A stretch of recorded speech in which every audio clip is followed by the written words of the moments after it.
3. I've heard it said that people come into our lives for a reason, bringing something we must learn, and we are led to those who help us most to grow if we let them, and we help them in return. Well, I don't know if I believe that's true, but I know Mars the Stray is first today, because I see you. Hi QB, hi Mars, welcome in, congratulations on the first, hi. Happy Thursday. Happy Wednesday, it's Wednesday. I stream on Wednesdays now. Hi Zephyr, whoa, 100 breads, congratulations. Congratulations on the 100 breads. Oh, and Mars, first time chatter.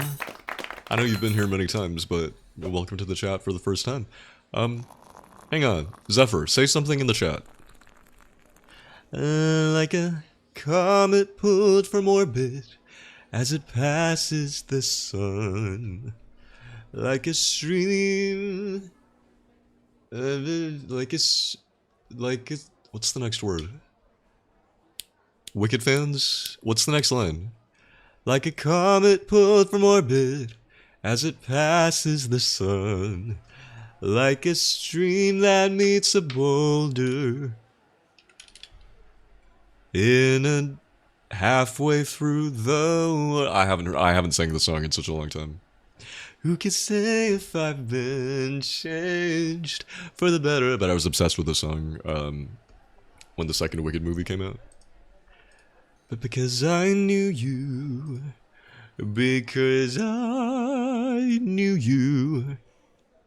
I haven't changed for good. Guys, give it up for Mars the Stray for getting the first.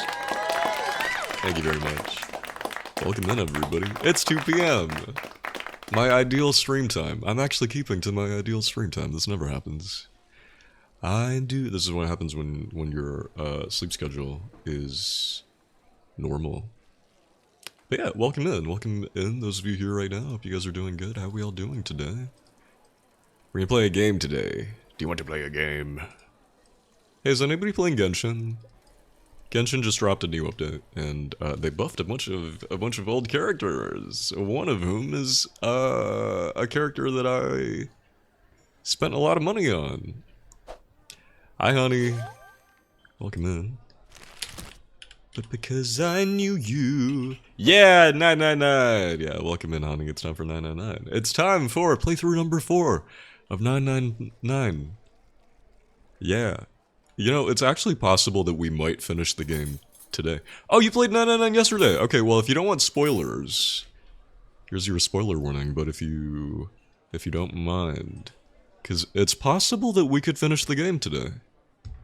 Because it's playthrough number 4. So I don't know. Possibilities. As always, guys, let me know how the sound is. Let me know if everything sounds okay, if I sound okay. There should be some very gentle, faint background ambiance. If you're wearing headphones, you should be able to hear it a little bit. Let me know if that's too loud or too soft. And you're fine with spoilers. Okay, how's it going, honey? Welcome in. Happy Wednesday, everybody. Okay, wait, I should get some music. I didn't want to start stream with music because I was singing songs. Noom,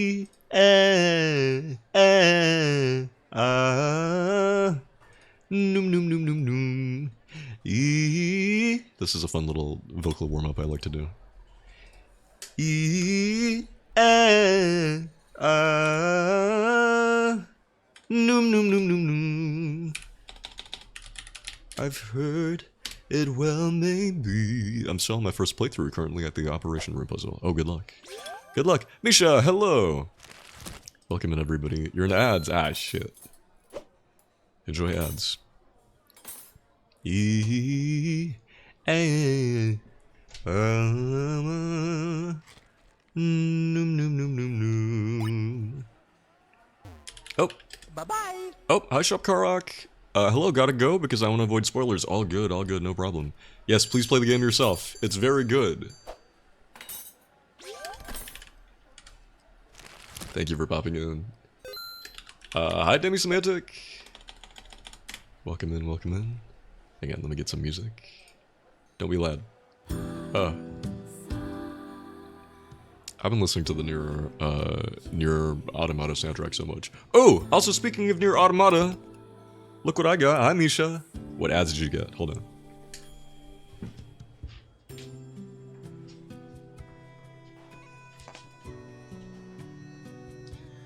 So, hi, Tagon.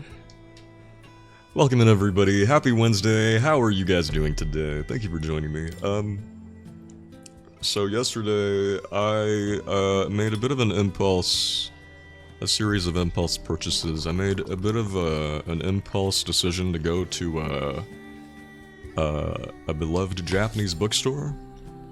I went to Kinokuniya, and I bought this. It's the Nier Automata World Guide, Part 1. It's got lots of art in it and stuff. Unfortunately, it's also got a lot of information, and I bought the Japanese version of the book because they didn't have it in English. It's got lots of really, really nice concept art. Unfortunately, it's got so much text in it as well that I just can't read. But look at this art. Look at this art. Yeah, I bought this because I really wanted a Nier Automata art book of some kind. And it doesn't seem like there's a dedicated Nier Automata art book. They just have a bunch of weird things. Or it would be some other kind of art collection. Because there are a lot of Nier related art kind of books and just a lot of Nier related books, but they're, you know, like I just want an Art of Nier Automata art book. It's not very easy to get one. I also bought this. See, here we have the art of Final Fantasy Tactics. Now this is just a full-on art book. I want something like this, but for Nier Automata. Time to start learning Japanese. I wish. But yeah, I went on a bit of a mini Akihiko Yoshida art book spree, shopping spree. Unfortunately, this book is also in Japanese.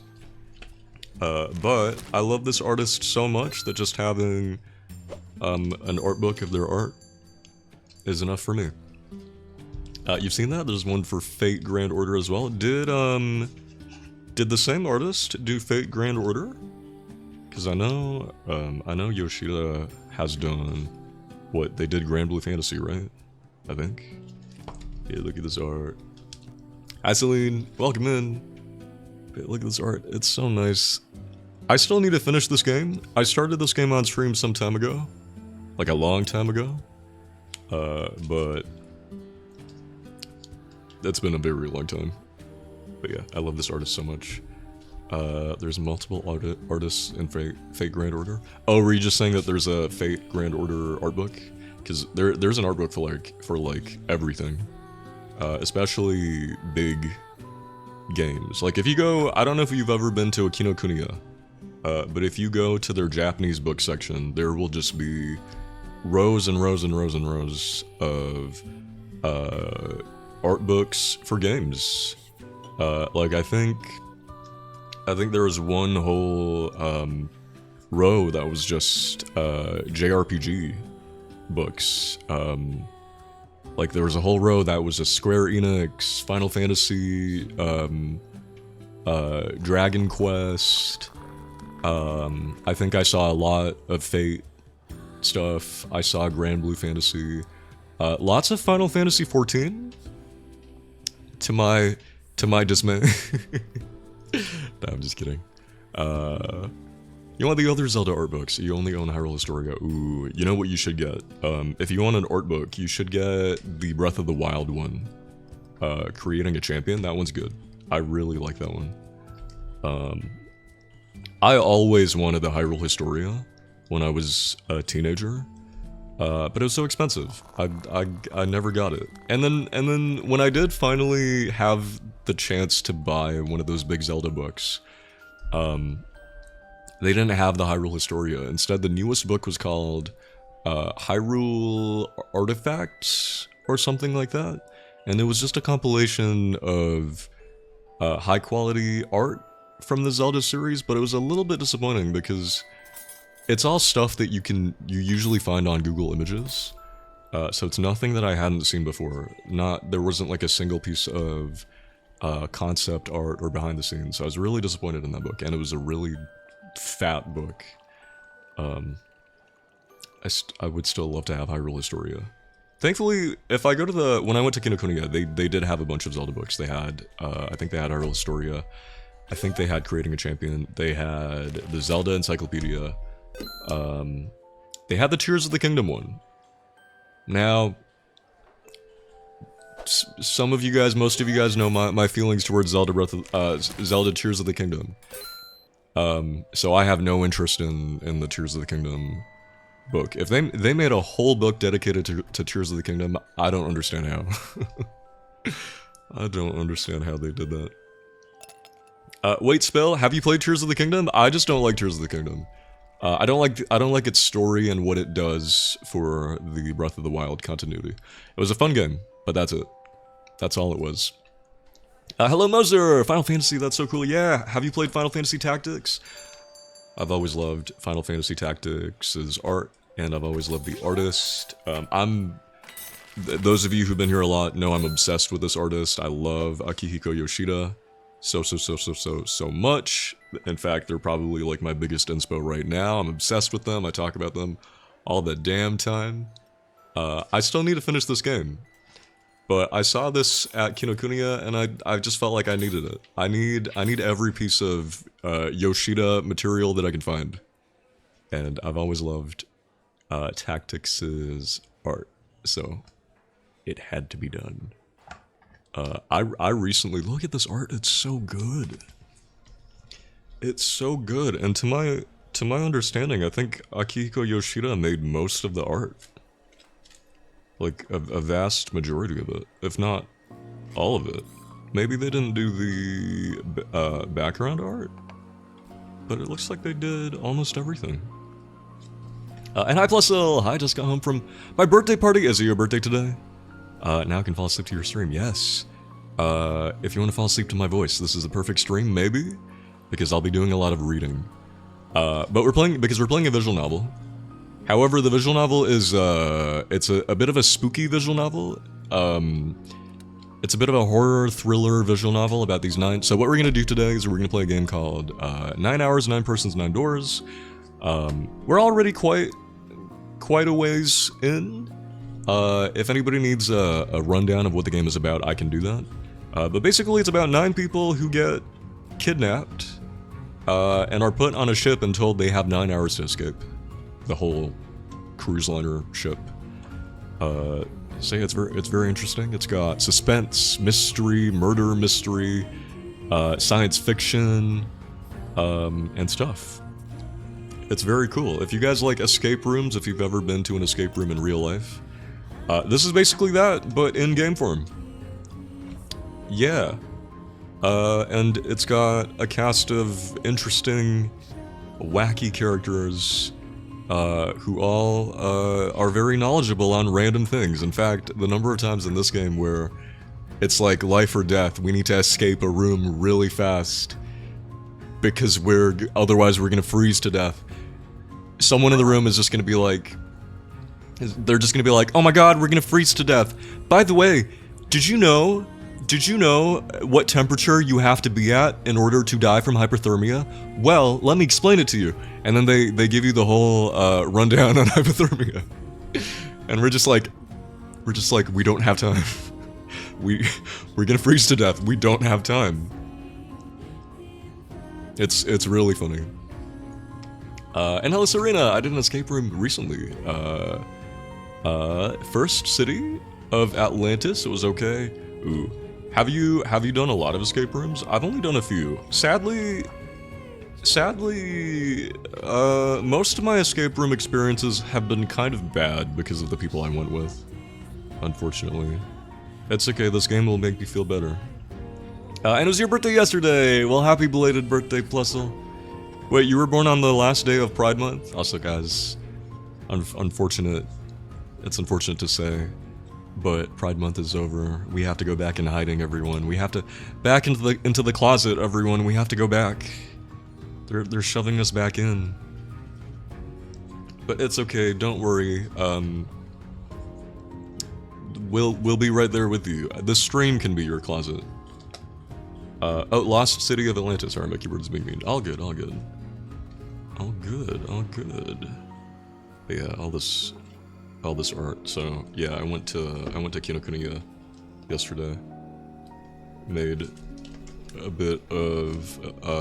a few expensive, impulsive purchases. I play 999 on Discord to show my friend, and we folded. Listening to Junpei's voice, you guys like his Steam voice? I see.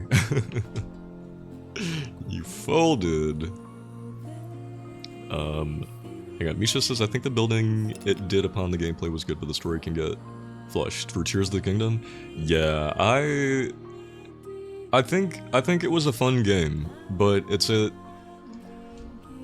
Oh my god, I don't even want to get started because we'll be on this for a while. But I don't like Tears of the Kingdom mainly for its story, mainly what it does for the lore, the story of Breath of the Wild, where Breath of the Wild felt like such a well thought out, carefully planned, very meticulously considered Zelda game where they put thought into like every single little detail. And just everything about that game worked so well for what that game was. Tears of the Kingdom just doesn't have that same level of care. And this ranges from, like, really, like, more complicated things like what Tears of the Kingdom does for the greater lore of Zelda and Breath of the Wild. But also on just very simple things, like... it's, like, Tears of the Kingdom is a sequel to Breath of the Wild, and yet most people act like the events of Breath of the Wild never happened. But then some people do. But then other people who you've definitely met in Breath of the Wild, they act like they've never met you. There's just a lot of inconsistency with what they carry over to this game that's meant to be a sequel. The story is also just really lame. Yeah, no, that's pretty much all of my issues with Tears of the Kingdom. The story is really lame. Yeah, Tears of the Kingdom has cool moments. It's a fun game. I think it's more fun as a game than Breath of the Wild was. What else? It's still got really cool moments. It's still got really hype moments. It's still got good music. But that's kind of it. The story is ass. The story is just disappointing. The more you think about it, it just gets more and more disappointing. Because with Breath of the Wild, sorry, now I'm on my Breath of the Wild, Tears of the Kingdom rant again. If any of you missed my Tears of the Kingdom playthrough, and you want to hear more of my in-depth thoughts on Breath of the Wild versus Tears of the Kingdom, I have my stream VODs from like years ago on my YouTube VOD channel. Link below in the about section. Also, hi Kosh. Sorry, I didn't say hi. Good night, Johan. Hope you can beat Tactics soon. Oh, thank you. Yes, and you said it's one of your favorite games of all time. I really do need to. I didn't get very far, but I really liked what I played. Yeah. Yeah. Anyway, Breath of the Wild was a game that you could just ponder endlessly, and it just gets better and better and better and better. Tears of the Kingdom, on the other hand, is the opposite. Because it's not a game you can ponder endlessly. It is not a game that gives you things... Breath of the Wild gives you a lot of things that set up mysteries with no clear-cut answers, so you can just ponder upon them endlessly and come up with theories, and it all just... It's a great time. I guess Tears of the Kingdom... Aka, hello! Welcome! I'm ranting about Zelda. Because someone got me on my Zelda rant. But we're gonna be playing 999 today. We're gonna be starting playthrough number 4. We might actually even finish the game today. I don't know, depends on how quickly I can get through it, because we will be skipping a lot of things that we've already seen. So who knows? Yeah, how's it going though, Aka? I was just showing everybody some art books I bought, impulsively. I bought, the Nier Automata World Guide. Sadly, in Japanese, they didn't have it in English. So this is just a glorified picture book for me. There is so much text, though, that I sadly can't read. I guess I could just bust out Google Translate camera. That looks so awesome, yeah. Have you played Nier Automata before, Aka? I just finished it on stream a few weeks ago. And I've been listening to the soundtrack, and I've just been thinking about the game. And the art is very, very nice. Nope, do you like action games? If you do, Nier Automata is pretty good. An action game that'll get you thinking. Maybe. It's a cool game. I also bought the art book for Final Fantasy Tactics, which I still need to finish. Admittedly, I don't watch a lot of games. You're a lame FPS player. It's time to play more games. It's time to play. Hey, Nier Automata has shooting. It's got a bit of a third-person shooter element, just a little bit. Actually, it's got a lot of shooting. Actually, if you want many gameplay experiences in one, Nier Automata might just be for you. It's got action, it's got shooting, it's got visual novel segments, it's got choices and moral dilemmas. It's got it all. It's got exploration, it's somewhat open world, it's got JRPG elements. Good luck with the game. Good night, Kosh. Sleep tight. I heard many good things about Nier, so I'll probably check it out eventually. Well, it is on sale on Steam right now. For 60% off. This is probably the biggest sale you're gonna see for a while. So if you're interested, get it on Steam. Get it on Steam now. Also, the soundtrack, Aka, is so good. It's so good. I think you'd probably like the game. I don't know. You seem like a person who would like the game. I think from what I know about you, I think you'll like the game. I think. If the art doesn't sell you on it, then I don't know. And hello, how long is an average playthrough of what? Of Nier Automata or of 999? And hi, hi Sebastian, hi Rezo, welcome in you guys. Of Nier, let's see.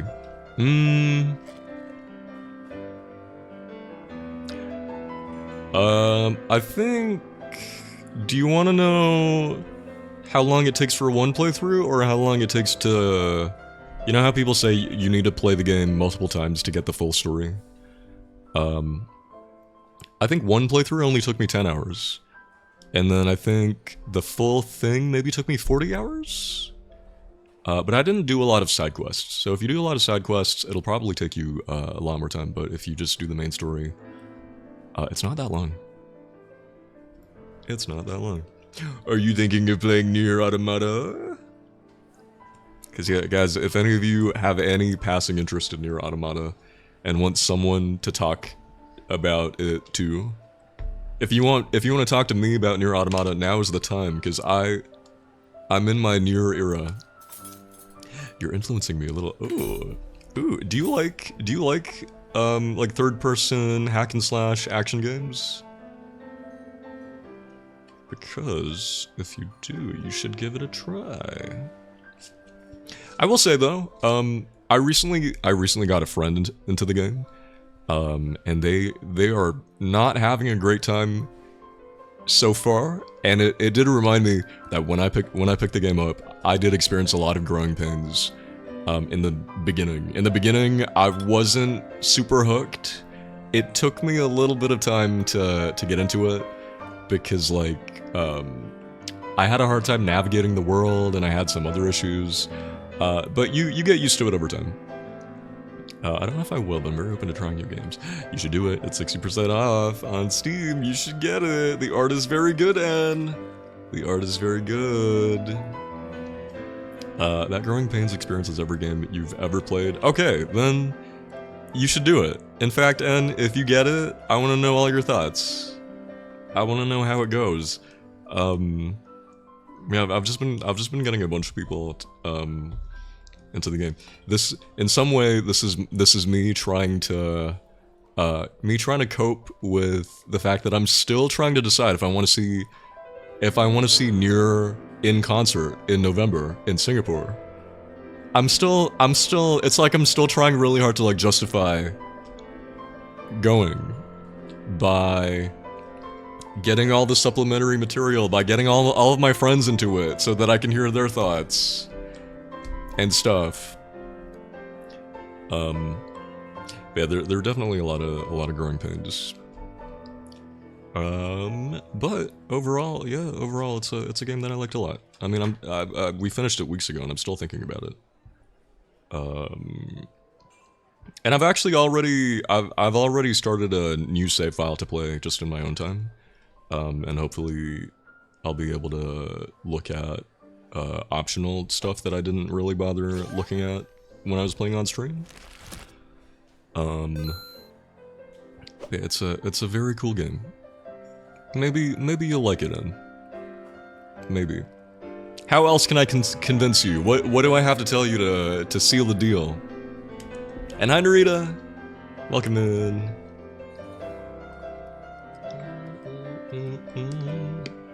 I mean, we're listening to a piano cover of a song from Nier Automata right now.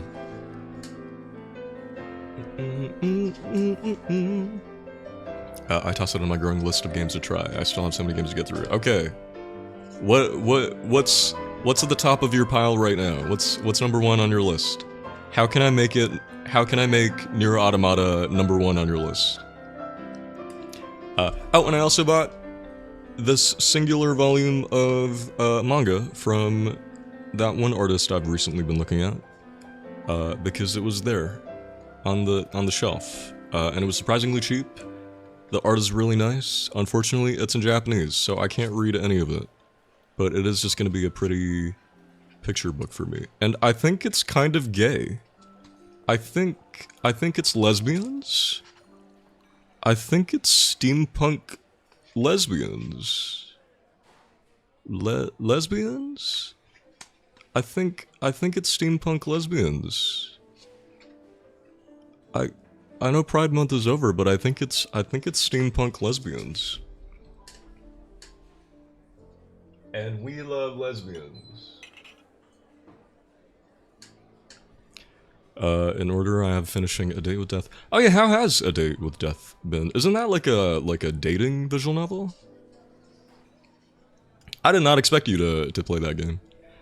Hi Ion. Welcome in. In order, I have finishing A Date with Death.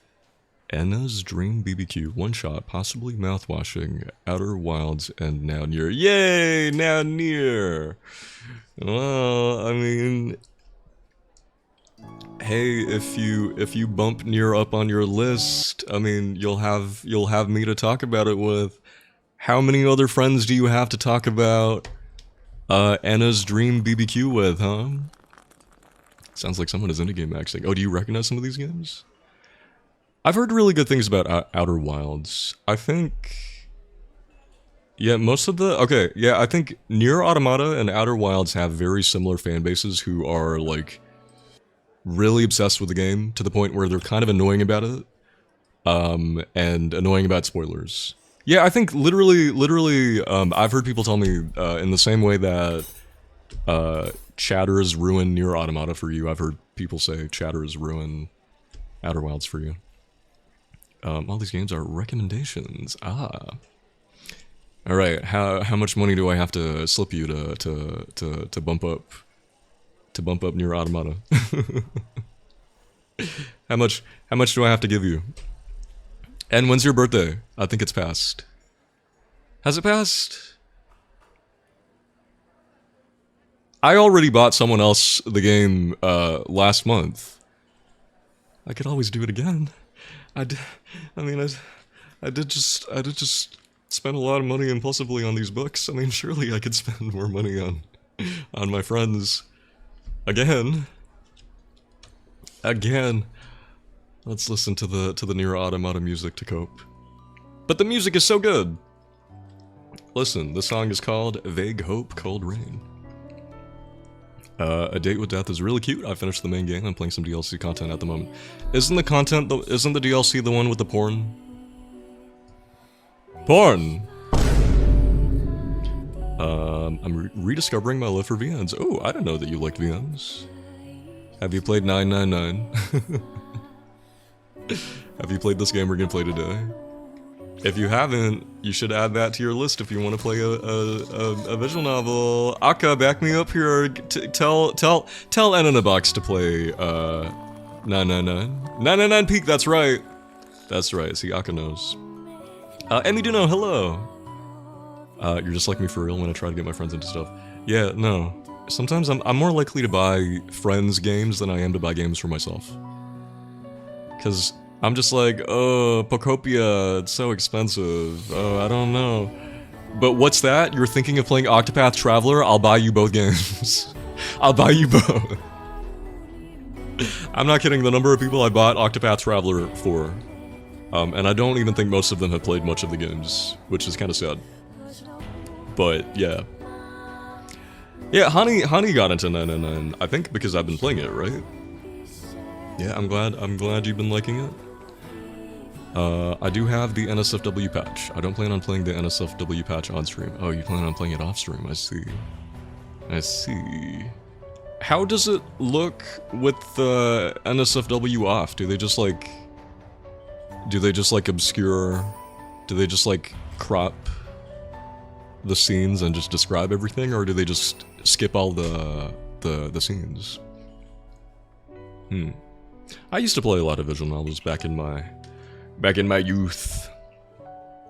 Awesome cast with fun designs and compelling writing. If you love visual novels, you will enjoy 999 so much, and even more if you like puzzles. Yes. No, I think it's a separate scene ending. Okay. I see. The way the story unfolds with every playthrough is very striking too. It's true. In fact, I might even say, don't watch me play this today if you don't want spoilers, because I'm on playthrough number 4, so this is one of those games with multiple endings, and you'd want to play it multiple times. And the art is also really nice, yes. I love the art. The artist is one of my favorite artists ever as well. I hope that one day I can get an art book from them. Also, I'm just collecting art books. You guys can't see it, but like, to my side, I have just a couple mini shelves of all of my favorite art books. In fact, let me just show you some of them right now. Over here, I have a recent edition, The Art of Bravely Default. It's very heavy and very thick. Also, by Akihiko Yoshida, the guy who did the art for Final Fantasy Tactics. If you couldn't tell, I think you can tell. They look pretty similar.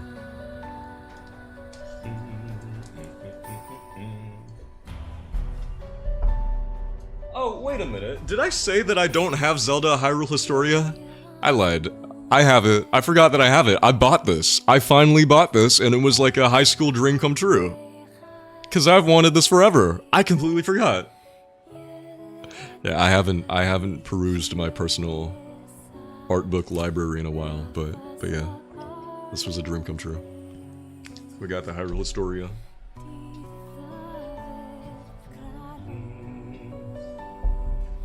And one more art book. I have the art of Octopath Traveler 2. Because I love these games. I love these games so much. It's so good. Unfortunately, this book is in Japanese. There is an English version, but there wasn't one at the time that I bought this. So I can't read anything. These are like adult picture books for me, which is fine. But it's nice to be able to read things.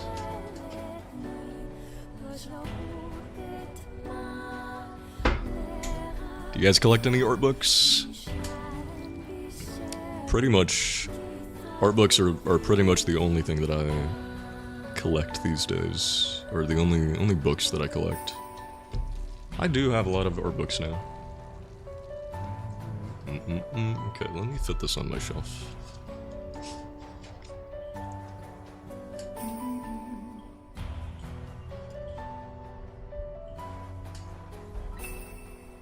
You have way too many art books. No, that's good. I think that's a good thing. I just wish art books weren't so expensive and bulky. Which one is my favorite art book? Oh, that's a tough one. It's hard to say because I only buy art books of things that are like my favorite thing ever. With few exceptions. Like, out of all the art books I own, I could really only say like 1 or 2 of these books are books I bought because they were, because I thought they looked cool, but I didn't know the artist beforehand or something like that. But pretty much every other book, it's because I love the art, love the artist, love the thing so much. So it's hard to say. I can't really say, because I could try to be like, oh yeah, here are some of my favorites out of my collection, but then I will literally grab you everything, because they are all my favorite.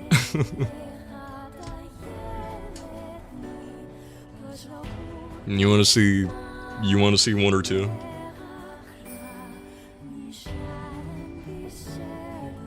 I can't pick a favorite. That's like picking a favorite child. You only have the Spider-Verse 2 art book. Ooh, I hear that's a really good art book.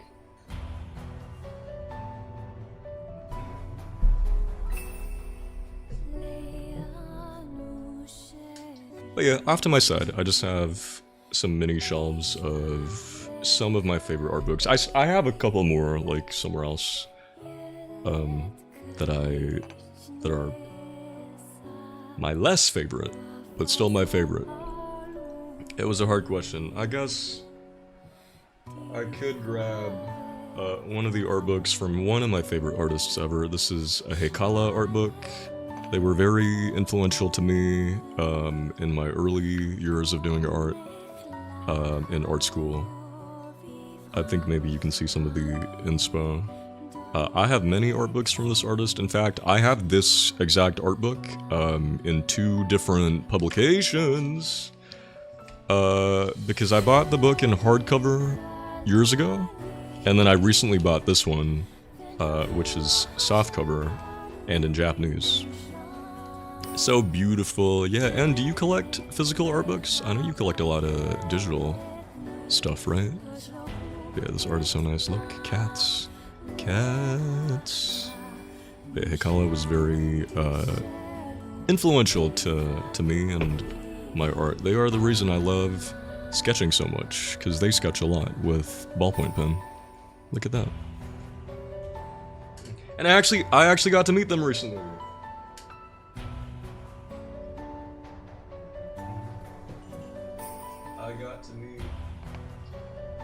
I got to meet Heikala in person, which was huge, and I got them to sign my very first Heikala art book. This one's really old.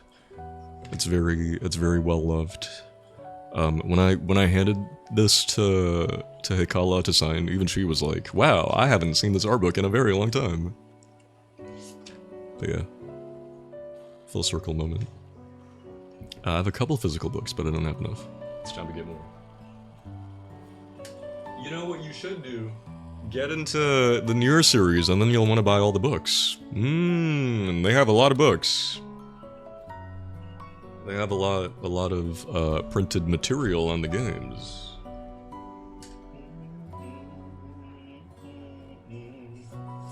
Yeah, I have so many art books. Like you couldn't possibly get me to choose one. Here, this one. This is my favorite. My favorite food art book by Mao Momiji, who I also got to see at a convention recently. I didn't meet them face to face though, because I sadly missed the meet and greet line. Here's my favorite food art book. How about that? You want this art book? Actually, that's not even my favorite food art book. You wanna know why?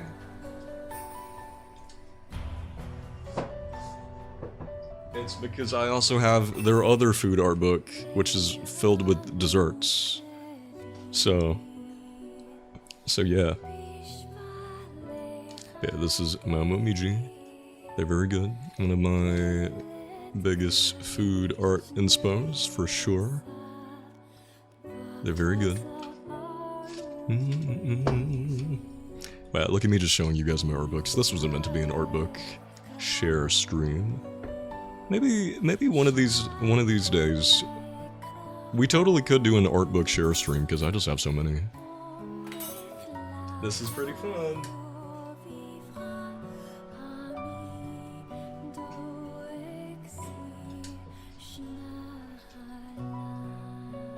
You want to see one more?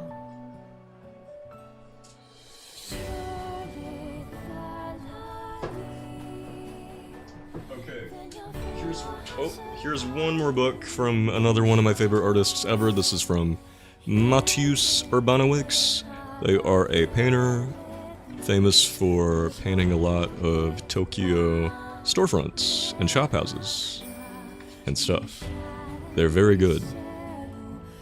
They're also one of my favorites. I love them very much. Big inspo. It's kind of funny. Most of my biggest artist inspos are traditional artists. Excuse me. Like, this person does everything in traditional medium. Excuse me. Even though my art is fully digital, I have no intention of doing traditional art. But I guess I try to make my digital art have a very traditional appearance. And that's why I'm so inspired by a lot of these traditional, more painterly pieces. All these more traditional artists. You guys want to see one more? You want to see one more of my favorite artists? Actually, this one might be a little bit of a surprise. Maybe.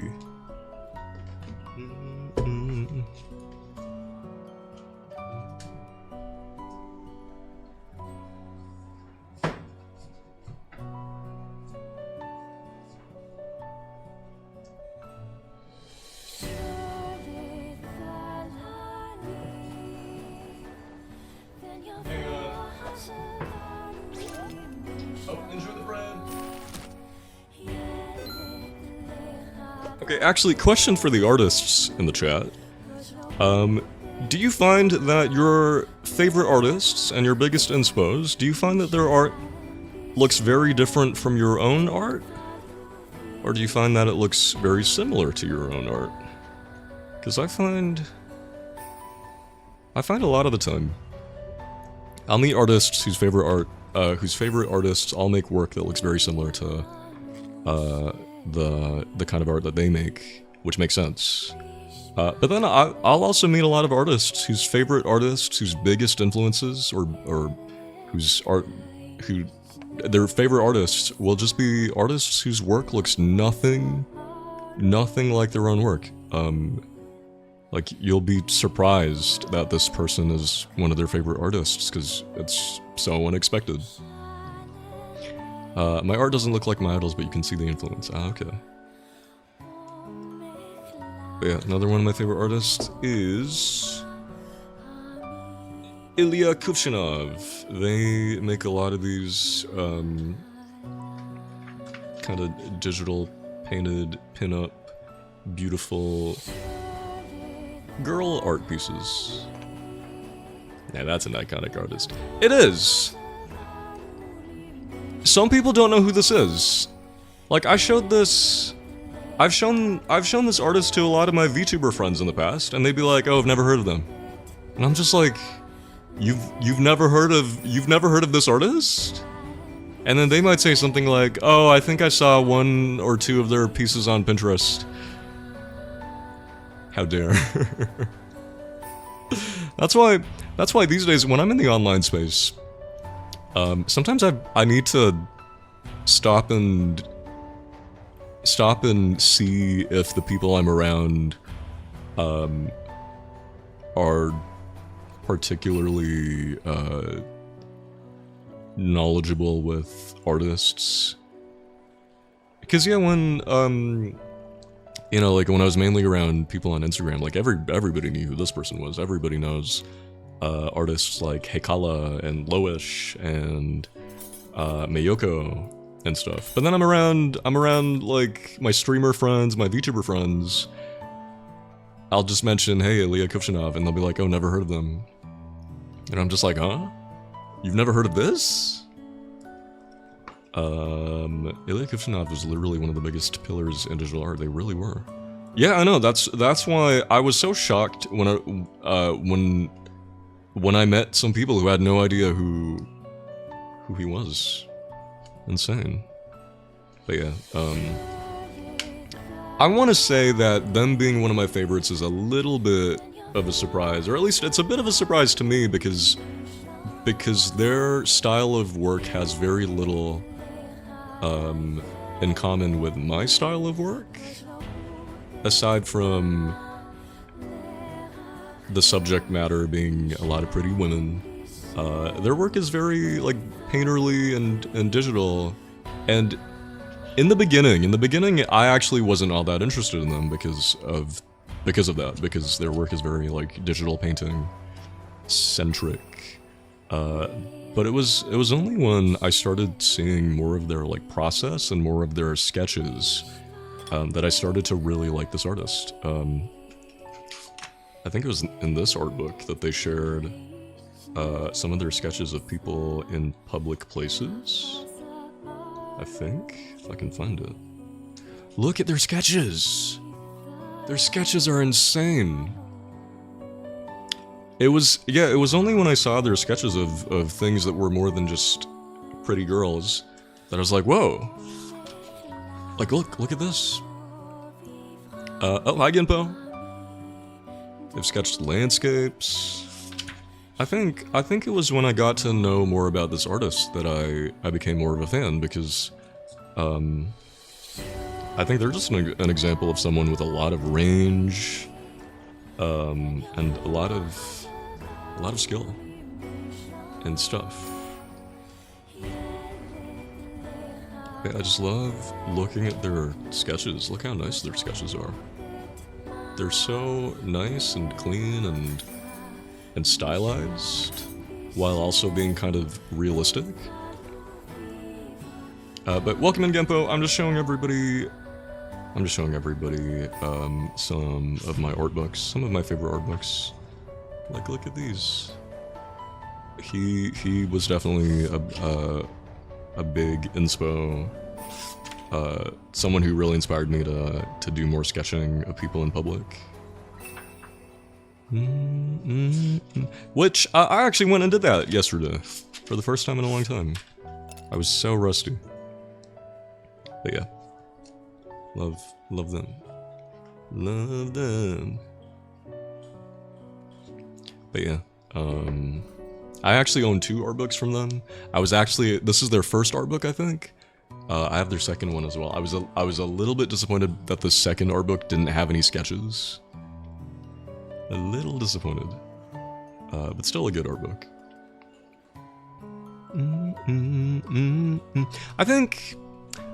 I can't remember why I bought this, but I know that it was only after I bought this and I read through it, because there's a lot of writing in this art book.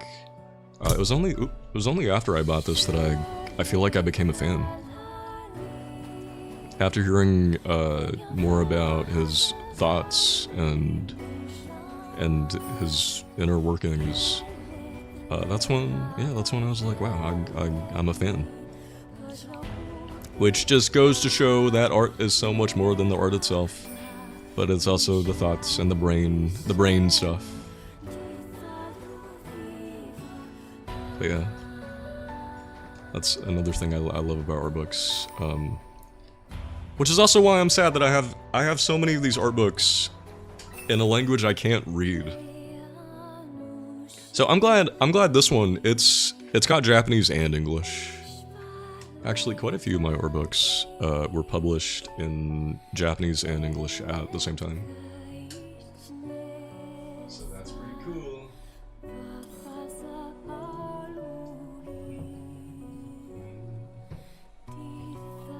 Here's another one of my favorites. Okay, one more favorite. This is a Mayoko art book. Also, famous artist. Very, very popular. I love their stuff involving flowers. They definitely inspired. They were also definitely a pillar, a cornerstone of art online for a while, or at some point. At some point, you couldn't go anywhere without seeing something from Mayoko. Yeah, I love Mayoko. I've actually met Mayoko. The first time I boothed at a convention in Singapore, my booth neighbor was Mayoko. They were just there.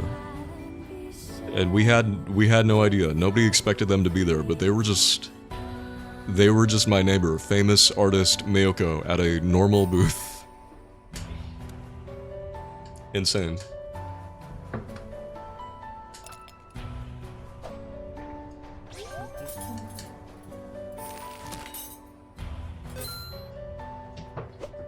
Enjoy the bread, Kiros! Oh, and hi Zaytree, you have that same art book? You love Mayoko's art? Me too. I love their art so much. Yeah. It's a good art book. And welcome in, how's it going? I was just showing everybody some of my art books before we get into 999. Ooh, my room is looking a little bit dark. Hang on.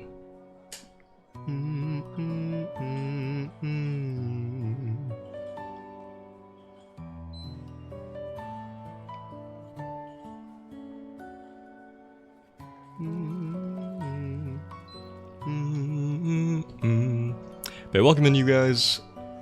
I didn't come here to show off my art books today, but someone got me started, and then I couldn't help myself.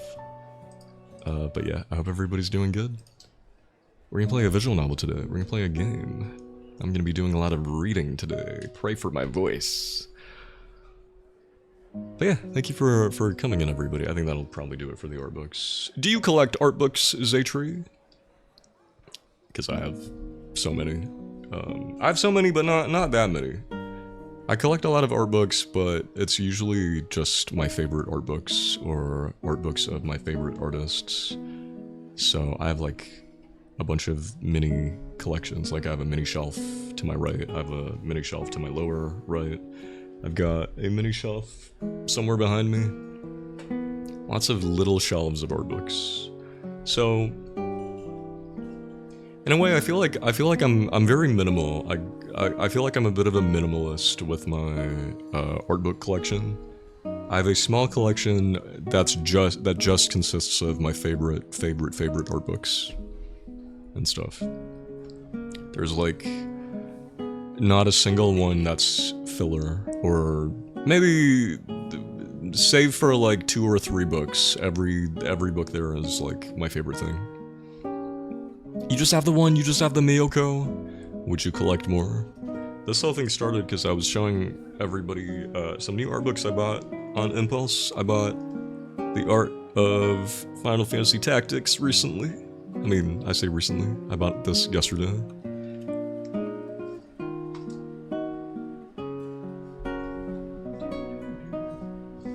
And I bought the Nier Automata World Guide #1. It's very cool.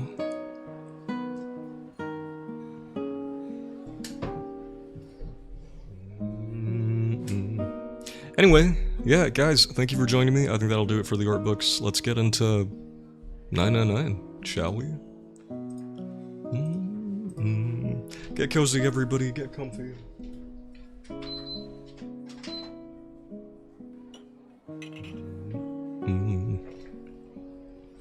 If I'm inspired by looking through one IRL, you might. Do you have any bookstores near you that stock a lot of art books? For me, I usually have to go to Kinokuniya. That's like the only big bookstore near me that carries a lot of these books. Hi, Aminasaya. Do you like humans? What a question. Why do you... Have a good lurk. Okay.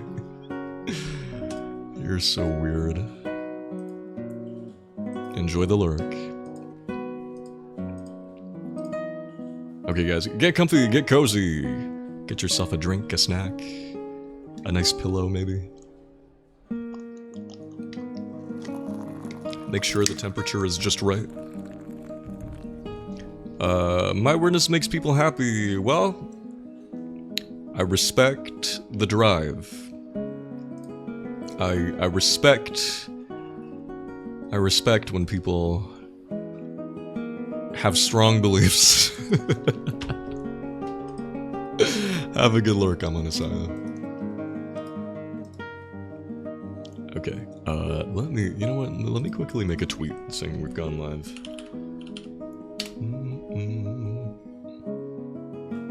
If I'm gonna accidentally finish 999 today, the people need to know.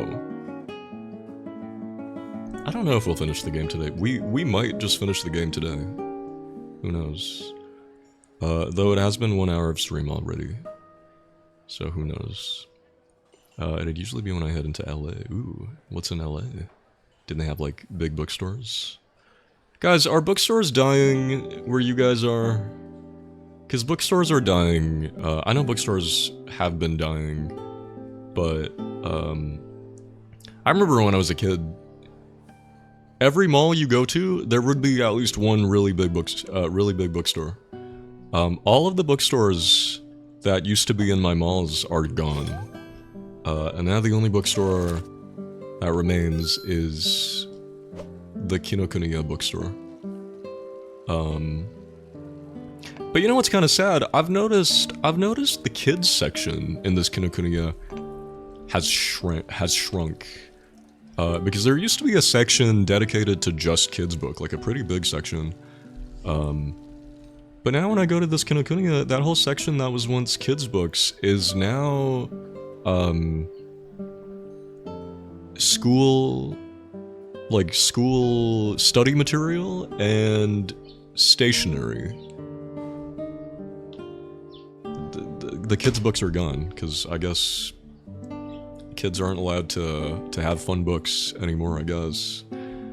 LA has Little Tokyo and such. When Borders opened in my hometown decades ago, everyone said it would kill our local bookstores. Then Amazon killed Borders, but both the local bookstores are still going strong.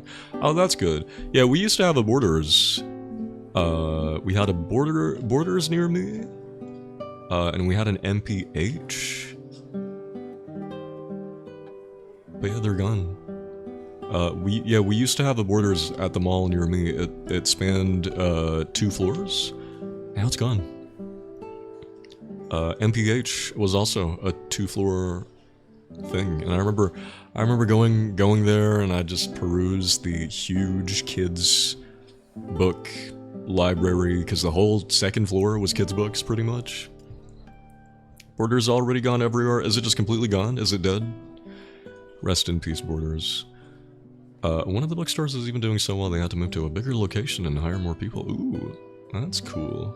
In Malaysia, the only big bookstore I can think of now is it's kind of like a second-hand, not second-hand, but it's a bookstore called Book Excess, and the way I understand it, it stocks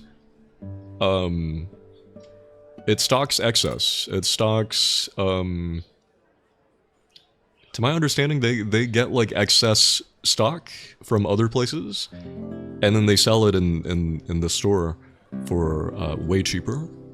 And this is the only big store I can think of in Malaysia. At least in the US, I don't know about Borders, non-American operations. I think it might be gone. If it's gone in the US, it's probably gone everywhere else. MPH and Popular are still standing strong. Popular. Oh yeah, Popular is still a thing. I haven't seen an MPH though. My family would only go to Borders when the local bookstores didn't have something. They can almost always special order it for, you know, extra charge. That's nice. Kinokuniya apparently can also do that. That's really nice. That's really cool.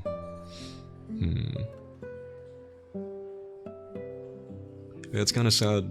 Bookstores are dying. None of my nearest malls have a bookstore anymore. I feel like if we did still have bookstores, I'd go there all the time and just sit down and read or something. I remember the Borders near me had a Starbucks inside of it, which was really nice. I mean, I don't go to Starbucks anymore, but I remember buying a book and then sitting at Starbucks and just drinking something while reading. It was very nice. Book access kind of sucks because a lot of people just went there to take pictures. Are you thinking of the really big book access store? Because they have a lot of branches. I think it's only that big. You're thinking of the really big store, right? Because that's the one that has like nice decor, I think. Because I don't think all of them, I don't think a majority of them do. The only book access I can think of aside from that one is somewhere. God, I love just hanging out in the cafe at Borders as a kid. I felt so grown up with my young adult novel and hot cocoa. Yeah, I remember getting an ice blended chocolate frap and feeling so mature. Like, oh, I'm drinking something from Starbucks. Wow. Oh yeah, my Borders used to have a really big manga section as well. I remember going to the manga section and just hoping and praying that I could get manga, but my parents would never let me. Sometimes I'd feel embarrassed about asking for manga. I still have this memory of buying a light novel, not realizing that light novels and manga were not the same thing. I remember buying this light novel that had a really cute cover, and then I went home excited to read it, and then it was a novel. I thought it was gonna be manga. I also have a distinct memory of needing to do a book report in 6th grade about a book you were reading. And the book I was reading was this light novel, but I felt embarrassed about doing a book report on this book because the cover had a cute anime girl on it, and the story was very like anime. I was afraid I was gonna get made fun of for it if I made that my book report book, so I just told the teacher that I didn't do the homework, and I got in so much trouble for it. But it was just because I didn't want to be made fun of. Isn't that so sad?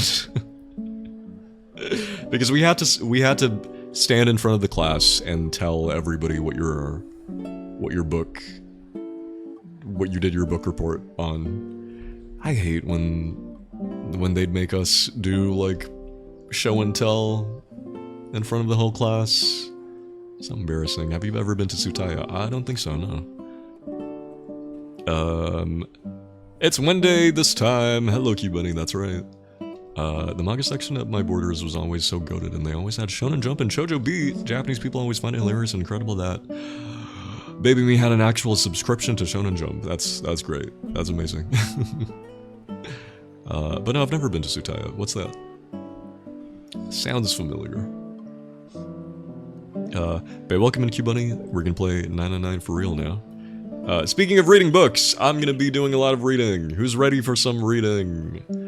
Tsutaya is also kind of expensive like Kinokuniya. Where can you find a Tsutaya? I feel like I've heard the name Tsutaya before, but I've never been. Anyway, let's switch screens.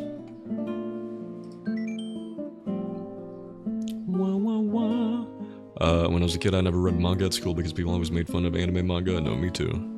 But in the early 2020s, I worked at my old elementary school for a few years, and even the cool kids were unabashedly reading Naruto and Dragon Ball. Man, it's great that times have changed, and anime and manga are cool now, but that's kind of fucked up. I almost feel cheated, as I'm sure a lot of people do. A lot of people who grew up being made fun of for being into anime and manga, now seeing that it's trendy and you're cool for liking anime and manga, and people are pretending to like anime and manga to fit in. Meanwhile, I remember needing to pretend that I didn't like it, or that I didn't like the things that I liked, in order to fit in. Like, good for the current generation of anime manga enjoyers, but man, For real, like I told kids, I used to get made fun of for that shit, and they were like, they were shocked. Damn. Pavilion Bukit Jalil and Innermark have Sutaya bookstore. Isn't there also a Kinokuniya there? Didn't they just open one?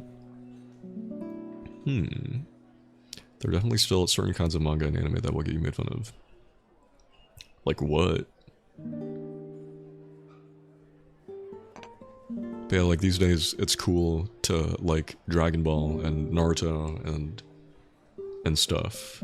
Megan Thee Stallion likes Dragon Ball and Naruto and Bleach and JJK, and she's respected for it. I especially love it as an educator because it's so good for our reluctant, struggling readers. True, yeah. Yeah. I wish that manga and comics and graphic novels weren't so looked down upon in school. Because yeah, I remember in school graphic novels outright being banned from, like if you needed to, schools would want to make sure kids are reading, so they'll require you to read at least one book or something. Not counting comics or graphic novels or whatever. And to some extent, I understand that, a lot of graphic novels won't have prose, or they won't have like descriptive prose the way that like a novel would. But from some teachers, from some educators, it didn't feel like that. It didn't feel, or it wasn't really. They don't really convey to you that, oh, we want you to, consume descriptive writing. They just straight up like demonize certain books.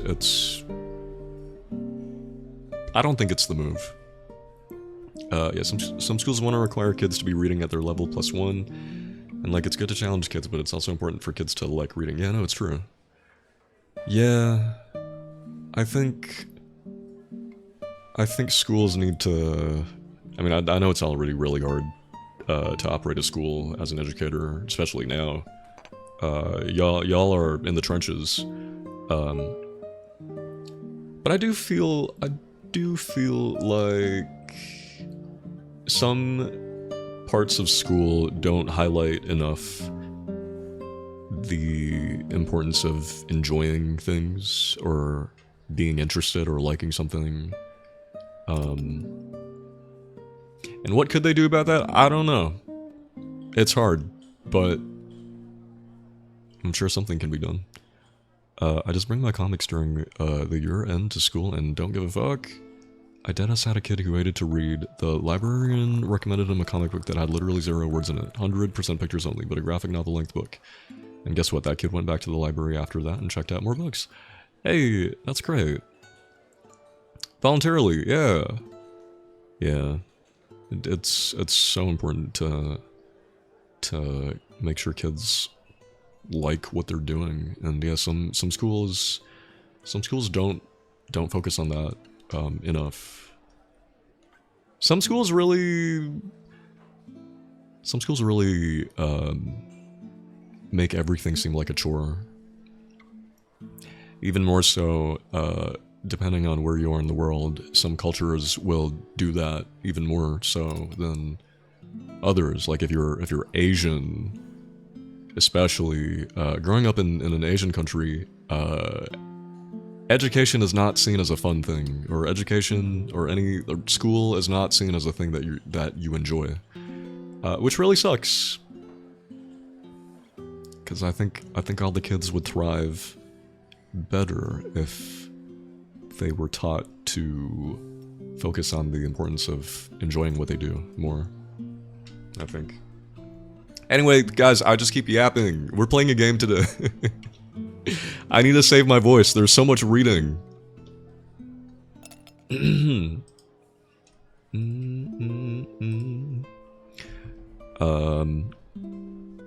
Like it turns out being encouraging and nice to kids and meeting them where they're at will always work better than bullying them. No, literally. Yeah.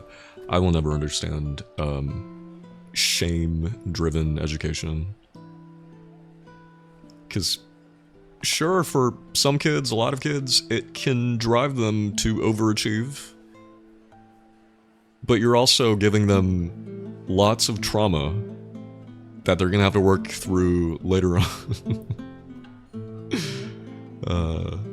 For real, I teach English in Japan right now, and I'm at a very high academic high school, and I'm so stressed out for my kids because they don't have fun. Oh, that's too bad. I hope that you can be the teacher that does help them have more fun. If you're allowed, I hope. Because those do exist, right? I feel like we all have memories of that one cool teacher or a few cool teachers who made the learning more enjoyable. Some of the classes I did the best in, I feel, are the ones where the teacher was really fun. And very knowledgeable. When teachers can balance being engaging and enjoyable to listen to, while also being very, getting the material down. Good luck with all the text in this game, thank you. Have you heard of this game? Okay, so who doesn't know what this game is? Very quickly, if anybody needs a quick rundown on this game, we're gonna play 9 hours, 9 persons, 9 doors today. Oh wait, shit, I said I was gonna make a tweet.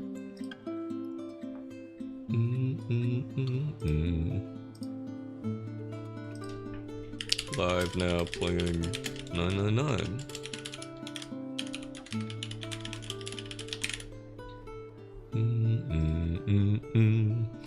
I was a librarian in school, and our headmistress was a novelist, so we got a lot of new novels that our headmistress wrote. Oh, my mind went thinking, what kind of high school wants to read cheesy love story? Were they just trying to self-promote?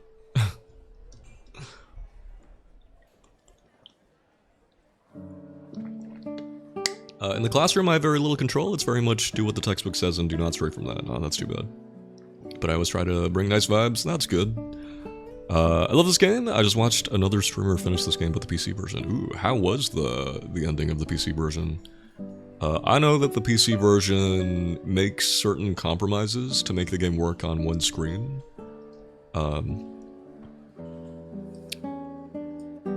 But sadly, it means that they had to... It means that the game just doesn't hit quite the same. Because with the DS, they make really good use of the two screens. I love when games make really good use of the dual screen format, because some games make you hold the DS in different ways too. Like some games make you hold it like a book, some games make you hold your DS upside down, or some games make you close your DS to do something. It's so cool. It's very, very, very cool. Speaking of, so that's one of the reasons I have my DS overlay like this, because it means I can shift my DS any way I like. I can even hold my DS sideways for games that need your DS to be held sideways. You know what? I should set up an upside down. You know, just in case. You never know. Oh, Jesus Christ, wrong button. Sorry, I have a bunch of Stream Deck buttons I'm not using.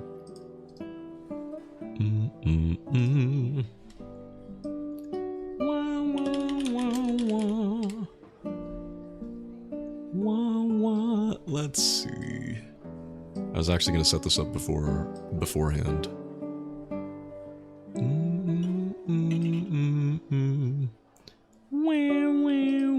Okay, so does that do it? Hang on. Hi Karu, welcome in. Hang on, please hold. I'm setting shit up.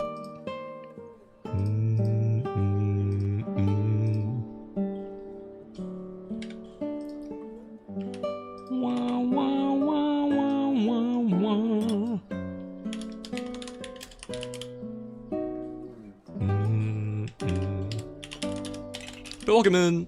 How are you, Karu? We were just talking about books. I was just showing everybody all of my art books.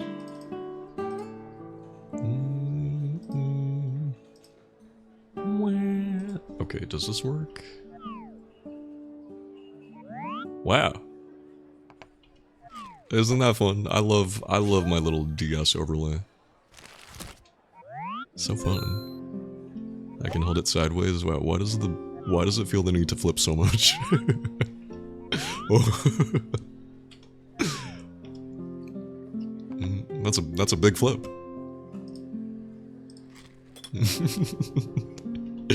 DS, do a flip. Woo. Okay, I think we're ready. Welcome in, Kari. You're just in time. Have you heard of 999? It's a visual novel. It's a horror game. It's a spooky game. It's an escape game. It's a mystery game. It's a thriller game. And doing well, doing a bit of self-indulgent sketches. Ooh, what you sketching? You haven't? Okay, is there anyone else here who has no idea what this game is about? Because if so, I'll give you a very abridged summary of the game. And the game so far.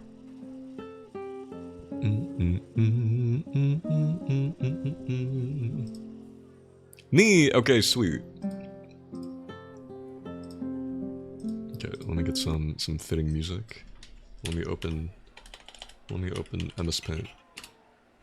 Me too? Alright, sweet. Alright, gather round, everyone! I'm a great storyteller.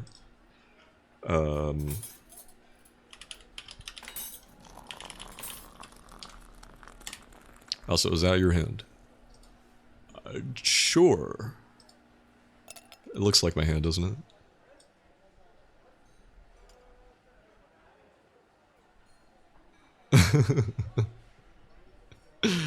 You know what's going on, that's right. Okay guys, so we're playing a game today called 9 Hours, 9 Persons, 9 Doors. It's a visual novel, as I said. Content warning, I guess. This is a horror game, it's spooky. It's not super scary. Like, there are no jump scares, but it's very eerie. There are graphic depictions. If you don't want to see descriptions of blood and gore, it doesn't happen that much, but there's a chance that you might run into, you know, we might discover a dead body or something like that. So content warning: if you don't want potential gore, death, and stuff. This game has people exploding. Cause it's let me explain the game, and then you can decide cause you can decide if the violence is too much for you, because I don't think it's that bad. It's just in the off chance that we run into it. Also, hold on. And hi Mikey, hi Kush. Hi SP. Wait, did I say Kush? Was that Kush? Yes, that was Kush. Hi, Horsemaster. There's blood and violence. There are sexist anti-old people and fat-shaming jokes. That's right. That is right. And we also have people in this game who are obsessed with random fun facts. Everybody in this game for some reason, has an encyclopedic knowledge on really random things. I heard someone describe playing 999 as being like going to an escape room party where everybody in attendance is the kind of person who likes reading Wikipedia for fun. And they're so right. They're so right, because literally this is the kind of game where we have to escape a room within a certain amount of time, but then one of the characters will just be like, "Oh my god, if we don't escape the room in time, we'll drown and die of asphyxiation. Hey, did you know that asphyxiation can only occur if blah blah blah blah blah? Let me explain." And then they just explain. They explain the logistics of asphyxiation or something. Something like that. Or sometimes... yeah, you just get a lot of seemingly random fucking tangents. It's very entertaining. It's very entertaining. Because, yeah. Hi Yekin, welcome in. We are just about to play some 999. Okay, wait, I need to make a couple more adjustments to the screen real quick. Does the timer tick down while they yap? Thankfully, there is no, like, real-time timer. But this game is called 9 Hours, 9 Persons, 9 Doors. There's a 9-hour in-universe time limit that everybody has to abide by. Okay, let me just move all the Barringtons to the side. Okay. Alright, so 9 hours, 9 persons, 9 doors is a game. Hang on, let me just get an image of all the people.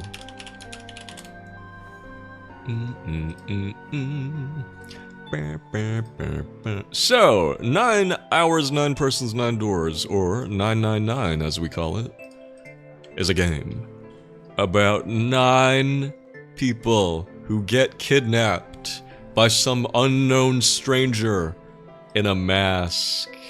Hang on, do I have a picture of the guy in the mask? Ah, okay, this is better. Guy in the mask kidnapped all of these 9 people and put them on a ship. And each of these people wake up on the ship and find themselves in an escape room where they have to escape the room, hence it being an escape room. And once they escape the rooms, because they're all in their individual escape rooms, once they escape, they all find themselves in a very ornate lobby that almost looks like the lobby of the Titanic. And these 9 people come together and learn that they've been put on this ship by this masked man named Zero, and he tells them that they all have 9 hours to find a door with a number 9 on it, and that'll be your escape. Oop. And so in this game, everybody has a watch with a number on it, as you can see. Hence the 9 people. We have 9 people. Everybody has a number between 1 and 9. We play as this guy right here. His name is Junpei. He's number 5, and so everybody doesn't use their real name because just for safety, they've decided to use code names, all relating to their numbers. So we have number 1 is this guy. He goes by Ace because 1 Ace. This guy is Snake because Snake Eyes. He's number 2, and he's blind. Number 3 is this guy. He goes by Santa because San means 3 in Japanese. He's number 3. Hence Santa. Number 4 is this girl. She goes by Clover, because 4-leaf Clover, she's number 4. Number 5 is us. Our name is Junpei. We don't get a code name because, see, someone else on the ship knew us beforehand and just starts saying our name out loud. So we don't get a cool... We don't get a cool code name because there's no point. Number 6... she goes by June, because June is the 6th month. And she's our childhood friend. She's the one who blew our cover. She's the one who, literally at the start of the game, while everybody's coming up with codenames, or no, everybody's introducing themselves, or like trying to figure out what's going on. So we know her real name. She's our childhood friend. Her name is Akane. But we all call her June. And literally when we meet her, she's all like, "Oh my god, Junpei! Junpei, what are you doing here, Junpei? Junpei! Oh my god, Junpei! Everyone, this is Junpei! We grew up together, we went to elementary school together. Junpei, my friend Junpei. I call him Jumpy as a cute nickname. This is Junpei." and everyone's like, "Girl, shut up! We don't know if Zero's listening to us. What if they go after our families if we say too much?" And she's like, "Oh, oops." And she's like, "Well, okay, if I revealed his name, then I should reveal my name." And everyone else is like, "No, shut up, girl. Keep your code name. You're June. Say no more." But yeah, I should say a little bit about all the characters. So, Junpei is a college student. He's very snarky. He keeps trying to be funny, even at the worst times. He's very silly, a bit goofy. Snake over here is very, he's very kind of pompous, kind of prissy. He's got this like regal air about him. He's very prince-like. Santa is an asshole. He's a big asshole. He's a bad boy. With a heart of gold, maybe. Clover over here is a rebellious teenage girl. With crazy hair and a crazy attitude. Oh, and she's also siblings. Snake and Clover are siblings. June, childhood friend. And she's sweet and honestly a little bit weird and a bit quirky and random sometimes. She is the most guilty of dispensing random trivia at the worst times. Like, she is the kind of person where if, I don't know, if a light turns on in the room and it like it surprises her, looks like an explosion, she'll be like, "Oh my god, the light, it looked like an explosion, it surprised me." Anyway, Junpei, are you familiar with 9/11? She'd be like, are you familiar with 9/11, the explosion? Did you know that 9/11 was an inside job? And then Junpei would just be like, huh? What are you talking about? You sound crazy. And she'll be like, but it's not crazy, it's real. She's kind of crazy. Bit of a conspiracy theorist. Oh yeah, and she also gets random fevers from time to time. We still don't know what that's all about. Oh yeah, Ace is an old man. That's pretty much his whole thing. He's number 1, Ace. This guy right here, his name is Seven. He goes by Seven because he's number 7. He's not very creative. He's a really big guy. Really big, tough guy with amnesia. And over here we have Lotus. She's number 8 because 8 petals on a lotus flower. Yeah. She's also a bit of a girl boss. She's very no-nonsense. She's very independent. If she doesn't want to do something, she will not do it. Yeah. And she's also the second most guilty of dispensing random trivia. However, unlike June, when Lotus gives you her TED Talk on some random thing, she'll then be like, haha, just kidding, I made all that shit up. You didn't actually believe me, did you? Haha. And we'd be like, girl, you just took up 10 minutes of our time telling us about some telepathy experiment. What do you mean you made all that up? They've not explained why she's wearing that outfit, and you know what? Maybe she doesn't need an explanation. And then last but not least, we have guy number 9. He doesn't have a name. Because unfortunately, at the start of the game, once everybody was giving out their codenames and stuff, guy number 9 decides to try to escape quickly and cheat the game. But in doing so, he gets himself killed. The telepathy experiment pissed you off. Oh yeah, so that's the other thing, with the 9 doors. With the 9 doors. Every door with a big number on it. Over the course of the game, you will find all these doors with a big number. Hang on. Let me find a picture of one of these doors. Hang on. Aha. So, we've been tasked with searching for the number 9 door. But you can't open these doors like normal doors, no. In order to open the doors, you have to scan your watch. Everybody has a watch with a number on it. These come into play. Next to the doors is always a little terminal called the Red. R-E-D.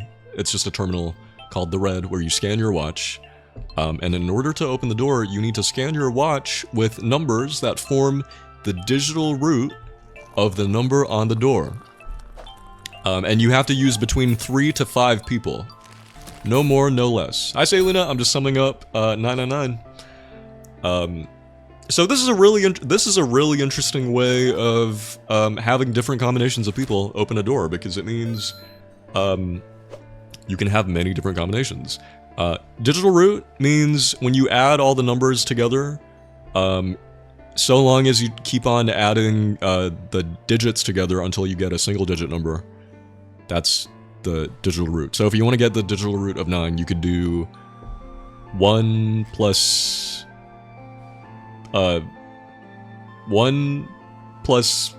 6 plus 2. That would give you 9. You could also do I don't know, what else could you do to get the digital root of 9? You could do 3 plus 6 plus...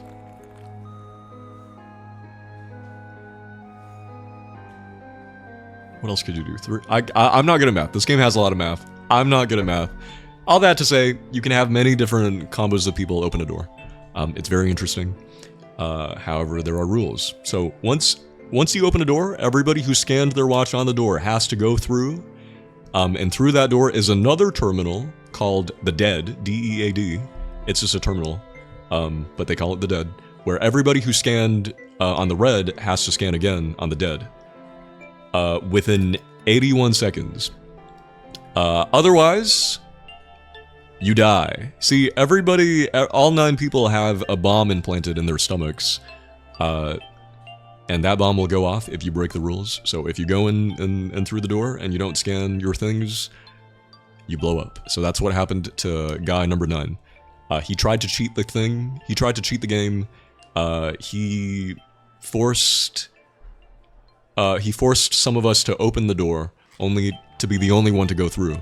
And then once the door shut, because he was the only one who went in, he couldn't scan, everybody who scanned couldn't scan, so he was trapped. 81 seconds goes by. 9th man goes kaboom! And he explodes. And so it's really more like 9 hours, 8 persons. Am I right? Yeah. 6 plus 7 plus 8 equals 21. 21 equals 2 plus 1, which would be 3, so those 3 people could go through a door labeled 3. Yes, exactly. 6 plus 7 plus 5 would be 9. 6 plus 7 is 13. Plus 5 is 18, and then 1 plus 8 is 9. Yes, very good. But yeah, so yeah, that's pretty much the premise of the game. We're all 8 people trying to escape the ship within 9 hours, because we're on a sinking ship. That's what we've been told. So over the course of the game, we've learned many things. Like, we've learned that we are on a ship that looks a lot like the Titanic, because it's an exact replica of the Titanic. Because when the Titanic was made, the Titanic had sister ships. So we're on a sister ship to the Titanic called the Gigantic. And we've learned things like, there was once a guy who was obsessed with the Titanic and the sinking of the Titanic and everything to do with the Titanic, that he bought the replica to the Titanic, and maybe this is his ship. Maybe he's Zero, maybe yada yada yada. We've heard other things about an ancient Egyptian goddess, or not goddess, Egyptian queen, being stored on this ship, because there's this whole thing about an Egyptian queen made of this Egyptian queen whose body was preserved using ice that doesn't melt at room temperature. So there's something about the guy who owns this ship buying that queen, and so we believe that she might be stored on this ship. Yes, the ice is called Ice 9. It doesn't melt at room temperature. This Egyptian queen was made out of all of this ice. She was all ice. So they started calling her Alice. So yeah, she could be on this ship. We're wondering, oh my god, if she's been asleep all this time, there's no way she's still alive, right? But what if she is? And what if she's woken up? And what if she's going around? What if she's an extra person on this ship? Ooh. We've also been hearing things about a telepathy experiment. Apparently, years ago, a bunch of kids got kidnapped, and were also put on a ship and forced to be part of an experiment relating to telepathy.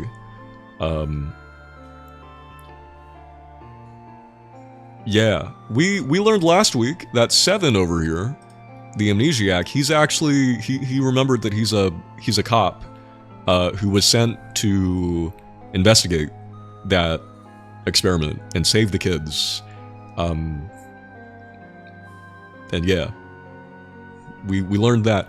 Oh, we learned that Lotus's daughter is one of the kids who was kidnapped and was forced to be part of this experiment. We've been learning how everybody on this ship is connected, because, you know, we just thought, oh, we're all a bunch of random people who've been kidnapped, but it turns out we're starting to piece together how everybody is connected. What else have we learned? We've learned that Clover was actually one of the kids who was kidnapped and forced to be part of this telepathy experiment. Yeah. What else? Who else have we learned stuff about? I think that's all I can remember so far. Yeah, what other random pieces of information have we learned? So, this game is cool. It's one of those games where you have to play multiple times because there are multiple endings. So far, we've gotten 3 endings. We're about to start the 4th playthrough. I'll probably be skipping things that we've already seen, and I'll just summarize what happened.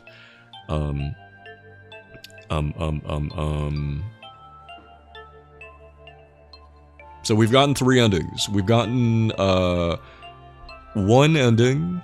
Okay, the first ending I got, we found the number 9 door. However, Snake had gone missing.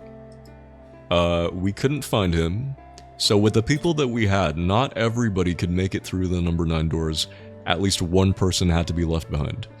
And everybody was really struggling to decide who would have to be left behind, because, you know, nobody wants to leave anybody behind. And so people were volunteering who should stay behind. But then, at the very last second, Santa pulls out a gun. He pulls out a gun on June, and says, actually, we're not just gonna leave one person behind, we're gonna leave 3 people behind. And we're like, what, why? And he's, with his gun, he's just like, shut up, just do what I say.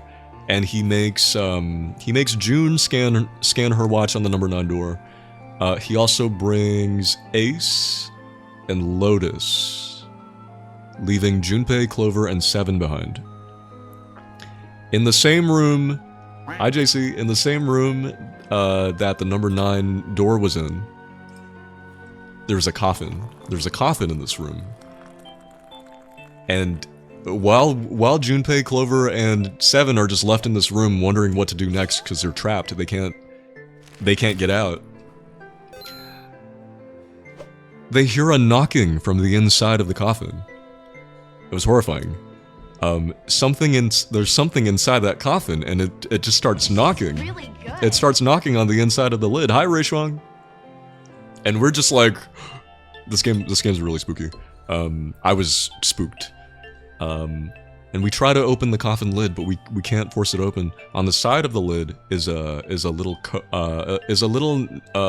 keypad that lets you put a password in.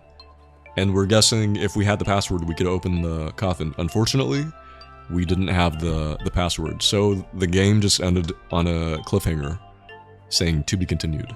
So we're gonna have to come back to that.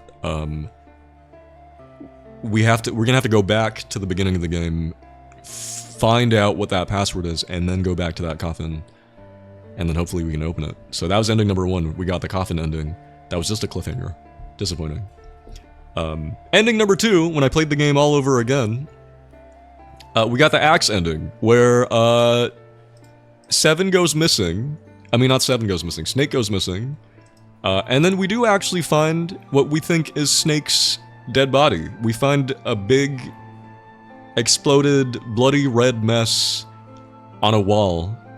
And we determined that based on the clothes, I think, that it was Snake's dead body. And everyone is shocked. Upon hearing this, Clover, his sister, is especially devastated. And she goes a little crazy and starts, in an attempt to get revenge, because Seven died, and the only explanation that all of us could come up with was, at least 2 other people must have scanned a door and then shoved Snake through and shutting the door on him, and then leaving him there to die. And so we do the math and find that the only possible culprits to that, based on the math, could have been Santa and Seven. So just when we find the number 9 door, Clover is all like, hey, there's still one more door we haven't looked at. Why don't we look through that door? What if there's a way to get all of us out? Because obviously not all of us could go through one number 9 door. What if we find more answers? What if we find more answers? And then everyone else is just like, well, this girl did just lose her brother. The least we could do is honor her request. So we go to that last door, and then she fucking kills Santa, kills Seven, and she also kills June, because June was trying to protect Seven and Santa. So Clover had an axe. We found an axe earlier. She kills them, and then when she reunites with us, Junpei's all like, Hey Clover, where is everybody else? And she's like, oh, you want to know where everyone else is? I'll show you. And she shows us the watches belonging to Seven, Santa, and June. And we're all like, wait, the only way someone's watch comes off their wrist is if they've escaped or if they die. Clover, how'd you get these? And she's like, oh, simple, I killed them all. And we're like, why would you do that? And she's like, revenge for my brother. And Junpei is like, why'd you kill June? She was the love of my life, why? And she's like, it's because she tried to protect them, so I had to. And then, okay, I have to show you guys the CG, because the CG was really harrowing. It was horrifying. Hang on, I'm just imagining having a headache if I play this. Oh, it's a lot. It's a lot, it's great. Here was the CG. So, Clover reaches her hand out and is like, Junpei, come with me, we can escape together. 4 plus 5 plus 0, because we found a watch belonging to someone else that had 0 on it. She's like, 4 plus 5 plus 0 is 9, we can escape. And we're like, just when we were about to go for her hand, she fucking axes us. She got Junko vibes, don't trust her. But yeah, she fucking axed us. And then she's like, okay, well, this is horrifying. And the music that plays during this is also horrifying. She's all like, thanks, Junpei. She takes Junpei's watch, leaving him to bleed out. And she's all like, I'm just gonna borrow your watch, okay? And then she leaves. And that was one of the bad ends. The axe ending is a bad end. A girl can do a little murder, right? So that was the axe end. And then on the 3rd playthrough, the ending we got was the submarine ending, where Junpei... Hang on. The submarine ending where Junpei, Seven, and Lotus decide to investigate one of the doors. And then once we're done investigating that door, we go back to the lobby to see where everybody went, only to find the dead bodies. Only to find 3 dead bodies in the lobby! Yay! We find 3 dead bodies in the lobby. Jesus Christ. And we're like, oh my god, what happened? We were just here an hour ago. What happened? And we check Clover's pulse, and find that she doesn't have a pulse. She's dead. And from that, we just assume that everybody else is also dead. I mentioned this because, okay, after we find these 3 bodies, we go somewhere else, to look for, you know, to look for June, because we're wondering, where's June?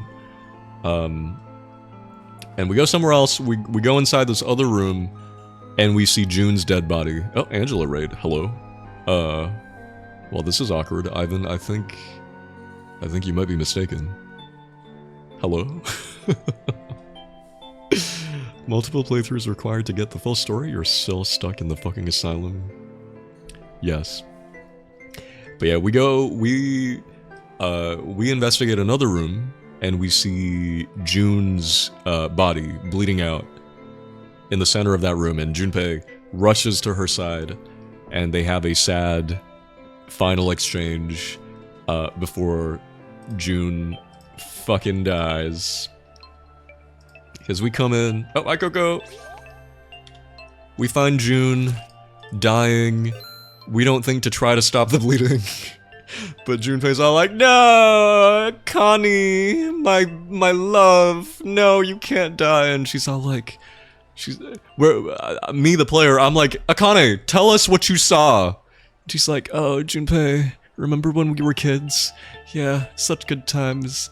Anyway, I'm so glad I got to see you one last time. And I, and Junpei's like, no, Connie. That's his nickname for her. Connie, Canny. I don't like the nickname. It sounds like Kenny. It's such an ugly nickname. This CG looks like a meme. Yeah, and what meme? What would you caption this, huh?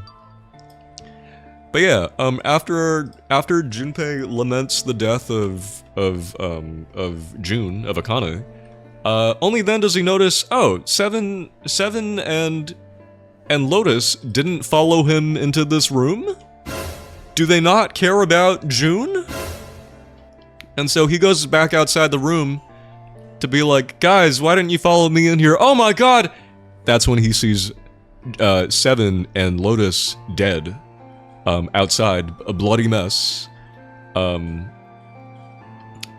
we're like, oh my god, what happened? What happened? I was literally just here, what happened?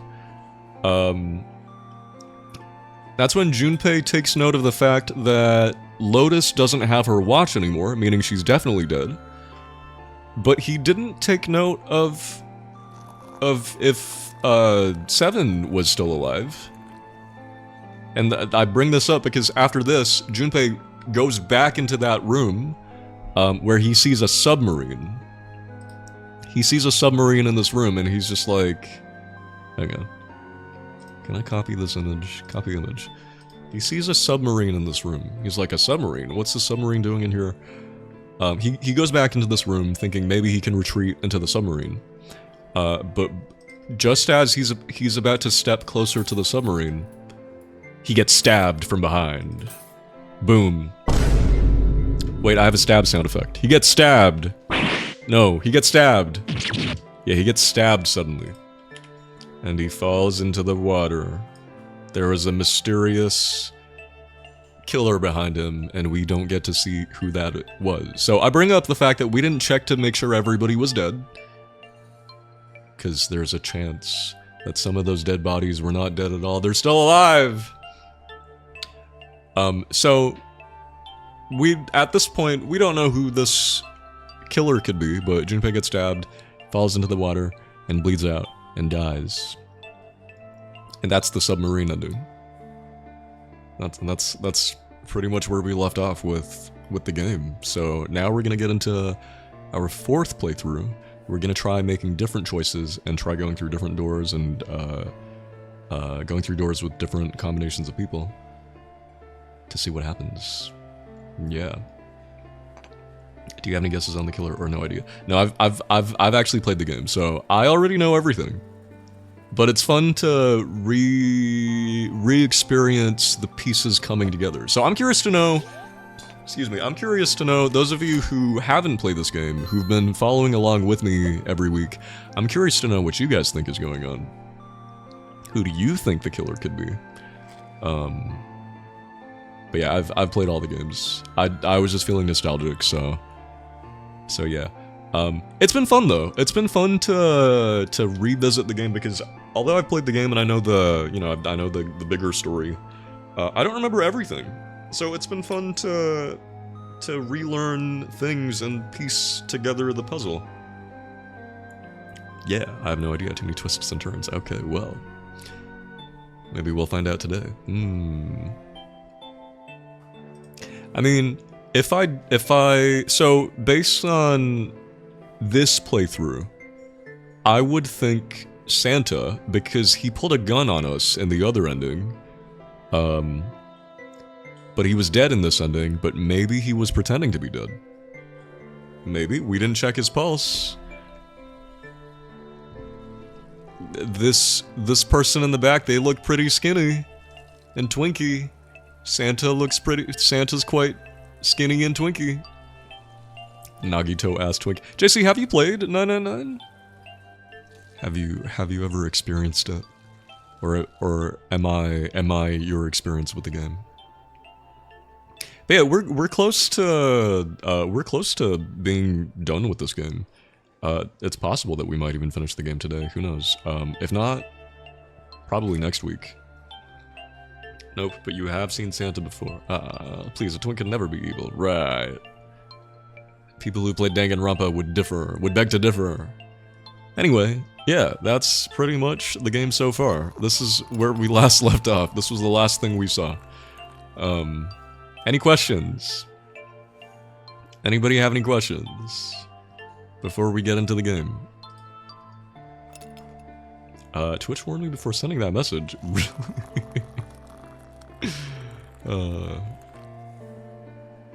Have you ever seen an evil twink? He's in the top left. What? JC, you're not here. Where? You're not here. What do you mean? But yeah, that's the game so far. Alright, let's get into it. So, I will mostly, I think, be skipping things that we've already seen. Because there is a lot that we've already seen. Unfortunately, we can't skip past escape rooms that we've already done. We have to do them again. Though, reminder everybody, this is a backseating okay stream for the puzzles, for the escape rooms. Feel free to play along with me and try to solve the puzzles with me. I'm not good at the puzzles. Yeah. I'll let you guys know when it's an escape room that we haven't done yet. Intro! Okay, I hope the sound is okay. I think I could turn it up a little bit.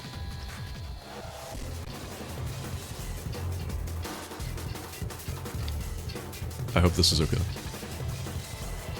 The one on the top left, that's a twunk, huge different. Twunk. You think I'm a twunk, honey? And you've seen me in person, too. That's insane. I wish I were a twunk. Seek a door that carries a 9. Not JC laughing at the idea of me being a twunk. Oh no, Honey's saying twunk with a C. Honey's calling me a twink unk. Cause we established that. Yeah. Sorry.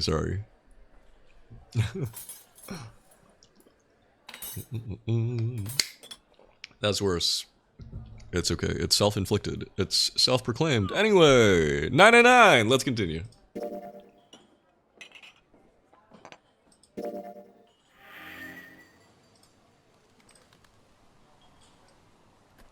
This game is fiction. All names, characters, and incidents portrayed in this production are fictitious. So again, we're gonna be skipping through most of it. I'll abridge it. La la la, I'm on a boat. Oh my god, where am I? Oh my god, I just fell from the top bunk. Ah! I don't know where I am. What is this place? This door is made of metal. I have a watch. Oh, I didn't mean to do that. So Junpei finds himself in this room, and he's like, oh my god, what do I do here? What the hell? And then the window fucking cracks and his room starts flooding. Okay, we have to... Unfortunately, on the DS version of the game, you can't skip puzzles. You have to do them every time, but thankfully, we've already done them before, so I already know all the solutions. So I'm gonna turn the sound up a teeny tiny bit, because the music is good. This is so much better with the DS format than the PC format. I like... Save for... The one thing the PC game has over the DS is a lot of quality of life stuff. But yeah, look, DS. DS, okay, anyway, if I remember, there's a key here. Okay. And then Junpei's all like, ooh, a key. Oh, I look like shit. Oh my god. Speaking of looks like shit, the guy who kidnapped me looked like shit. You see? Oh my god, gas. Yeah, we got gassed. And then taken, and then we're all like, what is this? And the guy in the mask is all like, the notary game. And Junpei's all like, the non-binary game. And Zero's all like, no, the notary game. And Junpei's all like, are you gonna take my pronouns? And yada yada yada. Nonary means 9, or has something to do with 9. Okay, there's another key in here. Okay, so now that we have both keys, you know what? I should just look up a guide for the solutions. I'm gonna do that. Morning, which room we at? Hi, all. We just started. We are just starting playthrough number 4. You also read it as non-binary.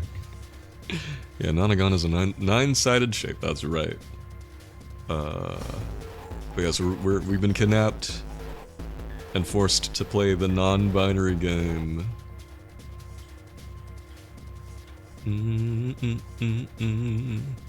Okay, hold on. 999 puzzle guide.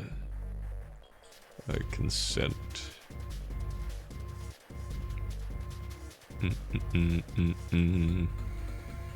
Give me one sec. Hello, IGN.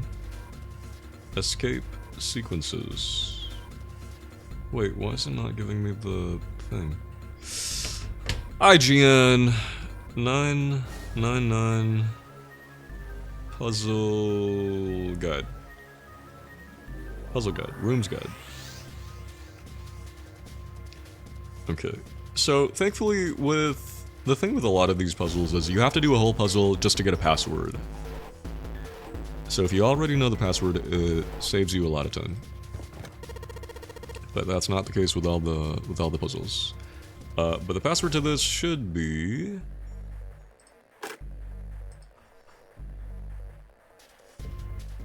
0263?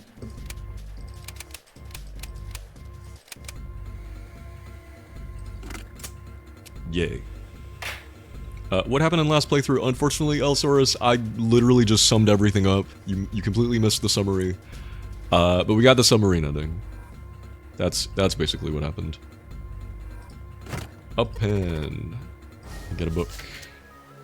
Do you remember the submarine ending? Yeah, I went through everything.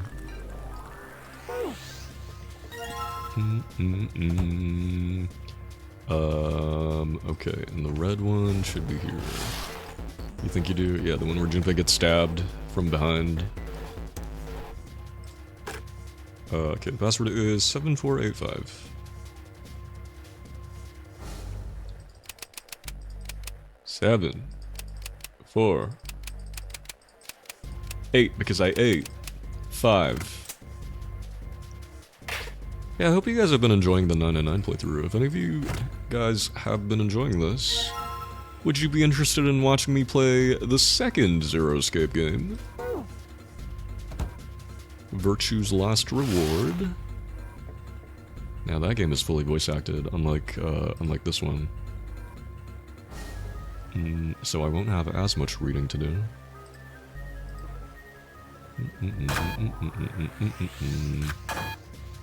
Wait. The files. Okay, and then I have to get a digital root of 5, so 6, 1, and 7. Okay.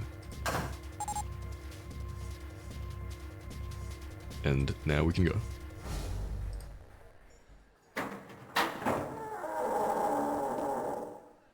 Yeah.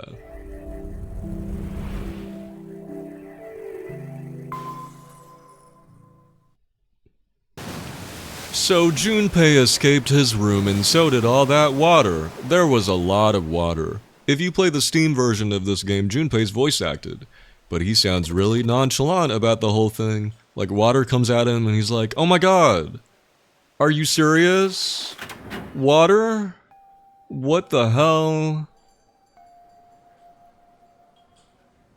A wave? So he runs away from the water. Goes up a bunch of stairs. Goes to a lobby and finds all these other characters. And they all have a stare off. And Hot Lady's like, what the fuck are you doing? Pick up the pace. Oh, Aitaga. Again. That's right, we're playing more 999. Pink hair is all like, get a move. Everybody's running around. Welcome in, how's it going? So, we're on playthrough number 4 now. I'm skipping through most of it. I'm skipping through all the things that we've seen. So everybody's all like, oh my god, doors, and they have numbers on them, and the numbers look like they're written in blood, but they're definitely not written in blood. Why can't we open the doors? And then we see June. Beautiful, beautiful June. Junpei's childhood sweetheart. Love of his life. And then she falls on top of him, and he's all like, oh my god, June, you're so progressive, oh my god. You look exactly the same, except your eyes are a little smaller, maybe. I'm a freaking God King. First time seeing your face, it looks just like your PNG. Why, thank you. See, that's why I keep saying that I don't consider myself a VTuber. My PNG is really just... It's just me. It's just me for days I don't feel like being on cam. I'm glad you like... I'm glad you think we look exactly the same. Yeah, anyway, there's a sheet of paper with the rules and things, information about the game and the watches and yada yada yada yada.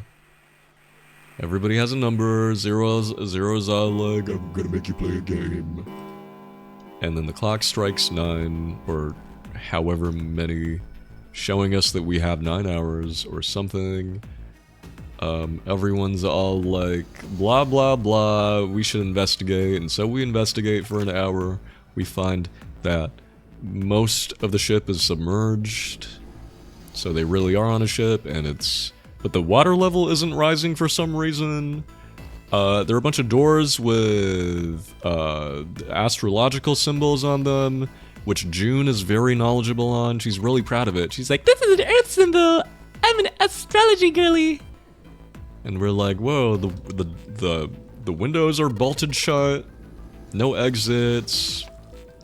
What do we do? The only way through is the numbered doors, and Lotus is all like, I'm not going through those numbered doors, I don't like them, they're weird.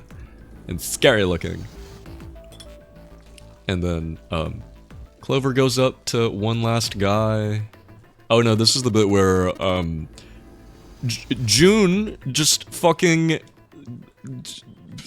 lore dumps about Junpei in front of everyone, and at this point in time we don't have codenames yet, so Junpei just calls everybody, what he thinks they look like 7 is Mountain, because he's big. Mountain's like, shut the fuck up, we didn't ask for anything! And then everybody comes up with their codenames. This is the codename segment. Clover's all like, I'm a Clover.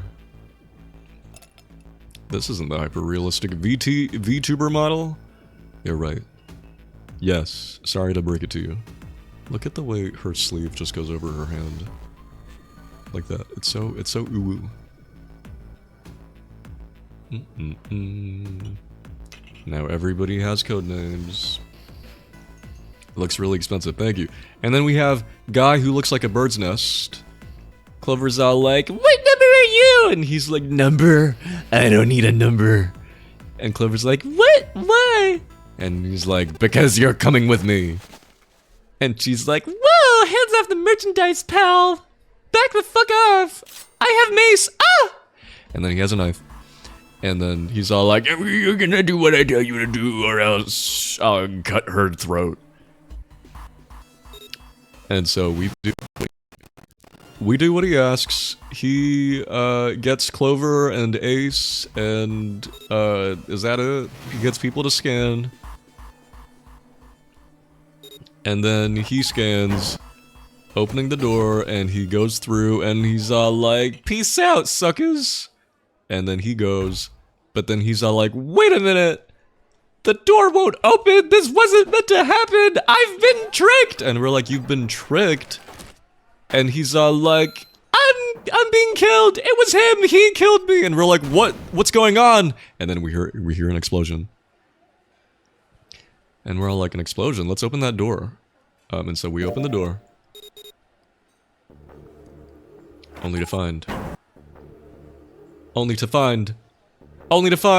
a big bloody mess!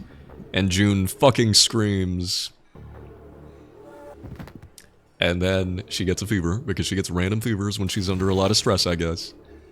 And everyone's really, really upset about this, because someone just died. Someone who was alive a moment ago is now mincemeat. Oh god, there it is again! And everyone's real sad and really scared and really stressed out. And now everybody's really fixated on the rules and not breaking any of the rules. So, we talk a little bit more about the rules and why the 9th man died. Not the spaghetti, I know the spaghetti. Ghost, hello, welcome! You made it to September 999. Yeah, and then Snake over here, this is where he tells us that he's blind. And we're like, you're blind? And he's like, yes, I'm blind. Why, did you think that blind people can't function? Because we're all, Junpei's all like, you're blind, but you don't seem blind. And he's like, oh, what, now what does that mean? But yeah, Snake tells us that he's been given a sheet of paper with Braille on it, that gives him more information. And the sheet of paper says something like, hello, Snake, because you're blind, I'm gonna give you more information. Whether or not you share this information is up to you. Oh my god, you're not like other blind people. Oh my god. Yeah, Junpei's like, oh my god, you're not like regular blind people. You're like Toph from Avatar. But yeah. The sheet of paper had more information. I forget what that information was, but it had more information about the game and the rules and stuff. Yeah, and now they're trying to figure out who the Zero person might be, how he's connected to all of them, why they kidnapped all of them to play this game, and why. Where are my pills? And why they're all being put through this. And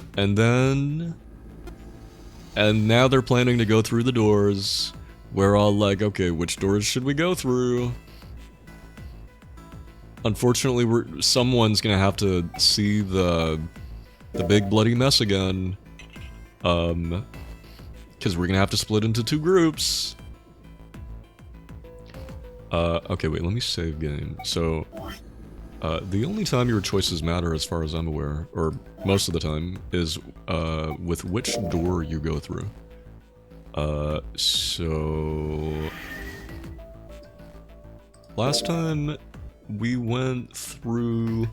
excuse me. We went through door 5, which is where the bloody mess was. So let's go through door 5 again. Oh, hi, Ra. Welcome in. Oh, and thank you for the hydrate. Everybody hydrate. So we agree to go through door 5 so that June doesn't have to see that bloody mess again. And then June's all like, but wait, no, I'm coming with you. And we're like, no, you can't. You don't have the right number for it. And so we go through door number 5 with Snake and 7. 2 chill guys. Enjoy the bread, Raw. And so we go through here. We have to scan our watches again. We're in a panic. We find the thing. We find the dead. We scan our watches. How's it going, Raw? I'm skipping through a lot of this game. I'm skipping through stuff that we've already seen. And then June on the other side of the door is like, Jumpy, are you right! Also, I give everybody really stupid voices. For the most part. Well, not everybody. You know, just for fun. Doing okay? Just working on stuff? Ooh, what you working on? Trying to get some cons done before Australia trip. You're going on an Australia trip? Didn't you just come back from a Singapore trip? When's your Australia trip? Okay, so this is where we find ourselves in a bedroom, and now we have to escape. We have to find a way out. But we've already done this, so I'm just gonna... Let's see, do I remember the solution to this? We have to find a bunch of... sheet music. So while we're trapped in rooms, we get to know the people that we're with. So from this escape room, we learn that Snake is very elegant and very classy and just, but a little bit condescending. Australia's from the 9th to the 18th. Ooh, I'm going for Smash, but staying longer to hang out with friends. Ooh, have fun. Hope it's fun. Oh, I need a bucket of... I need a bucket. No, not a bucket. I need a vase. Thank you, Johan, of course. Thank you for popping in. Ra, have you heard of 999? Or have I asked you this before? I think I have. Whee! Nope, it's fun. It's a mystery. It looks Ace Attorney. Do you like Ace Attorney? It's like Ace Attorney, but more sci-fi, more escape rooms, more horror, more thriller. Okay, we gotta go back to the bathroom. That is not the bathroom. You haven't gotten the chance to play it. I think you'd like it. I think you'd like it very much. You have the one with Herlock, but I haven't played it. Oh, I think you'd like it. Maybe. I think as a Persona fan, you're kind of just predetermined to be a fan of Ace Attorney, I think. We can't open that. Okay, let me get water. Yeah, I don't know, because, they're both like mystery detective-esque games, so I think you'd like it very much. But this game is less of a detective game. It's more... This game is more Danganronpa, where everybody's trapped and needs to escape, but there's a culprit among us. We're on a sinking ship, and we're trying to get off this sinking ship. And we have 9 hours trapped with 9 people, and we have to pass through 9 doors on this ship to find the escape. It's very cool. And it's one of those games with multiple endings. We are on playthrough number 4. So I'm skipping through a lot of it because a lot of it is stuff we've already seen. What's happening? Oh, this is Junpei wondering if Snake is actually blind. This is Junpei being sus of Snake.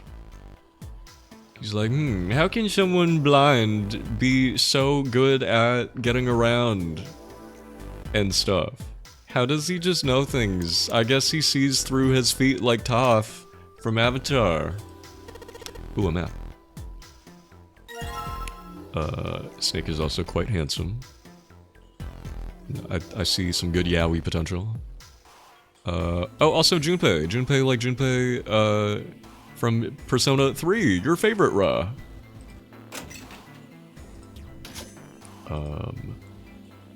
Suitcase. What? You like Persona 3, don't you? How has Persona 3 Reload been on your brand new Switch, too? You don't like Junpei? You don't like Junpei Iori, Ace Detective? Hang on, I think I still need to find one more piece of sheet music. You like him, but he's not your fave. Oh, no, I meant Persona 3. Or is Persona 3 not your... Oh, Yosuke is your fave? Yosuke Hanamura. Oh, here's the last one.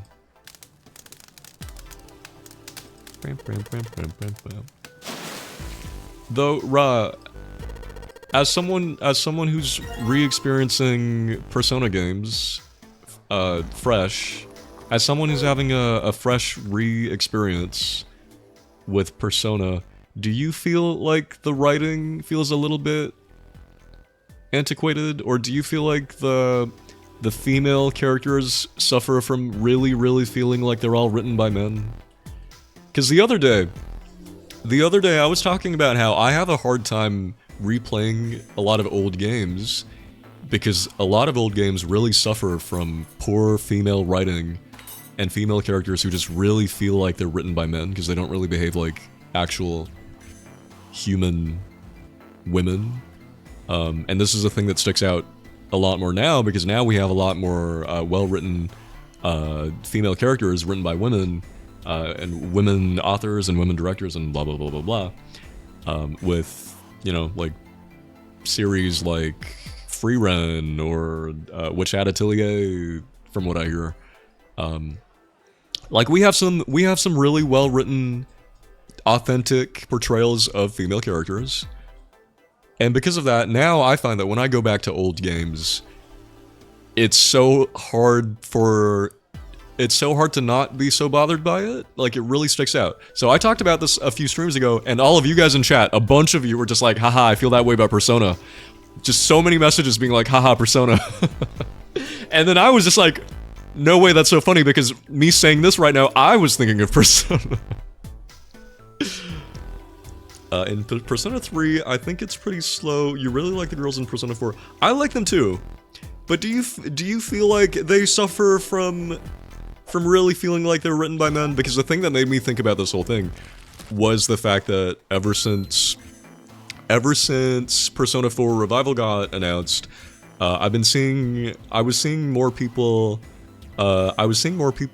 post clips of the original Persona 4 or the Persona 4 Golden, not Revival, and it was really showing to me how old Persona 4 is, because you feel like you don't feel that in Persona 4. That's interesting, because at least from seeing all these clips that people were sharing again, I don't know when the last time you replayed Persona 4 was, because it's been so long for me that it kind of hit me like a bag of bricks, seeing people post clips where, yeah, these female characters really don't behave like people sometimes. Oh, you are replaying it. How far in are you? Because, yeah, I don't know. I can't think of any, exact examples right now. Okay, you're pretty far in, but you don't feel this way. Interesting.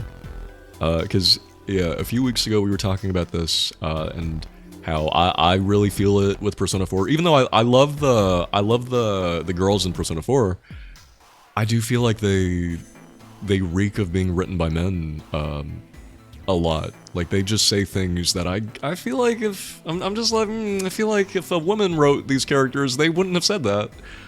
And stuff. Another game that I felt like suffers from this was Final Fantasy VII. Unfortunately, I love 7 and its female characters, but even in 7 Remake, I felt like, yeah, sadly, it doesn't really feel like these women behave like women written by women. I feel like I know girls that act like them, I don't know, so it feels okay to you. Okay. Alright. I see. But you don't really feel that. Okay, interesting. If I want to replay Persona 4 at some point, because there were clips that really just made me think, oh, like, I don't feel like this game has aged very well. Do you feel like Persona 4 has aged poorly in any way? Because just off of clips that people were posting on Twitter, I did feel like, ooh, like, oh, I don't really feel like this game has aged very well. Like, some of the things characters say and do and ways they behave, Some of the jokes that get made, I feel like just wouldn't really fly today. Oh, I tank zombie. Enjoy the bread. Welcome in. Okay, we have all of the sheet music. Yosuke and his homophobia. Well, do you feel like that's aged poorly? I feel, well, maybe some of the things. I want to say the homophobia hasn't aged poorly because it's still, you know. But maybe some of the jokes, maybe some of the things the characters say. I look at a lot of Yukiko's writing. At least from the clips. I'm gonna have to replay the game to properly see. I feel like I don't really. I feel like I have issues with a lot of the way that Yukiko and Rise are written. Sometimes even Chie. Sometimes even the way that Chie behaves feels like a man's. I just feel like a lot of the Persona girls just feel like a man's impression of what a teenage girl is. And I don't know, it just like sticks out to me like a sore thumb sometimes. Yeah.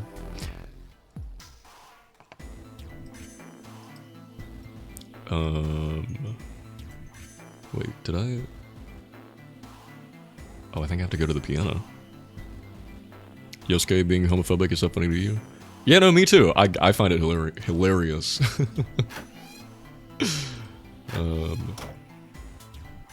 I also find homophobic Rise to be very entertaining. Okay, so we put the music on. And then I have to go...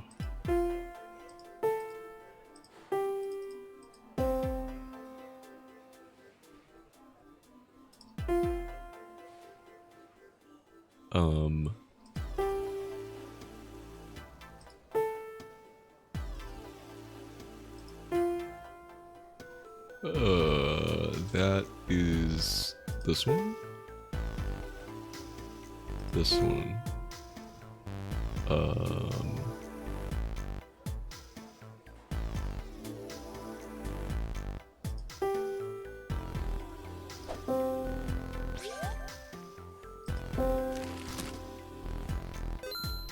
Which one is that? This one? Okay, sweet. Yay. Okay. Hi, Lysenka. Enjoy the bread. Ra, you've also played Persona 5, right? How do you think about the female writing of Persona 5? Because that's the one that I always hear everybody say is just terrible. I haven't played Persona 5 though, so I don't really know. A few weeks ago, a new friend asked me about the plushies I had on my bag, and I introduced Yosuke. Like, oh, this is Yosuke, but he's homophobic, and with full confidence, this girl goes, "Me too?" And you thought she was being silly, but she was serious. Oh no. A new friend? Where'd you meet this new friend?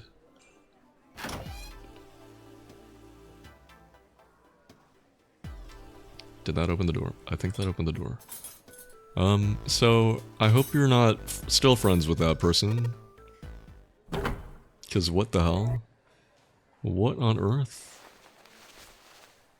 Yeah, I don't know if anybody else feels this way about the Persona games and its writing. But that is one thing I am a little bit nervous about with potentially replaying Persona 4. Because it is... okay, another escape room. Because it is a thing that I've noticed sticks out like a sore thumb every time I've replayed... Every time I've replayed an old game from my childhood, like Bravely Default, unfortunately, really suffers from this. In Persona 5, you kind of feel that with how they wrote the girls. Ah, okay. And that makes sense. Because, yeah, that is what I heard a lot. with Persona 5. I don't really hear people say this with the other Persona games, but it's just what I've observed from seeing clips. Yeah. Okay, what did we have to do here again? I think I had to find cards.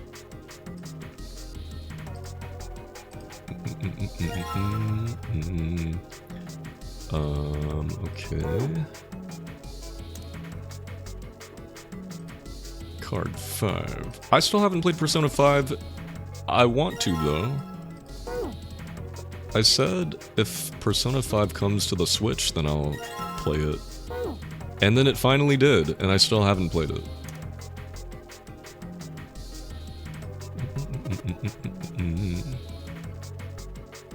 Unfortunately, this game is also a game that I feel the women reek of being written by men. As much as I love all the characters in this game. That's the thing with games I feel this way about. I still love the characters. I still love the female characters, but even so, I can feel times where like a man clearly wrote that dialogue. Oh, enjoy the bread, Blaze. Welcome in. Okay, there was a card on here, I think. No? Oh.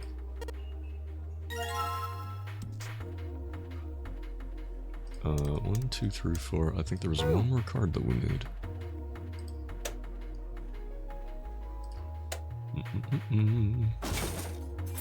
Lurking for a little bit. Have a good lurk. Gonna clean and do work. Good luck with cleaning. Alright guys, it's time to play slots. It's time to gamble. Slots. I need the jackpot.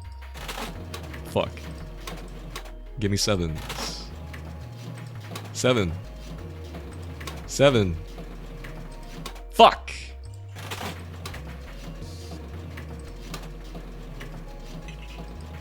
Oh, I did it! I did that so quickly that time. It took forever last time.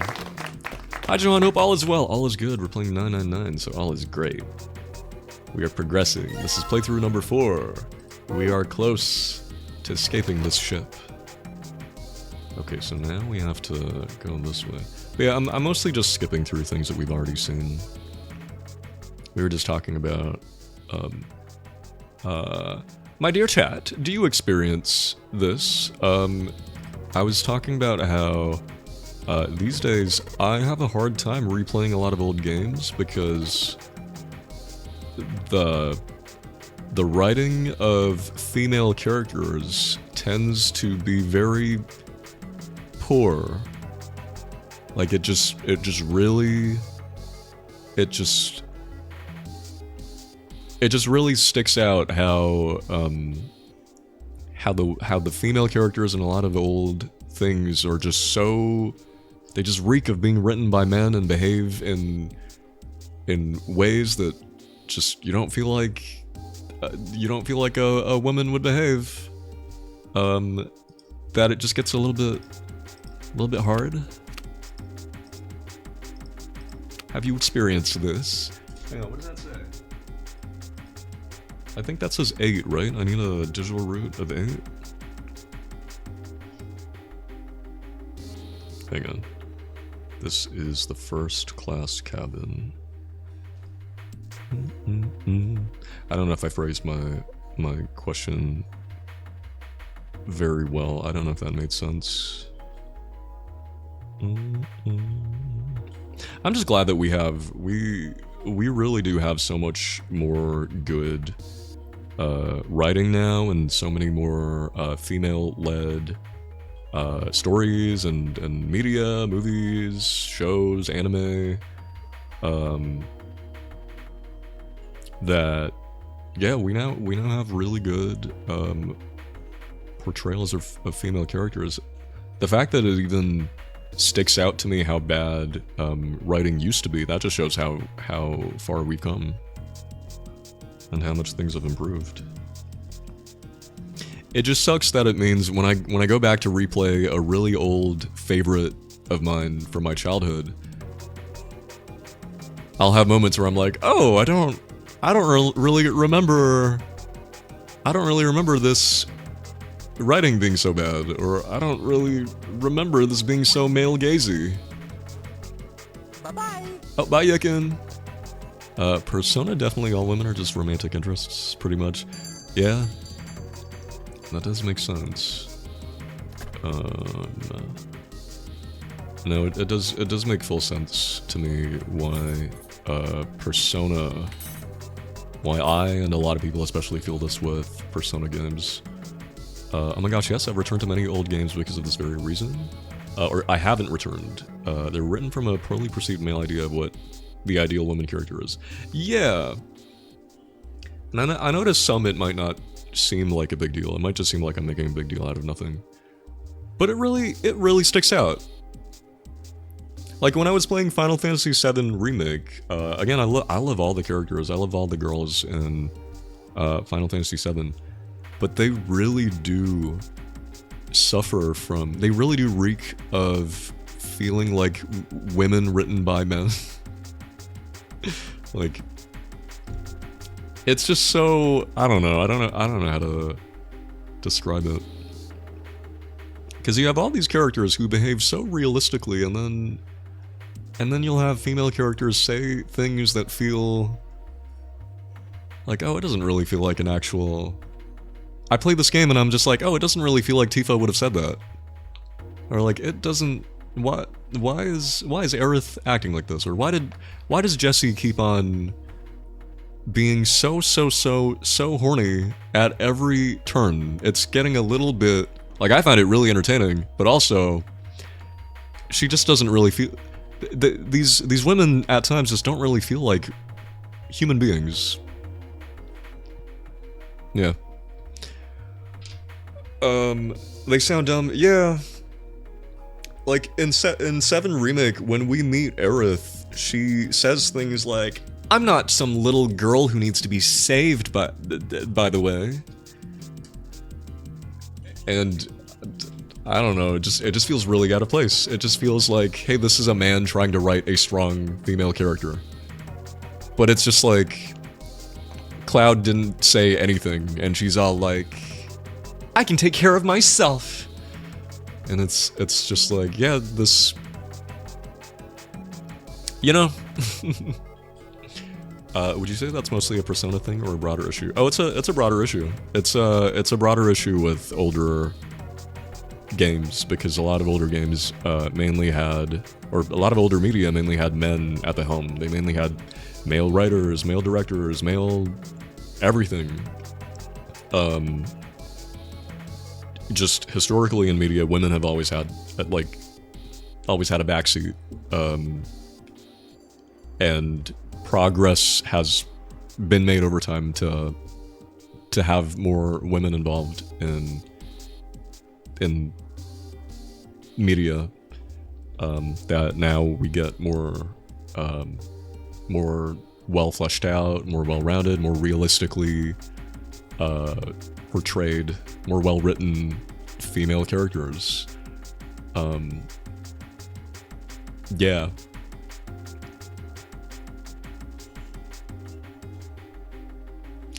Oh, I can think of a thing. I can think of a thing from Persona that really sticks out to me as man writing girls. It's how often, and I don't actually remember how bad this actually is in the game. I just remember the Hi, I'm Daisy Persona 4 comic making fun of this, but it's how often the girls assume something is about their body, I guess.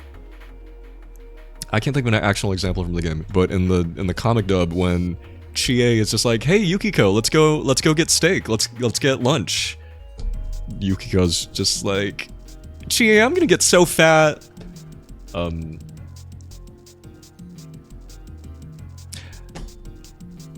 I wish I could think of actual examples, but I feel like this is a thing a lot of male writers do with their female characters is someone says anything and the girl is just like, "Are you calling me fat?" I feel like that happens in a lot of old things. And it just really feels like this is what a man thinks a woman would say in this instance. And hey, maybe some women, maybe some female characters would, but with some writers, I don't know, they kind of just assume, I don't know, I don't really know how to describe it. And it sucks. You aren't not looking too much into it at all. They make them airheaded bimbos, low-key. That is also true. Yeah. I do think that a lot of men and a lot of male writers do truly believe that women are inherently airheaded, or just like less intelligent than a man. Like to the point where they even genuinely believe that the most intelligent woman will still be less intelligent than the most intelligent man. That's just how I feel from some writers' writing of women. Speak your truth, King. But yeah, like the female writing is usually very heavy-handed in trying to portray a female character from a male writer's point of view, that it's just like very heavy-handed or very unrealistic or very just silly. Naruto is the worst and I'm a fan. Oh no, true. I hear Naruto. I hear a lot of shonen animes really struggle from this. They're very guilty of this. I wonder how much of that is the bias of the men and how much is a poor attempt at pandering to who they think their audience is. I'm sure there are elements of both. Yeah, for sure. I bet it's both. Like, you know, times where you see men try to write badass women, they're usually trying to pander to being more progressive by trying to make their female character strong and not need saving or something, but in doing so, some male writers do it in a way that's very heavy-handed and unrealistic and just bizarre. Like the Final Fantasy VII Remake example, when literally no one is saying anything and the female character is just like, I don't need saving, by the way. I can take care of myself. It's just like, huh? Like, that's... You are not behaving like a human being right now. Or when, I'll never forget when Tifa is in a carriage being taken somewhere and we're wondering, like, what's going on? Is she okay? Why is she being taken somewhere else? And she's wearing, like, a sexy dress.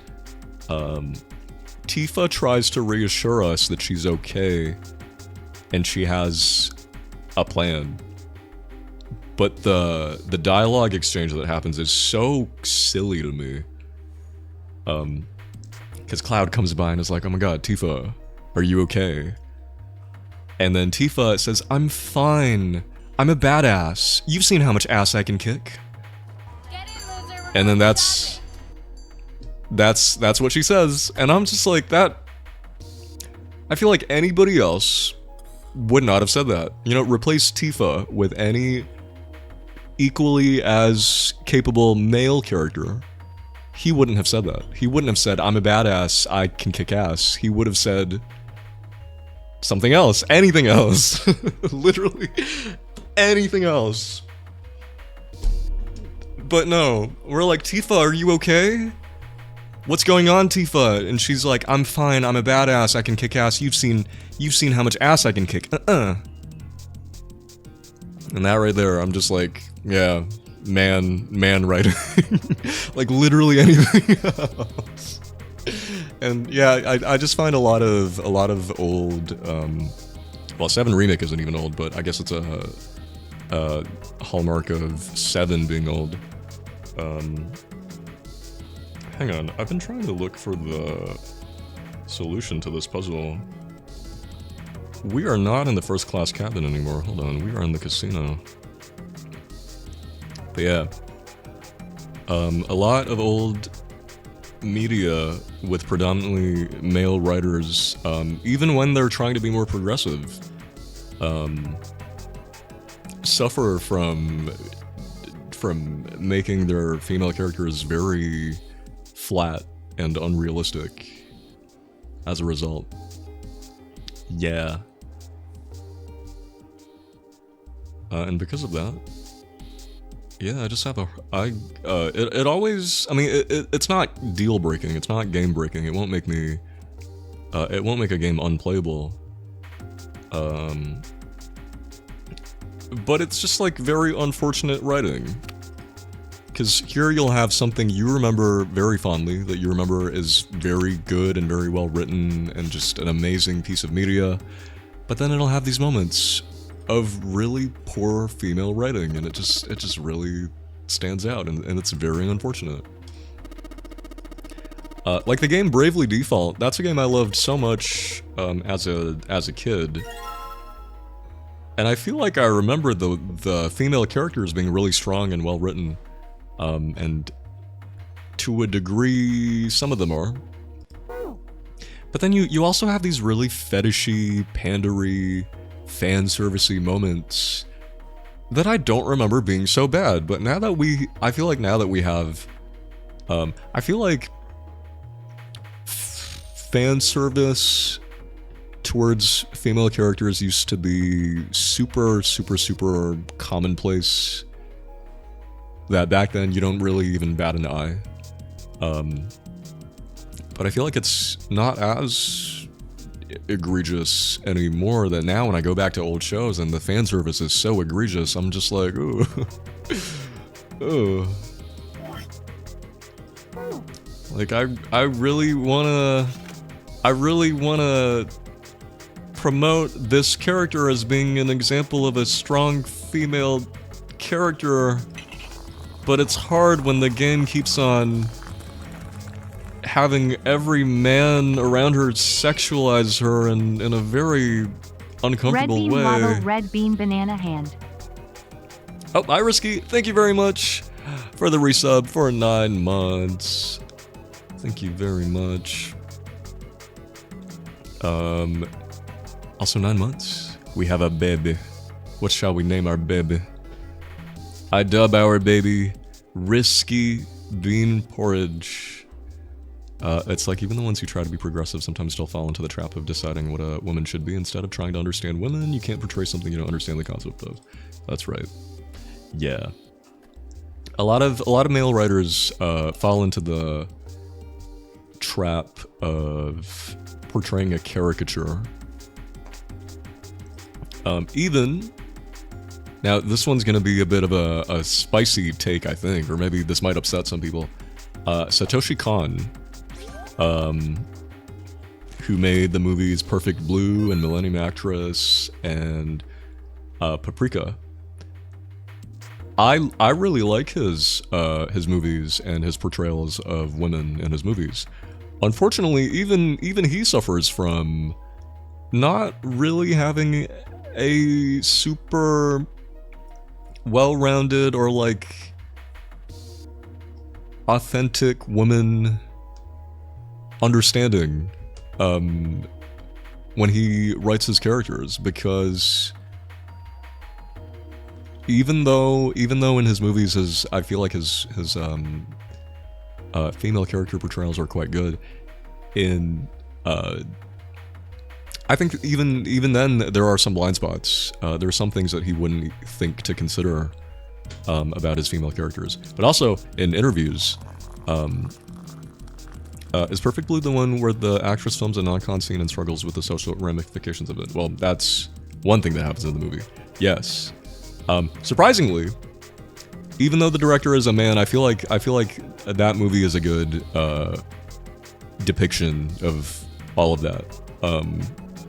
I'm a little surprised at how well portrayed that movie is.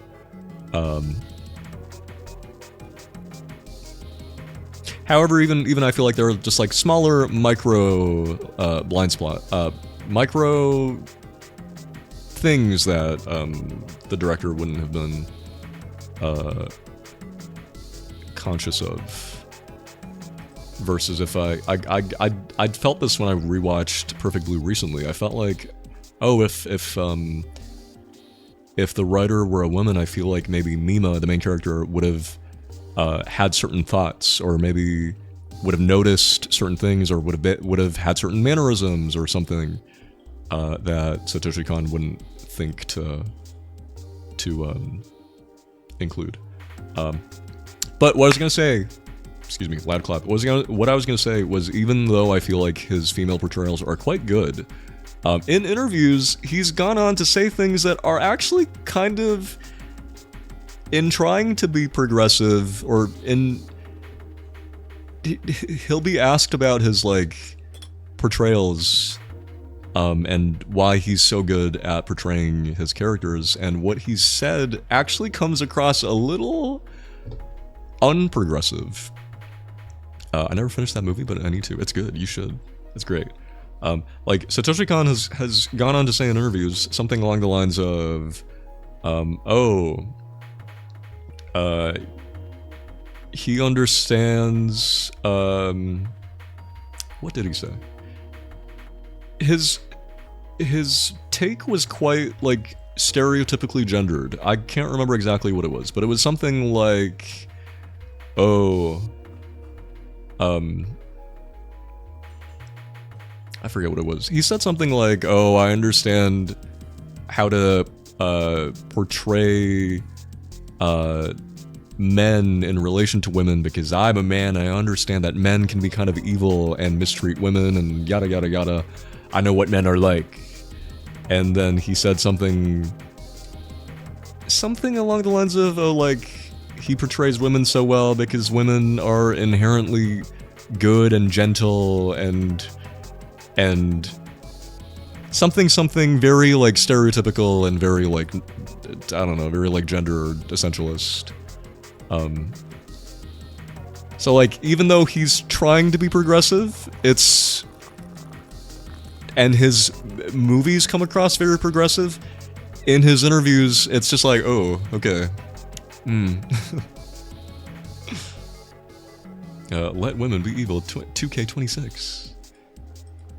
Like, he, Satoshi Kon, I admire what you tried to, what you try to do. I'm an evil woman. I want representation. But yeah, I'm paraphrasing though. Take what I'm saying with a grain of salt. I'm gonna have to go find his interviews again. But I just remember when I did papers on Satoshi Kon, and I found his interviews. I was very shocked with what I saw because, like, I was so shocked because his movies portray his women so well that I was surprised to hear what he truly felt. Support women's rights and wrongs. Okay, hold on. I need to put the 8 card here. I really can't talk and play game at the same time. Okay, wait. Don't I have to? Okay. Wait, am I missing a card? I'm missing a card. Excuse me. I'm getting a little hungry.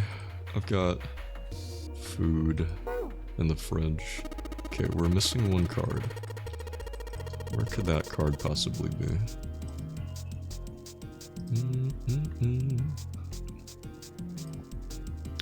I was missing a card last time too.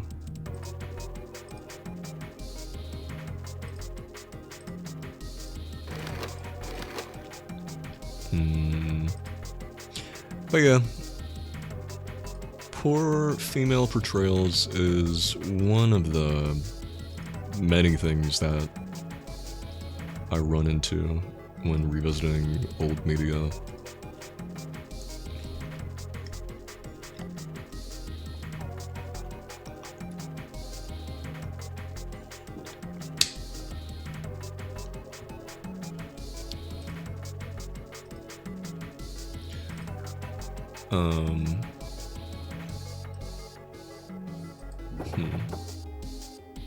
Hang on, where is the last card? Snake is admiring the door.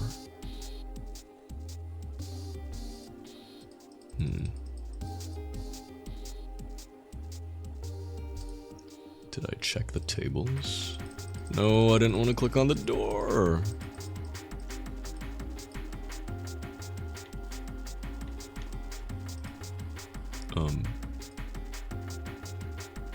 I already looked at this table.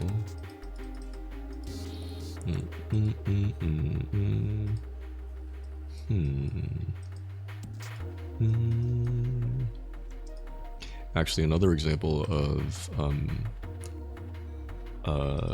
media centering women. Oh, here we go. Centering women suffering from heavy male involvement is unfortunately the original 90s Sailor Moon anime.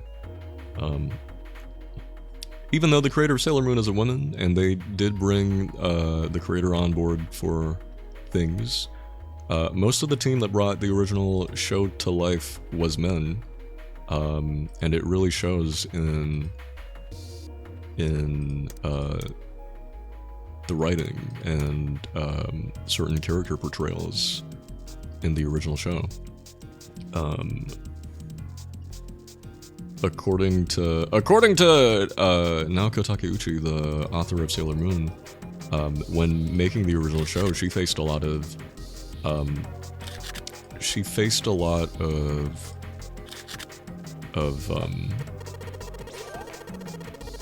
maybe like corporate meddling or like the male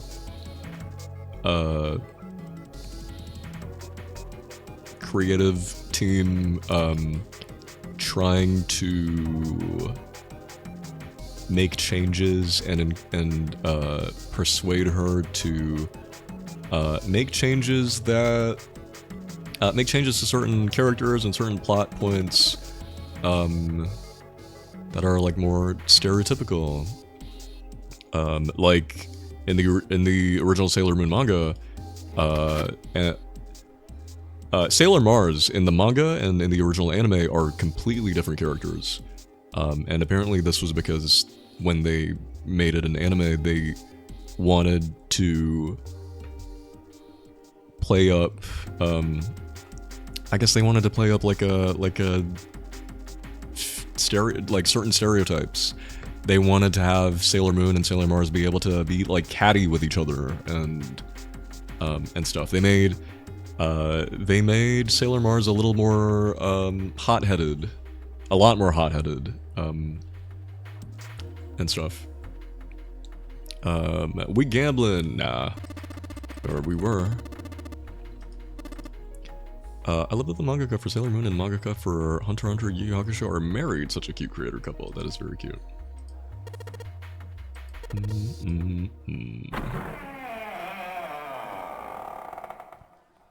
Yeah, if you've ever seen questionable changes from the manga to the original 90s anime, you can mostly thank men for that.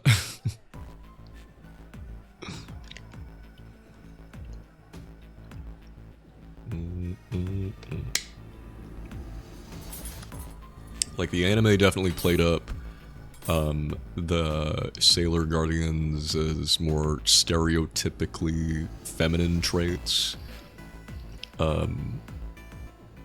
Like they made the girls, they played up the girls being interested in quote unquote frivolous, stereotypically girly feminine things like makeup and fitness and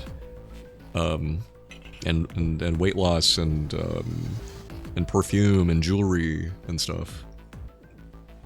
Like all of that was the men. Haven't seen the original anime in so long, but I believe it. Yeah, do you remember all the episodes where the plot of the week was, oh my god, there's a new stereotypically feminine craze taking Japan by storm, but it's being used to make the people, to mislead the people and corrupt the people.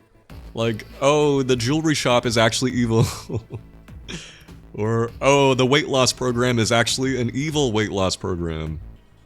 Or, oh, the perfume is evil. Oops. I came into that conversation late. Now you're fine.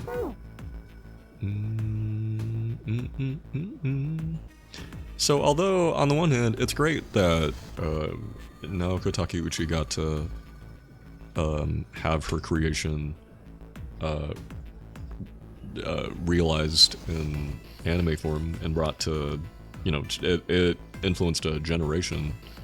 Unfortunately, it wasn't her, it wasn't 100% her true, intended vision for what Sailor Moon was. And I guess they kind of tried to correct that with the Sailor Moon Crystal anime, but I say kinda because I think most people don't feel like they did a good job. At least in the beginning. Wait a minute. I can't skip this dialogue. Why is that? Have we not seen this dialogue? Oh. Wait. I think my controller disconnected? I mean, my 3DS buttons stopped working. Okay, there we go.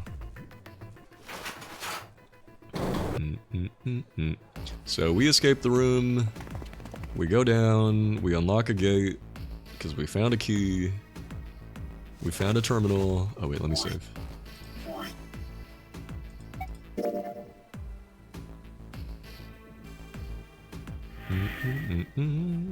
Oh, heading to bed now. Good night, everyone. Oh, good night, Ghost. Sleep tight. Sorry we didn't get any new plot stuff. You might have to come back to the VOD if you wanna see anything new. I thought you were using fake DS. Yes, no, I'm using a real DS. My DS is very real, and I just realized we've gone a whole day, whole 999 stream so far, and I haven't read any dialogue. Okay, so we find the hospital room, we find a bunch of doors, we find the 8 and 7 and number 3 door. But we can't open them, they aren't operational for some reason. The terminals have a component missing, and then we get reunited with the rest of the crew. Yada yada yada, we catch up, we tell everybody what we've been up to. Blah blah blah. Crystal was kind of boring compared to the original anime, but I only watched the first few episodes, so maybe it got better. No, the first season of Crystal was actually really bad. It was meant to be a more accurate, faithful adaptation of the manga.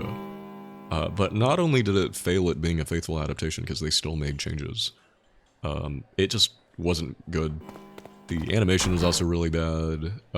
Sailor Moon Crystal famously had screenshots of how, like, bad the animation looked circulating. It was a whole thing.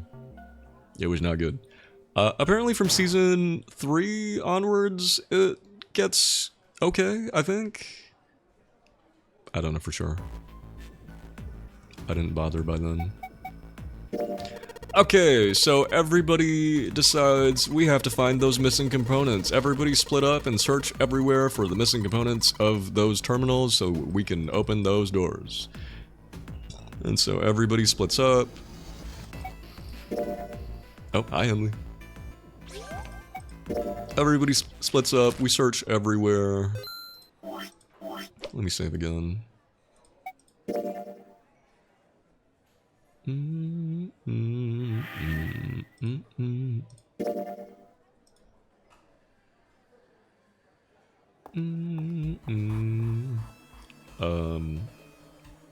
okay, Lotus realizes, hey, even if we do open these doors, 2 people will have to be left behind. Or at least 1 person will have to be left behind. So who's gonna get left behind? And June's out like, no, we're not leaving anyone behind! And they all start arguing, and they start voting for who to leave behind. Oh, also, Snake never came back. After we all regrouped, Snake never came back, and so Clover is very distraught about this.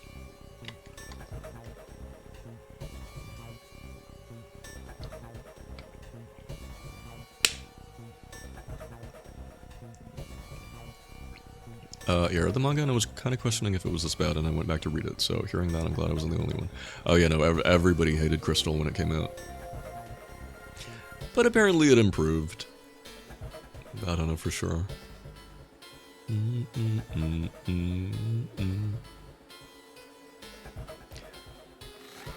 I will say, Crystal's anime is better than I expected it to be, because when I finally got around to watching it, it was after everybody told me it was god-awful.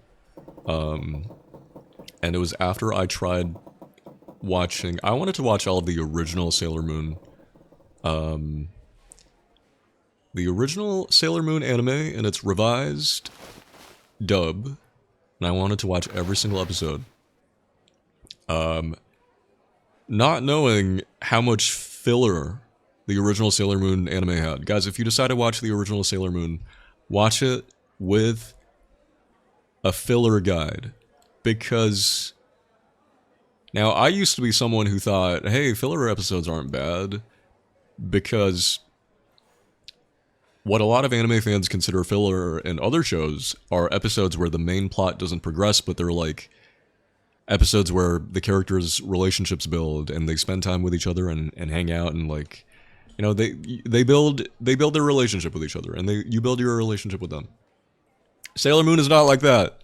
Sailor Moon's filler episodes are 3 or 4 straight episodes of a new monster of the week, teaching Sailor Moon the exact same lesson. With each episode, it's like the last one, it's like the last filler episode didn't happen, so there's no point in watching any of these episodes. It's such a waste of time. So, I watched maybe like, I want to say that I watched like 20 episodes, or maybe like 15 episodes of the 90s Sailor Moon. Saw all of that filler, was like, wow, this is awful. And then I went to watch some episodes of Sailor Moon Crystal, and it could be that the abundance of filler in the original made Crystal feel very welcome. It made Crystal a welcome watch, because Crystal doesn't have any filler. In fact, Crystal cuts out so much. Like, the problem with Crystal is it cuts out so much that it leaves a lot of things undeveloped. But...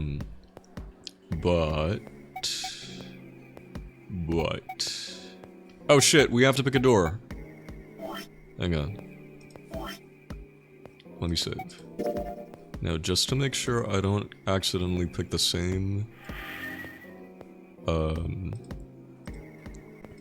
case I don't accidentally repeat myself, let me just take a look at... So I am gonna look at an endings guide from here, just to make sure I don't accidentally go down the same path.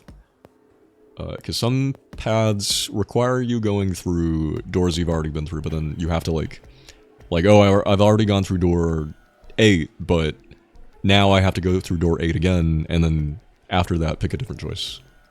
Let's see. 999 Endings Guide.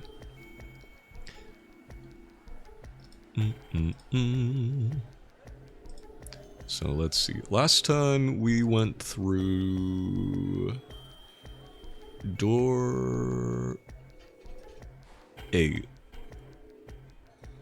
And then we went through door 2. So the door I want to go through now, we want to do door... yeah, we want to do door 8.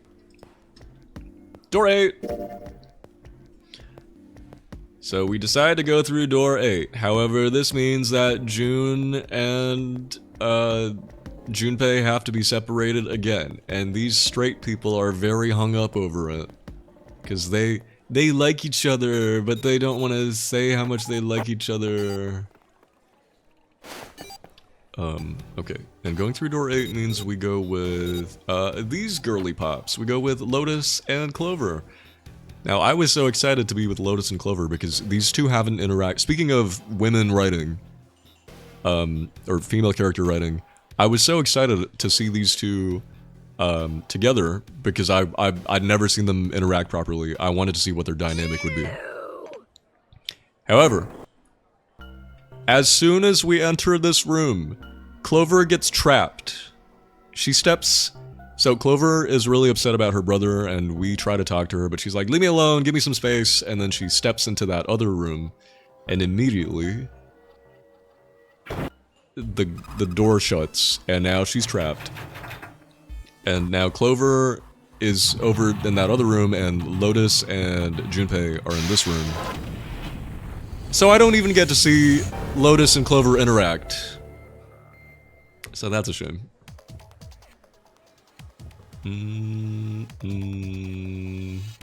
Okay, let's see. Let's see what the solution was. We are in the laboratory.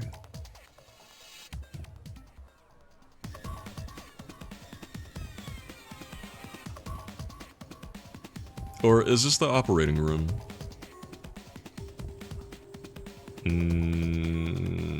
I don't think so. This is the lab. Okay, straight people crushes. It is kind of Scooby-Doo-ish with the filler, where little chunks have repetitive mini-plots that start and end quickly, and then the next part acts as if it's something completely new. It's true. Yeah, no, for like 4 straight episodes, Sailor Moon will see a big bad monster and act like she's never seen a big bad monster in her life. She builds the courage to face that big bad monster and triumphs over evil, beats big bad monster, and learns to fight and be brave. And then you get the next episode, another monster comes, and yeah, she's like, oh my god, a big bad monster, never seen one of those before, I'm terrified, I'm scared, I'm terrified. And I'm just like, didn't we already learn this lesson? And so she learns the same lesson again. Repeat that for 4 episodes straight. It's awful. It's terrible. Okay, let's see. Oh, bye, Delsa.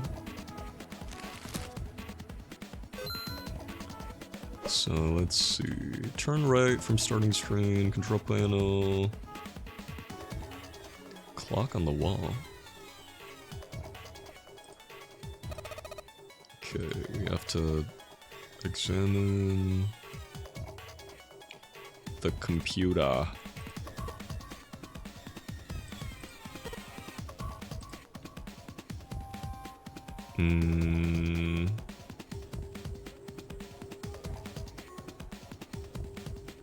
Examine the computer.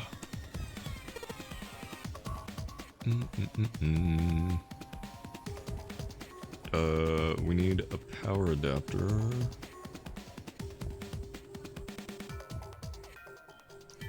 Go to the window? Wait.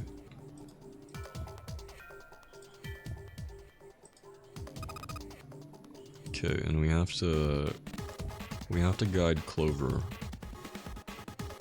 Okay. And then she'll hand us something.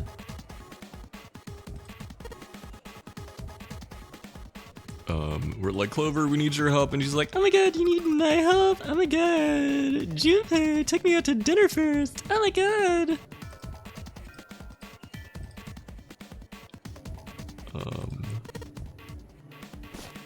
Oh, okay, yeah, okay, I remember this room being a little bit annoying because you have to talk to things multiple times.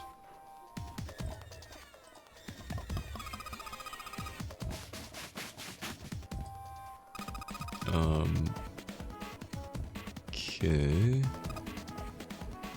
Is she gonna hand me something now? Okay. So she gives me things. She gives me that. Now, I don't remember what that was. We'll see.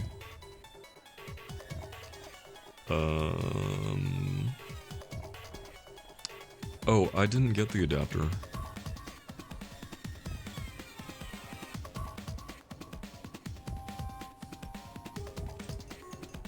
There's something here. No adapter? Wait, I thought there was an adapter here. Oh, okay. Wait, no?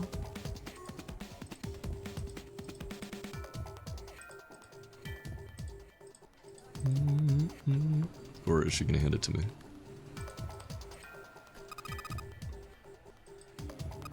Oh. Or wait, do we not know that we need an adapter yet? Power cable. Oh, I need to get the cable first. Where the hell do I get a cable?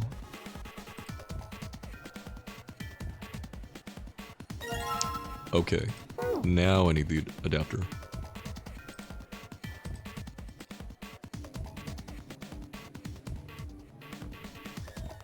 And then we go here. Talk to Clover.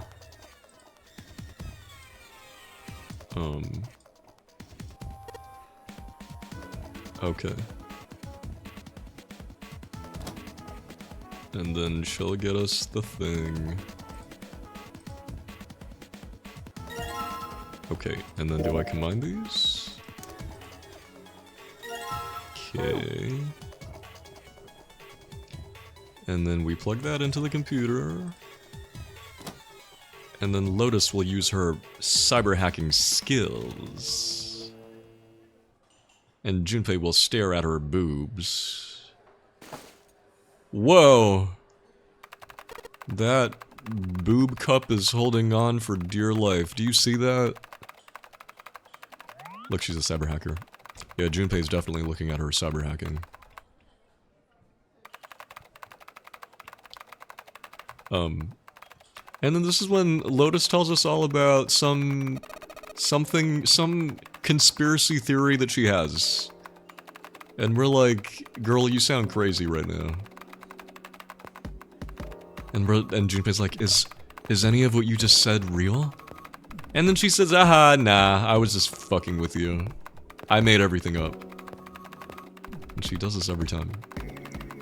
Yeah, this is where... So what happens here is this computer we're using, this monitor isn't hooked up to a PC. It's not hooked up to anything. So Junpei's like, wait, how are we using the computer if it's not connected to anything? And then Lotus is like, duh, it's a wireless display. And Junpei's like, wireless display, are those normal? And I'm like, yeah, those aren't normal. People don't use wireless computer monitors. And Lotus is like, Junpei, have you been living in a cave? Wireless monitors are normal. And we're like, okay. And then she tells us about her theory of how, oh, what if, you know, scientists say that all of your processes happen in your brain. What if they're not? And we're like, huh, what? And she's like, well, think about it.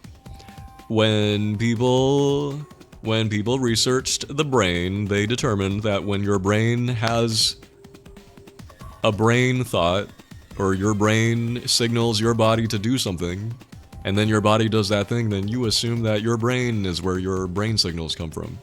And Lotus is like, what if that's not true? What if we just assume that that's what's true?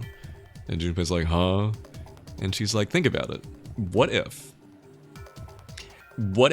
some people, like Seven, who has amnesia, what if his...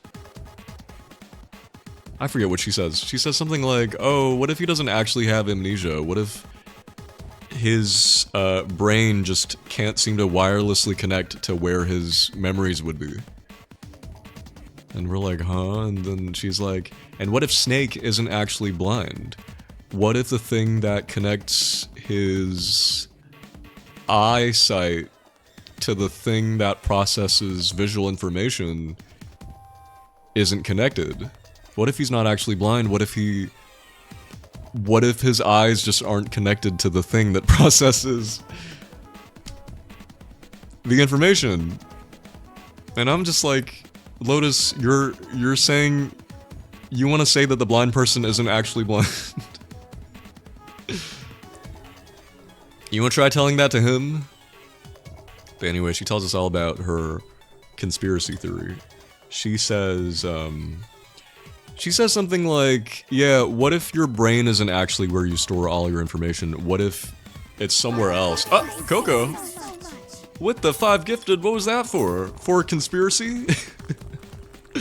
Thank you so much! Oh my god, everybody give it up for Coco Lay for gifting 5 subs. Bringing us to 6 subs. We are far away from the sub goal. Guys, reminder, I normally stream for 6 hours, but if we hit the daily sub goal, I will go for extra time. I think if we go for extra time, we might actually definitely finish the game today, maybe. But thank you, Coco. What was that for? Thank you. But yeah, Lotus's conspiracy theory. I think it was that, she's trying to say, oh, what if your brain isn't where you store all your information at all? We just assume that. What if your information is stored somewhere else in some network? And what if people like Seven have amnesia because he can't connect to where his brain is actually, or where his information is actually stored? And stuff.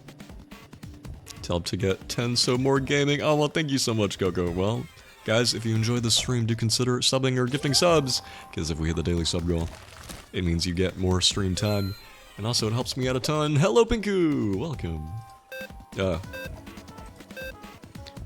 Welcome. Oh, shit, the 4th touch. Oh, wait, shit. I have to solve a puzzle. In 4 touches? I did this in 1 try last time. How the hell did I do this in 1 try? Oh, that's how. Yay! How's it going, Pinku? Welcome in. You've made it just in time for pseudo-scientific conspiracy theories. Pinku, do you believe that your brain is where all cognitive thought process occurs? And what if, according to Lotus 999, what if it's not? What if you're just assuming? Yeah. What if all cognition occurs in some distant server and you just don't know it?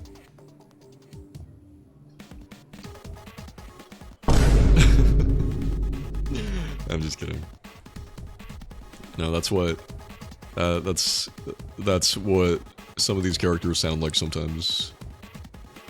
Anyway, what if the cognition is stored in the balls? You know what? I think that's what Lotus was getting at. I think you might be right. Hang on, we did the computer thing. Now what? Don't need the computer anymore. Oh, we've opened this. Look, Junpei! The door, it's open! Okay. So I'm skipping all of this because we've already seen it. Oh. It was just at that moment that he heard a voice behind him. It was Clover. Oh.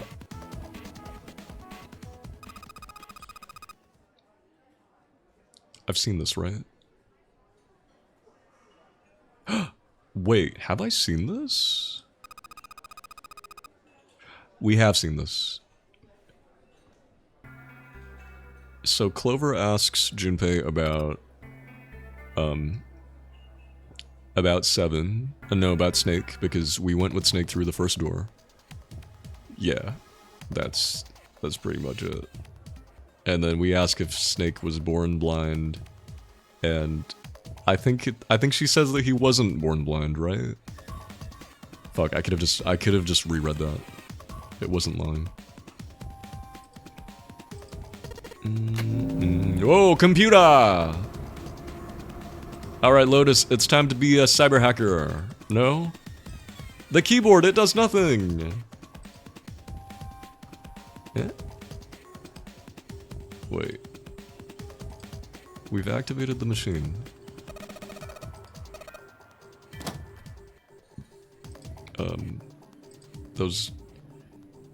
didn't do anything? Did that open the door? It won't open. Did that activate the machine?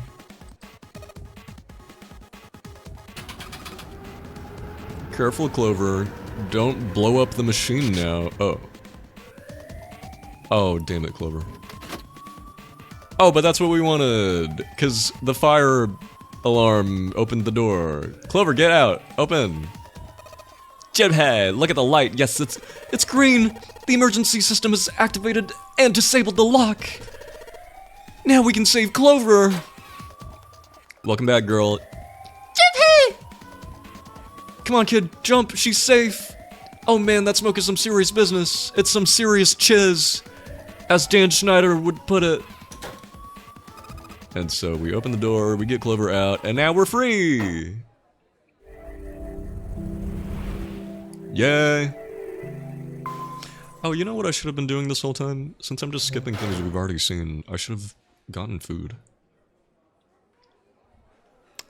Okay guys, before we continue, I'm gonna be right back and heat up some food, because I'm hungry. Feel free to use this time to also get yourself some food. Heat up some food. Maybe get some food. Okay, I'll be right back.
That's my shit. That's my way.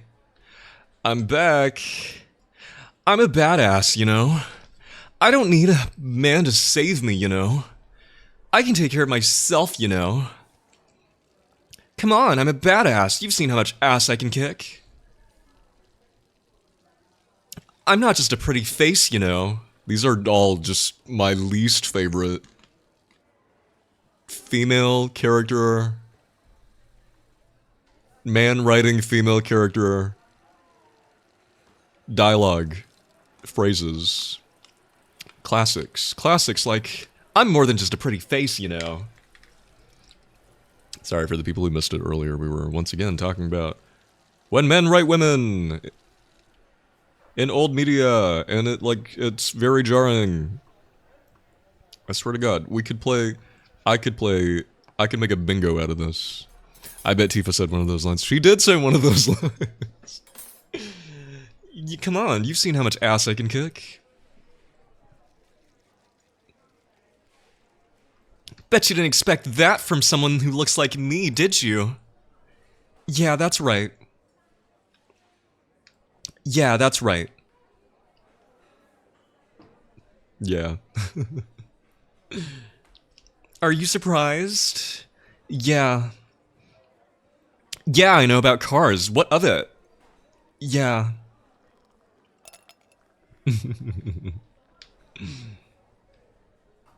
Yeah, I know what a screwdriver is. My father was a mechanic, and he taught me how to be a mechanic too. So that when he died, I wouldn't get lonely, and I'd know how to change a tire. Shit like that.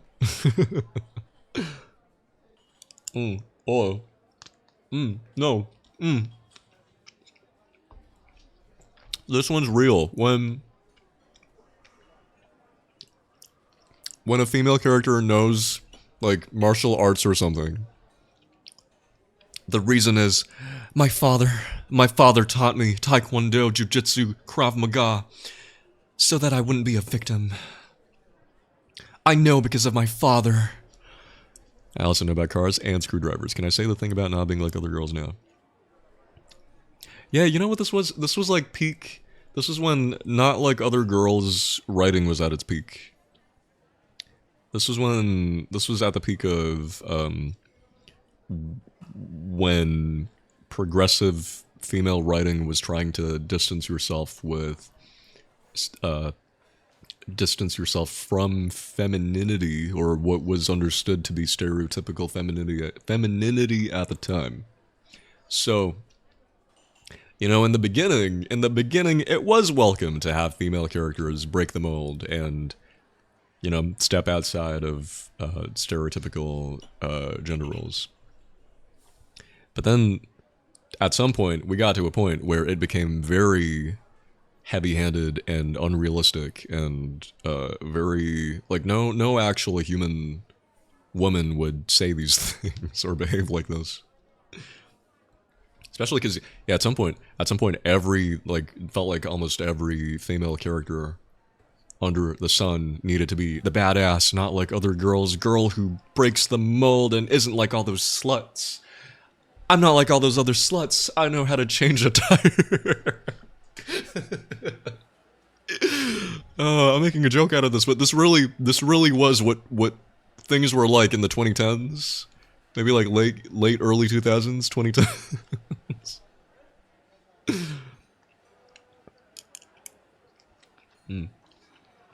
Also, I'm eating chicken. I'm eating a chicken rice bowl.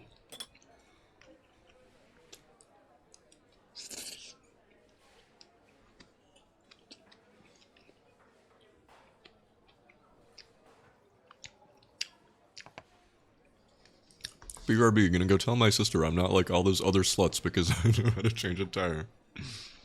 She doesn't. She's like all those other sluts. That's right, sis. While you were busy getting your back blown out, I was getting an education.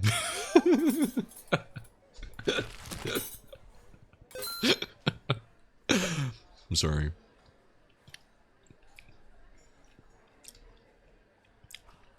I'm so sorry. I'm so glad. I'm genuinely glad that me making fun of this and me pointing out how times were bad back then just shows how much media has improved.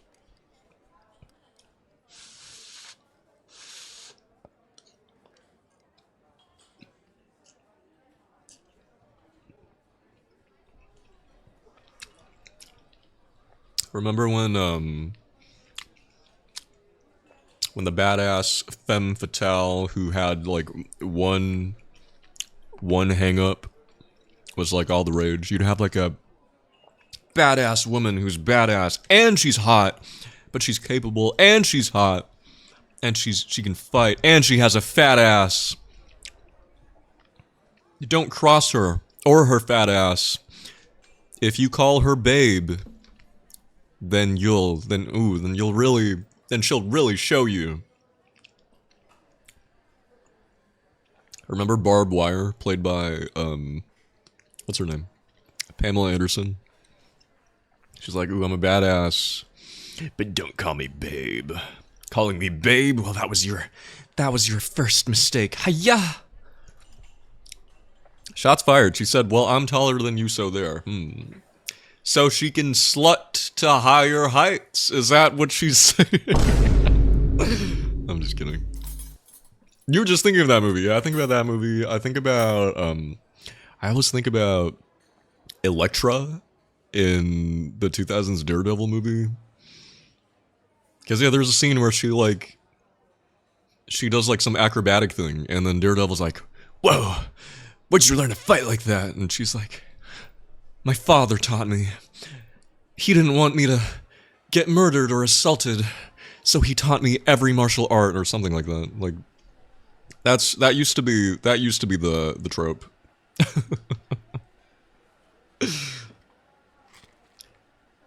Yeah, that was another thing. A lot of male writers writing women whose stories. Writing women where assault was central to their stories. And it's not like, it's not like for a lot of women that's not a major part of, like, your lived experience. However, there is something very icky about how men writers would really, like, some of them really act like some men writers, sorry to talk about assault, but some men writers really act like assault is what defines women, to where sometimes to where they'd write their female characters to, I don't know, just kind of, like with Elektra, well, not Elektra, but like characters like her.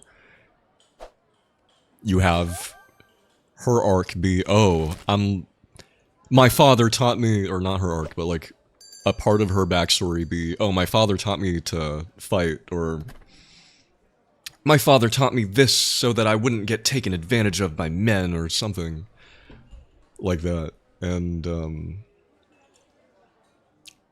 I feel like it comes from a well-meaning place, but at some point, I feel like at some point we did start to get almost every single strong female character be strong because she was assaulted, or be strong because she something.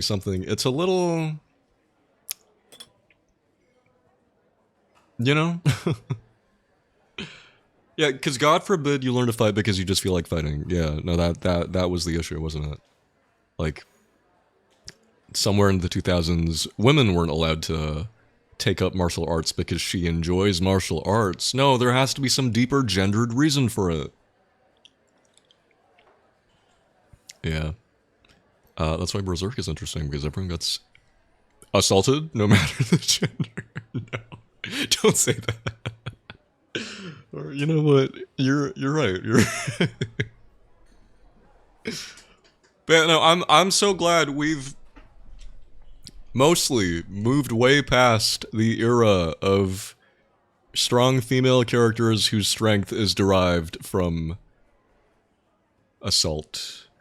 Excuse me. Because whether you realize it or not, like, you might not even realize, but this really was, excuse me, this was such a thing and still continues to be a thing sometimes, with female characters in media for a long time.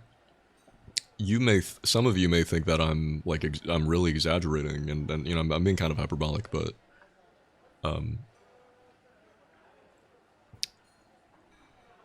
I'm sure if you stop and think about a lot of examples of like strong, powerful, independent female characters, you'll find that their strength is derived from the things I just said. Oh, and hi Flump, thank you so much for the 30 stream streak. Thank you very much. But yeah. Why does it always have to be the father teaching them something? I don't know. Why, yeah, like, why can't it ever be the mother? You know? No, it has to be the father. Only the father can teach his daughter martial arts. The mom has to be dead. It's always the father. Or the grandfather. Or the uncle.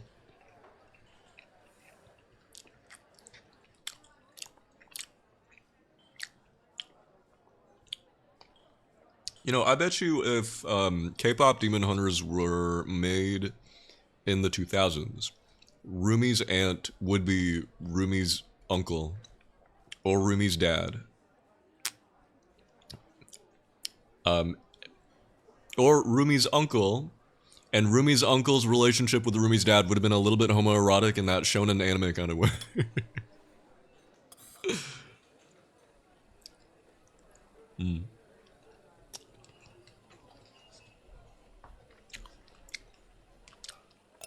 Yeah, in heteronormative books, you still have super often the trope that she needs to be rescued by a male character, even if she's strong as fuck. Can't read it anymore, therefore queer books for the win. Hell yeah. Yeah, no, that was the other thing, very prominent thing in the 2000s and 2010s, is male writers, usually male writers, attempting to be progressive with their female characters by building them up to be so strong and so independent and so capable and so strong. However, at the end of the day, despite being built up as so strong and capable, she still needs to be saved by the male main character, or she still needs to be saved. Because it was all just performative and superficial. K-pop Demon Hunters, if there was homoeroticism, there already kind of is. I already kind of feel like, there kind of is a little bit, maybe. Depending on who you ask. Actually, yeah, if K-pop Demon Hunters were written in the 2000s, they would have made.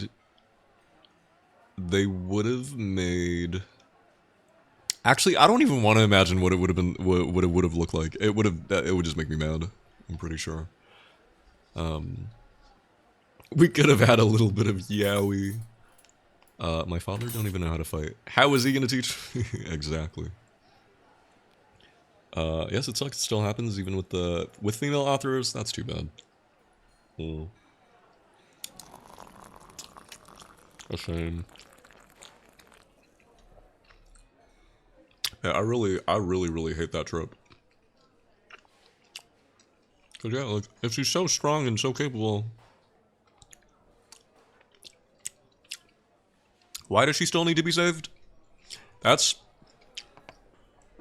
feel like this is mostly a thing of the past in movies and shows, but it comes back every once in a while.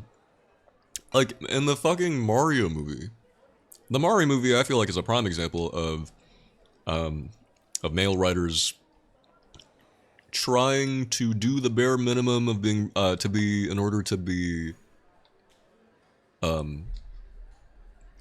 progressive, without going all the way, without doing all the work. They make Peach such a badass. They make her leader of thing. They They clearly show that she's so strong and capable.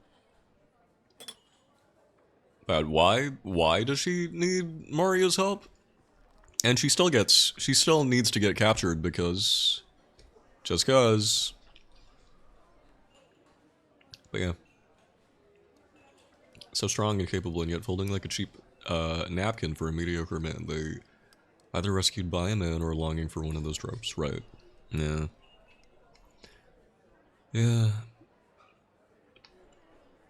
But again, I feel like this happens way less now. We have so much more good portrayals of strong female characters that it's jarring. It's jarring when it shows up. That's why it was really jarring when I saw them make Peach in the Mario movie a girl boss, because I'm just like, I thought we were past this. I thought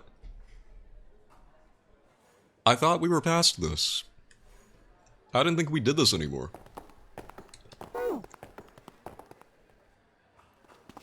Oh my god, it's June. Okay, and so we reunite with everybody.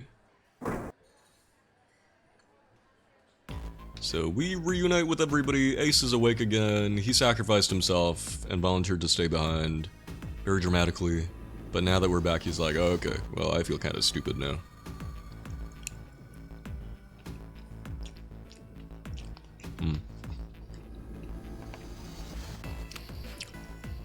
I didn't like that they stripped Peach's girliness to make her stronger. She was already strong. The way she was. They pretty much made her into Daisy, pretty much. Yeah.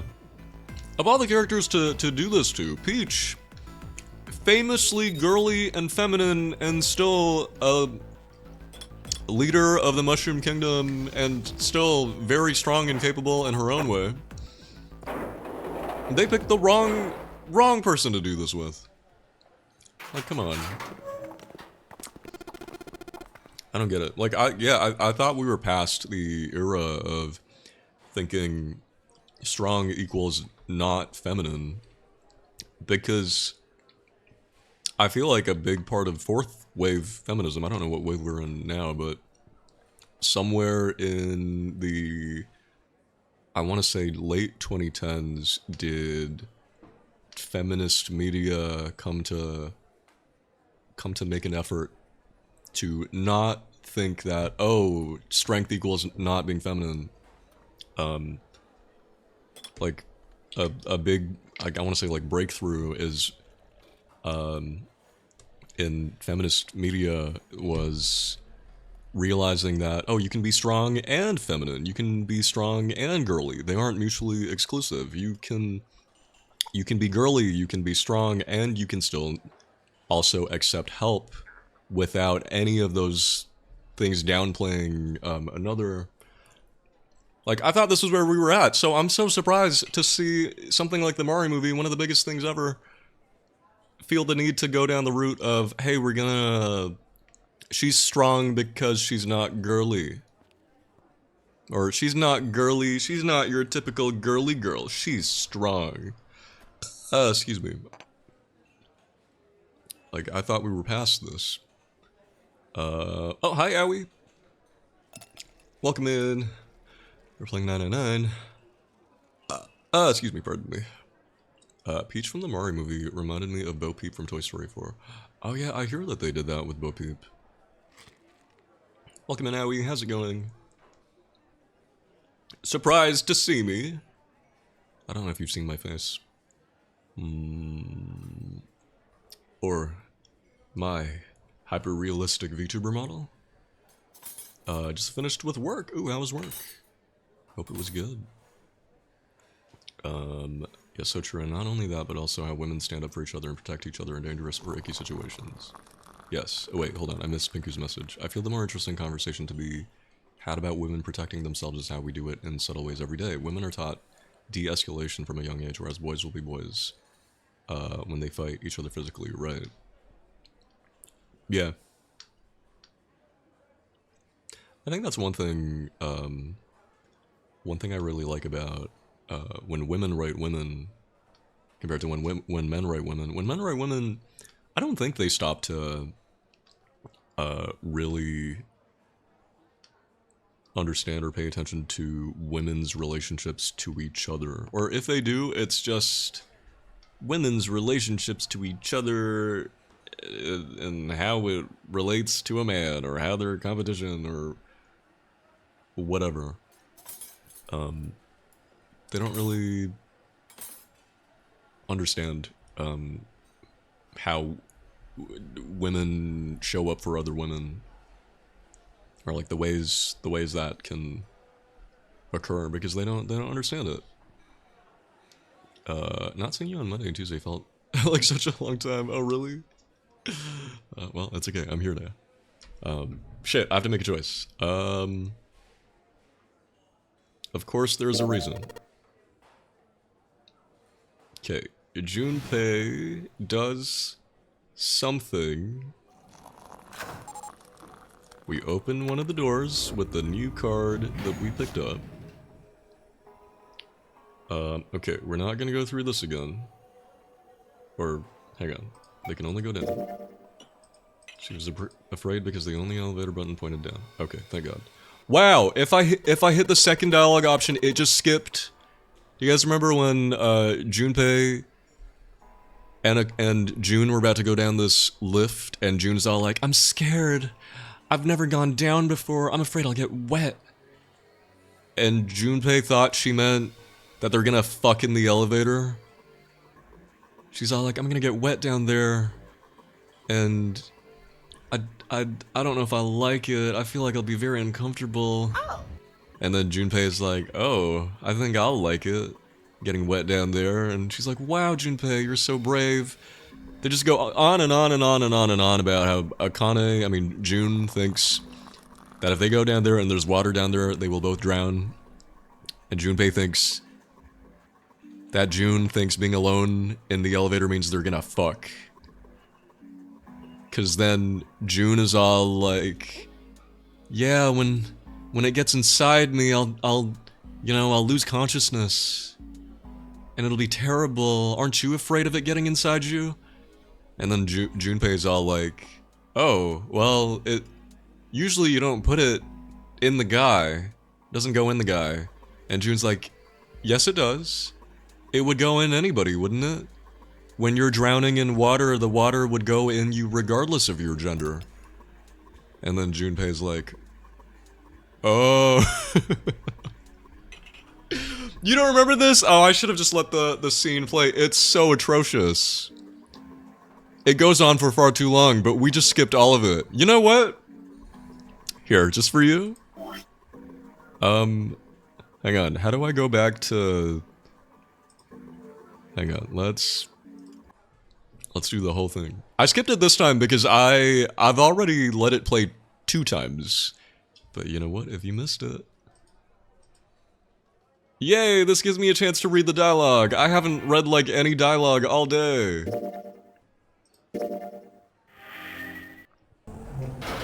Okay. So we get out. Oh, did I not save for a while? Okay, we reunite with everybody. Santa's hot twink arms. You must have blacked it out from memory. Well, I'm about to bring it back to memory.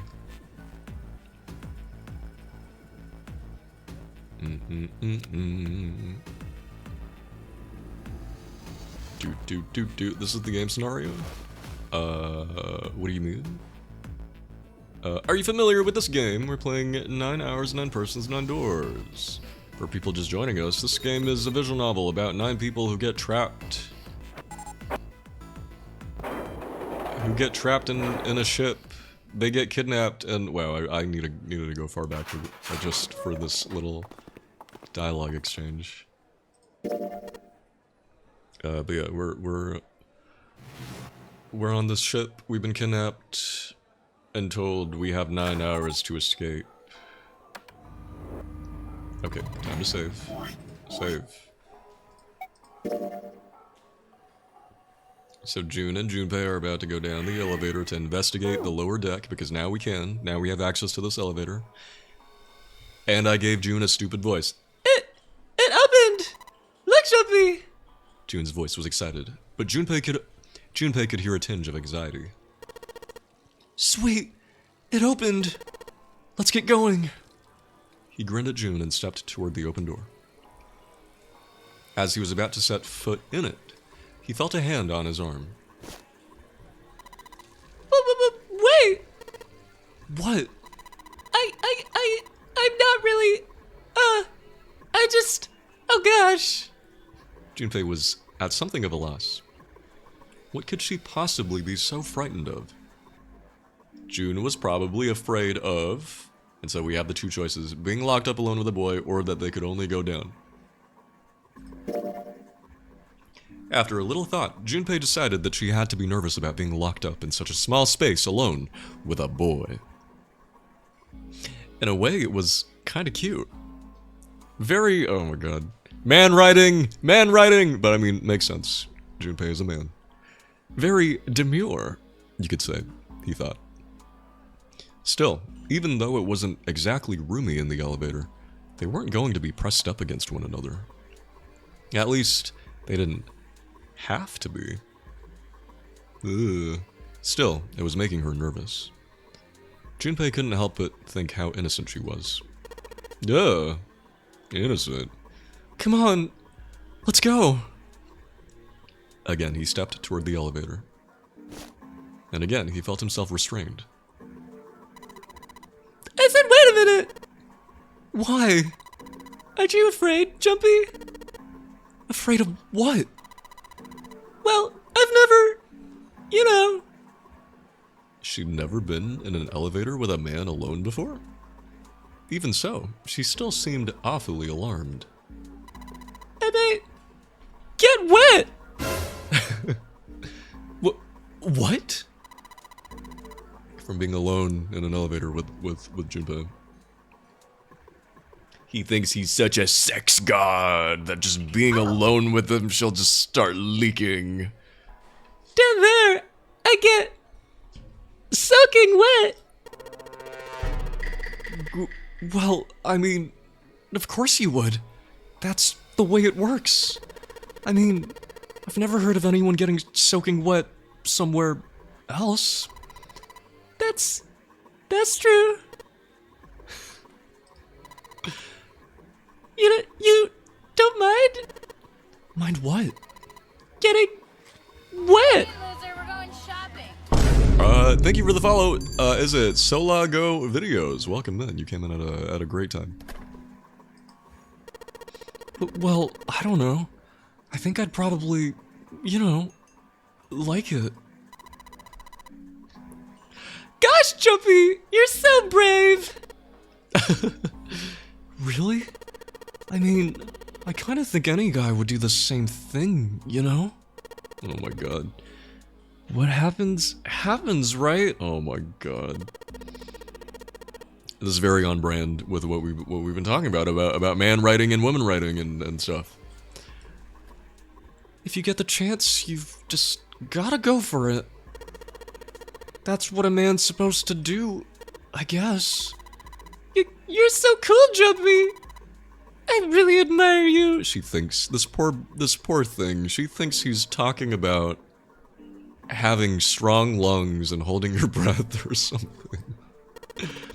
That doesn't really seem like the sort of thing you ought to admire someone for. I'm really scared. Yeah.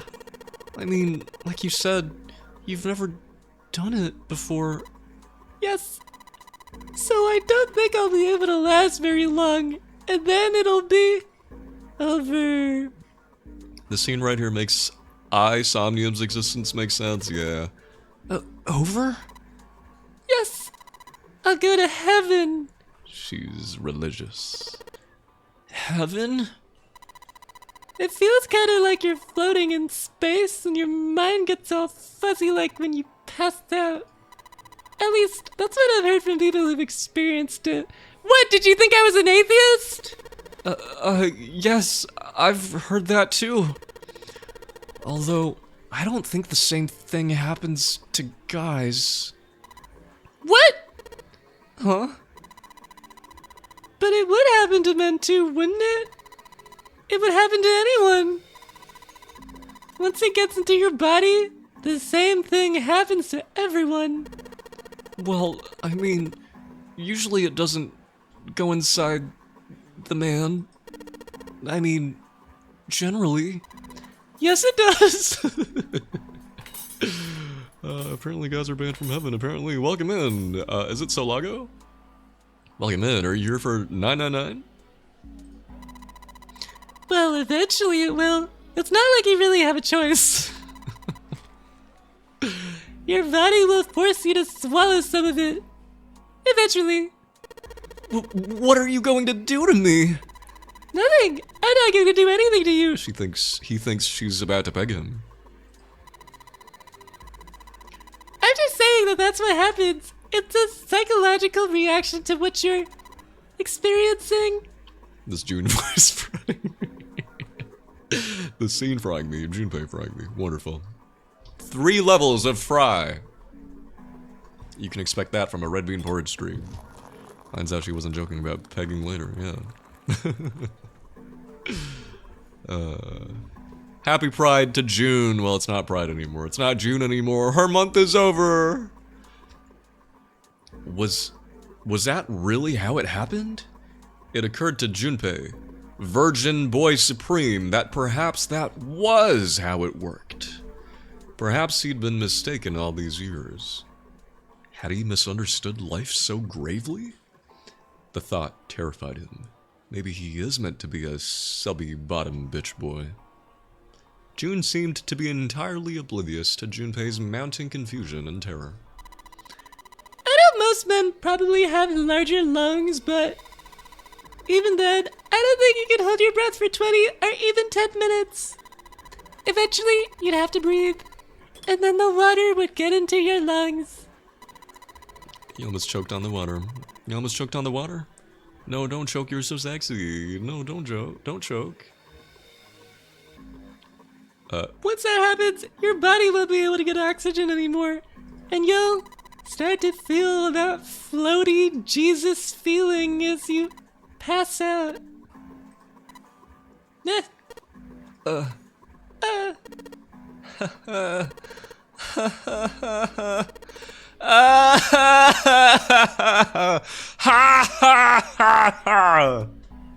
Finally, Junpei understood. He understood what June was trying to say, and why she was so scared. Yeah, you're right. You wouldn't last very long. See? Semi, hello. Thank you so much for the resub. Add tier 2. Thank you so much, Semi. Welcome in, Semi. You made it just in time for that one scene. Again, maybe? I don't know if you've seen this before. She was afraid that the only elevator button pointed down. That meant, of course, that the elevator couldn't go any higher than the floor they were on. See, if I chose the other option, it skips straight to this.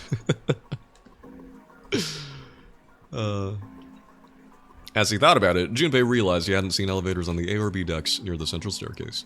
All of which meant that the elevator could only convey them to the lower decks. And the floor below the one they were on, D deck, should be completely submerged. And so I'm gonna skip the rest of this. Because, yeah. So Junpei decides to test it by sending the elevator down and then back up to see if any water would come back up with the elevator, and there would be no water. Meaning that the lower floor is not submerged and it's designed like what that drawing looked like.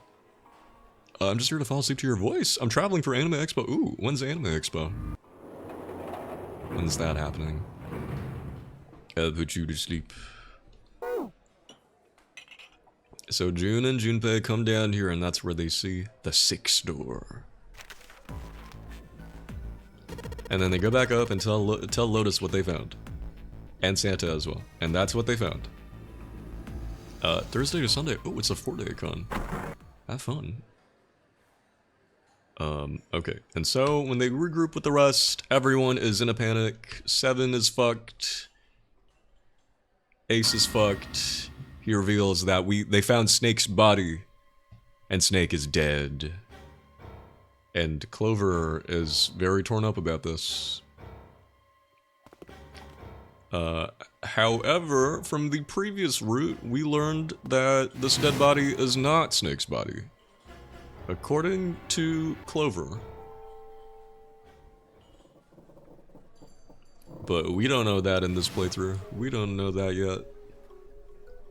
And then they're theorizing how... Get in, loser. We're going shopping. How... Snake could have possibly died. Oliver, thank you for the follow. Welcome in.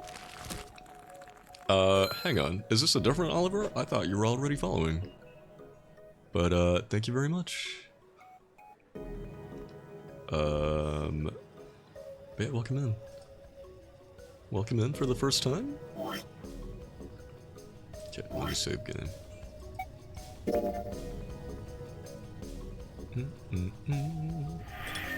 This is my out-of-town accounts. Why do you have an out-of-town account? And is the name not the same? Or are you using a capital I instead of an L? Was Zero still on the ship with them? Of course. So this is where we suspect Zero, their kidnapper, is one of them! And then Clover believes that too. Last time, Clover was like, I think Zero might be one of us. And then I picked all the options that were like, that's crazy, you're wrong, you're stupid, that's insane. And Clover didn't really like that, and so she kills us. She kills us later. So let's not pick those. Let's agree with her this time. 999 Day, welcome in, Floof. We are en route to that one ending. That one... I think we're en route to the ending that we need in order to get the true ending. So it's possible that we finish the game today, maybe.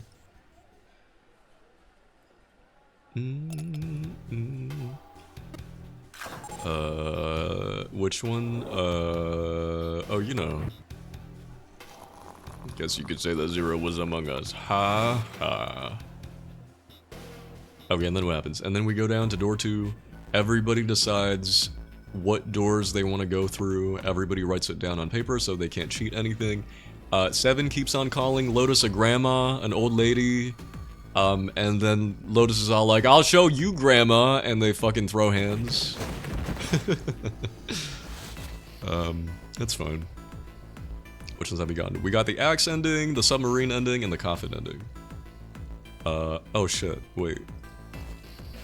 So this time we have to go through... So I'm looking at a guide just to make sure I don't accidentally pick things we've already picked.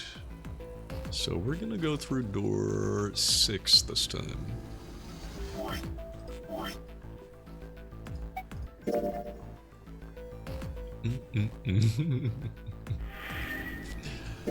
Alright. Yeah, depending on how... Okay, we only have 2 hours of stream to go. I think if we hit the daily sub goal today, I think for sure we'll finish. We'll see. So we're gonna go through door 6. And I think this is all new stuff. I want to go through door 6. Junpei flipped open the piece of paper. It read, Junpei, door 6. Of course it did. He'd written it after all. That's a problem. June spoke barely above a whisper, but they all knew what she'd said. None of these teams will be able to go through the doors they want. Clover and I chose door 1. Lotus and I chose door 2. That's not enough people to open a numbered door, however. The digital routes don't match up either. We've got similar problems. Junpei and I want to go through door 6. But our digital route is 5. If we're gonna open that door, we need a 1. Damn. What are we gonna do now? What are we going to do? Junpei crossed his arms and did his best to put his thoughts in order. The others followed suit, but with little result. Eventually, Clover broke the silence. Why don't 7 and Lotus go through door 1? With me. 7 and Lotus. Is she gonna try to kill 7? So hold on, this would be the path where Clover thinks someone killed her brother, And in the axe ending, she thought, based on the math, she thought that Seven and Santa killed Snake. That is a good girl voice. Had to do a double take. Why? Thank you, thank you, thank you. I'm glad. I'm very flattered when people compliment my girl voice. I go scripteds. Her face was cold and flat, as was her.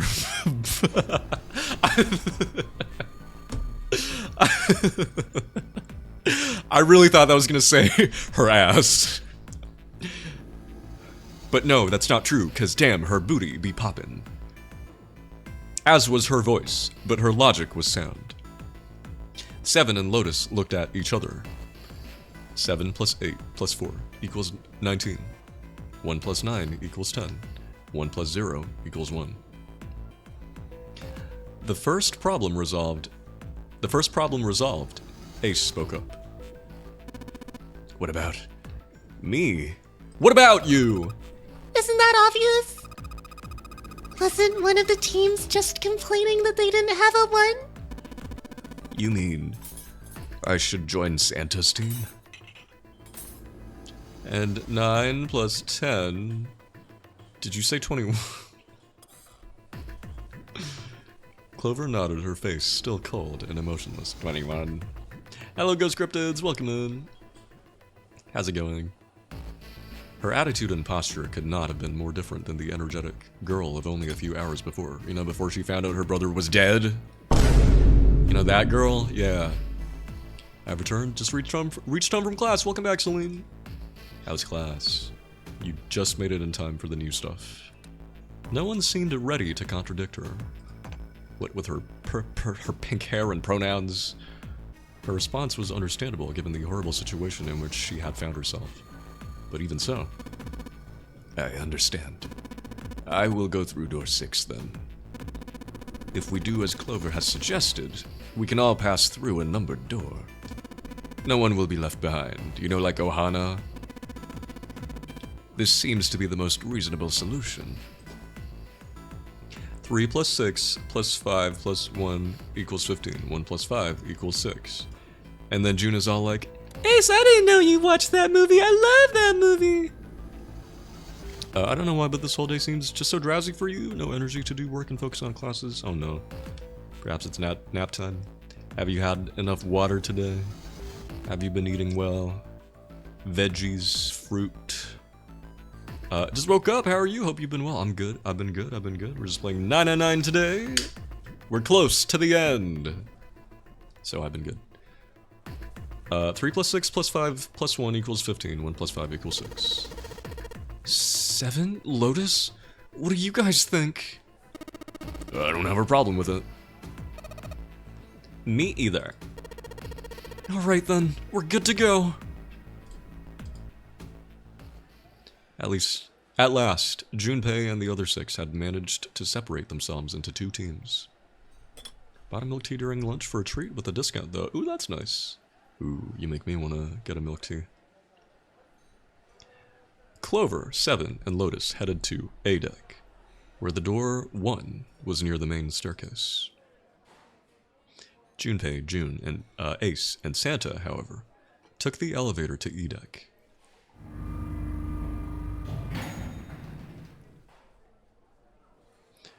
The ride to E deck was a silent one. Because Junpei remembered that really awkward moment with June earlier, and now he's imagining fucking everyone. And everyone getting wet. Especially Santa. Alright, let's go! Santa's words jolted them to action, and they stepped out of the elevator into a long, straight hallway. God. June ends, and immediately we go back to straight hallways. Before long, they arrived in front of door 6. One by one, they put their palms over the red.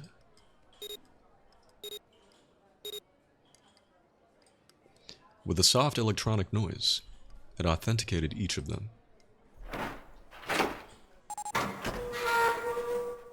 6.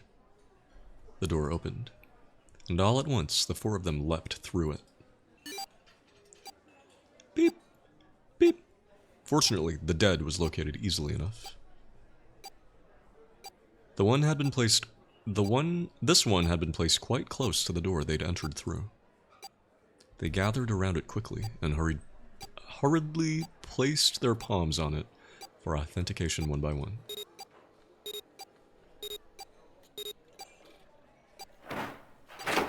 Yay!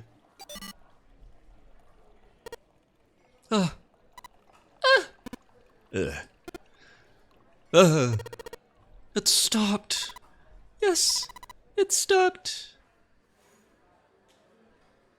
The countdown had ceased, but Junpei's heart was still pounding in his chest, like a frantic, thunderous drum. It felt as though it might shake itself up and out of his throat. He'd been through the doors 3 times before, but repetition had not dulled the experience. He was not anxious to find it dulled, however. He hoped to be free of the ridiculous game long before that happened. All right, let's go. With that attempt at good humor, Junpei took a deep breath and began to walk. Good humor? Attempt? Where? All he said was, let's go. He jogged down the stairs at the end of the hallway and found himself staring at a large door. That doesn't look very large. It was a heavy thing, made of iron and more than a little threatening. He took hold of the bar that served as its doorknob and shoved it down.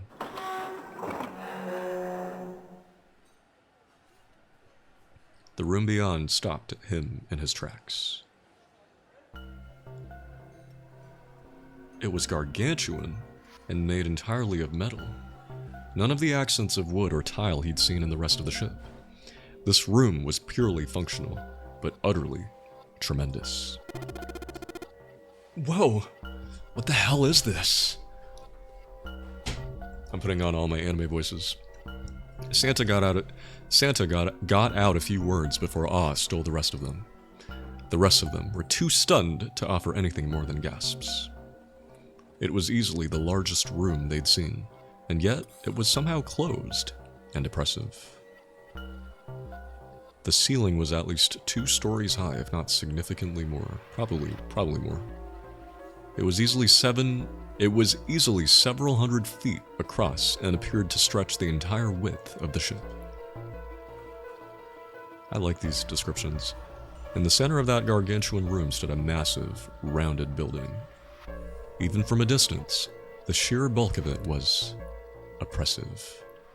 Junpei could feel the room, the building, even the air pressing down on him. Ooh. I'd like Junpei to feel Ace pressing down on him. Or maybe Santa. Or maybe Junpei pressing down on Santa. Just picture it.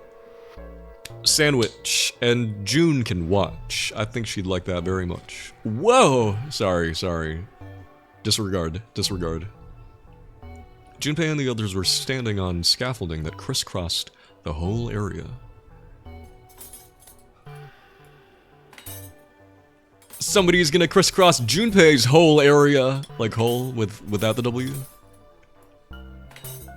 The proper term was catwalk, Junpei thought, although that didn't seem particularly important. Though it sounds a lot like can't walk. Which is what's gonna happen to all the boys when they're done. I'm just kidding. Alright, let's head downstairs. Nearby was a long iron staircase that made its way, eventually, to the floor beneath them.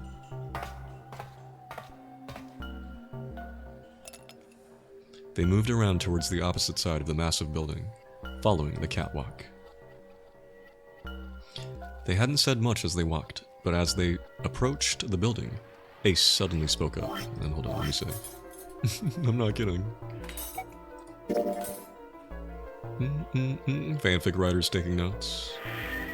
Wonderful. This looks to be the steam engine room. The steam engine room? Yes, that's what I just said. The thing that looks like a cross-section of a mushroom is the boiler. And you know this why? Do you see the 3 round doors near the bottom? Ace, you're pointing at me. Haha, Junpei, it's because you're the bottom. Oh shit, wrong button. I meant to hit the Vine Boom button. You better ready that sweet ass, Junpei. They hadn't said much as they walked, but as they approached the building, Ace... Wait, no, I already read that. Coal is put into those and burned, which heats the water, producing steam. The same thing that drives a steam engine. This one is simply somewhat larger. I see. Nami is choking on water as the sound effect comes in. Even if Ace was right, the boiler was boiling nothing as they approached it. The entire room was silent as the grave. Suddenly, Junpei heard a noise behind him. He turned, just in time to see June collapse to her knees. Oh, not again. What now? Hey, what's wrong? Are you alright? He dashed toward her, and wrapped his arm around her shoulders to steady her. It was then that he noticed. You're really warm! Is your fever coming back? Yes, it probably is. But I'm fine. Please don't worry about me.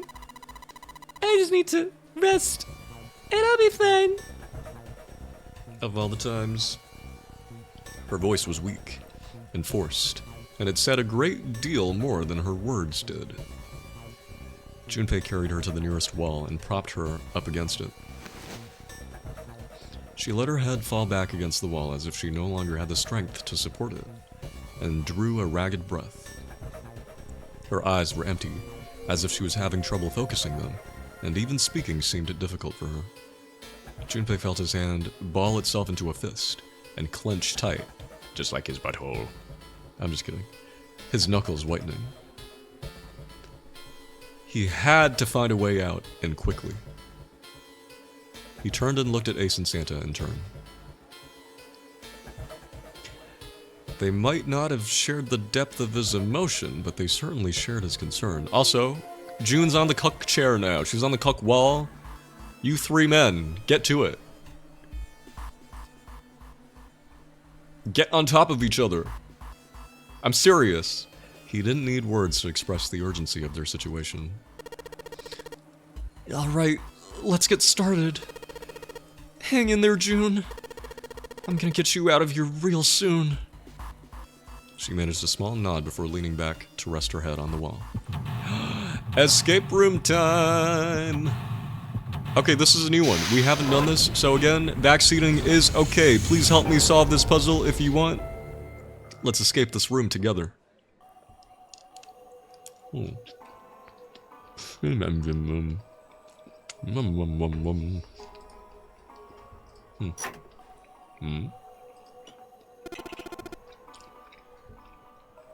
Oh my god, a square hole.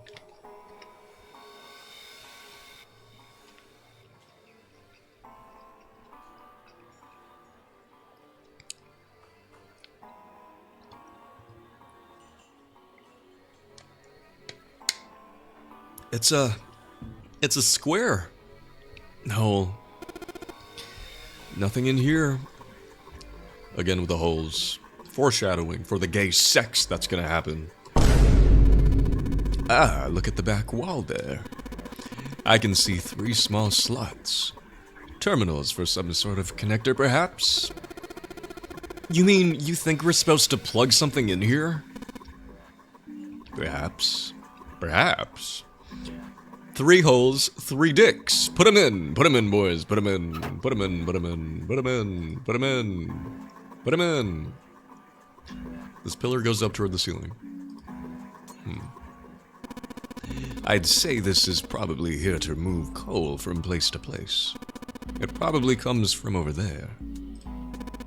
And then the belt carries it down the tunnel and out here.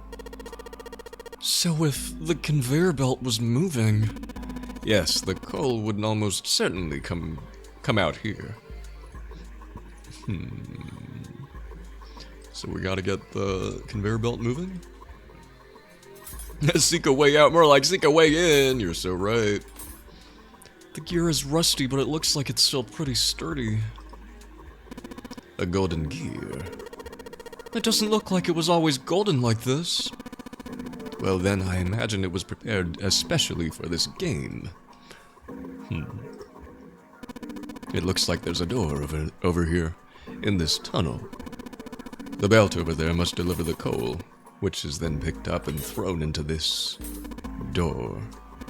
My favorite part of the game is when we find Santa's prostate. Oh my god, you and your prostate. Hard scene to unlock, buddy. I still haven't found it. Maybe we'll find it today. There's a barrel under the stairs. Sweet. Sweet. Unfortunately, it's empty. Why sweet? I guess he's just saying it, like, no, there's a barrel. Sweet. There's a bunch of wooden boxes over here by the wall. I already looked through those. There's nothing there. Nothing there. Why does he keep saying that? Last time when we wanted to check the bathroom, he's like, I already checked the bathroom. Don't look in there. Your ace voice makes a good Zhongli. Oh ho. Oh, you think so? Osmanthus wine? The 3 sliders on the left are down, but this one is up. I'm pretty much channeling different existing things with all my voices, pretty much. And my ace may draw some inspiration from Mr. Osmanthus wine himself. The 3 sliders on the left are down, but this one is up. There are a number of lines engraved in these. I suspect we are meant to do something rather specific with them. And Junpei sounds like Deku, that's exactly who I'm channeling. I don't really know who I'm channeling with Santa, though. The original voice I gave him sounded a bit too similar to my Lotus voice. Junpei, why don't you move that slider down? Well, there's no harm in trying, I suppose. Nothing. Nothing happened. Maybe it needs to be prepared somehow. Oh, prepared! Oh my god, guys, prepare. This is all foreshadowing. We gotta loosen it up for the orgy we're about to have. Not orgy, the 3-way.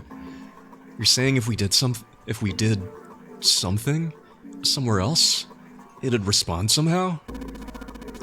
Yes, I suppose that's one way of putting it. If we did something somewhere else? Like have sex? Alright, boys, on the ladder. Ah. One of the doors on the furnace.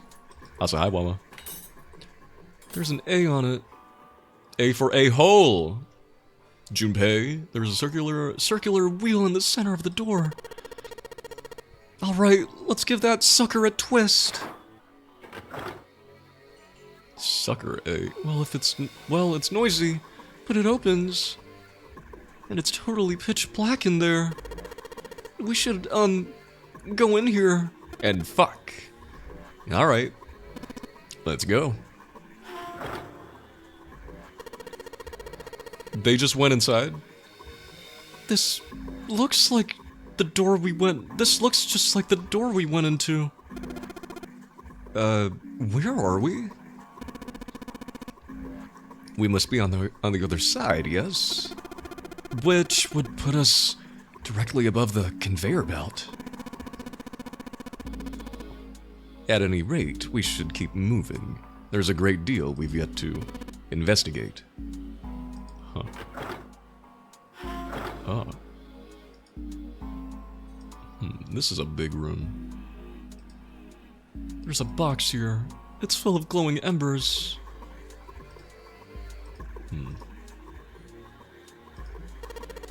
So this is where you put the coal into the furnace? That's right. I had a look at it earlier, but it's rusted shut, I'm afraid.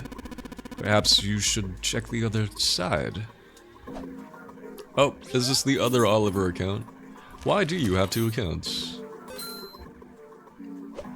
Enjoy the bread. This is the huge oven for the boiler. There are 3 open areas in it. Each of the open areas has a gear in it.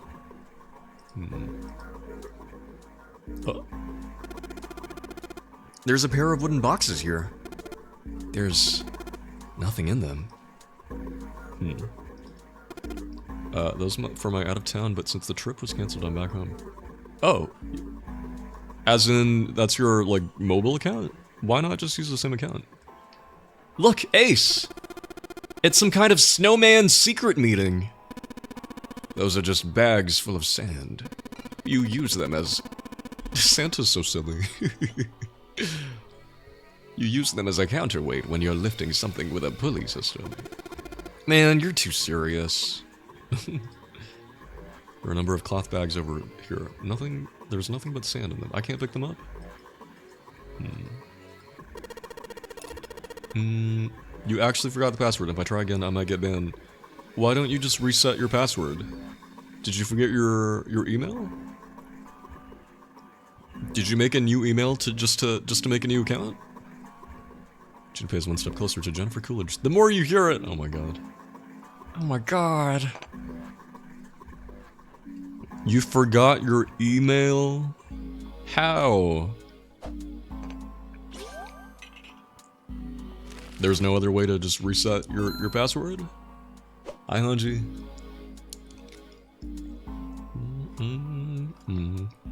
There's so many, oh my god.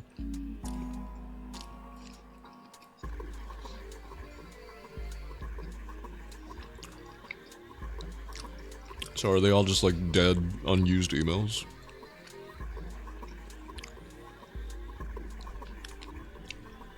There was a pillar like this on the other side.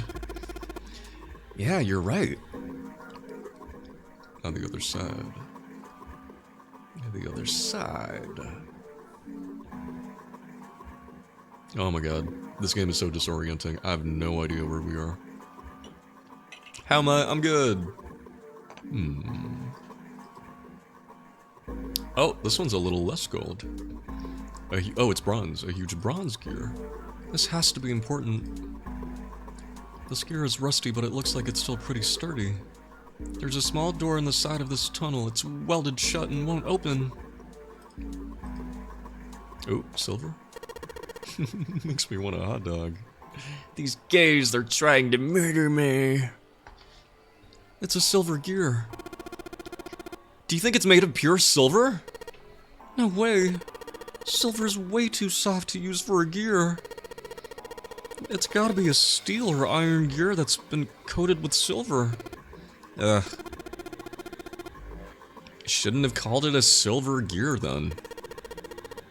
Shouldn't have got your hopes up. Damn. Were you thinking you'd haul this thing back? Nah, but I think 7 could probably carry it, don't you?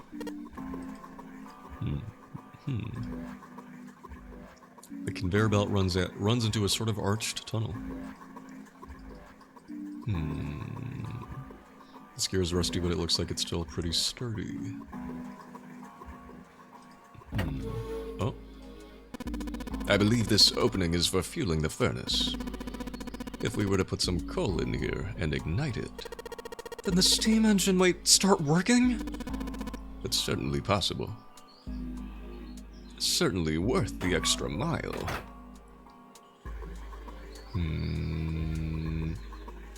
We gotta find coal. Looks like a conveyor belt. It's not conveying anything right now. I need to find things. But where do we find things?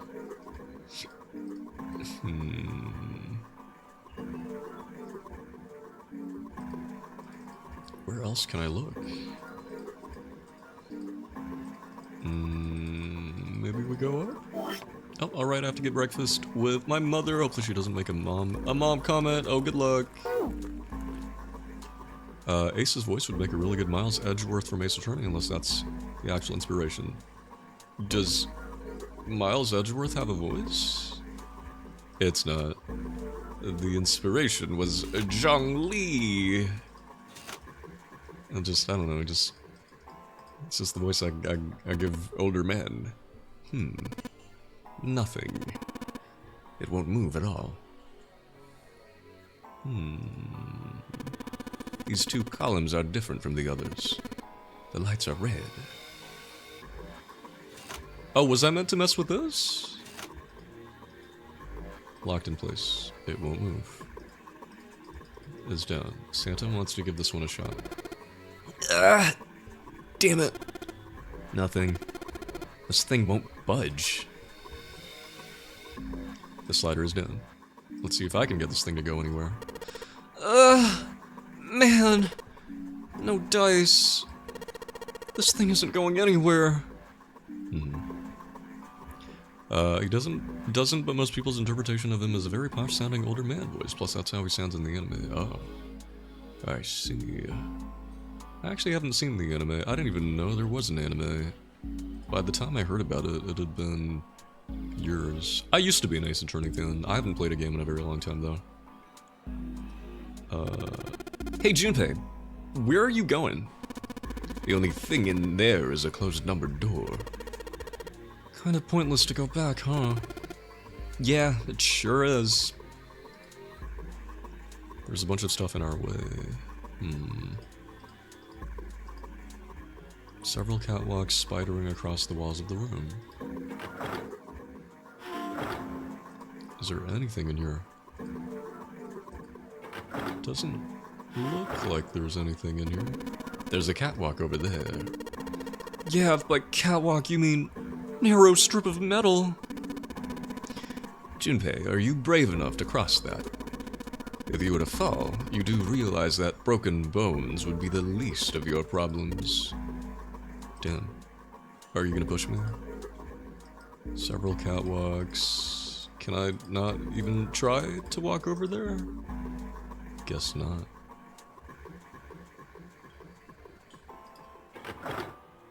Oh, wait, this goes around? No, wait. Oh, I just went back. By accident. Okay.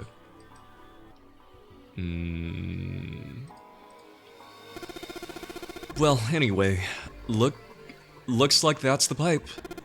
Looks like the bottom connects to the conveyor belt housing.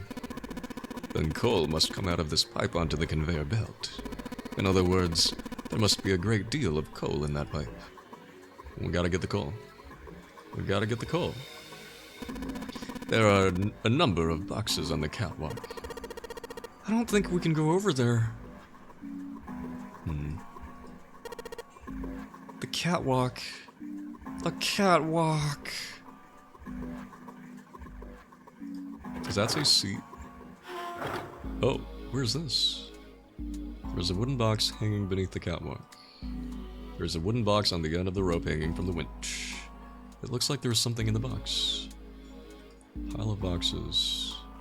Oh! It looks like a hand-operated winch.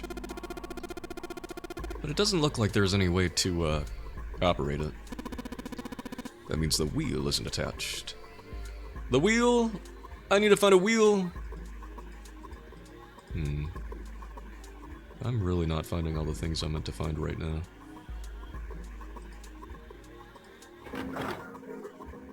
Wheel! Wheel! Wait, is this a different place? The stairs back down should be on the other side of these boxes. You have an excellent memory. Use that to draw a map inside your head. That way, you won't get lost. I'm already kinda lost. Oh, wheel! Alright, let's give this wheel a spin. What? That's weird. I don't feel any resistance. Gah! Ah, shit. Oh, you broke the wheel. Okay, we got the wheel. It's a wheel that seems to be part of the winch. There are some pegs on the back that look like they go into holes on the winch. I bet June would have liked to peg her peg in my holes on the... whatever. Good job, genius. You broke it. I didn't break it. It broke all by itself. Right. That Santa sprite was cute. It was like he was gonna go in for a hug.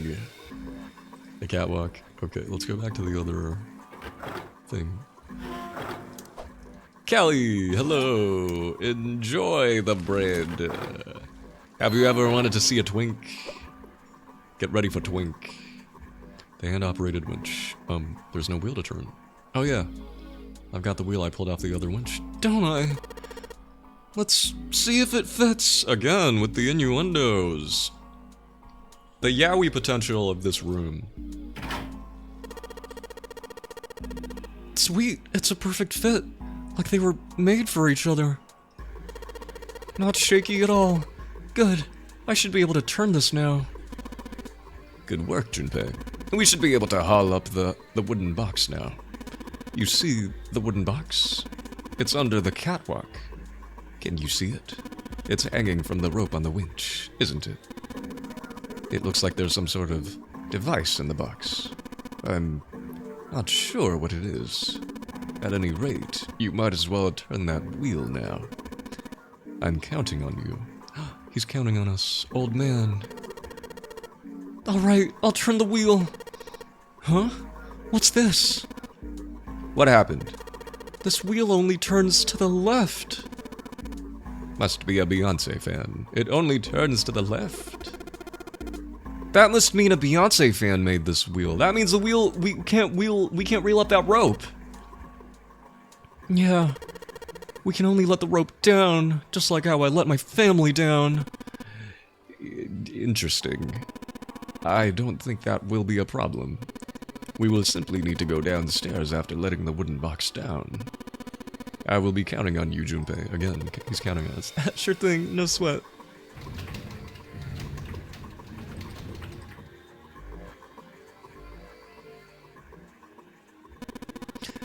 I believe the box has reached the floor.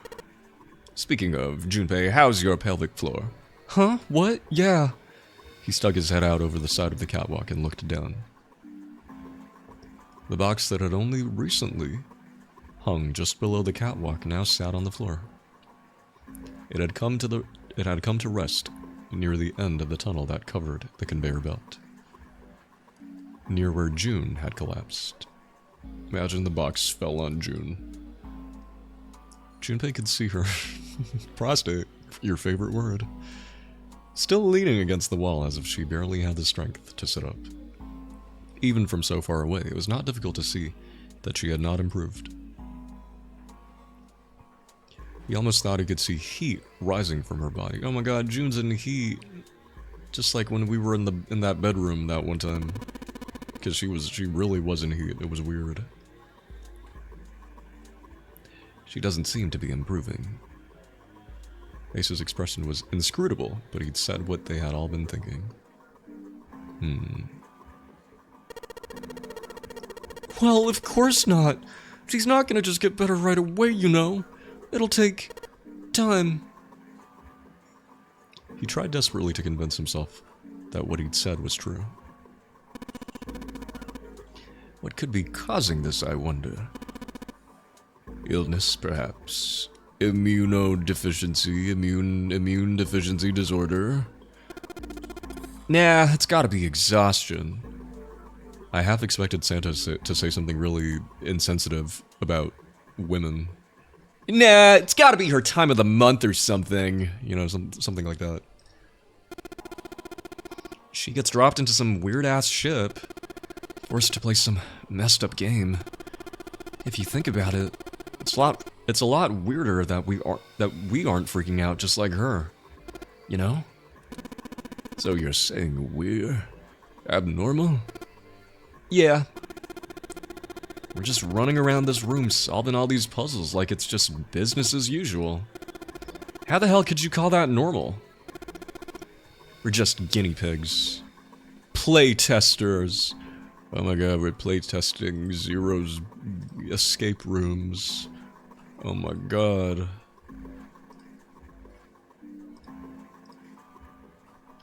Santa snorted in disgust. Disgust. A guinea pig? You mean like a lab rat? You mean we're being used for some sort of experiment? Is that what you're saying? Dunno. But it does seem like a possibility, you know? Zero's prostate rooms. Oh my god. You really love that word. With that, he turned and walked away from the winch. Junpei and Ace followed him. Oh, I've read Vaporeon. Welcome in. You know, speaking of experiments, oh no, here we go. Santa suddenly stopped. There was this experiment some scientists did with rats. Where is this going? It's random tangent time. First, they took a square C-shaped tank and filled it with enough water that the rats could drown. That's my fault, you're welcome. What can I say? I'm always getting people obsessed with prostates. I'm obsessed with prostates now, take responsibility. Okay. The tank has 2 exits, A and B. Do you need me to take your prostate from you? If you have one. If you have one! Hand it over. You've been too obsessed with the prostate.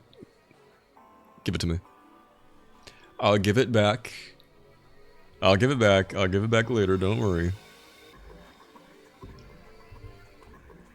Exit A is pitch black, so dark even a rat can't see anything.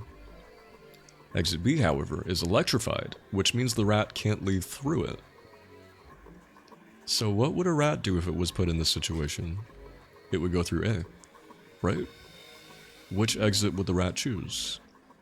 There was a moment of silence after Santa posed the question, and then Ace responded. You're prostate deficient, okay. Good.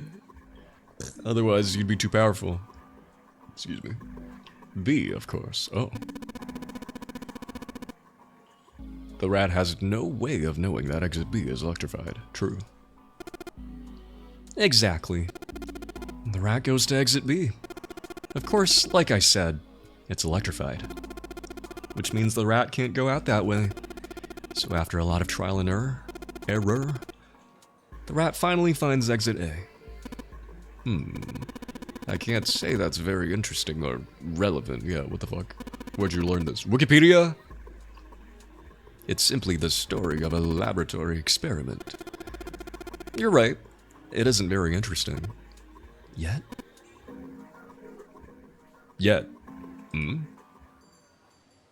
These scientists repeated this experiment over and over using hundreds of different rats over several generations. This produced some surprising results. With each generation of rats, they took less time to find the correct exit.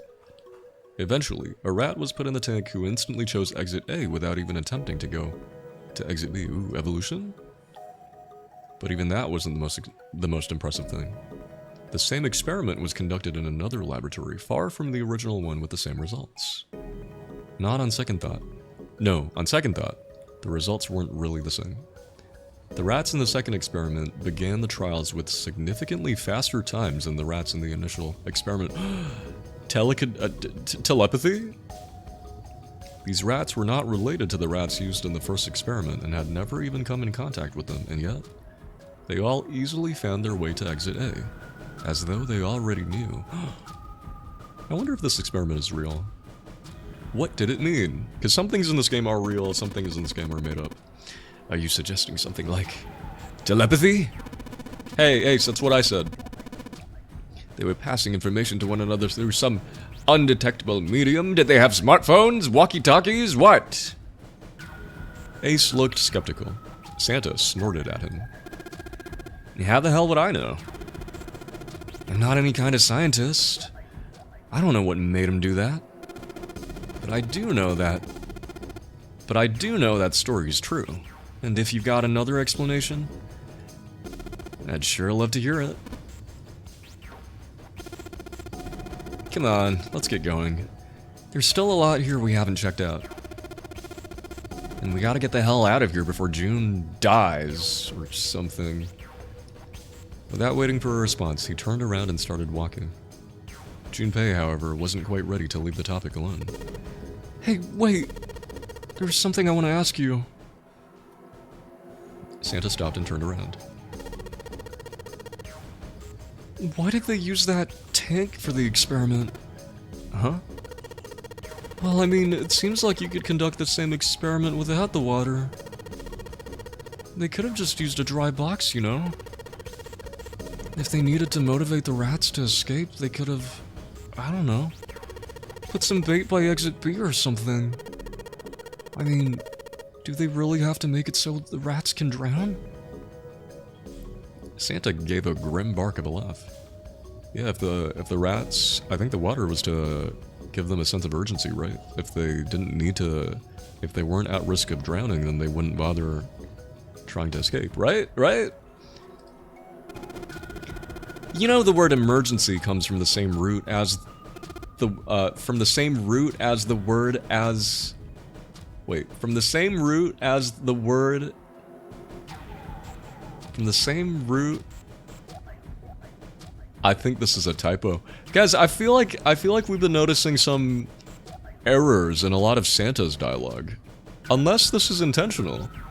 Because a few weeks ago, Santa made a mistake with converting degrees Fahrenheit to degrees Celsius.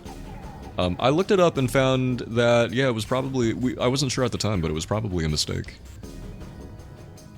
I think right here it's meant to say from the same root as the word emerge. Or... yeah.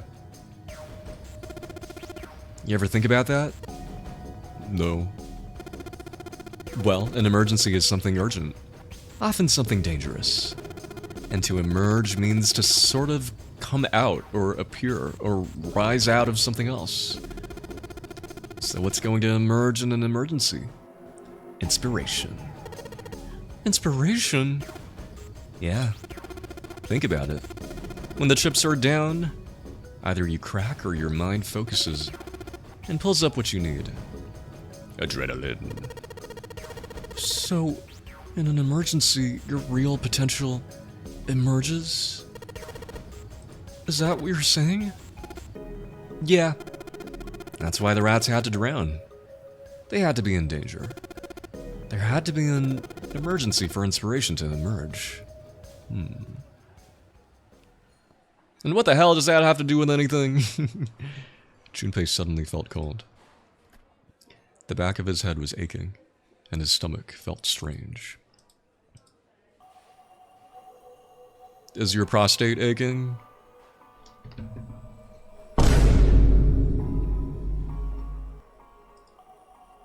One of the greatest metal ribs of the ship.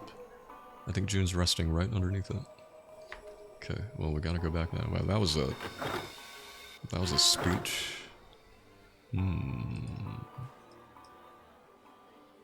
See, again, it really is like doing escape rooms with a bunch of people who read Wikipedia pages for fun.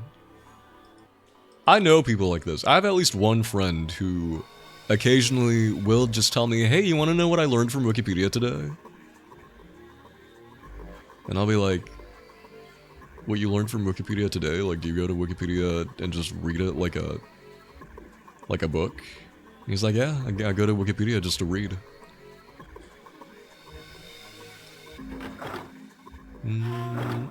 Okay, back down we go.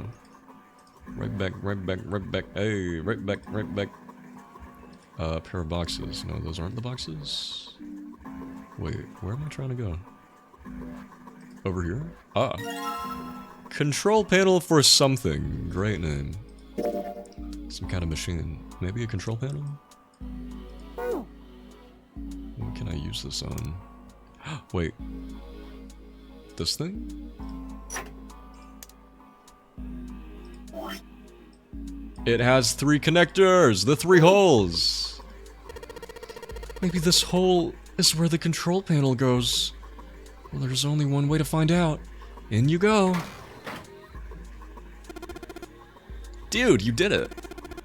Everything looks alright. Okay, but what do we do now? Why don't you press the button next to it? Look, everybody wants a hug. The orange one? Yes. Alright, I'll do that. Pushing. Pushing his dick in. They're fucking. Yeah, fuck. Yeah, yeah. Ooh yeah, ooh baby, ooh yeah. Sweet, all sorts of lights are lighting up on this thing. And, oh, yes, I think I just heard something turn on. The boys are getting turned on. Oh? What's that? What happened? Junpei, look! The conveyor belt's moving! The conveyor belt? Oh! When they had no animation budget. Well, I guess it's done moving now. There's still a bunch of coal on the belt, though. It looks like a bunch of it got dumped off the end of the belt into that wooden box where we found the control panel. Coal. Coal, huh? Give me the coal. Since the belt started moving, it's transported quite a bit of coal.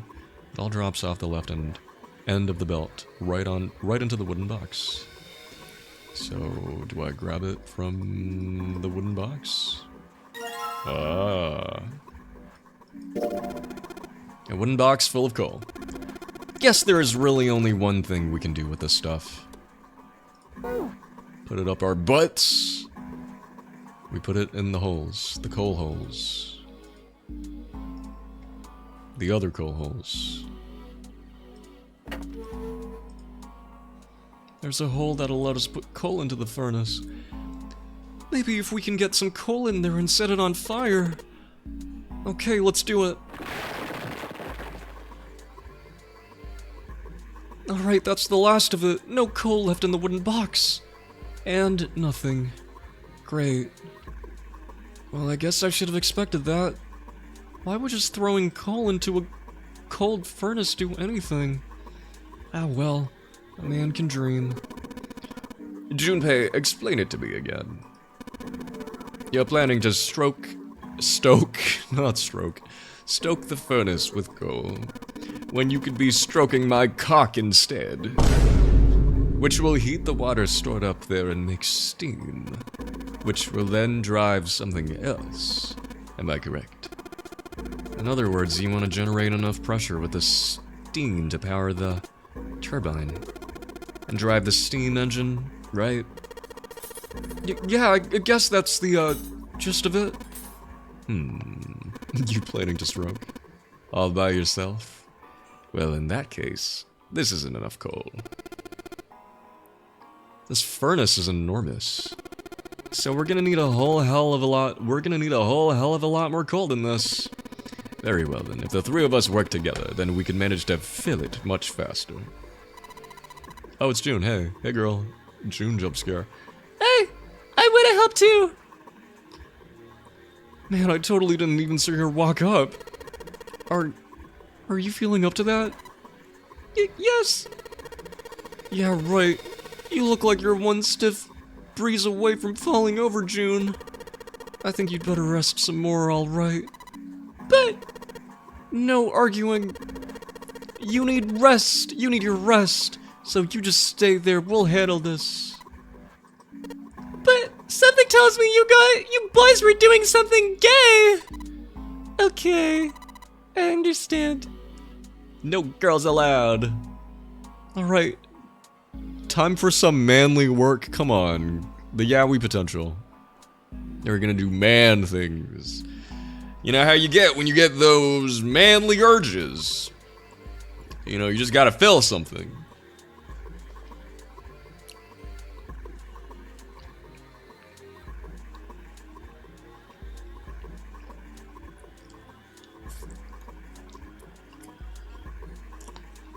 Okay. Let's get this coal into those furnaces.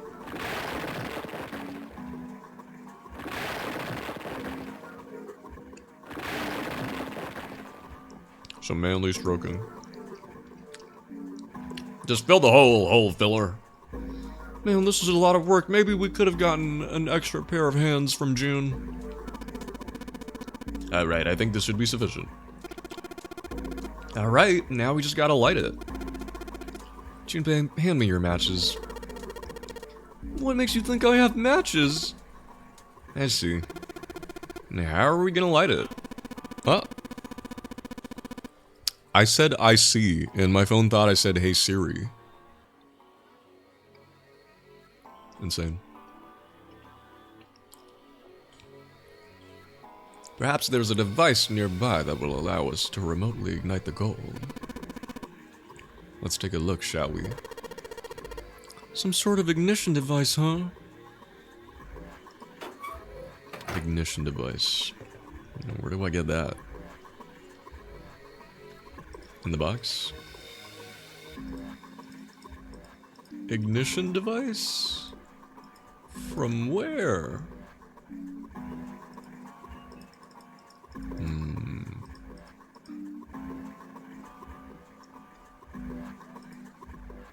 Where have I not looked? Ignition.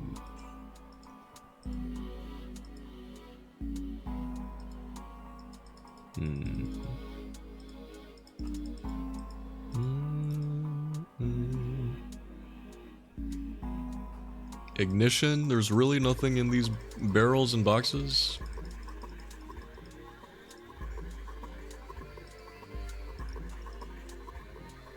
Oh. Is this? I think it might be. It probably is. I think this is how we might ignite the furnace. That means if we move that thing down? Alright, let's do it. Here we go. Hey Junpei, Ace! Look at this! There's big gears turning under the boiler here. Oh. Animation, whoa.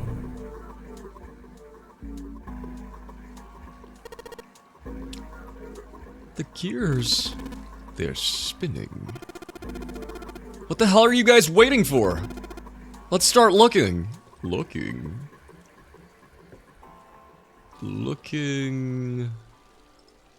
for... Oh. Gold disc. The gold disc. It has a number of lions engraved on it. I can make out 3 colors here. Red, blue, and black. I wonder what they mean. Red, blue, and black. Junpei, the gold disc we found. Do you remember where it was when we found it? I think it was on the bottom left? Why? Oh, I was just thinking. Bottom left, bottom, Junpei, bottom, Junpei, bottom. Oh, do I have to remember these? Bronze disc. The bronze disc. It has a bunch of lines on it in 3 different colors, red, blue, and black. Meow. Meow. Another one. Silver disc. The silver disc has a bunch of lines on it, but the red ones really stand out, right? The red ones, huh? Can I combine? No?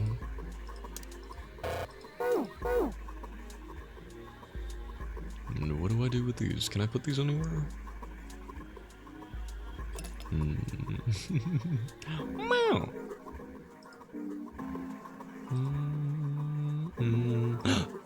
There it is! Looks like this thing unlocks the door. There's a depression here that looks like it's the outline of 3 circles laid on top of each other in a triangle. Maybe if we put those 3 discs we found into this thing... Well, there's only one way to find out. Let's stick him in! Again, stick him in, Junpei. Huh? That's odd. Nothing's happening. Maybe you're... I don't know, putting them in the wrong places? Yes, wrong hole, Junpei. Perhaps you have them facing the wrong directions. Perhaps you should rotate the discs to make some of the lines connect to one another.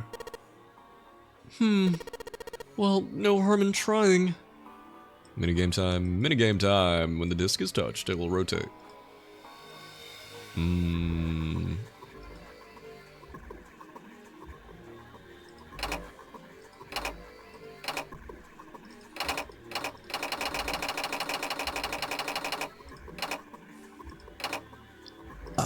Excuse me.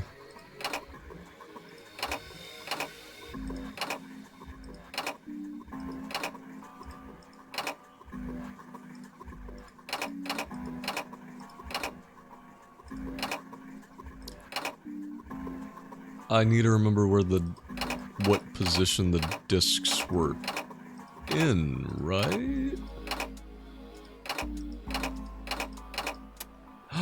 Oh!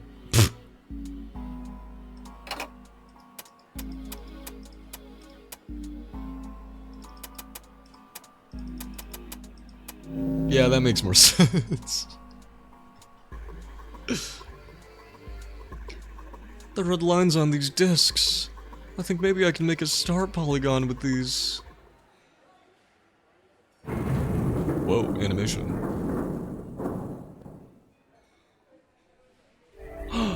We did it, that's it. That's the way out. June, we did it. Come out. Yes, the door's open! Given the circumstances, Junpei's happiness was certainly understandable. Ace seemed to share his excitement. Alright, Junpei. Why don't you go get June now? Santa and I will keep an eye on this door. Okay, but you better not be making out when I'm not looking. Santa snorted. Why do we need to do that? Even if it shuts, we know how to solve the puzzle now. We could just open it again. Well, I suppose that's true. Shall all three of us go and collect June then? Nah, I'm cool. I'll let Junpei handle it. He's such a brat. Why was he my favorite again? That's because he's sexy. He still seemed irritated by something, however, and sat down the stairs petulantly. So, you are only interested in being contrary? Call him out. Get his ass. Ace sighed with the air of a long-suffering parent. Alright, I'll go get June. I'll be right back. He gave a quick nod to Ace and Santa and dashed off down the stairs. Now, if I didn't already know what happened in this game, I would think that Santa was about to do something to Snake, not to Snake, to Ace maybe, because we've seen him pull a gun on June in the other playthrough, in the other timeline. Before long, he was back on the first floor next to the conveyor belt, and June. As he drew closer, she stood up. Slowly. Are you okay? He did his best to sound calm and nonchalant, but there was no hiding the genuine concern in his voice. Yes, I'm fine now. I'm sorry I made you worry. June blushed. He wasn't sure if she was embarrassed or still feverish. Just to make sure, he reached out and put his hand against her forehead. Good. You're feeling a lot better. She's feeling far less warm than she had earlier, but still wasn't down to what seemed normal to him. Are you sure you're all right? He had to be sure. June gave him a look. Oh, you're such a warrior, Jumpy. Oops. I mean, warrior. She's so quirky. June giggled. He wasn't sure if he just made a joke or not, but... Oh wait, let me save.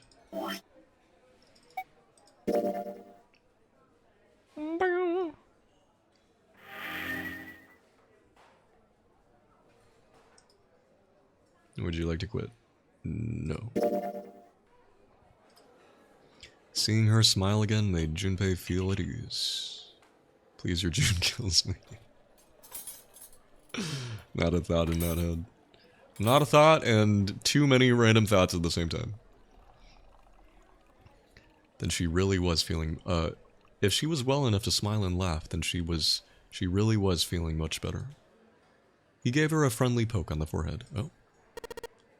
Let's go. Go where? Oh right, I didn't tell you. We got the exit open, so... Great! Let's go!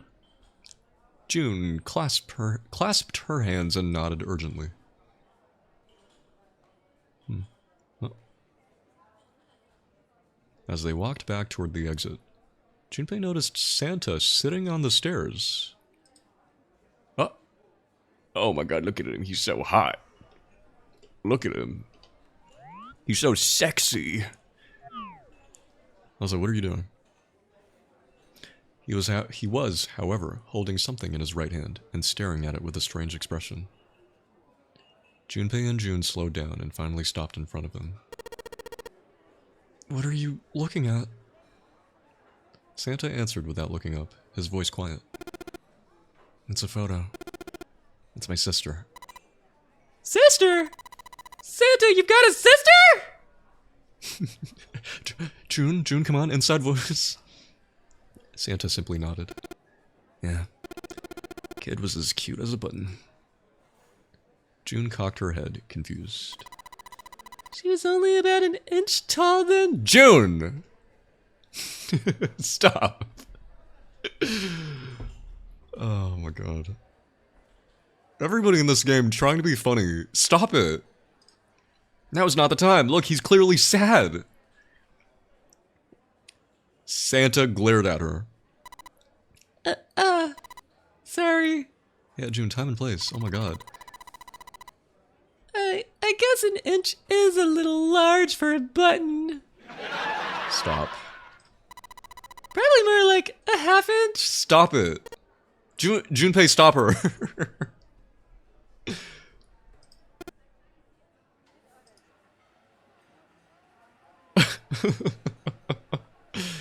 Santa didn't smile or laugh. He simply turned back to his picture and spoke. I was her Santa Claus. Oh my god. Time and place. And you did it at my birthday dinner. The sudden revelation took Junpei by surprise. He had no idea what Santa meant. He glanced at June, who shook her head. She didn't know either. We didn't have parents. They bought it in an accident when we were still kids. So I had to be like her dad. And that meant that I bought her Christmas presents every year. On Christmas Eve, I'd leave the present next to her pillow. And the next morning, she'd come running into my room with this big smile. Oh. Look! Santa left me a present! Santa got me that doll I really wanted! I'm so glad that he got the letter I wrote! Oh, this is sweet. Maybe this is why Santa was my favorite. He's an asshole with a heart of gold. He's a big brother!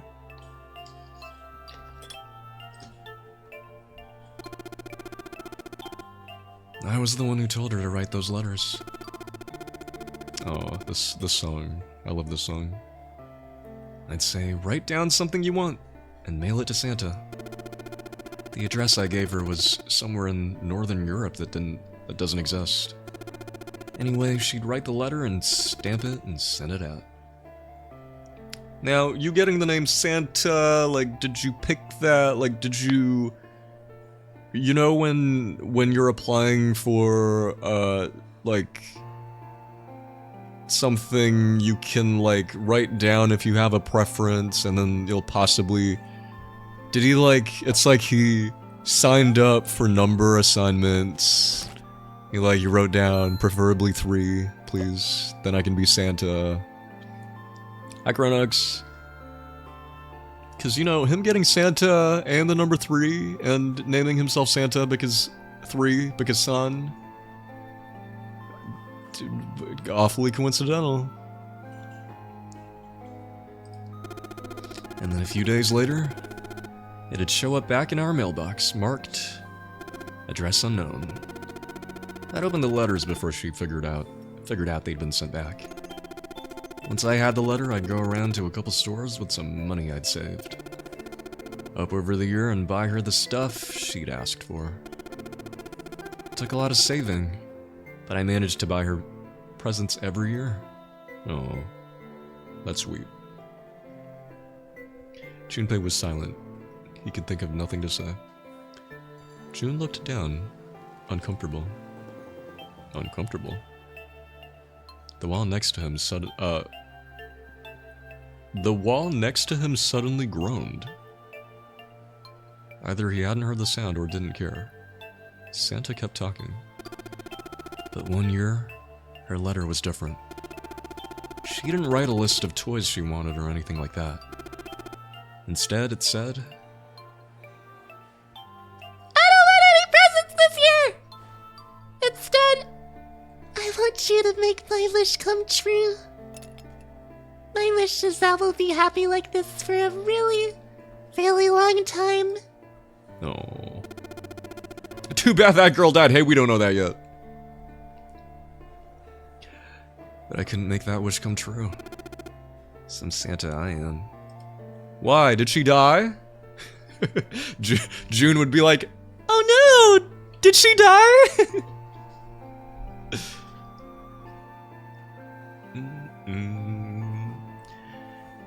If she were cremated, then she really would be cute as a button. Or maybe an urn full of buttons. Right, Junpei?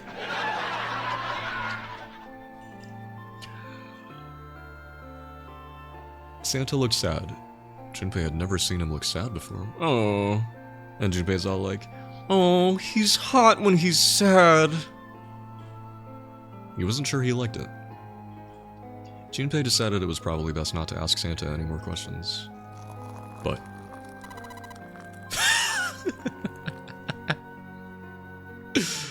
of course, June, no concept of time or place, or context clues. You know, maybe... You know, I did think about this. What if June is, like, autistic coded? It would kind of make a little bit of sense with how much she has an interest in just random, really obscure things and has, like, an encyclopedic knowledge.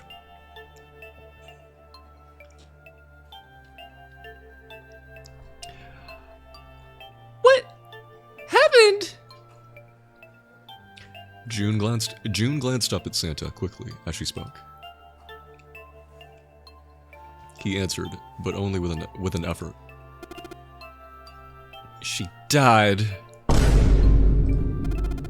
She was killed. Okay, well now we know she's dead. 9 years ago. 9 years ago. That's exactly the amount of time that's passed since that freak experiment where the kids were kidnapped, and Seven was a police officer assigned to that case, and Lotus had a daughter who got kidnapped and was part of that, and Clover was kidnapped and was part of that, and hyperfixation on human experimentation. You know, sometimes a girl just has her girly interests.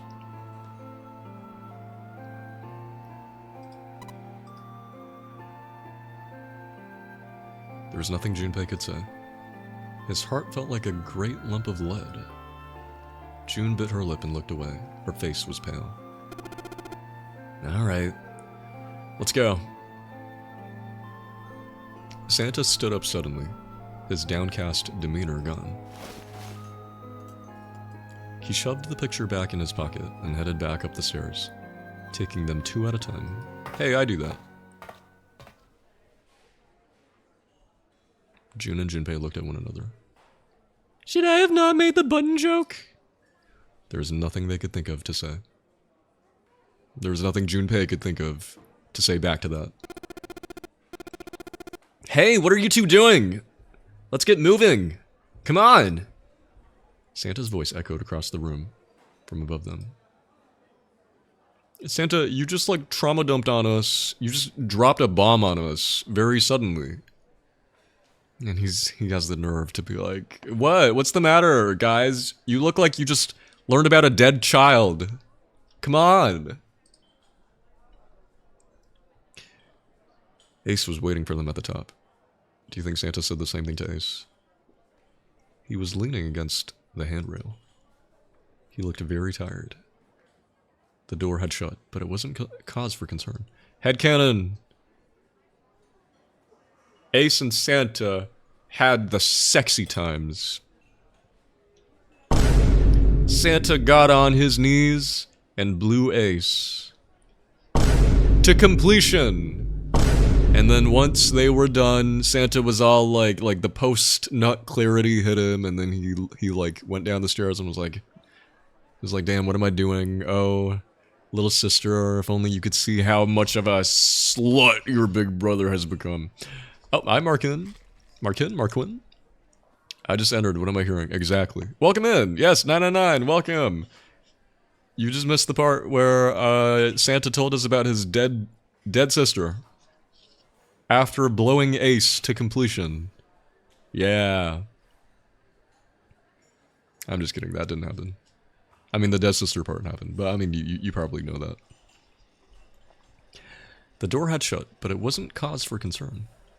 Junpei quickly solved the disc puzzle a second time, and the door opened once again. Okay. Showing us that if you can always do the thing again. In single file, they walked through. After walking for nearly 15 feet, they found themselves in front of a metal door. It opened easily enough, and they passed through it as well.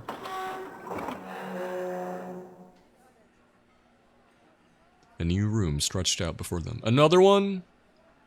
Another escape room.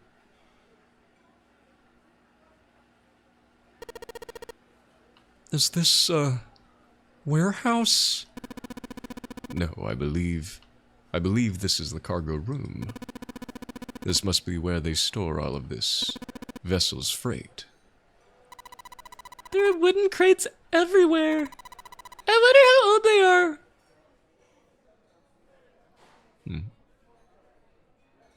I don't know why her asking that boggles my mind a little bit. But I think it's because I'm taking it as June wondering what age these crates are. Because I'm thinking, you see crates. I feel like your first thought would be, I wonder what they're for or what's in them. But her saying, I wonder how old they are, it's making me think that she's thinking, Are they children? Are they teenagers? Are they adult crates? I wonder how old they are. Junpei, Ace, and June had stopped unconsciously, pausing to take in their new surroundings. Santa's voice broke through their momentary trance. Well, we probably ought to start finding the exit, right? Let's get going. Another one! God damn it. It's always 2 escape rooms in a row. It's always escape room, trauma jump, escape room. Okay, alright. Once again, guys, feel free to try to solve these escape rooms with me. These crates are quite large. They seem to be tied to one another with sturdy straps. Okay, again, with the innuendos. They just keep coming. Large, straps. A box. There's nothing inside. There are 3 crates here, stacked up like stairs. If we climb up there, I think we can get over the fence. Junpei, think you could go take a look at that? Sorry, but no thanks. Why? I've, got a bad feeling about it. Pussy. Whoa. Okay, fine. I'll go. I'm the skinnier twink between the two of us anyway. Masks with straps will fall from the ceiling, that's right. Please be careful, Santa. You don't want to die like your sister. Yeah, but just in case. Wait, what's he going to do with that screw? I don't see what throwing a screw out of fences. Holy shit! Oh. Ah, smart. No. Oh man. There's electricity running through that fence. Looks like it. Then we can't get to the other side. Well, we could jump off those crates, but we wouldn't be able to get back.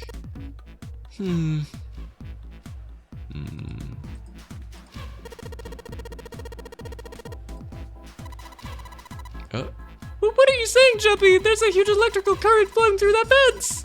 If you do that, you won't be able to get back. Well, if I can move some of those crates over there. Are you even sure you can move them? You and your puny arms? What if they weigh too much? Then what are you going to do? Oh, yeah, hadn't thought of that. What if they weigh too much? A bag. There are a bunch of bags here. I wonder what's in them. I wonder how old they are. It's the 9th man. It's Bird's Nest. The guy who died. A card with the 9th man's face printed on it. Now, why is this here? You're not gonna question why this is here? What's that? It's a card. It has a headshot on it. A headshot? Yeah. I'm not really sure what purpose this could possibly serve. There's nothing in the bag anymore. The 3 crates are tied to one another with several straps. Clover headshot. A card with Clover's face printed on it. You're not gonna question that? It's Snake's headshot.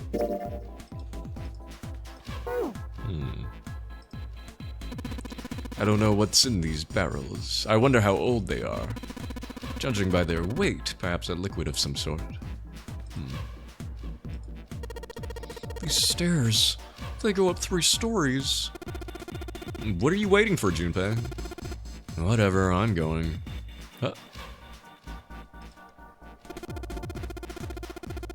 This is the only door here except for the one we just came in through. Then this is the exit. No shit, Sherlock. Of course it's locked. Is it an electric lock? No, just a keyhole, right under the doorknob. So to open this door, we've got to find the key that fits that keyhole. Yeah.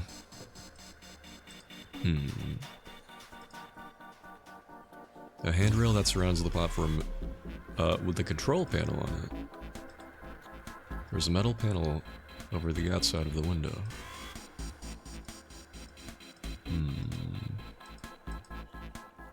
Oh. The monitor's off. I've got a green switch here and a red one and some kind of lever. None of them seem to do anything though. Maybe the power's off? Yeah, maybe. There's a single green light on the bottom though. That means... Well, there's 6 holes here. They look like jacks for a headphone cable. Jacks, huh? And maybe if we put something in them... Yeah, something might happen.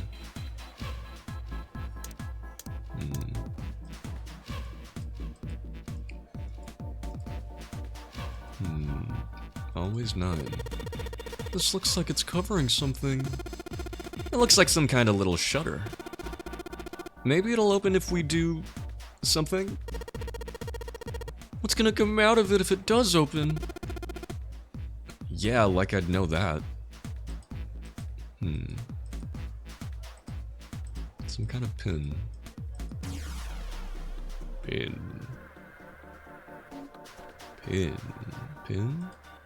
Pinjamin? Another card. Ace. It's Ace's card. You look like some kind of European lord. Oh, my headshot.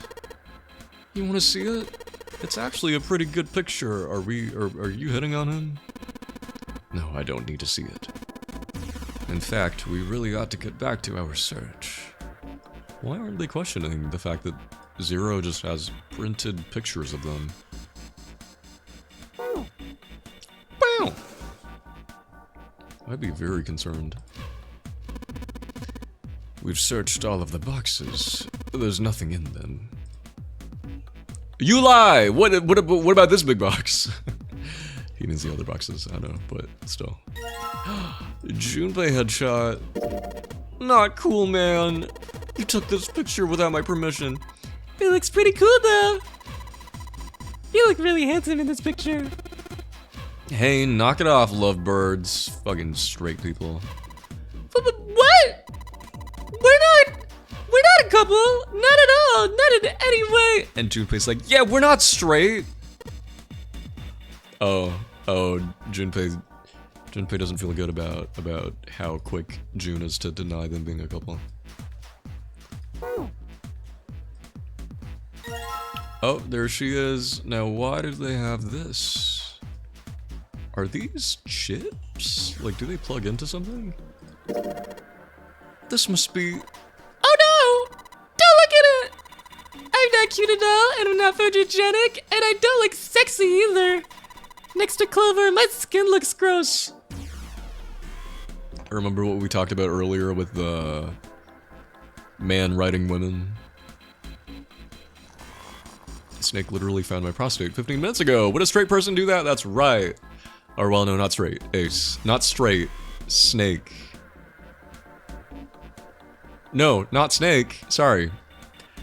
I'm confusing myself. Not Snake. Ace. Snake has been missing for a while.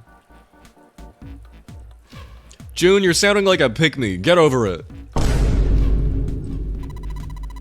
And I'm not sexy like Lotus. I know God's good for women who look like Lotus. Come on, June. This boy is head over heels for you. He is obsessed with you. But, I'm trying too. I'm doing the best I can. Junpei literally said nothing. So please don't call me a board or a trash can or a cutting board. June, what the fuck? Wait a minute. I haven't said anything like that, have I? Girl, what the fuck? She's got some deep self-esteem issues. That, or she's written by a man! Genuinely, I think you're making shit up sometimes, and it's the actual...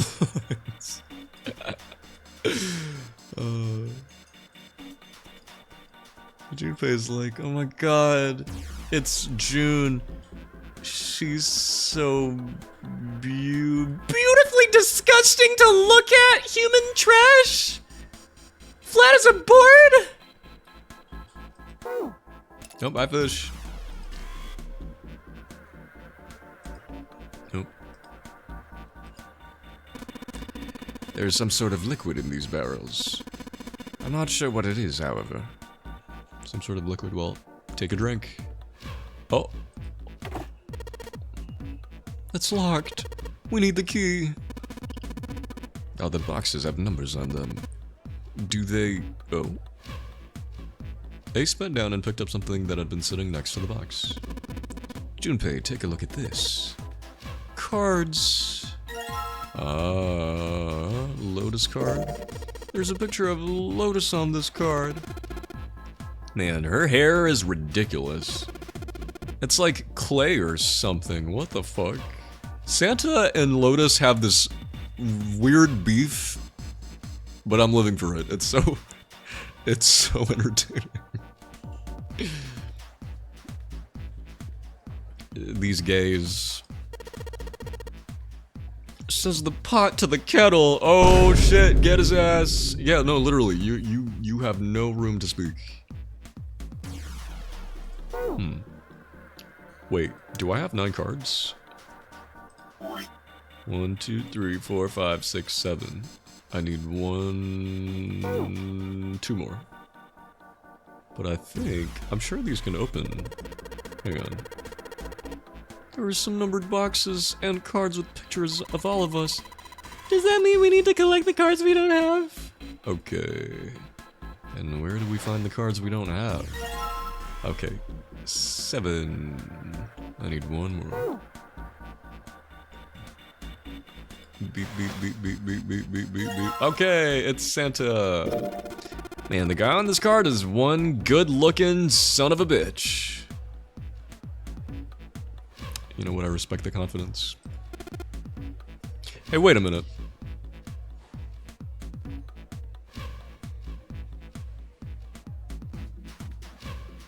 Nah. was gonna say, could I twin with Santa? No, too much of my hair is black. Way more class than that other chump. Hey, what's that supposed to mean? Huh? What's your problem? Didn't say I meant you, did I? Oh my god, he's such a rage baiter. Shit! Yeah, Junpei, you're projecting. Okay, let's go back here, and then I think I can use the cards now. They had finally collected all 9 picture cards. All that remained was to insert the cards into the slots at the front of each box. Junpei stared at the cards in his hands. Ace peered over his shoulder at them. You know which card goes in which box, yes? Junpei gave him a look. Yeah. Of course I do. It's really obvious. You just match our numbers to the numbers on the boxes. So for instance, the card with the picture of Ace on it goes into box 1. The card with the picture of Snake on it goes into box 2, and so on. I see.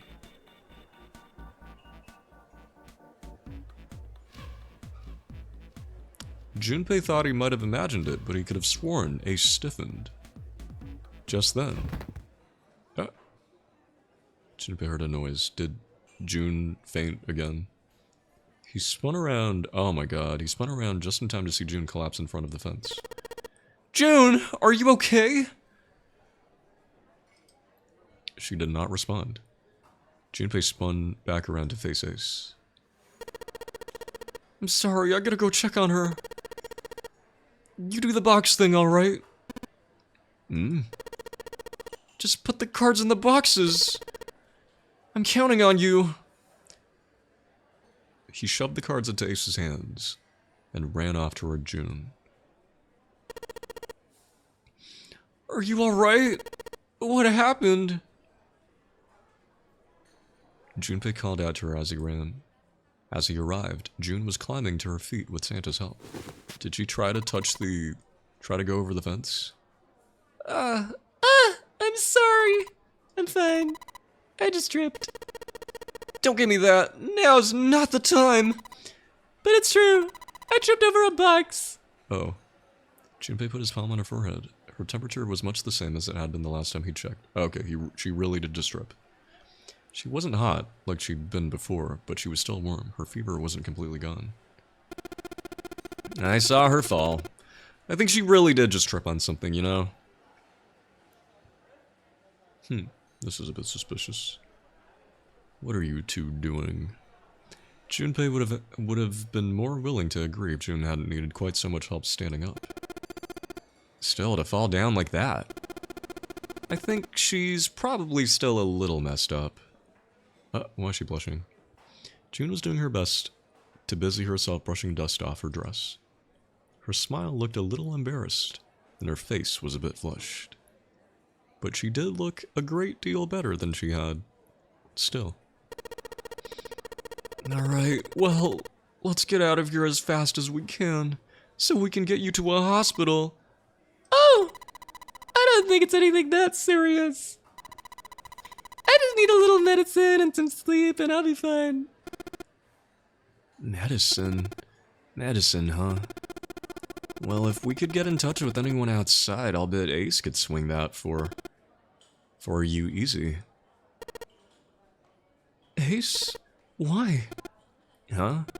Don't you know? He's the president of a pharmaceutical company. Cradle Pharmaceutical is the name, I think. Their flagship product is an anesthetic drug called Soparil. Soparil? Soparil? Junpei couldn't shake the feeling that he'd heard about Soparil before. Santa continued. Soparil. Soparil is an anesthetic that is gaseous at room temperature, similar to nitrous oxide. It takes only a few seconds to spread, and even a small amount is very effective. For these reasons, it found widespread acceptance with police and military forces in numerous countries. It was an effective crowd suppressant and room clearer, and is practical, ethical, and humane. Developed 6 years prior, it was made from the extracts of several different roots. It became popular almost as soon as it was made public, with many governments placing large orders. Demand for Soparil skyrocketed, and as it did, so did the stock for Cradle Pharmaceuticals. Okay, so we've learned in one of the previous playthroughs that Cradle Pharmaceutical is tied to... It has something to do with the kidnappings. The company that Ace is a part of, or did he say owns? Has something to do with the kidnappings that happened 9 years ago.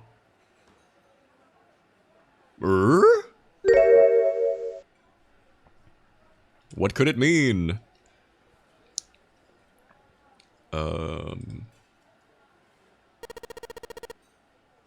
Why do you know all this? Santa's information was interesting, but Junpei couldn't help but feel a little suspicious. Oh. Santa's reply was blunt and simple. I heard it from the old man himself. From Ace? When? By the number 4 door, at the central stairway, when we were searching the second-class room. Remember how Snake, 7, and you went to door 5? I asked him what he did for a living, and he said he ran his own company. Okay. After that, we just started talking, and I guess it just came up, you know?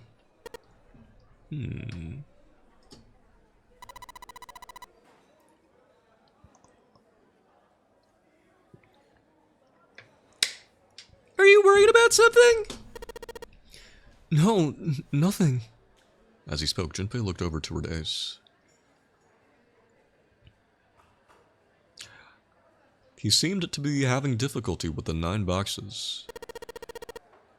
What the hell is he doing? He turned back to June and Santa. June, don't push yourself, alright? Yes. Santa, could you take care of her? Sure. He gave them both a short nod and then turned and headed toward Ace. What are you doing? Ace's back was to him as Junpei approached. The older man turned around to look at him. His face was pale and covered in sweat. What happened? Nothing. My vision has gotten rather blurry. I think it's because of fatigue. Or maybe old age. I can't see very well at the moment. I think I'm getting a fever too, just like June. What can't you see well? These pictures. Ace held the cards out to Junpei, splayed out in the shape of a fan.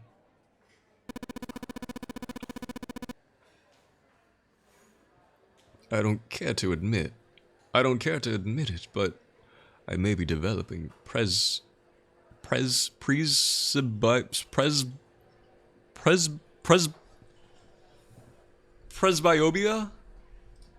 Is this real? Presbyopia pronunciation.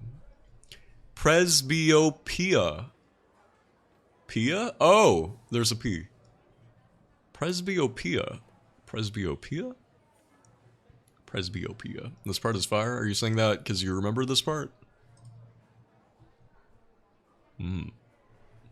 This reminds me of in another playthrough when we learned about prosopagnosia, which is a condition where you can't distinguish faces, and you can't tell people's faces apart. Zora, hello! Welcome! Things are about to get interesting. Yeah, in another playthrough, Lotus told us about prosopagnosia. Or wait, was that in this playthrough? Hang on.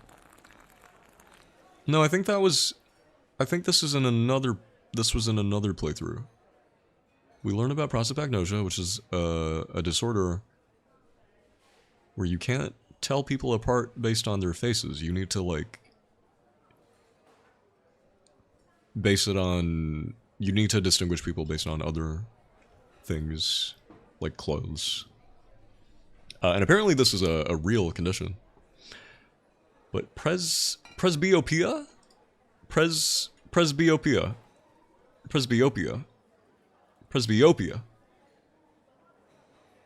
Okay. What is this?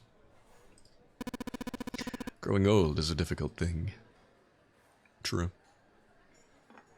How's it going, Zora? He made the best attempt he could at a self-deprecating smile, but his face was flushed and his lips were pale and drawn. He looks like such a pathetic old man. At any rate, I'll leave the rest to you. I'm feeling awfully tired, so if you don't mind, I'd like to rest for a bit. He shoved the cards into Junpei's hands and walked quickly away. Going good, just woke up, welcome in, good morning. We're playing some 999. Junpei looked at him quizzically. How could simply looking at cards have tired him out? Is Junpei remembering something? Junpei looked down at the cards in his hands. Maybe Ace has really bad eyesight. Maybe trying to focus his eyes really takes a lot out of him. All of the pictures were quite clear, and each person easily recognizable. Was Ace's vision truly so bad? But if it wasn't, what had made him so uncomfortable? Could it be prosopagnosia? He can't tell the faces apart? That was when Junpei remembered what he'd heard from Lotus much earlier. Okay, I guess this was this playthrough. It was at the computer. Prosopagnosia. Well, put simply, it means a condition where the mind can't distinguish between human faces. In other words, my face would look the same as Clover's or even yours. So they can't remember faces, which is how most people recognize each other. That means that people with prosopagnosia have trouble recognizing even people they're close to. Maybe he's got prosopagnosia? Junpei took another look at Ace. He sat at the base of the stairs, looking quite depressed. Oh, old man. It was reasonable, of course, that he'd feel that way. If he really did have prosopagnosia, there was no doubt it was a depressing and painful experience. See, the random ass tangents the characters in this game go on, they pay off. Still, Junpei didn't feel like patting him on the shoulder and telling him everything would be alright. Junpei didn't feel like patting him on the shoulder and telling him everything would be alright would help that much. Still, Junpei felt perhaps it was best he keep Ace's condition to himself, at least for the time being. Not him unofficially diagnosing Ace. Oh well. Doing his best to clear his mind for the task at hand, he turned back toward the boxes. It was time to solve the puzzle of the 9 boxes. 9 cards with pictures and 9 boxes. Junpei stared at them for a moment and then began. Ace's card went into box number 1. Oh, I don't have to do it. Then Snake's went into box number 2. Then Santa's card into box number 3. Clover's card into box number 4. Junpei's card into box number 5. June's card into box number 6. Seven's card into box number 7. Lotus's card into box number 8. And finally, the 9th man's card went into box number 9. As soon as he'd inserted all of the cards, all 9 box lids popped open at once. He peered inside. In each box was a single pin. Oh. They looked a little like sewing pins, but much thicker. Junpei collected them all quickly and shoved them into his pocket. Pins! These look like the kind of pins you use for sewing. There are 9 of them in total, and they have numbers on them that run from 1 to 9. Okay.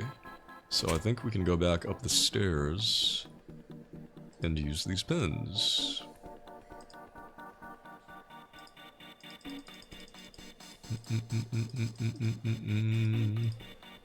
Aha.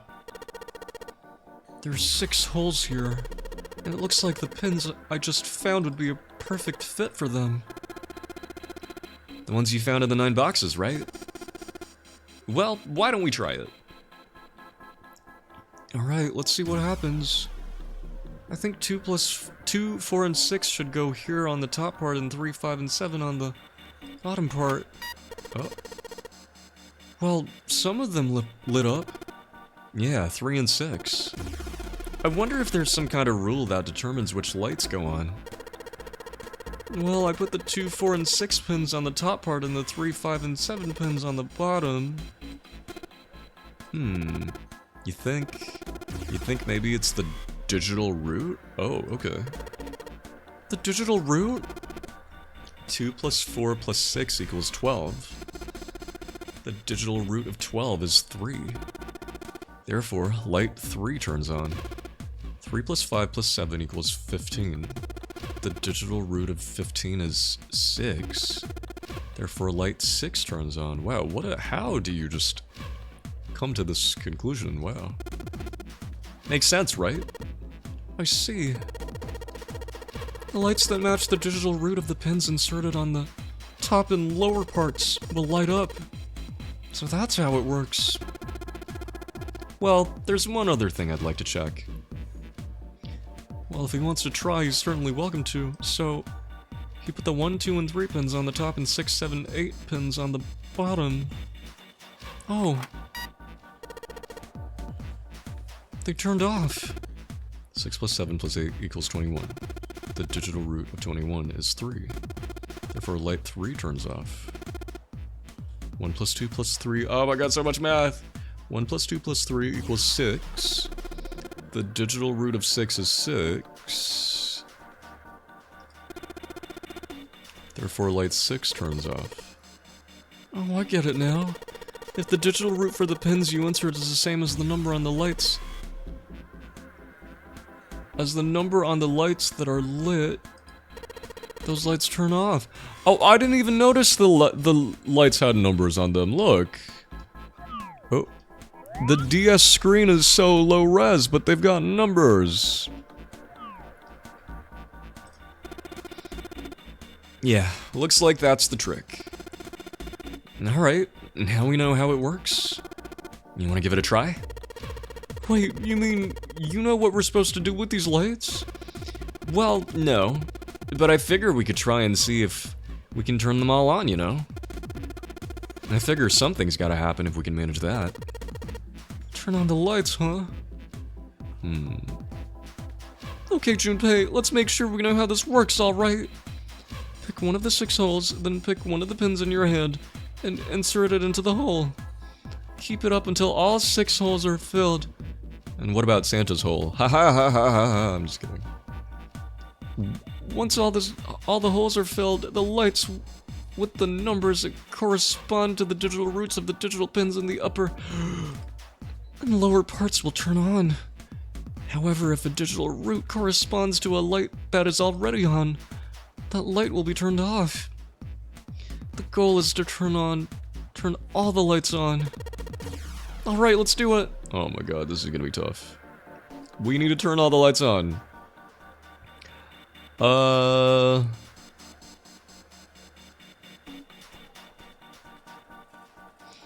Digital root of 1 would be 10, and I would get 10 by doing 5 plus 2 plus 1?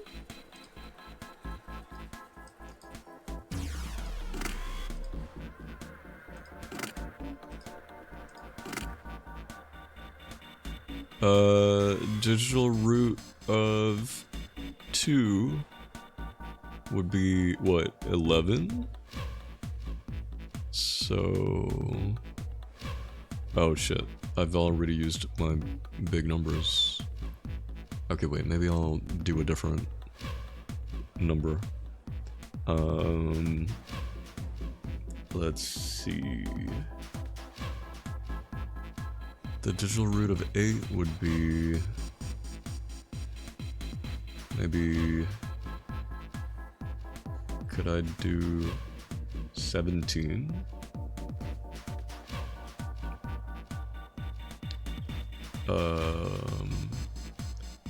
6. I'm having to count on my fingers.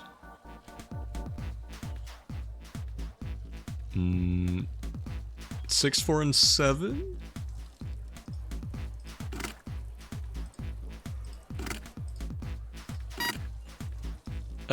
That didn't do anything. Wait, I think I'm misunderstanding. Hang on, let me just put a bunch of random things in.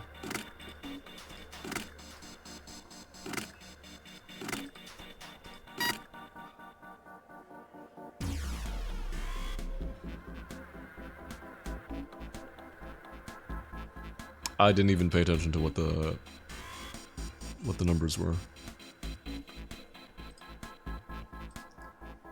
If I did 1, 2, 3, that would be 6. And then 4, 4, that'll be 15. So that'd be 6.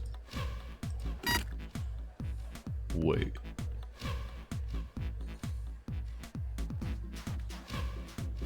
Or is it the digital root of all the numbers? Hold on.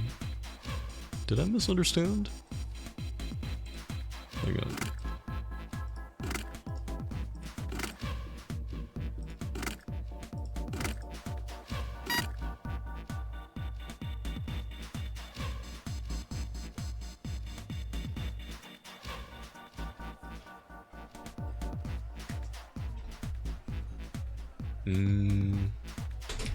And what if I just put random things in again? What the fuck are we looking at here? I think I misunderstood how this works. Something about the digital roots. I thought the digital root of each thing would turn the number on. So 4 plus 5 plus 7 would be JC Math boy. 14, is that 16, which would be 7? And then if I do 8 plus 3 plus 6 would be 8, 9, 10, 11, 17, 8.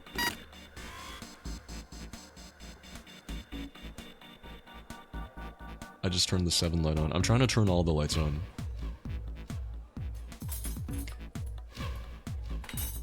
7. I accidentally turned the 7 light on. I mean, off. So... Wait.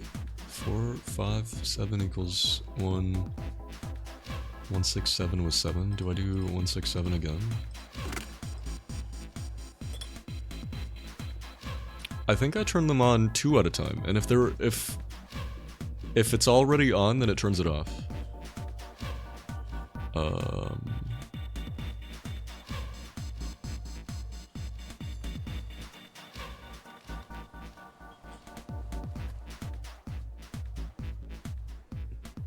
Hang on, 4, 5, 7 is... You said it's 1. 12, 14, 15, 16... No, wait, that's... Hang on.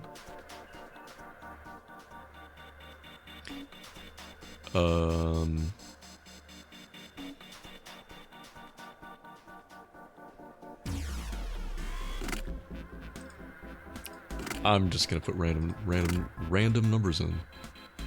1, 3, 5 would be 8. That would just be 9. So if this is... If I put this in, it should turn the 9 off. Right? And then 4... plus 9... plus 8 would be 17, 13, 14. Wait. 13. 8. 9, 10. Would that be 21? And would that give me 3? Okay. Wait. Yeah, so that just gave me... So I need a... We're doing 2 digital roots at a time to turn the number up top on, so... Okay, so I am understanding. I don't know why my first numbers didn't do anything, though. What would give me 9?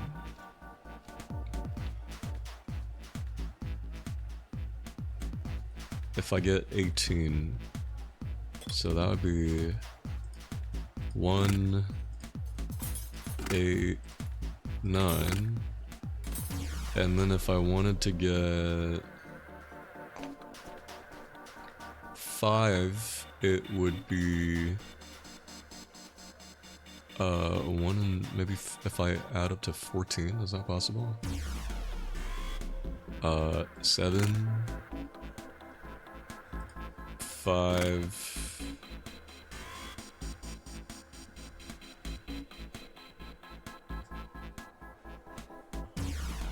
Um, 7, 5, 12, 13, 2.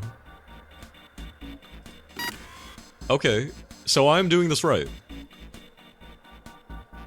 We just need to find digital root of 1, which would be 10. I thought I tried... So I thought I tried 1... I tried getting 10. I did... You can only use each number for each pair, yeah. 10 would be... What? No, 1 plus 0 would be 1. Okay, wait. So to get 10, it would be... Maybe 7 plus 2 plus 1. To get 4, it would be 13. 13 would be...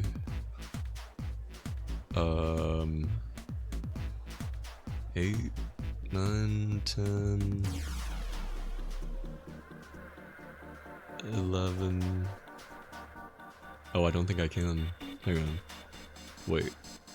5, 9, 10, 11, 12. Oh no, that would give me 3. 3, 4, and 6. 6, 7, 8. Oh, okay, no, you're right. 6. Thank you, mathematician. 6, 4, and 3. Okay, and now 2 and 7. That would be... We need to get 11, which would be...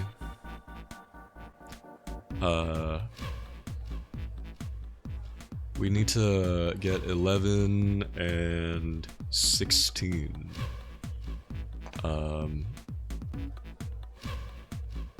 5, 6, 7 would be 7. 5, 11. Wouldn't that be... Hold on.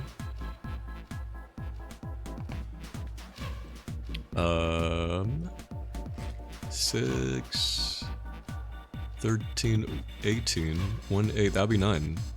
Right? 5, 6, 7 would be 9?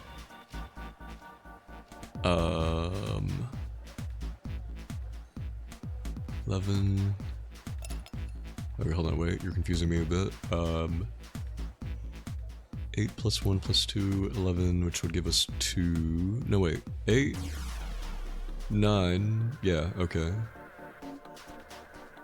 So we could do 8, 1, 2. And we can't have repeat numbers, so what would give us 7?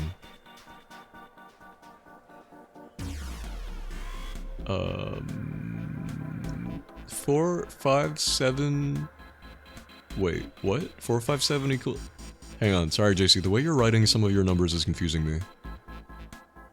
4, 5, 7 equals 1, and 6 equals 7? 4... Oh, okay, is that how they're written? Is that how digital roots are written? Okay.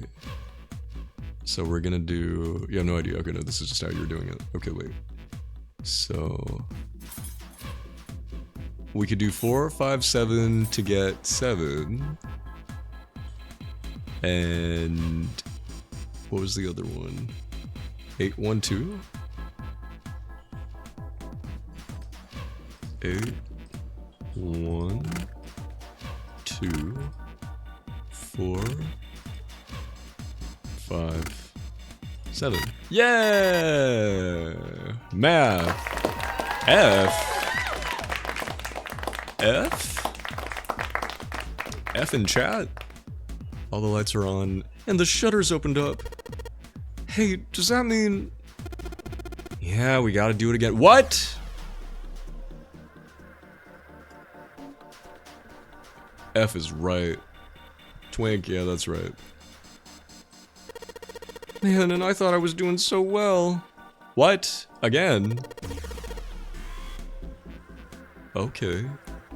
Okay, so we've got 9 holes. And there's an F up above them. I don't know what the F means, but I do know one thing. It means fuck! Fuck now! What's that? This time there are 9 holes. So we need to insert 9 pins. Man, that's boring. Well, why don't you just try it, alright? 1, 2, 3, 4, 5, 6. Excuse me. What? Excuse me, I just have to try things?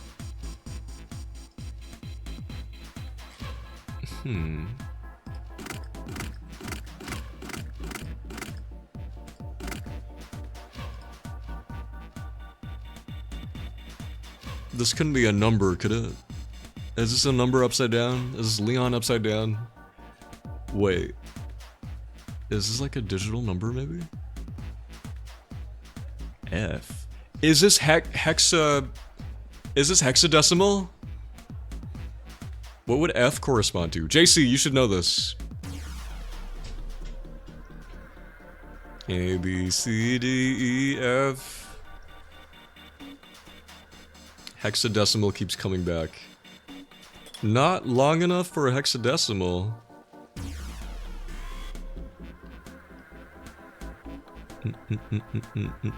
It says F represents... Hang on. F is 15. Am I meant to... But what could that mean?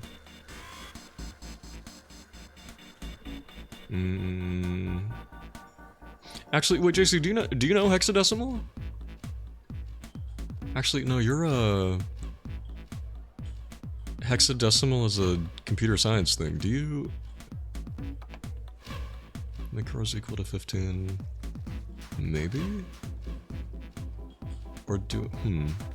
I mean, if this is hexadecimal, what do we do to 15?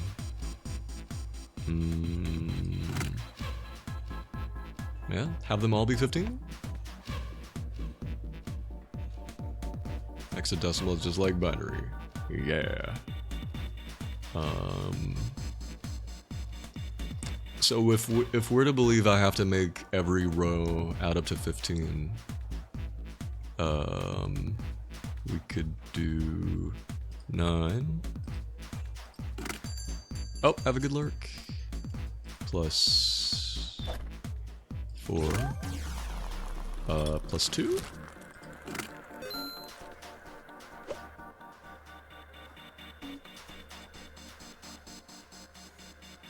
A plus... Is this possible? I don't know if we have... Do we have enough numbers for this? A 9, 10. I don't think we can we? Hi, Vice. Vice. I love Vice. Bum bum bum bum bum bum bum bum.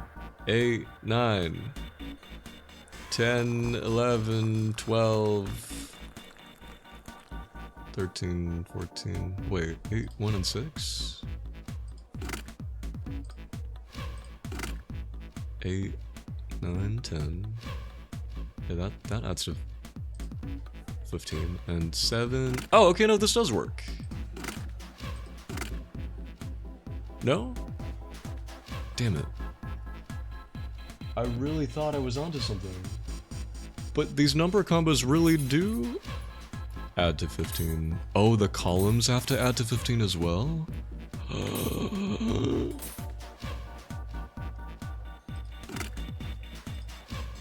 Oh my god. How do I do that? Or just make the columns 15? 915? Oh.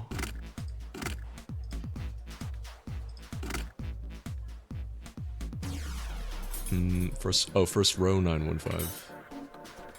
Or well, I guess I could get rid of this. It's okay, this works too. Oh no, wait. This works too, right? And the worst backseater, no, it's okay. Where did these go? Hang on. I don't remember what I did anymore. Okay, you said first row 915? Or do you mean first column? Column or row? I actually don't know. I forget which is which. Column versus row. Column. So first column 915. I am doing what you're telling me to do. Okay, 915. And then 9 plus first row 942.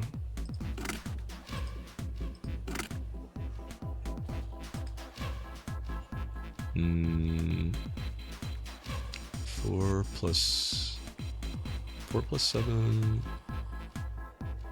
8, 9, 10. Oh. Wait.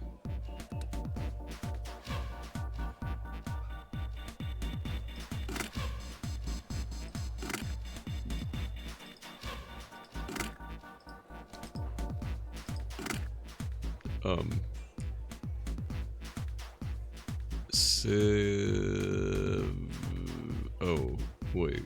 This isn't right.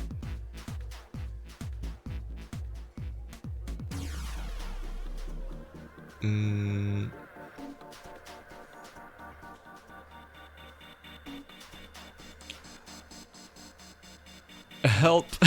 I can't do math. 8, 15. Oh, these two. These two don't go. Second row. 186.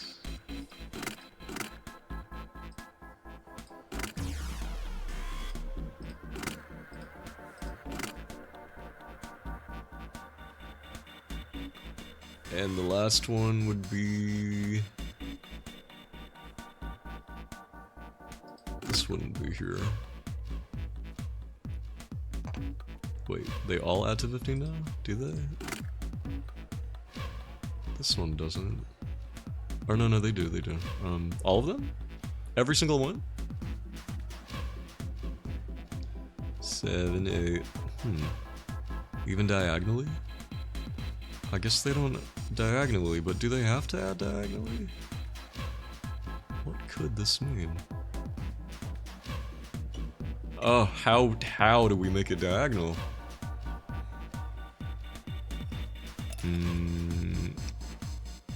I'm surprised we were even able to make it so that all the rows fit, all the rows and columns.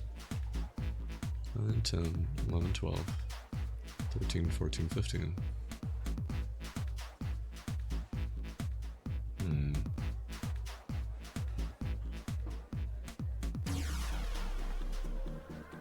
I mean, 2 plus 8 plus 5, that's 15. 9 plus 8 plus 7.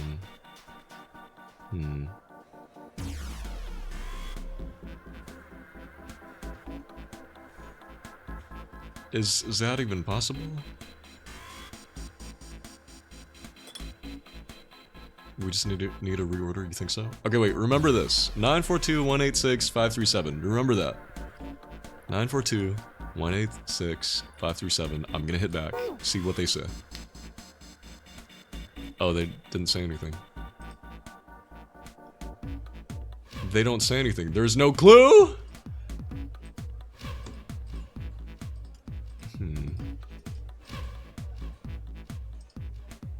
The distribution board on the bottom of the device. Okay, he's saying, you think maybe this F means 15? 15? Yeah, 15. Base 10 is F in hex, right? You're right, that's gotta be it. Alright, let's give this one more shot. We already figured that out.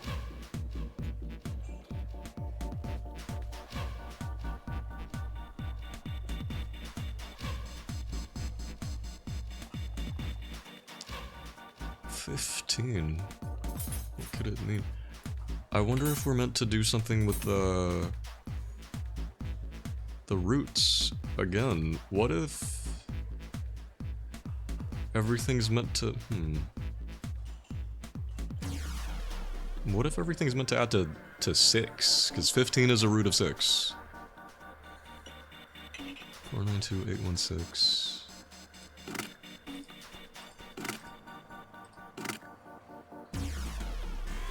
Does this make everything add up to 15?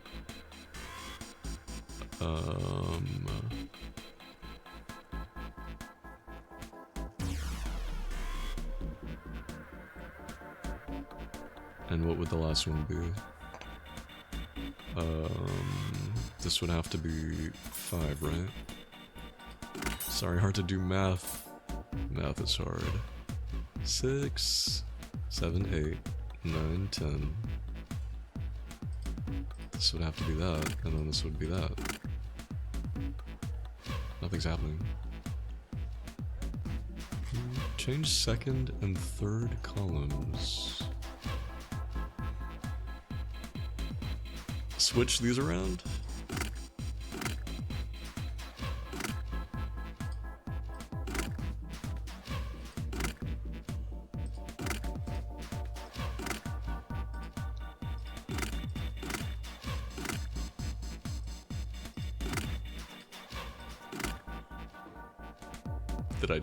Did I do that right? Or did I just put some numbers back where they were originally?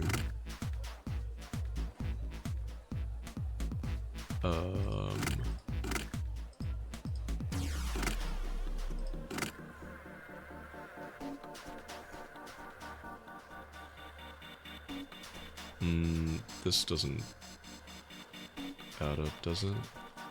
When I get this, let me find some paper. Okay. You try that. What if we aren't trying to make everything to add to 15?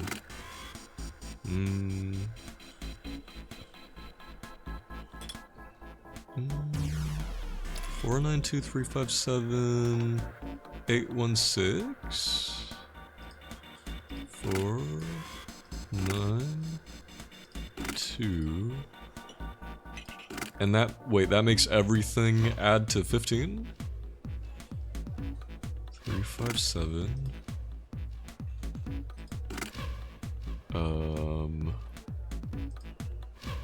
816. Oh! Did that?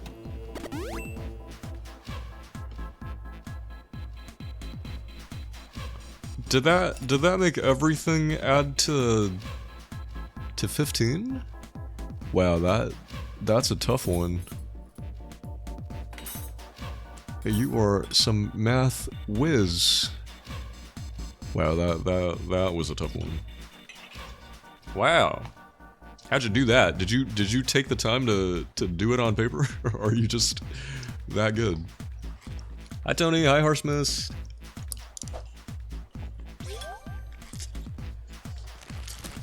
I don't know how I ever did that. I probably just looked up a guide. 1 to 3 can't be in the middle if you want to make 15. Oh. I see. Enjoy the foods, thank you. We did it! Thank you, Floof. The power's on now. It looks like there's electricity going to the monitor on top now. Alright, let's see if we can activate the device on top. On top? Wow, that was really hard. I was beginning to doubt if that was even the solution. He said up top? Hang on. Monitor? Oh. This one. How does this twink know anything about on top? Right. A green button, a red button, and a lever. I wonder what these do. I think this might help. What the hell is this? Where did he find this? What is that? Where'd you find it? I found it when you were messing around with the pinholes. I was looking around. It looks like instructions for this thing. According to what it says here. This thing is a remote control for that. That? Yeah, that. Oh. What's he pointing? Oh. That machine over there. Apparently it's called the Pushmaster 5000. Are you serious? Whatever. So, what are we supposed to do with the Pushmaster 5000? You see the coffin over on top of the crates? Coffin? Coffin? Yeah. Don't you want to know what the deal is with it? I do. You want to check it out? Yeah. Alright, how do you think we're gonna get there? Silly realization, but 5 had to be in the middle. Well, there were some crates on the right side of the fence that someone piled up, like stairs. Maybe if we make a path to the coffin from there. How would we do that? Line up the crates, I guess. Yeah, that sounds about right. I guess this is just another of Zero's puzzles. Cause 9 plus 1 equals 8. Plus 2 oh my god, too much math. Too much math! This is why I have you guys to help me with this. Anyway, let's give it a shot. Oh, it looks like the Pushmaster 5000 runs off a battery. So to keep it from using up its energy too fast, it's been programmed so that it'll only start moving once its path has been completely programmed in. Alright, I'll keep that in mind. New material has been added to the screen, okay.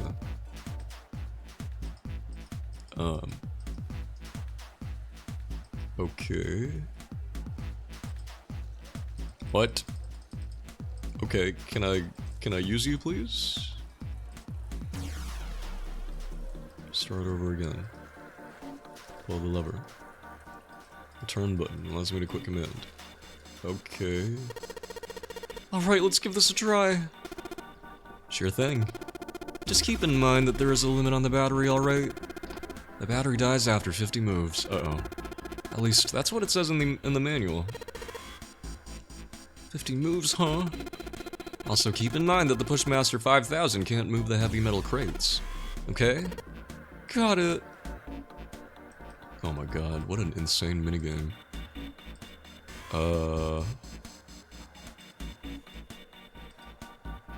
Okay. Oh, okay. Oh. You can move in 4 directions, you cannot move diagonally.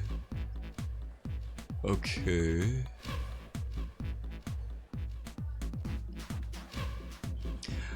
I'm sorry, wait, what am I trying to do? What am I trying to move where? Oh.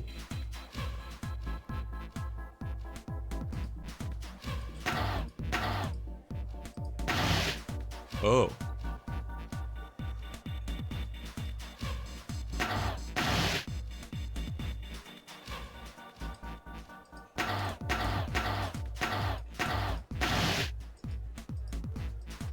Oh, shit. Wait, reset.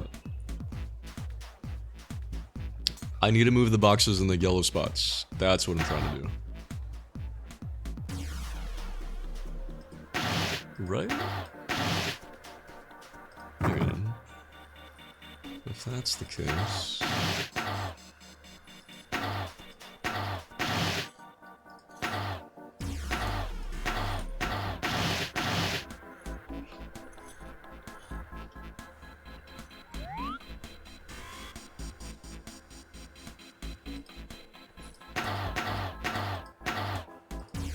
Oh, this is so fun with the DS overlay.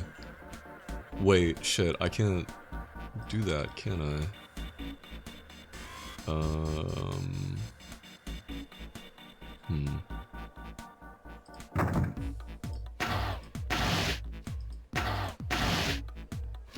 If I put this here, then I can't move it.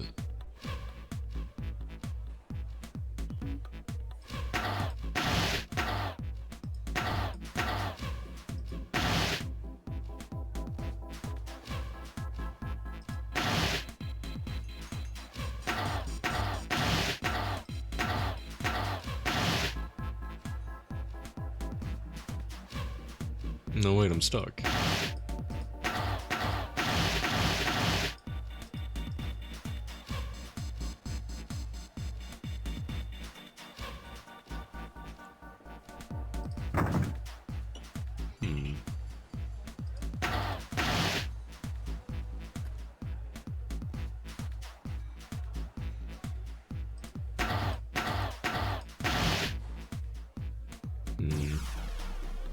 Wait.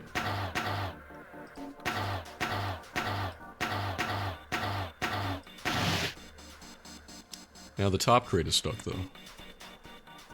Right? Because I can't pull.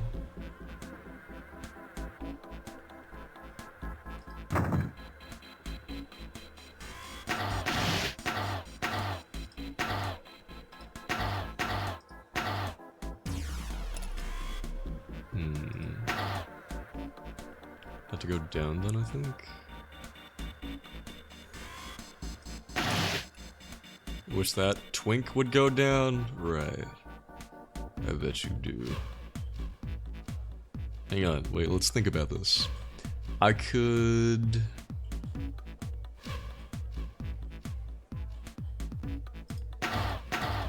push you down. Put you there. Could I...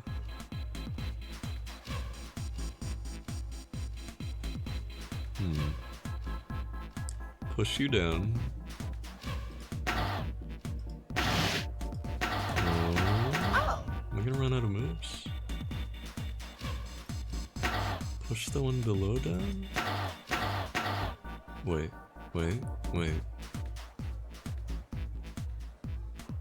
I could push this in there. I got it. Push this in there. Hang on. I don't wanna...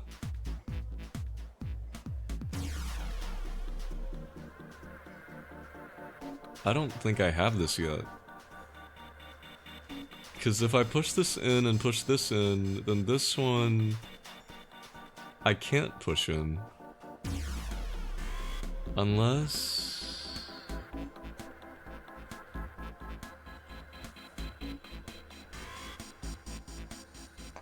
Yeah, I can't do it. I would have needed to...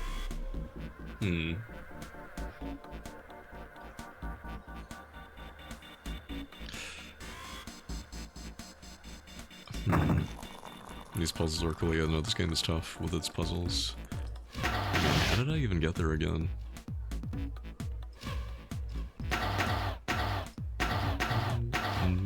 JC, you should try a Zero Escape game. I feel like you'd enjoy that. Maybe.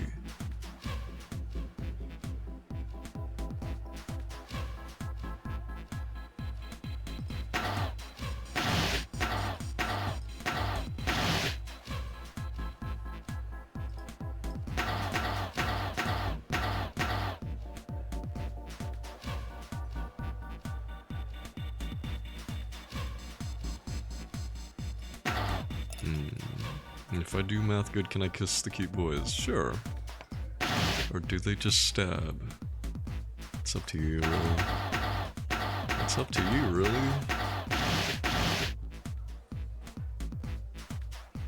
Wait a minute. I'm gonna run out of moves.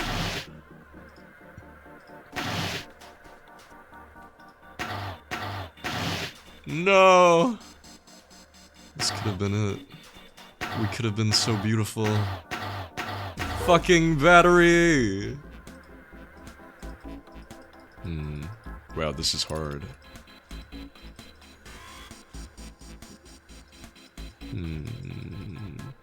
This just makes me think of Professor Layton puzzles. There were some that were really, really difficult.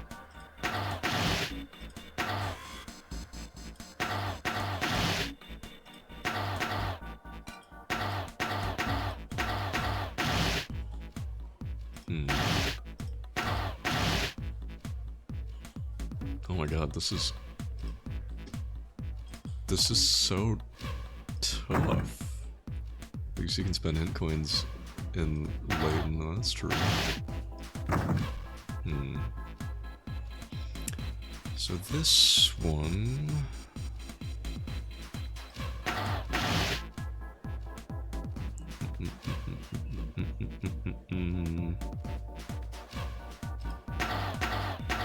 If I push you up...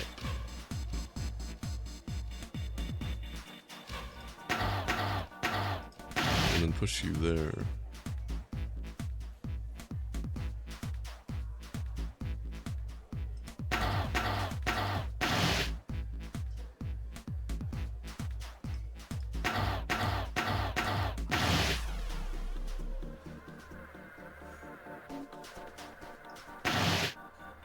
Wait, I might be onto something.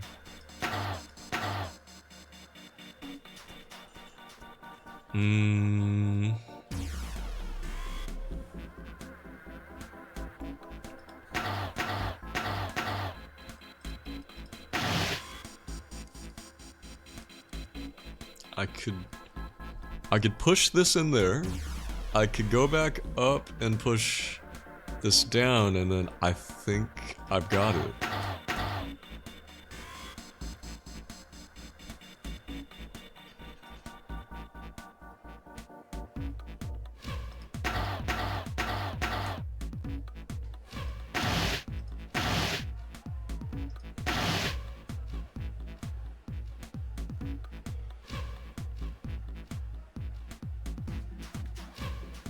Wait.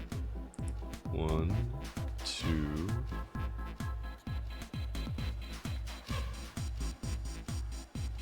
Do I have it?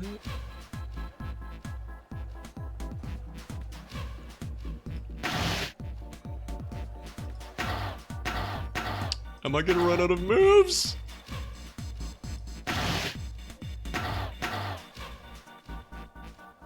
Wait, why does it say 51 moves? I thought I only had 50 moves.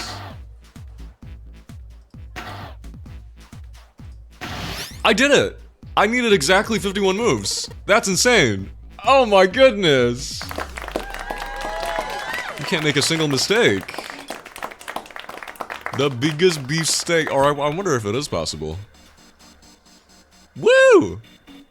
Incredible. I feel smart for that one.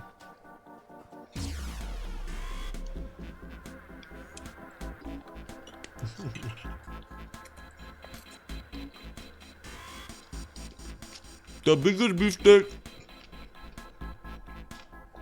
I deserve a boba after that one. I'm just kidding. I've been spending too much money. Also, guys, I just realized we've gone well over 6 hours. I think...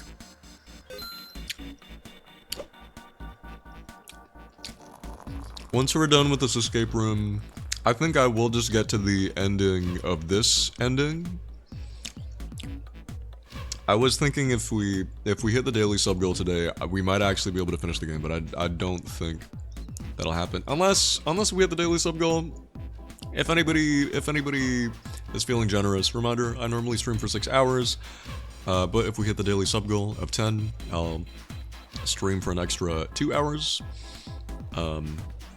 So if you enjoy the stream and have a little cash to spare, do consider it, as it helps me out a ton. And I think we're only 3 away from daily sub goal, so 3 more and we get more stream time if anybody wants. But otherwise, I think we will just finish this run. And I'm eating rice bowl. Yes, I am. Hi, Belly. Okay, I'm done putting in the program. What do I do next? Just be quiet and watch. See?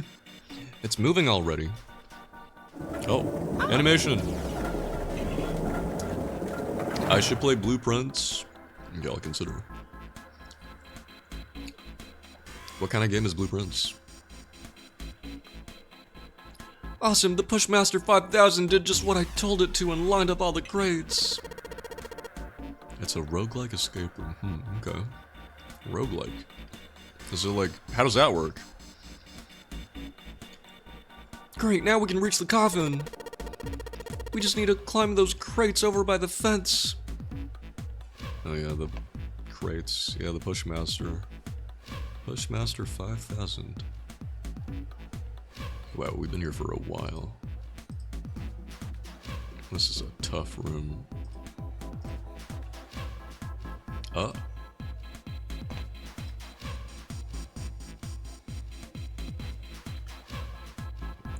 I can vouch for Blueprints being a great puzzle escape room game. Is it just puzzles, or does it have a story? I feel like while I enjoy the puzzles of 999, I think I'm mostly here for the story. The rooms change numbers, and you need to go through all rooms to get the story. Complex puzzle game, and has a story. What kind of story? Maybe not then? Oh. There's a story you put together. Is it like a... Is it a story like this? They walked slowly past the row of crates until they came to the coffin. It's implied story. Okay, so like a subtly conveyed story. Oh, then I don't know if it would. I mean, it depends on what the game is like. How much is the game? I think it's on Switch 2 now, right? I mean, it depends on it depends on how the game plays. Because sometimes I do like piecing together a story. Yeah. If it isn't a game where I get annoyed by the gameplay because I just want to experience the story, but the gameplay keeps getting in the way, then... If it's not that, then maybe it'll be fun. I don't know. 0 twinks! Okay, deal breaker. They stopped and nodded to one another, and Junpei put his hand on the lid of the coffin. Is Alice all ice gonna be in there? Mummy! Just kidding. Oh my god, he is an evil twink. He even played the, like, in-game Vine Boom dun-dun sound. He smirked heartily at his own joke. Oh my god. Kokichi. Motherfucker. Junpei grumbled and shook his head. Whatever, just open it. Junpei resisted the urge to remind Santa that he would have had it open a long time ago if Santa hadn't interrupted, and quickly threw off the lid of the coffin. They peered inside. Oh, a gun. Wait a minute. This is the gun that Santa had in the other playthrough. This is where he got it. Contrary to what they'd expected, the inside of the coffin was quite large. It was mostly empty, but not completely so. Laying on the bottom was a rusty key. The rage baiting just makes me want to kiss him more, but angrily. I bet it does. Hey, stay back, he's mine. Excuse me. And next to the key... It's a gun! Yeah. A revolver. It looks pretty old. Just like me. I wonder if this is a replica? You want to try firing it and finding out? Oh, no, we don't have to try. We've already seen it. Junpei reached down slowly and cautiously picked up the revolver. In his hand, it felt heavy. He checked the cylinder. There were 6 bullets. He'd never seen a real gun or even a real bullet before. Because he's not American. This just proves he's not American. He couldn't tell if these were real or not. The barrel was rifled, and nothing seemed to be blocking it. As Ace had said, the gun was a very old one. However, it appeared to have been well maintained. If it was a real gun, Junpei thought it would most likely function perfectly. Only one way to find out. If it was real. Holding the gun made Junpei feel unpleasant. Carefully, he placed it back in the coffin. You're not gonna take it? Oh my god. Of course not. All something like this is gonna do is cause more trouble. It's a powerful weapon that gives one person a huge advantage. Something like that would be way too dangerous to have around. We're in enough danger already. Yeah, but if you leave it, someone else could take it. Some white-haired twink could take it. Yeah, I suppose you're right. Maybe Zero put this gun here hoping that something like that might happen. In other words, maybe he put it here to make us fight each other. Well, he would have given us 2 guns then we could have a what do you call it? What's the gun version of a fist fight? A standoff? A showdown? I don't fucking know. In that case, we should most certainly leave it here. I, for one, have no desire to let Zero control me. The others nodded. They had no desire to be under Zero's control either. Okay, we've got that figured out. But you aren't gonna leave that key in there, are you? Yeah, of course I'm not. Junpei picked up the rusty key and slid the top of the coffin back into place. The gun back where, into place. The gun back where they... Into place. The gun back where they had found it.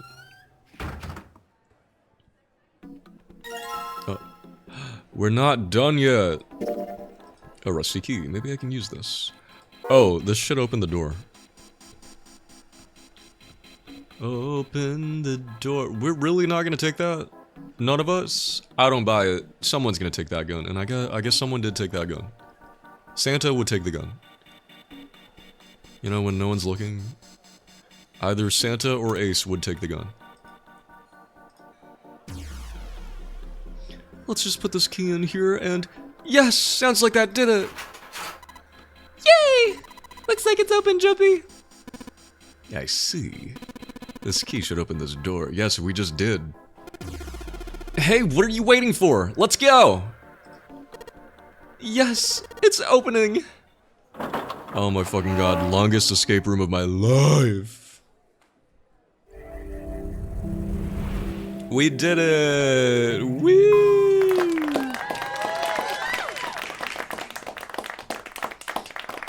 The hallway that left the cargo room headed straight toward the stern. Straight.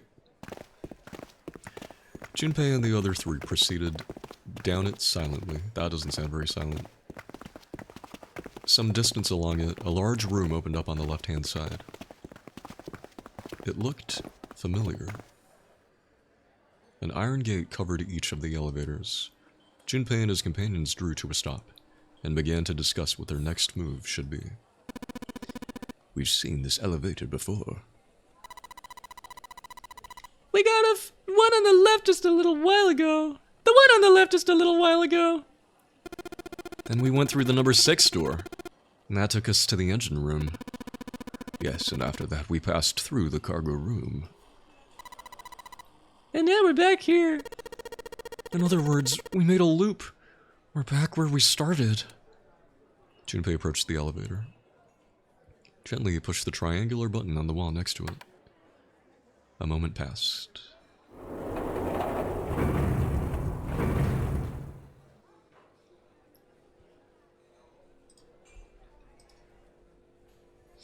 The elevator door opened.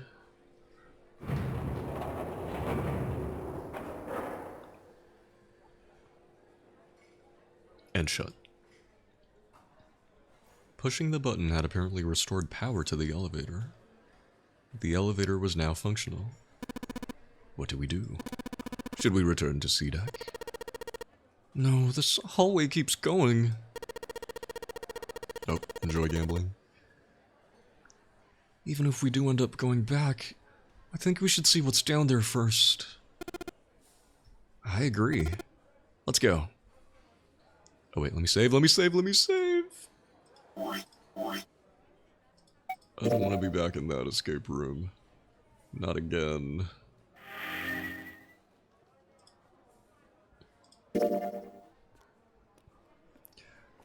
The decision made, Junpei and his companions left the elevators behind and continued down the hallway.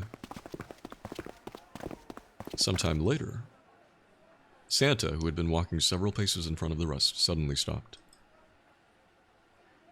Set in the wall in front of him was a door. So far as Junpei could see, there was no other way to proceed. Is this the door to the number 9 room? It was the door, or nothing. Alright, let's open it. Junpei took a deep breath, readied himself, then grabbed the doorknob and pulled the door open.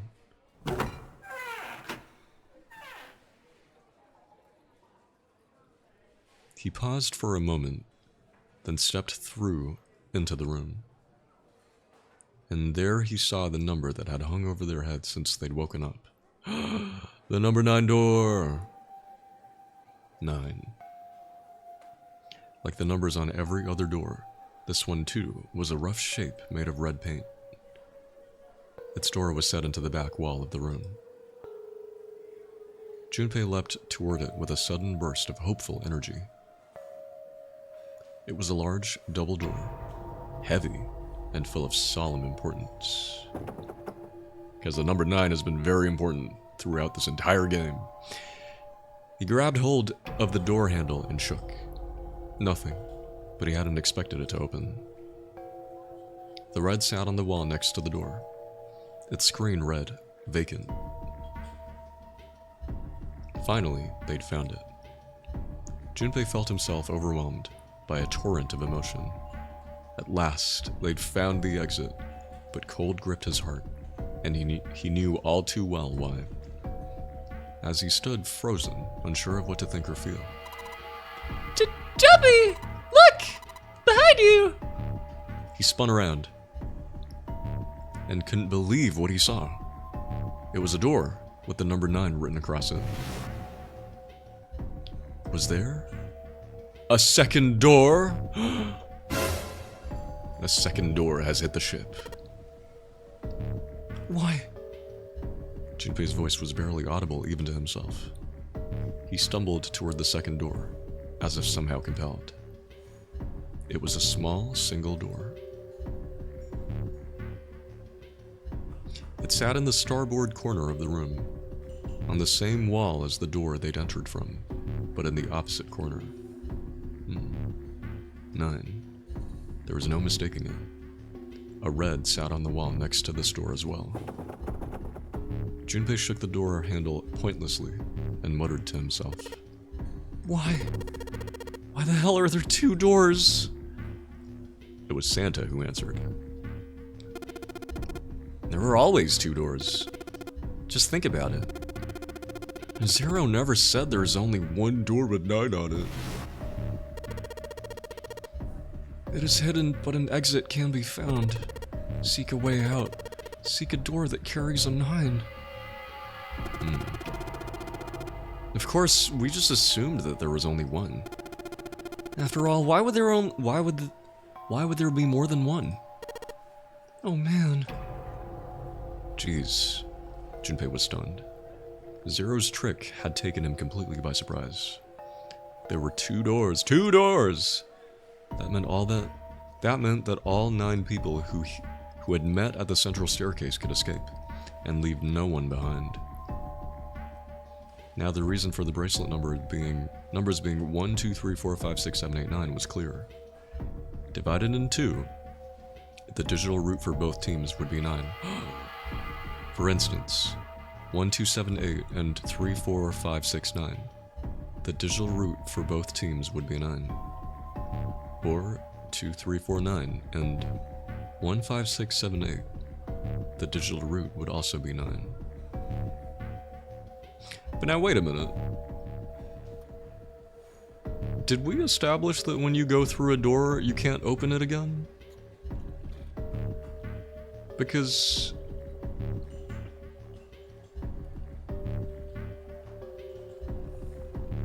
what's stopping you from just using the same door?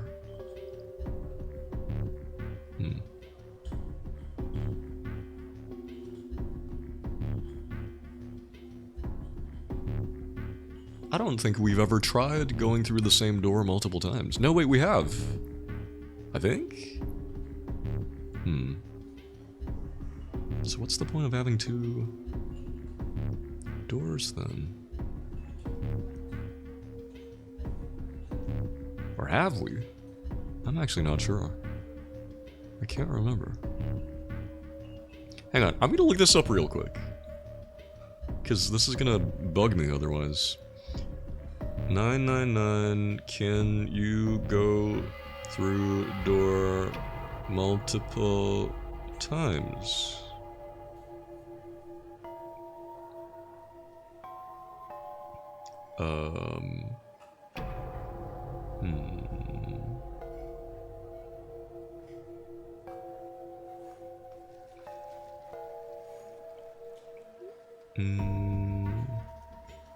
Nine, 2, 9 doors. Do there really need to be 2 number 9 doors? I can't see any discussion on this.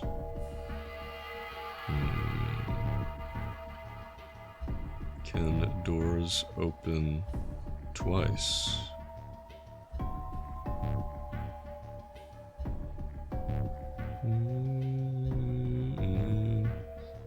Yeah, I don't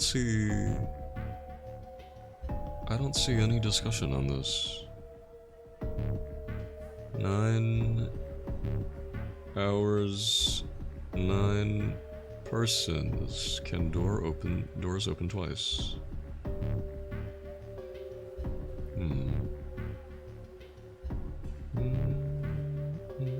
Okay, I see someone on GameFAQs asking about this. Thank you, GameFAQs. Blessed GameFAQs.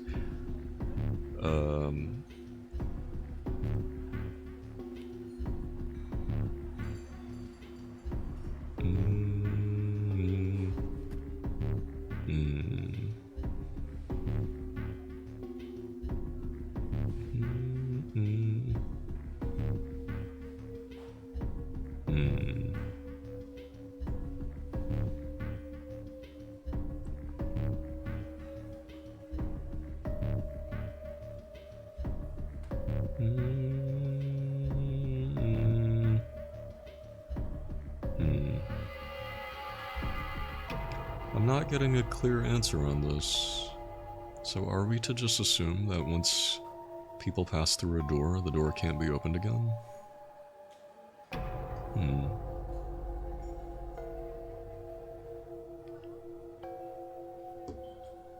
Okay. I don't know if it was established that doors can't be opened. Maybe once, because at the beginning of the game, when the 9th man tries to go through one of the doors, he doesn't successfully go through because he couldn't verify on the other side. So the door could be opened again. Are we to assume... Now this is something I'm genuinely wondering because I've actually never stopped to consider this before. But are we to assume that once you verify on the other side with the dead, with the second terminal, that the first terminal outside the door won't work again? I'm trying to think.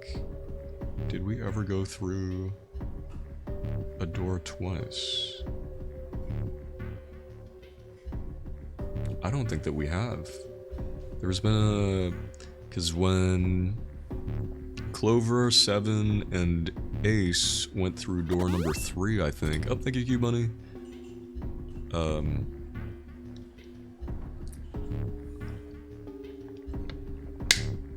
when they went through door number 3 and found supposedly Snake's body, everybody could go back into that room because there was another door leading into that room that they unlocked from inside. So that would let them backtrack into the room.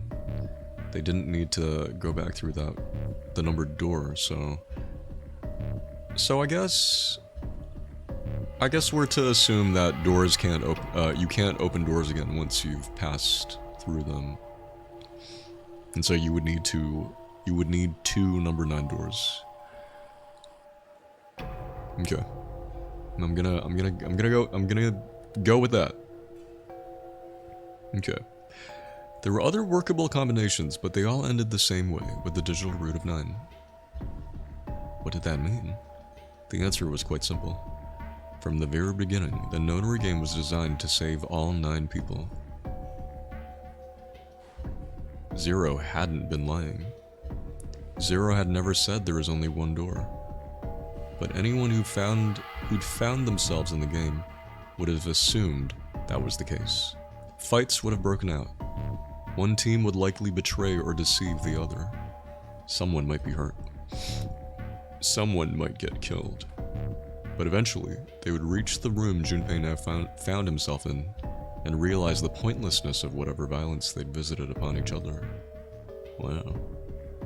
Wow, I'm only now realizing that 999 kind of feels like it subverts itself a little bit, because it's like the participants of this nonary game, they kind of catch on to Zero's plans, or they kind of speculate as to what the intended plan was, what Zero's intended plan was, but they kind of, it's like they're smart enough, or they're smarter, and are like a few steps ahead. It's like this wasn't the group. It's like Zero didn't intend this group of people, a group of people this intelligent to do this. But he just so happened to grab a group of people who are quite intelligent.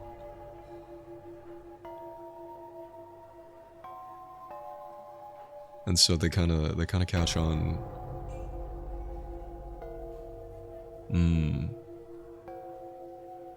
Like it's making me think of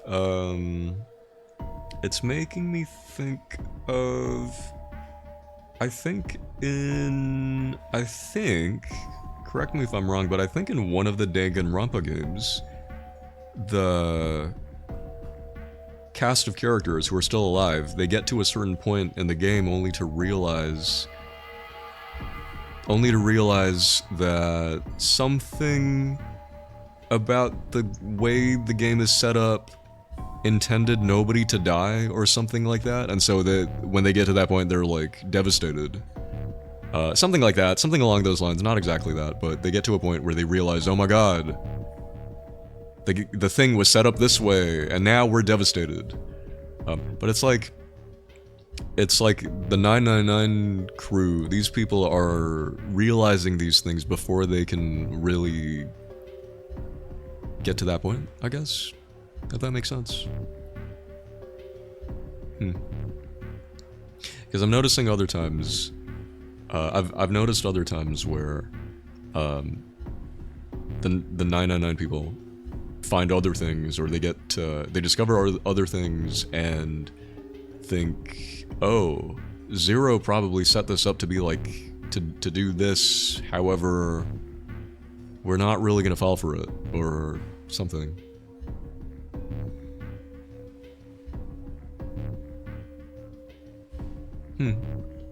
And that's kind of interesting.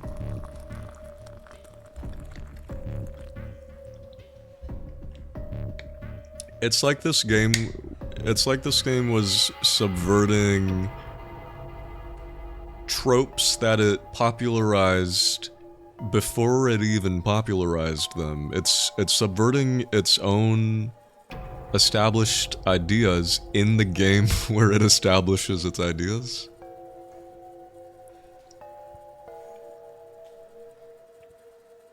Or I don't know. Or maybe it subverts, maybe it aims to subvert things, tropes, ideas set by things that came before it that were kind of similar. Like, because although I feel like 999 was one of the first anime, kind of, a group of people get kidnapped and are forced to play a game to escape.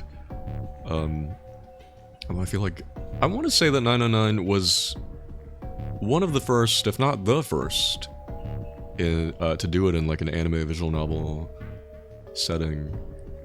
You know, before this, I'd imagine things like Saw probably inspired this this game, and I think you have moments in Saw where, you know, the characters have these realizations where they learn, like everything that Junpei just described, where, oh, the game was set up in a way that would get us all to fight each other and enact violence on one another, only to realize it was all futile. I think things like that happen in Saw. I think things like that happen in, you know, like other things. So in a way, 999 is like, it's like it was trying to be a subversion of those tropes, I guess. Which is cool. I'm just yapping now, but this game is good. This game is very good. Anyway, there were 2 doors. No need to kill each other. They'd understand and be appalled, overwhelmed with guilt at what they'd done. Perhaps that was the purpose of the game. That was how the Nonary game was meant to be played. Fortunately, they hadn't started to fight one another, at least not yet. But if one misstep was made, if the wrong mistakes happened, the stakes would rise and the noose would tighten. The thought of it sent a chill down his spine. Ooh. So, what are we going to do, Junpei? Oh, guess what, babes? I got accepted into my community college. Oh, congratulations, Asteroid. Congratulations. Welcome in. Happy to hear that. Congratulations. Welcome in. We're just playing 999 right now and having many revelations, but congratulations. I hope it goes well for you. But yeah, welcome in. A voice broke through Junpei's frantic thoughts.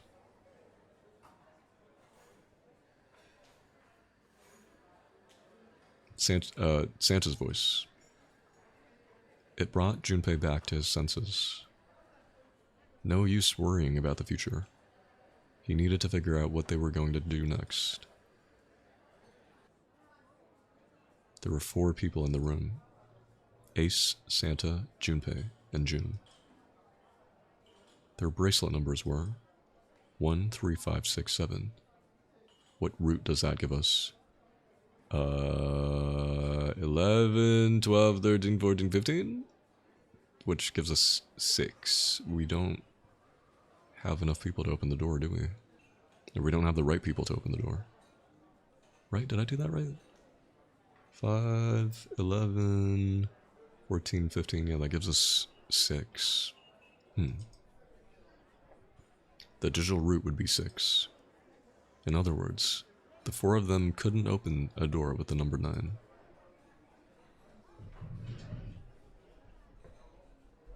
But what if there were only 3? Could door 9 be opened with 3 of them? Wait a minute.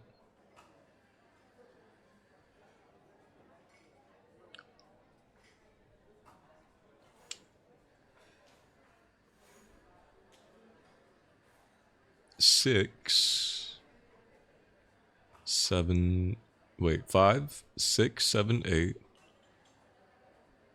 9. June. Oh, Junpei. This is where the fighting begins. Never mind.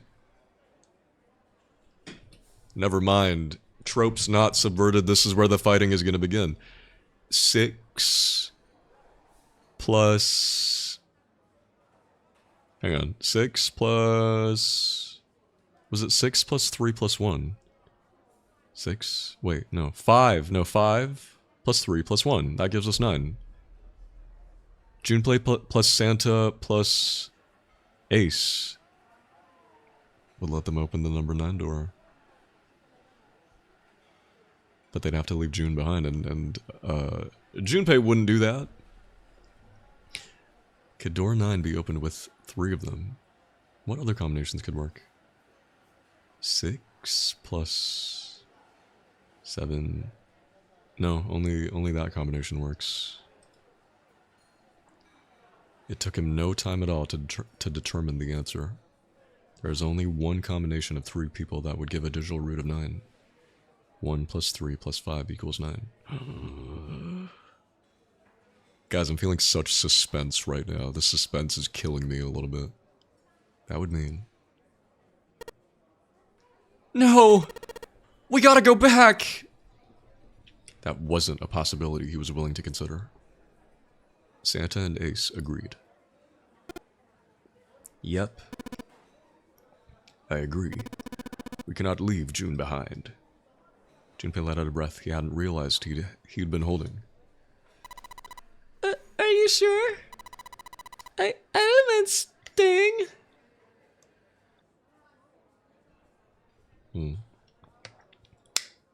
June's body betrayed her true feelings. Her eyes were wet with the beginnings of tears, and her legs shook. It's okay. There's no way we'd leave you behind. Oh. Santa had said what Junpei had known the moment... Santa had said what Junpei had known the moment he realized which 3 people could go through the door.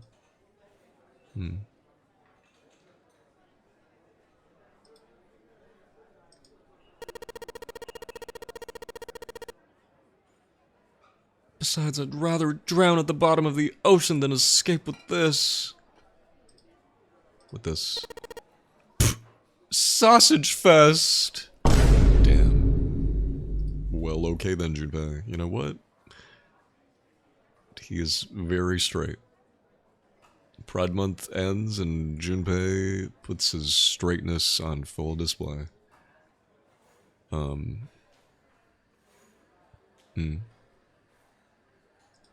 Astrid, are you still there? Congratulations on getting accepted into community college. Are you still there?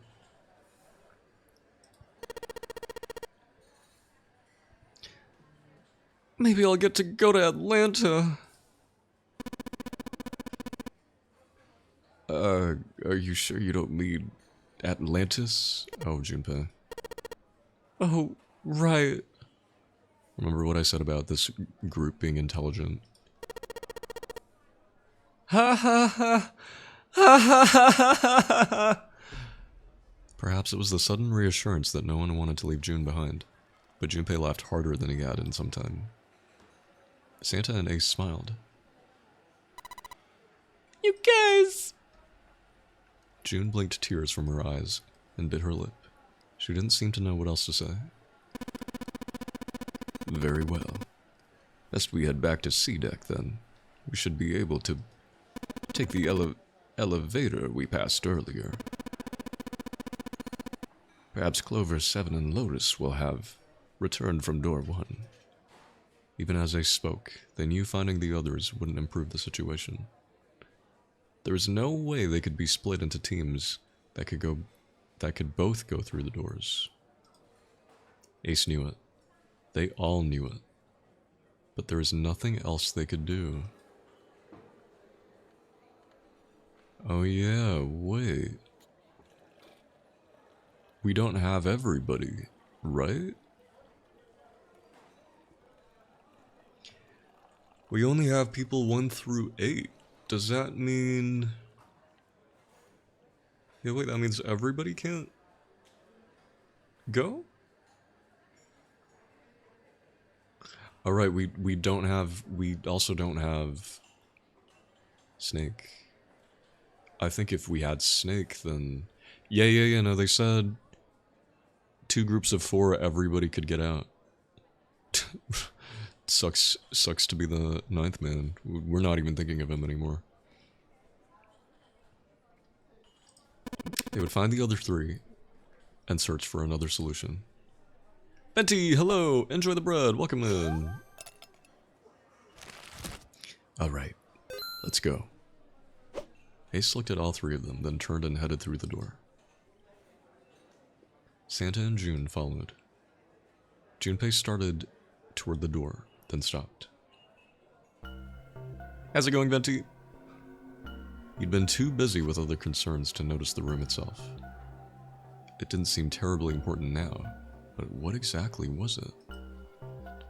Junpei looked around the room for the first time, noticing the things that weren't doors with 9 on them. Huh? A red carpet. Oh, okay. He was so awestruck by the door that he didn't think to look around. A red carpet ran between 2 columns of wooden benches that ran the length of the room. This room is so unsettling. The carpet began at the large set of double doors and ran toward the bow. Toward the bow. Toward? Junpei wasn't sure. It's the coffin! Wait, we still don't have the code for it, though.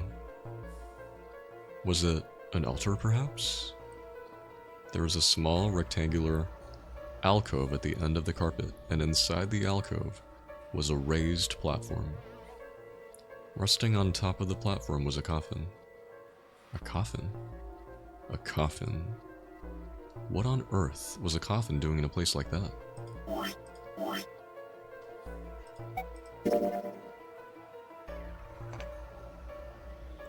Oh. Is that Dulce with the resub? I think you need to refresh your page and hit share if you want it to count to the sub goal. I think.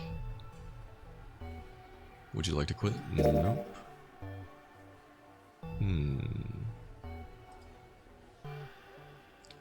But before Junpei had time to answer that question...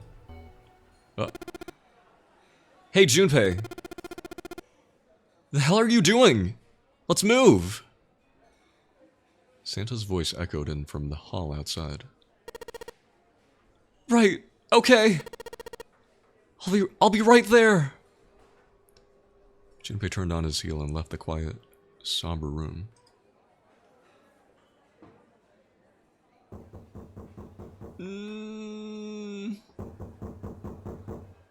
The banging from the coffin again. It's so spooky.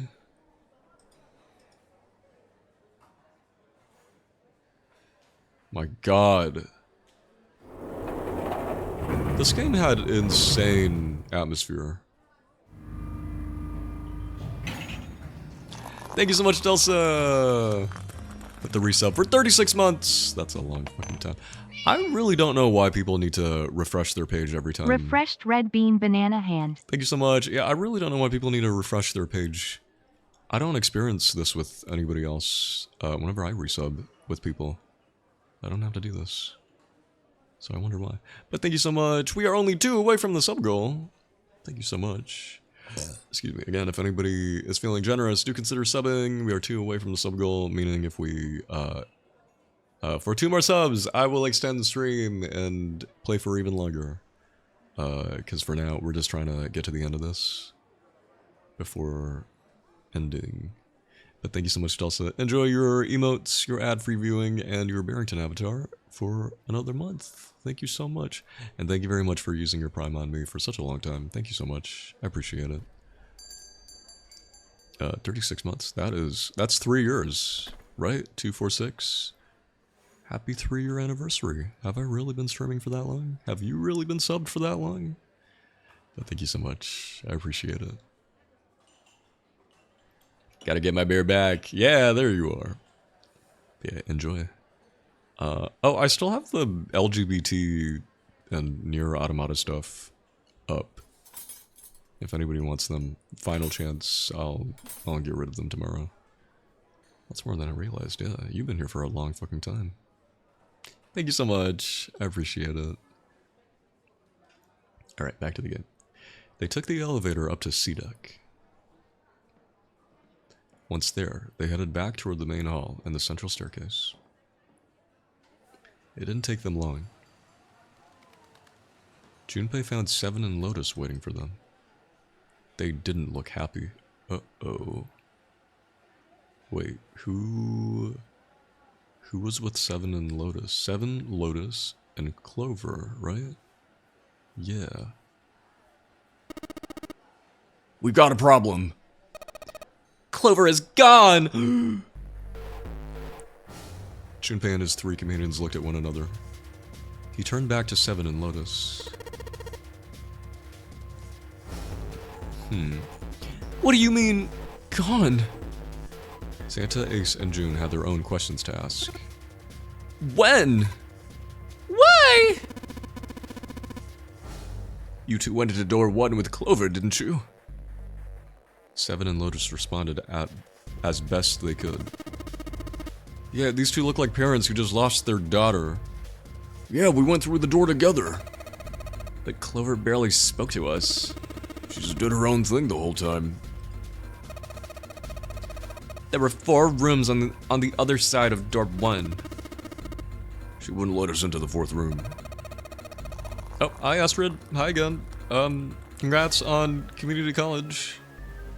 I have a pun for you guys. I don't know. A photon is traveling and he checks in at a hotel. The porter asks if he can help with his luggage and the photon responds, no, I'm traveling light.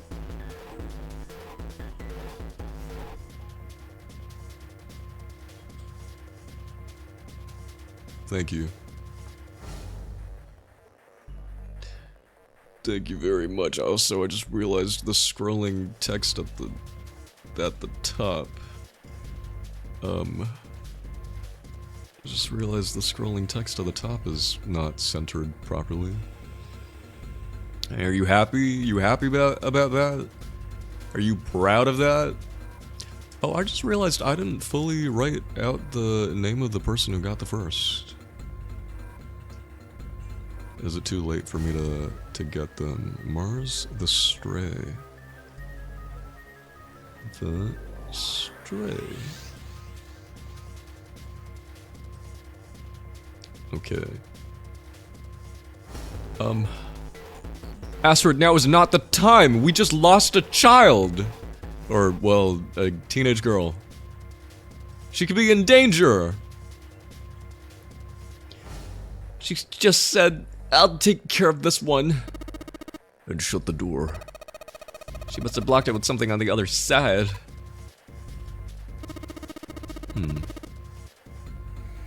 We waited for a while, but Clover didn't come out. We called out for her, but she didn't answer. So I kicked down the door and we went into the room. But... why are they finishing each other's sentences? It was empty. Clover wasn't there. There was a door on the other wall. And it was open. We figured she opened the door and left by herself. We ran after her, of course, but... well, obviously we didn't find her. You figured that much out. Clover's gone. Junpei thought for a moment. When did this happen? We got here just before you. You certainly have excellent timing. So you haven't searched anywhere other than near the staircase? No, we haven't. Finally, Ace spoke. His voice had an edge of resolve and concern. Very well then, we'd best separate and look for Clover. We haven't much time left. Let's begin. There were quick nods all around and the 6 remaining players spread out.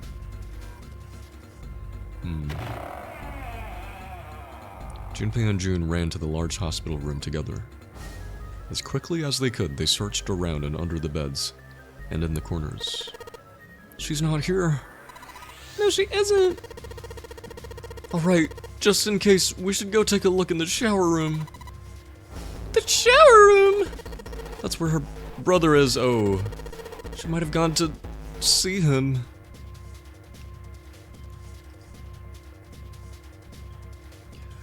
June bit her lip. She knew, as Junpei did, that there was only one thing to see in the shower room, and it wasn't pleasant.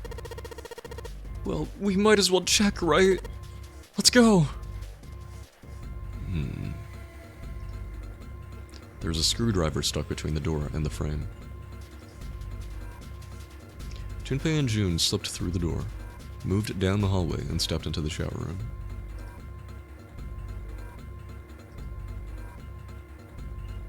Is the blood stain still there? No luck. Yeah, I don't think she's here. June's voice was faint and she placed her hands over her mouth. Her face looked a little green. The stench in the room was almost unbearable. Ooh. It had grown far more unpleasant since their last visit. If Junpei had eaten a lunch, he would have had difficulty retaining it. He wanted to leave the room as soon as possible, but he had to be sure. And the only way to be sure was to check the other side of the divider. Wait here! June offered no resistance and nodded weakly to Junpei as he headed around the divider. Oh!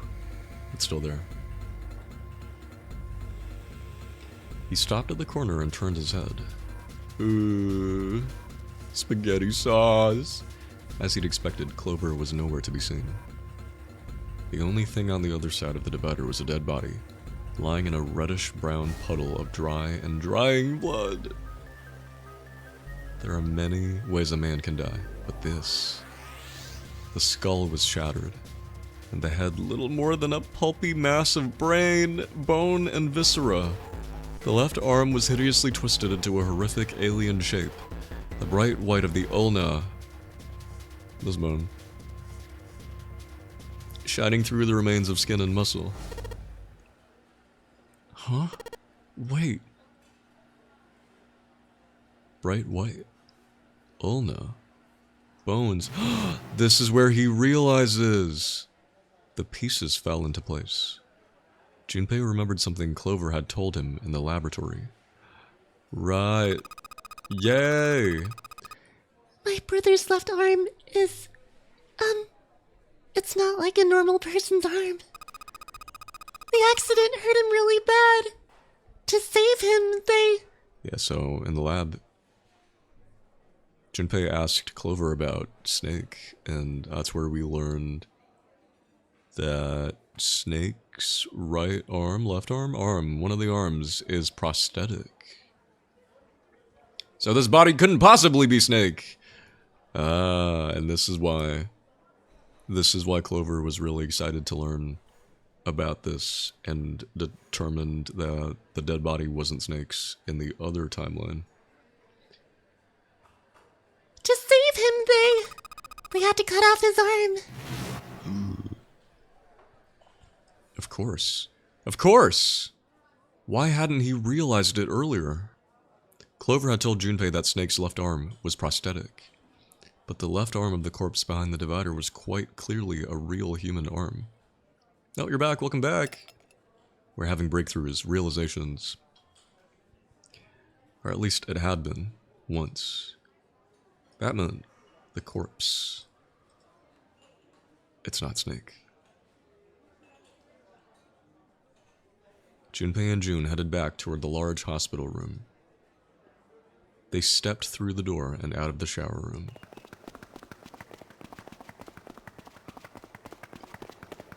Down the hallway they went, searching for Clover in every corner. Also, I just remembered this ending is actually quite long. So we might actually end up going to the 8 hours just to finish this anyway. Oh well. Y'all get a free extension from me. We were pretty close to the sub-goal anyway. They had reached the stairs when Seven appeared, breathless and yelling. Junpei! June! Where were you guys?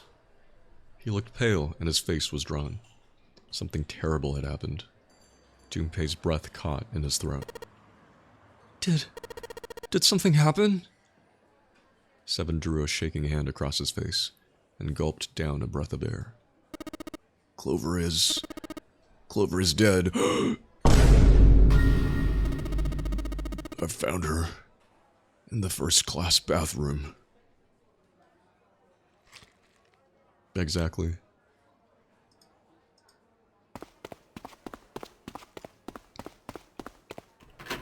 After we just learned that that dead body wasn't Snake. Oh my god. Everybody's just looking sad.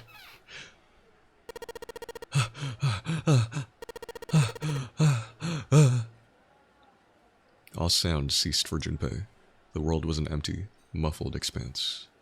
Then he began to hear his own breathing. Oh my god. Junpei has pink shoes. Wait, is that Junpei?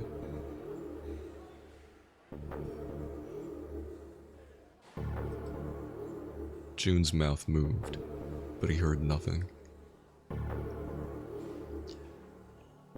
She tried once again, and then her energy was gone, and she collapsed against the wall. Oh no. He could have helped her, but he hadn't. He could have helped her, but he hadn't, and now she was dead. So he stood there, frozen in place. Clover. Clover. Why? Why had this happened? He forced his body to move. Each step felt like another nail pounded into his heart. Finally, he was in front of her. He knelt and placed 3 fingers against Clover's neck. No pulse, no breath. But she was still warm, and her eyes were closed peacefully. It would have been easy to think she was asleep. Easy, that is, were it not for the slowly expanding puddle of blood beneath her. He traced its source to her back. A gash just beneath her shoulder blade. Was the weapon a knife, perhaps? If it was a knife, the killer had taken it when they left. When he closed his eyes, he saw Clover's smile. Her innocent smile. Her energy. He would never see her smile again. He could have done something. He could have helped her. His stomach twisted itself into a sickening knot.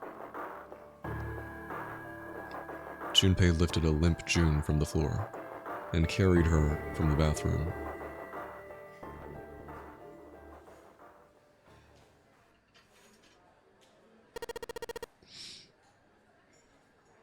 Are you alright?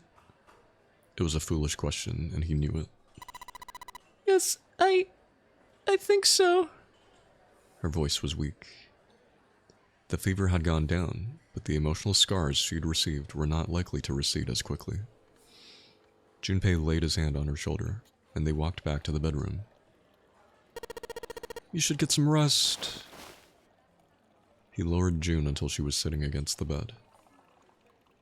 She nodded once and stared at the floor. What an interesting shot. There were 4 others in the room. Ace, Lotus, Santa, and Seven. They all stared at nothing, their faces drawn and tired. After a while, they drifted into the bathroom to see Clover's corpse themselves. Once everyone was back in the bedroom, Junpei walked slowly to the center of it and looked around as the slumped figures gathered there. Who was the first to find the body? Was it Seven? Me. Seven spoke from behind Junpei. He turned around. Seven's hand was up. Why'd you come to this room? To look for Clover. Why else? I found her body in the bathroom. As soon as I did, I ran outside. I got to the top of the stairs by the casino and yelled as loud as I could. Hey guys, I found her, but it's bad. She's in the bathroom in the first class cabin. Come quick! Or something like that. Then I went back to the bathroom. Ace, Santa, and Lotus showed up real soon after that. But I guess you two hadn't heard me or something, because you didn't show. So I took off down the stairs to look for you. After that, I mean, you know the rest, right? Junpei nodded and closed his eyes. There was one more thing he needed to ask. Seven, there's one more thing I'm worried about. What's that? when we finished all the puzzles in this room and got the door open. You stuck one of those plates in between the door and the frame, right? Why do you do that? Come on, didn't I already tell you that? I did it so that the door wouldn't lock. So we could come back to this room. Oh. Uh-oh. You think I did it? Well, I don't know. That kinda depends on what you say, doesn't it? Seven sighed and shook his head. Follow me. There were two doors standing next to one another. He opened the one on the right. I had a plan to do this shit. It was getting real. Welcome in. We just found one of our friends dead in a bathroom with a knife wound in their back. Behind the door was a closet. Seven stepped inside. Oh, damn, rip. He stood in front of one of the shelves that filled it and gestured toward a small box. The box was a small metal cube. The safe. He looked at Junpei. This is the reason. This safe. We couldn't open it when we were getting through this room. I figured there might be something pretty important in it. I couldn't stop thinking about it. Besides, I figured eventually we might figure out what the numbers are for the safe. And if we did, I didn't want to screw around with door 5 again. So I put that plate in the exit door so we could get back in that way. So we can open doors back up. You would just have to go through possible death. You get it now? Junpei nodded and looked at the safe. He grabbed the handle and shook it. Nothing happened. It was as locked as it had been when Seven found it. There's one change, however. Just underneath the safe was a pile of fine, reddish-brown powder. Rust. Junpei stared at it for a moment. Had someone opened the safe, dislodging the rust? Junpei left the closet. Seven followed him back to the bedroom. It was cold and quiet. No one spoke. They sat, frozen in place by shock and grief and fatigue. The room felt tiny and oppressive, and the thick metallic smell of blood filled the room. Junpei turned and headed for the living room. Anything to get out of there.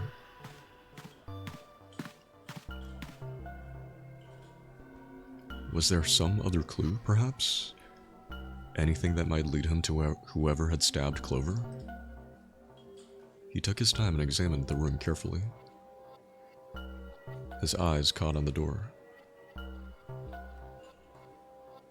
The door that led to the passageway of door number 5. Behind that door was the dead body of the 9th man. Maybe I should have another look at it, just in case. Quietly, he pushed open the door. The smell hit him like a blow to the face. His lungs contracted, unwilling to inhale such fetid air. Acid boiled up from the base of his stomach, churning what little food was there into a violent froth. I just realized no one's eaten. It was too much for him, and he vomited. A thin stream of yellow water and bile spattered onto the floor. Ooh! Ooh! He wiped his mouth weakly and stared at the dead body. Ooh. No, stop! Chunks of torn flesh lay in an arc around the body. What remained of its intestines had slid out onto the floor. The pool of blood that framed it was half dry but so thick that it had taken on a texture not unlike that of an egg yolk prepared sunny side up. Again with the food comparisons. Junpei, stop. Ugh.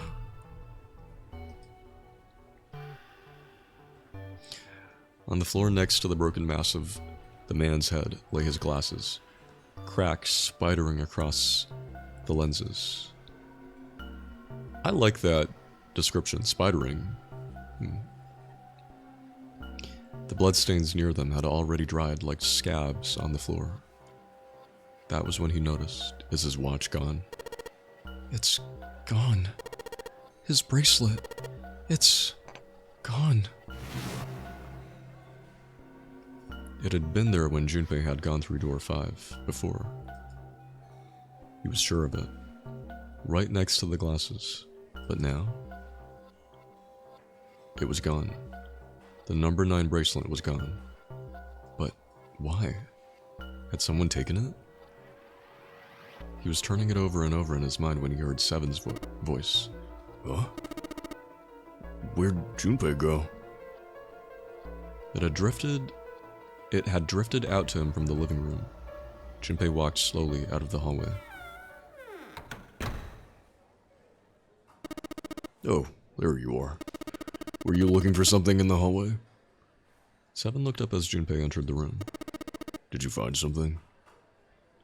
He thought for a moment before he responded. No, nothing. Technically, it wasn't a lie. He hadn't found anything. In a way, in fact, that was the problem. Something he'd expected to find hadn't been there. The 9th man's bracelet. Even though I've played the game before, the pieces, the puzzle pieces, the gears are turning in my head. Gears slotting together, puzzle pieces piecing together. This game is juicy. Because... okay. The 9th man's bracelet... oh, this is great. I feel like I'm like piecing together things we've learned in every playthrough. Like bit by bit. But right now I'm thinking... like I'm trying to be in the headspace of... okay, if I hadn't played this game before.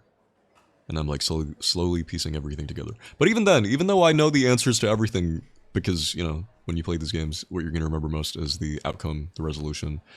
I don't fully remember all of the journey and all the clues we find and stuff to piece everything together. But it's happening. Even though I know the answers. The journey of putting all the clues together is still just so, it's great. But yeah. Okay, I won't get to that now. Let's continue. Something you'd expected to find hadn't been there. The 9th man's bracelet. What's up?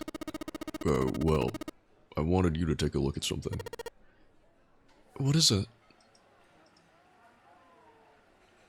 Seven had led Junpei back to the bathroom. Oh.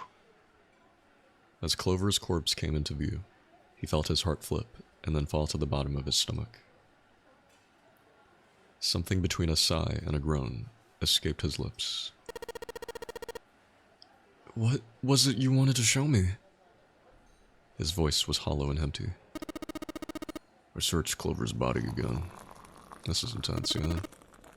And honey, when you get to this point, you're gonna get to see it all voice acted. I wonder how that's gonna be. Like, I found this. As he spoke, he moved around Clover's head, then knelt down and flipped open her right hand. Oh my god, her hand, it looks so dead and lifeless. What? She was holding a piece of paper. I haven't actually looked at it yet. Didn't want to disturb the crime scene, you know. Basic stuff. Well, I did borrow one thing. Huh? He wasn't sure what that meant, but it likely didn't matter. The paper was more important. He picked it up and carefully opened it. There were 2 sentences written on it. Truth had gone, and truth had gone. Ah, now truth is asleep in the darkness of the sinister hand. What is this? Some kind of secret code? Code? For the coffin? 7 peered over, or the safe? 7 peered over Junpei's shoulder at the note. Junpei stepped away from Clover's body. For the coffin or the safe, maybe. Maybe the safe. And into the living room. He began to pace, attempting to decode the note. Is it hexadecimal? The first clue was likely the phrase, sinister hand. Sinister hand means, what? I don't know what that means. Is it the left hand? Well, I think if you ask a Malay Muslim, they'd say the sinister hand is the left hand. Sinister was a term used in heraldry that meant to the left of the bearer of a coat of arms. You would say left hand too? The left hand. The left hand. What did the left hand mean? Junpei looked at his own left arm. The watch. At the bracelet on his wrist. Guys, I'm in suspense. The suspense! Did the darkness of the sinister hand have something to do with the bracelet? He examined the bracelet closely. There were 2 protrusions on either side of the face. The left and right sides of the face. Left and right. Left and right. Right and left. Truth is gone. Truth gone. It sounded funny. What did it mean? Truth gone. Maybe those 2 words. How about reading it out loud? How about switching them? What else could they mean? How about reading them backwards? Enog and Huturt. Reading it out loud. Truth gone, truth gone. How about switching them? Gone truth? What else could they mean?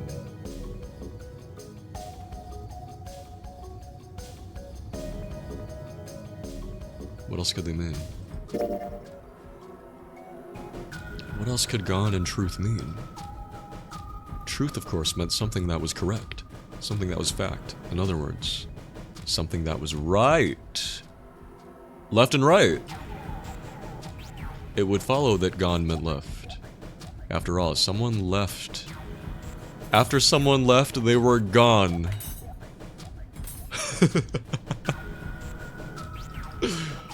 This is some insane riddle. But I'm living for it.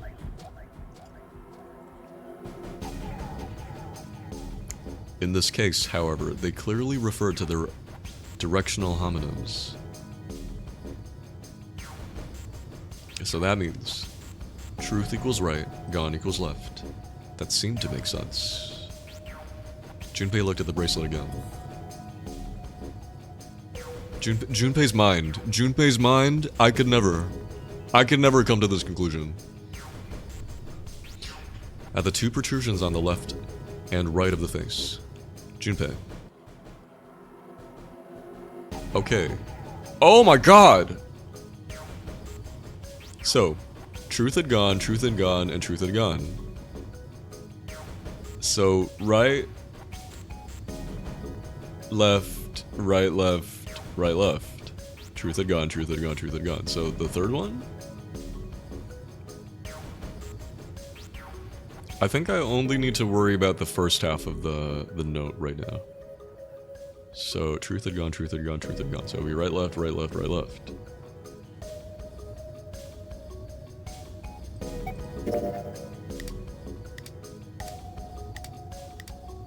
Right, left, right, left, right, left, right, left. And then... Yeah. That's a code. That's a code. One after another, 8 numbers flashed on, then off, of the face of Junpei's bracelet. This is insane. Hi, Nada-san! He checked one more time to be sure. 1 4 3 8 3 4 2 1. Write that down, someone write that down! 1438342 Huh? Hey, what are those numbers? Junpei didn't answer. He couldn't answer. He had no idea what they were either. Besides, he was sure he would forget the numbers and the order they came in if he said anything. 143834321. 3421. Muttering the numbers to himself over and over, Junpei headed toward the bedroom. He's lost in thought. 1438341. Oh, I do the same thing. 1438341. 1438341. 1438341. Junpei, your mind! Before long, he found himself in front of the safe again. Its lock was the only device he could think of that required a sequence of numbers such as the ones he just discovered. 1438341. 1438341. Does it say Leon upside down? Besides, someone had opened the safe at least once already. Had Clover come to the bedroom to open it? Oh? You think Clover figured it out? I don't feel like Clover figured it out. 1438341. Junpei slowly dialed in the numbers and the numbers the bracelet had given him. 1 to the right, 4 to the left. I've never known how to open safes. I just don't get it. 3 to the right, 8 to the left, 3 to the right, 4 to the left, 2 to the right, 1 to the left. Finished. Junpei heard the small, telltale sound of a lock opening. But the question is, where did Clover get this note? Inside was a piece of paper. Piece of paper! It was roughly the same size as the one Clover had been holding. It opened! Junpei picked it up. This is what it said. Is it another code? Oh!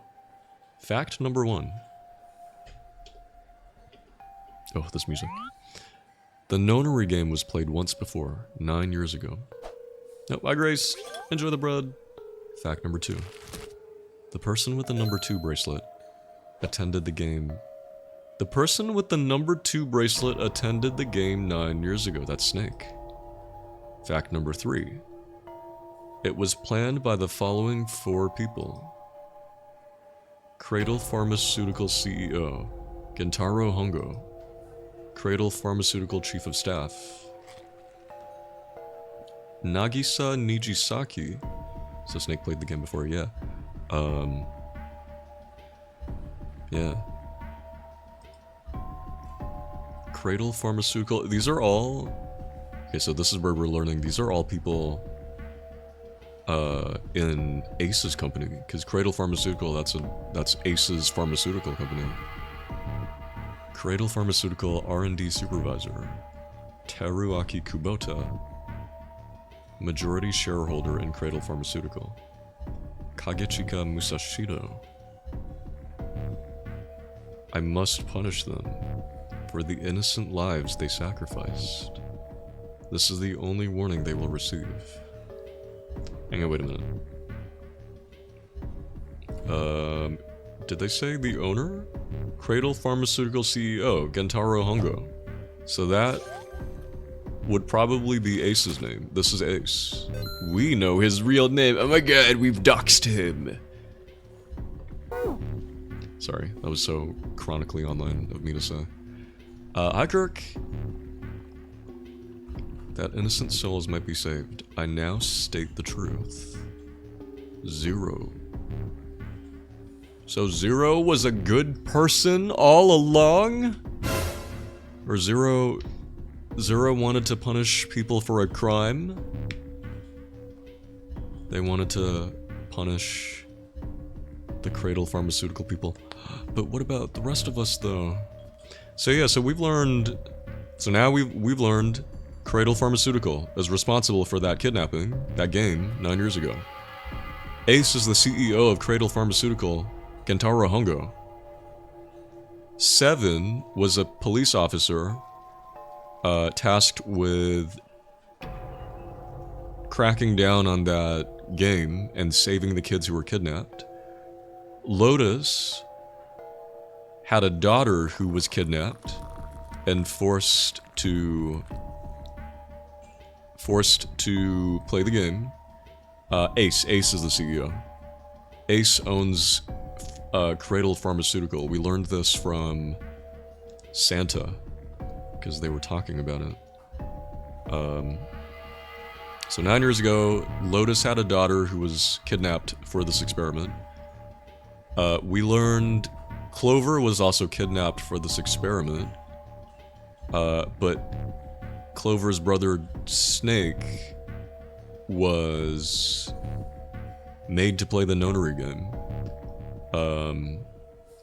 I think we did learn that the experiment took place in 2 different locations. One on a ship and one in a different location. Half the kids were put on the ship, told to escape the ship, and get information telepathically from the kids in the other location to help them escape the ship. So I think that would mean Clover was in the other location while her brother was on the ship? I think? I may need to... I could be wrong on that, but I think that's what happened. All the pieces are coming together. What else did we learn?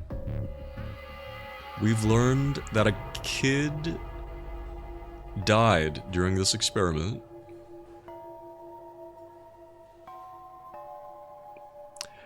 We learned that a little girl died during this experiment. According to Clover, a little girl died.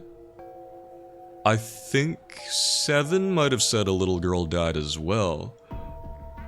Santa... Hi Lyle, welcome in. We are having a red string conspiracy theory piecing together things moment. Guys, even though I played this game and I already know everything, this is great. I'm having a great time just putting the pieces together again. So a little girl died. Santa earlier was lamenting how he has a little sister who died. I think he said she died 9 years ago. So I think his sister was the little girl who got kidnapped and died for this experiment. The pieces are coming together.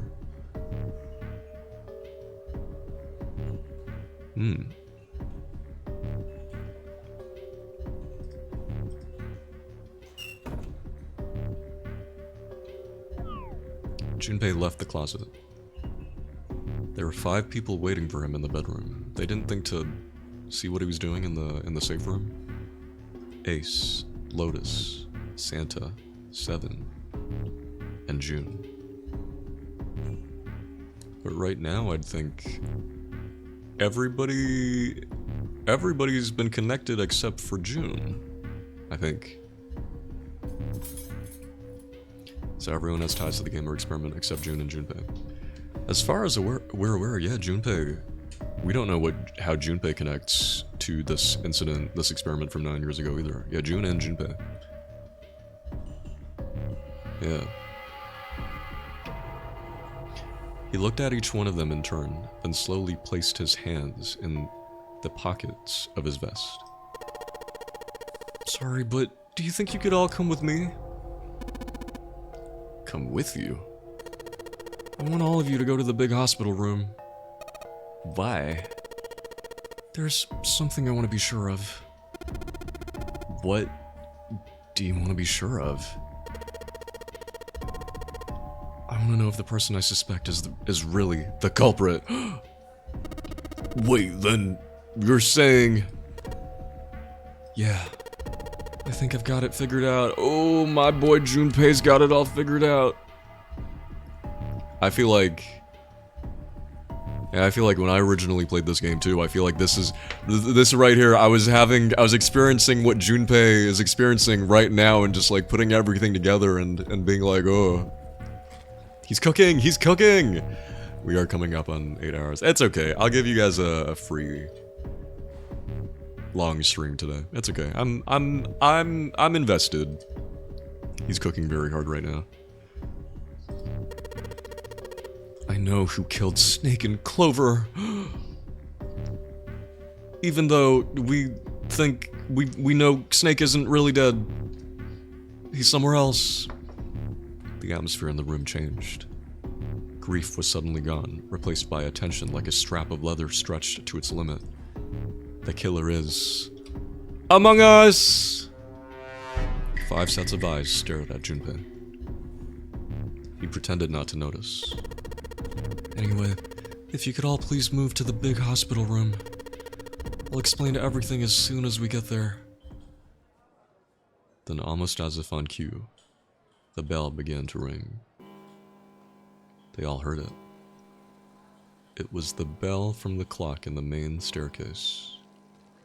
Oh, wait a minute. Oh yeah, wait, hold on. I was gonna say, Now, one thing I'd be confused about right now is why Santa pulled a gun on June in that other timeline.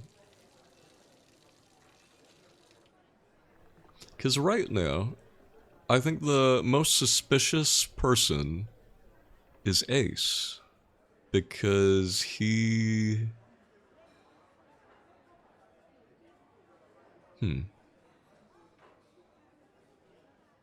Because he's CEO of Cradle Pharmaceutical, set up the kidnapping. Yeah, okay, let's continue. The reveals. Most sus for sure. But then, from that letter we see that Zero... Oh, you know what? Hang on. So Ace and his company did the experiment 9 years ago. However, from that letter we saw that Zero wants to punish Cradle Pharmaceuticals and therefore Ace for what he did for his crime.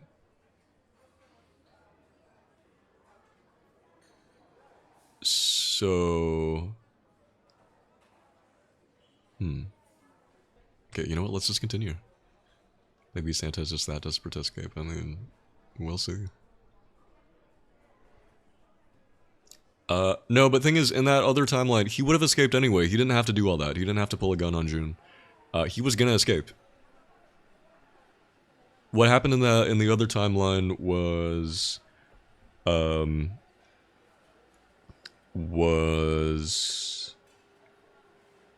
Not everybody could have escaped. I think 1 or 2 people, maybe 1 person, I think 1 person would have needed to be left behind. So that everybody was really stressed about who that person would be. But then at the last second, Santa goes, actually, I have a better idea. We're gonna leave 3 people behind. And then he pulls a gun out. And brings, he tells everybody to scan except for Junpei, Santa, no, except for Junpei, Seven, and Clover. So he didn't have to do that. So why did he do that? What's up with that? Could Santa be Zero?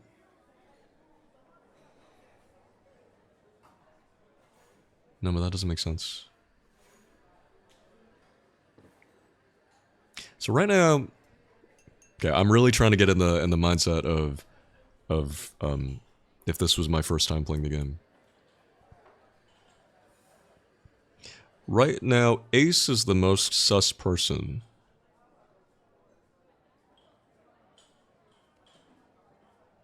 Ace is the most sus person. Could Junpei be trying to say that Ace was the one who killed everybody? I think this is the conclusion that we've come to, that Ace... Oh, Ashiro! Hi! Hope the games have been a blast so far. No, they've been great. We've hit the part where all the pieces are coming together and we're like slowly piecing piecing all the answers together. Sadly, we just lost Clover. Clover just got stabbed in the back. We just found her body. Sad days. We just learned. We just unlocked the safe. We just learned. We learned that Ace is the CEO of a pharmaceutical company, Cradle Pharmaceuticals. We've learned that Cradle Pharmaceuticals is responsible for the experiment where a bunch of kids got kidnapped 9 years ago. They set that up.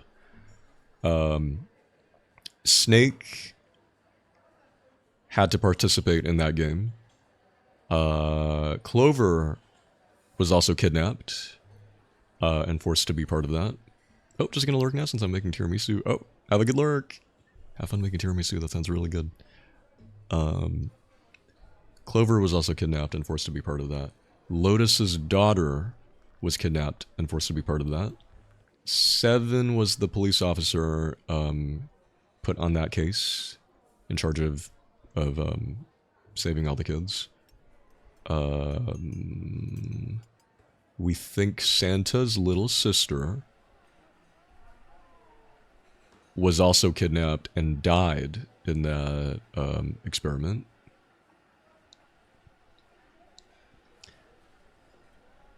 We've learned Zero has seemingly... It seems Zero set up this game to punish Cradle Pharmaceuticals for what they did. So that would mean Zero set this game up to punish Ace. That would make it seem like Ace is the one who'd want to escape the most. Ace with watch number 1.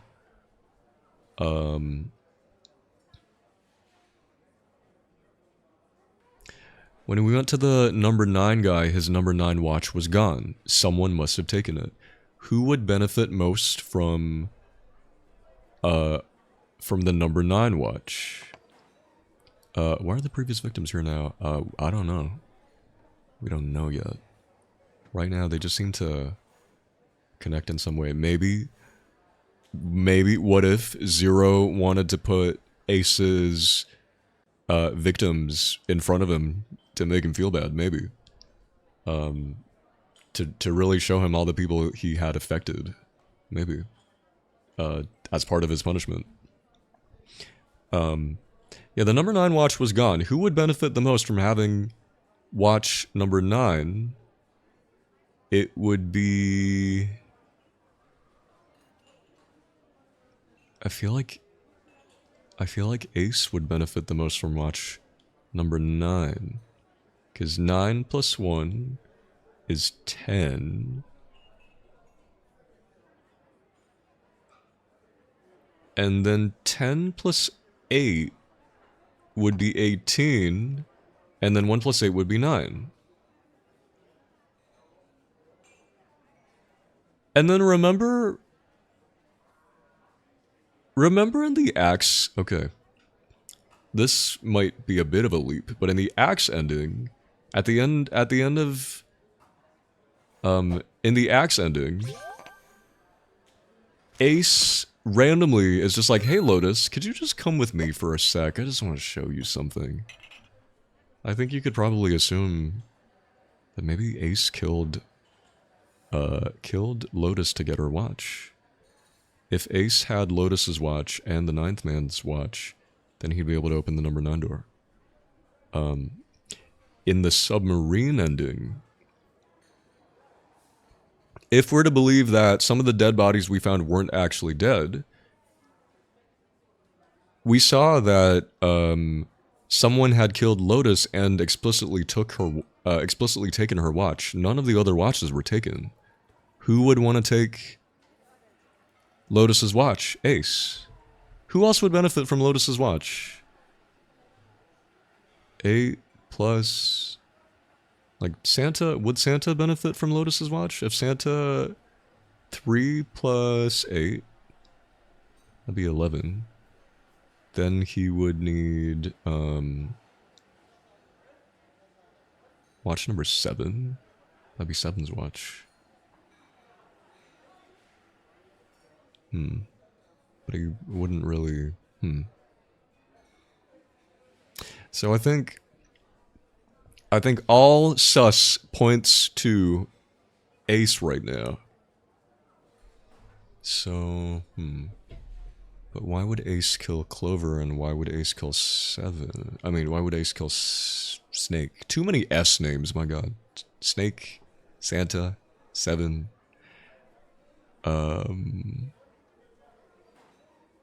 Where did Clover find that sheet of paper? And why? What could she have possibly seen that would lead to someone like Ace killing her if Ace did kill her? So I think Clover's body is very fresh because Ace was with us for a while. All the other possible killers, I don't think Seven could have killed Clover. I don't think he'd do it.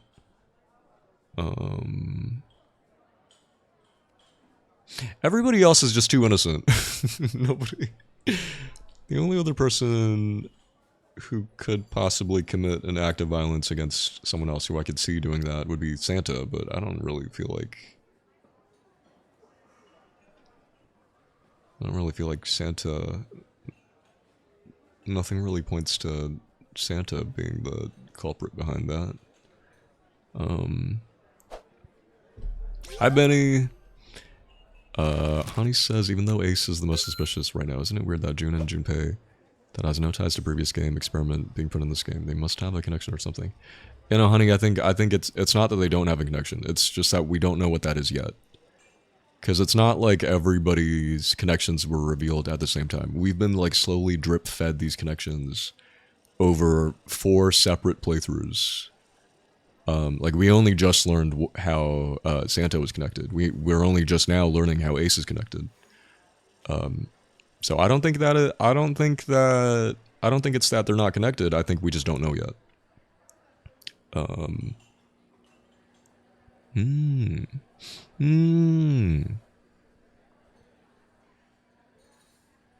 So okay. Junpei thinks he's figured out who the killer is. I think all sus is pointing to Ace. I guess he's about to reveal all, I guess. He's about to tell all. Yeah, this is fun.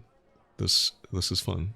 See, again, even though I already know how this whole story ends and what the answers are, it's just so fun to see how everything leads to those answers, and it's still just as fun to piece everything, to piece the path together, the path to the end point. That's great. I think it just shows you how great the story and the writing of this game is when I've experienced this so many times and yet I'm still like, oh, like I'm still like mind blown. It's great. They all heard it. It was the bell from the clock in the main staircase. The bell rang 5 times, then ceased. It was 5 o'clock. They had only an hour left. We don't have a lot of time left. Only an hour left. Let's go. Slowly, one by one, they followed Junpei out of the bedroom. We're going back to the big hospital room.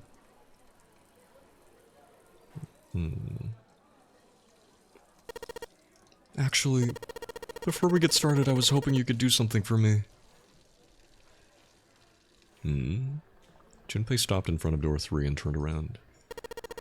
Ace, 7, and Lotus, could you please place your palms on the red? Huh? Why? If we need to get to the shower room, why don't we just... No, we're not going inside. Once you've authenticated, step away from the door.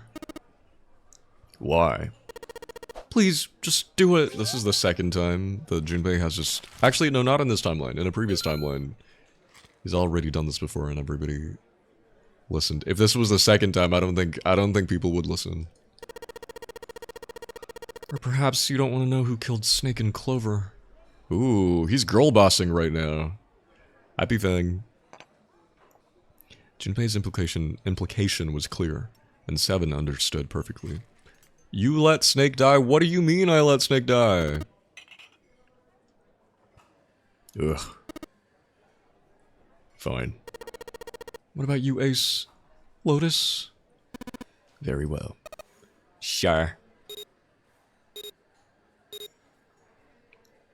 Welcome to PVAG. So what's happening right now is, so far, dead bodies are, casualties are Snake, and recently Clover. However, we just learned that, we just learned that the dead body we thought was Snake is not Snake. You're thinking of Silver. Silver? You mean Santa? I am Stack. Enjoy the bread.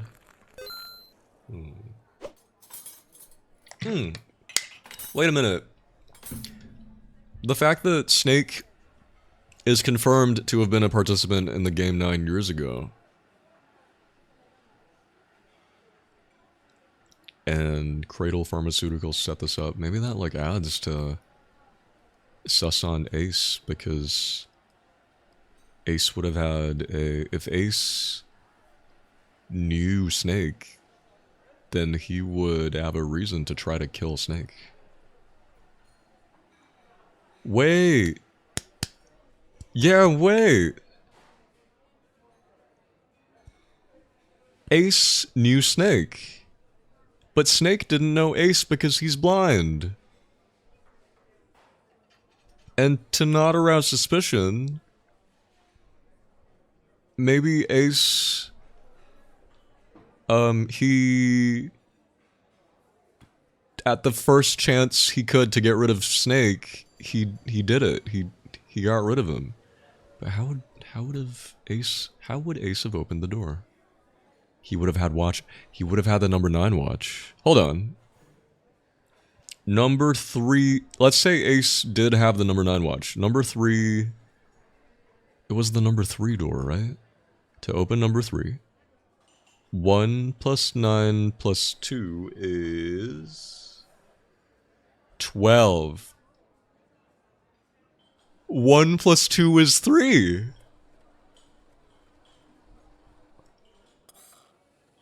Right?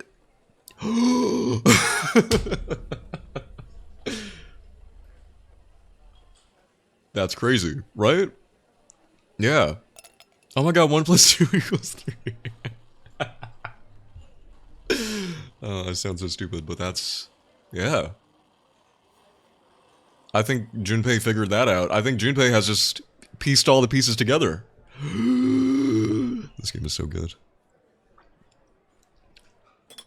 So Ace technically has a reason to kill Snake and took the 9th bracelet, yeah. Ace took the 9th bracelet because it'll up his chances of escaping.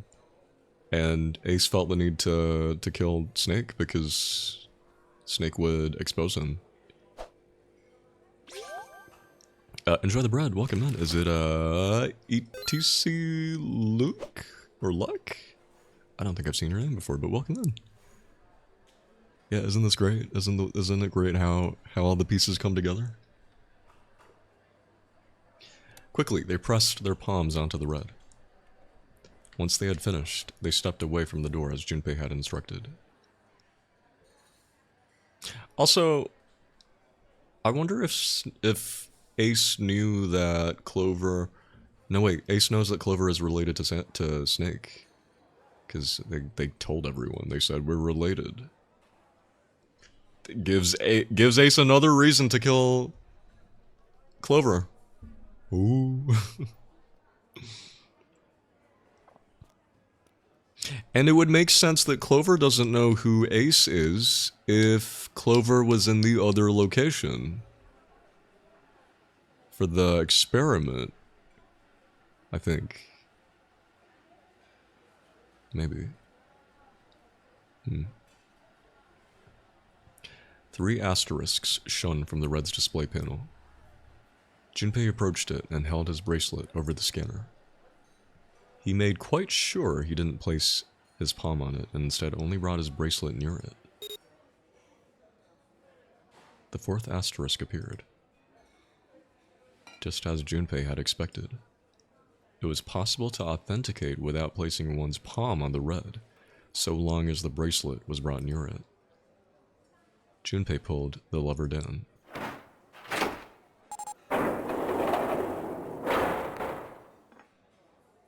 Hang on, I need to save.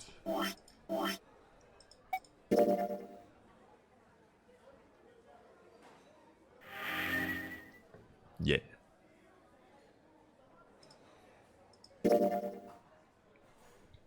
Door 3 opened like a hungry mouth. 9 long seconds passed. Oh.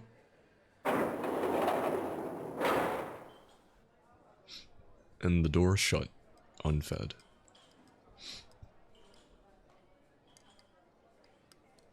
Junpei walked slowly back to the others who were waiting some distance from the door, talking to one another. Santa and June had joined them as well. It looked as though they hadn't found a chance to break into the conversation yet. As Junpei approached, they turned to look at him, curiosity plain on their faces. Before long, the other 3 did as well. Clearly, they were all expecting some answers. Thanks. I appreciate your cooperation. Clearly, they'd hoped for something more forthcoming. He continued. By the way, Ace, would you mind if I asked you something? What is it? Do you know who I am? So, a little bit ago, we suspected that Ace might have prosopagnosia, which is a condition where your brain can't distinguish people's faces. So people with this condition, to people with this condition, everyone's face looks the same. So I think we suspect that Ace might have this, so we're putting this to the test. Do you know who I am? That's you with K-pop idols. Stop. What? What kind of question? Just answer it, please. Who am I?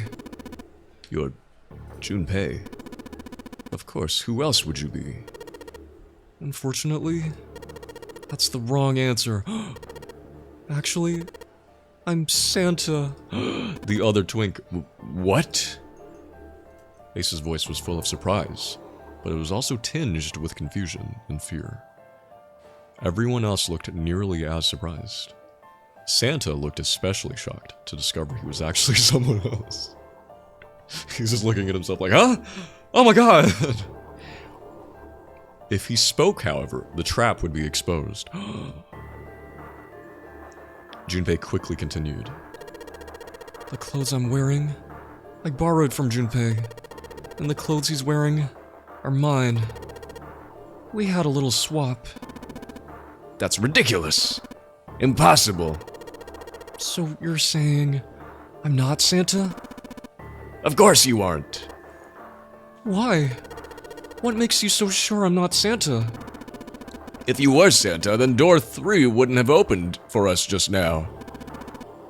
1 plus 7 plus 8 plus 3 equals 19. 1 plus 9 would be 10. The digital root would be 1. But the 4 of us just opened door 3. You can't possibly be Santa. Your bracelet number isn't 3. It's 5, right? Only when it was too late did Ace realize his mistake. He set his jaw and glared at Junpei. You're exactly right. My bracelet number is 5. As he spoke, Junpei lifted his wrist up to show everyone the bright red 5 on his wrist. Sorry, Ace. I tricked you. He looks so sad. Of course I'm not really Santa. I'm Junpei. Who could possibly think I was? It's obvious I'm not. To think I was... ridiculous. But I guess you couldn't see just how obvious it was. I asked you before, didn't I? What makes you so sure I'm not Santa? And you answered. If you were Santa, then door 3 wouldn't have opened for us just now. Most people wouldn't say something like that. As their justification for why I'm not Santa, I mean. The first thing that would come to anyone else's mind wouldn't be the bracelet number. There'd only be one thing they'd say. One sentence. You don't have his face. Ace, you have prosopagnosia. Damn, Junpei, not putting his diagnosis out for everybody. Ace is blind? No, Ace isn't blind. Snake is blind.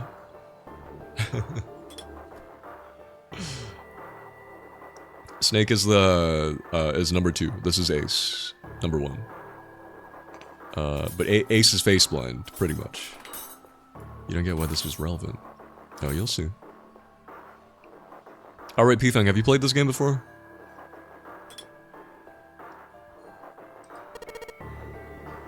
Am I right? Junpei's voice. Junpei's voice was quiet and calm. He knew the truth, so did Ace. Yes, but it's been like a decade. Okay, you'll see. You meant to add question marks. Oh, no, yeah. No, Ace isn't blind, but he's face blind. Wait, so technically Ace didn't know what Snake looks like then.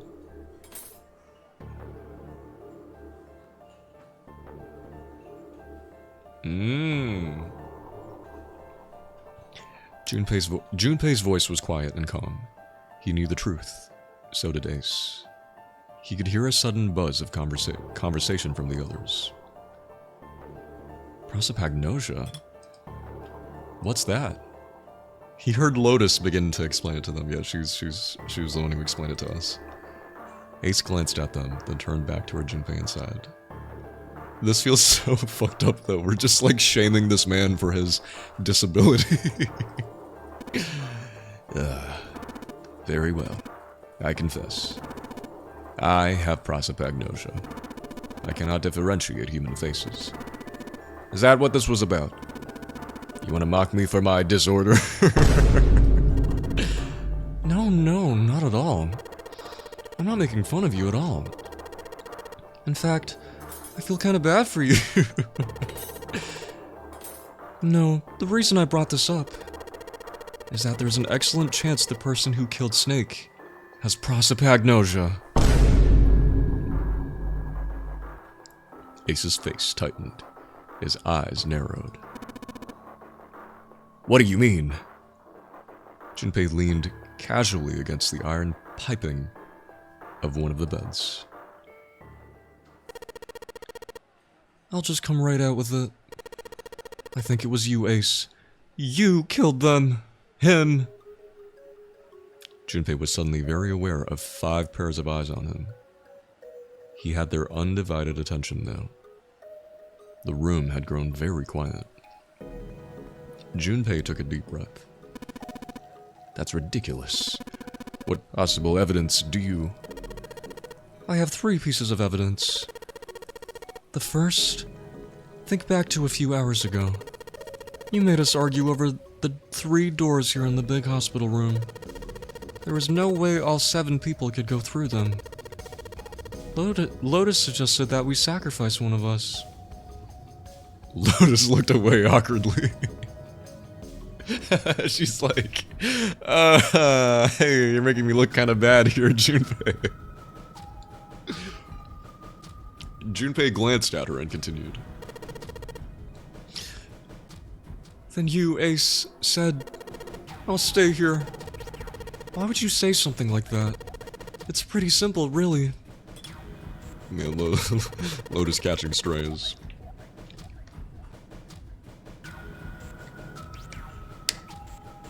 You didn't want us to see the dead body in the shower room. Right.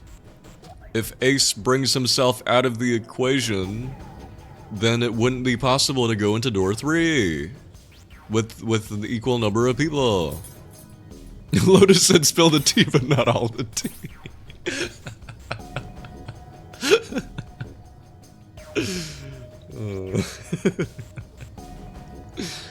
Oh my god, I love Lotus so much. She's so funny.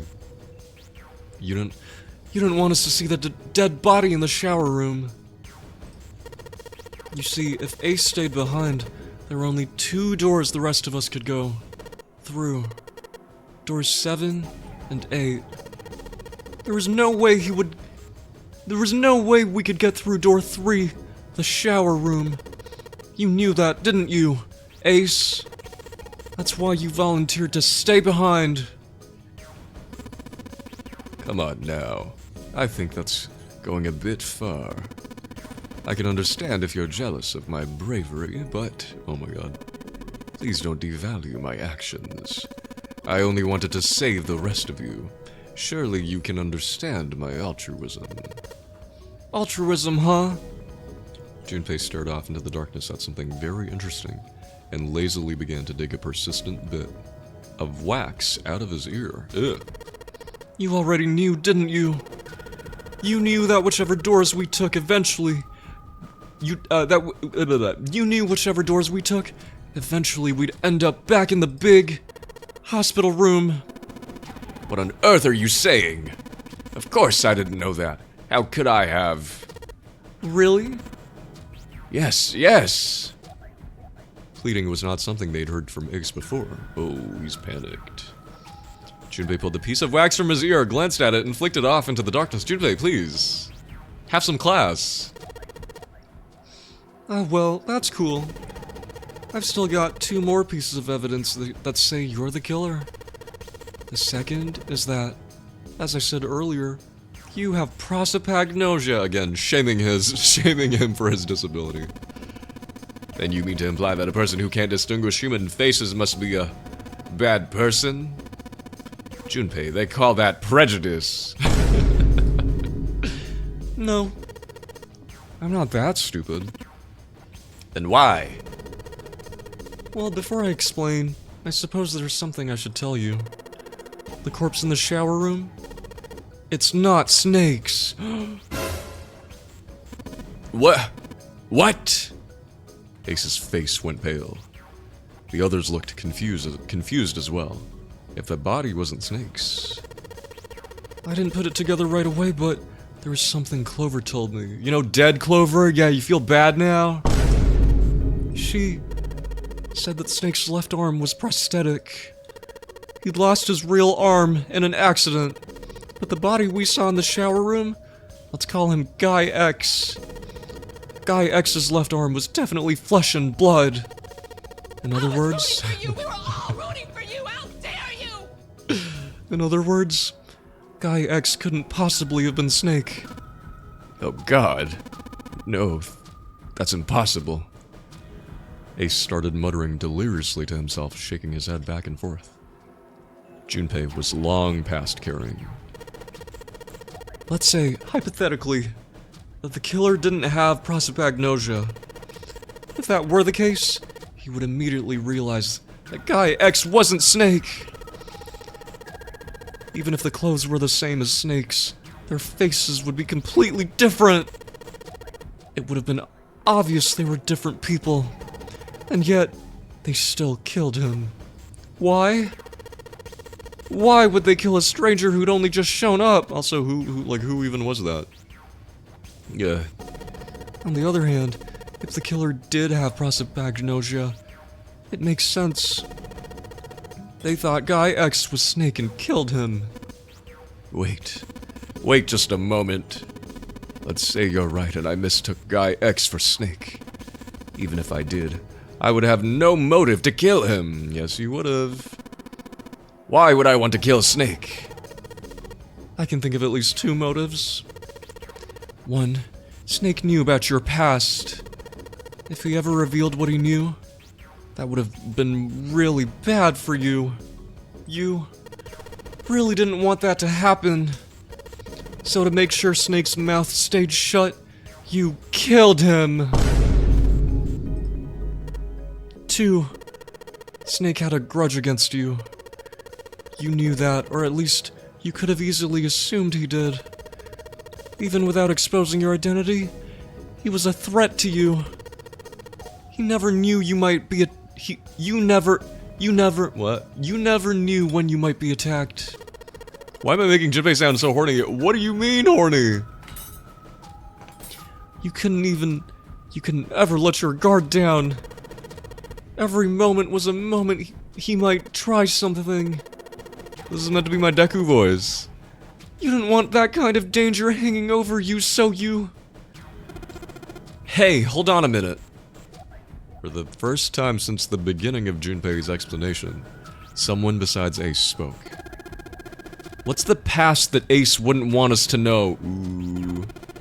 Why did Snake have a grudge against him? It's a daddy please voice. Yeah, is that not what the Deku voice sounds like? Yeah, weak anime protag. Yeah, that's what Junpei's been since the beginning.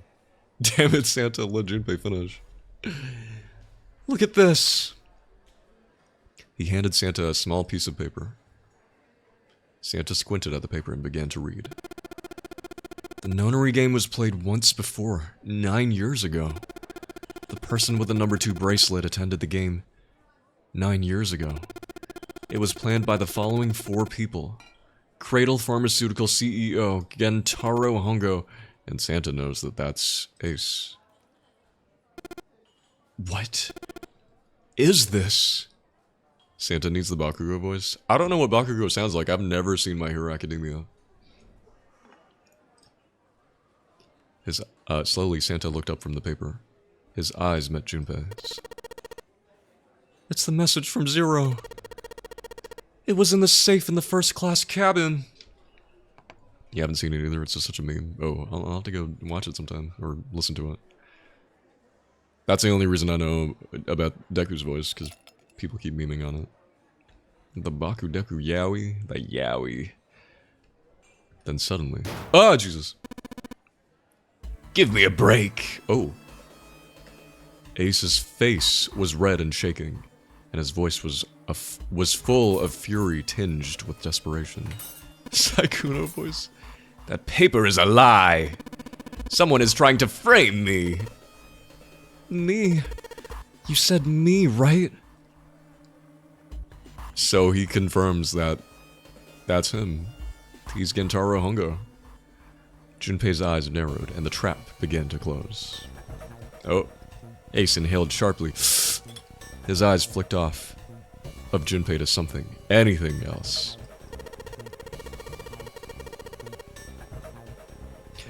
Wouldn't that mean you're admitting you're Hongo, the CEO of Cradle, rhymes with bongo?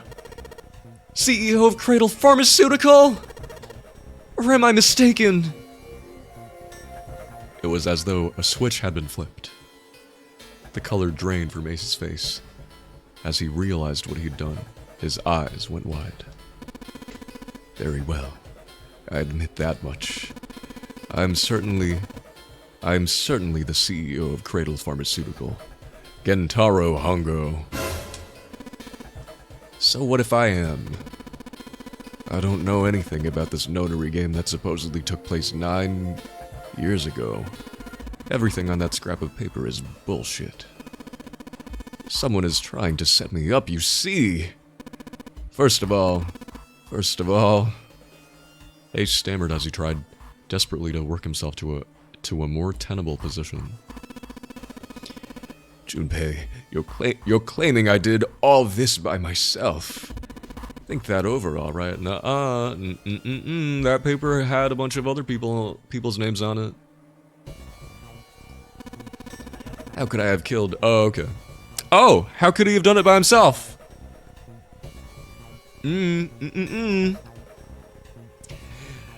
How could I have killed Snake all by myself? Not Snake. It was Guy X. You're misgendering him. It's Guy X. I don't care who it was.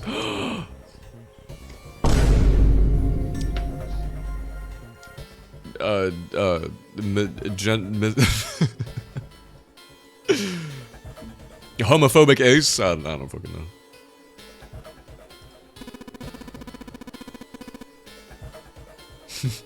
Junpei's like, his pronouns were Guy X. And Ace is like, I don't care what his pronouns were.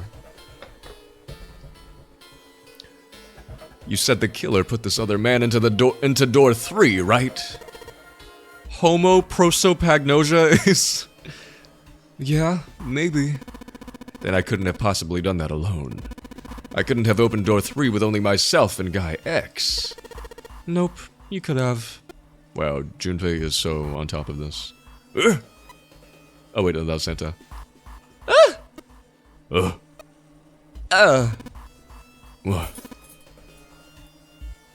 What? Ace's face was tight, and his teeth were clenched. And so was his butthole, probably. Junpei fixed him with a level stare. The trap was about to close. Actually, Ace, when you were unconscious, I took something from you. Remember when you were injected with that anesthetic and fell asleep in the big hospital room? Yeah, back then, I took this. Junpei put his hand into his pocket. No, you couldn't have. Ace's right hand moved.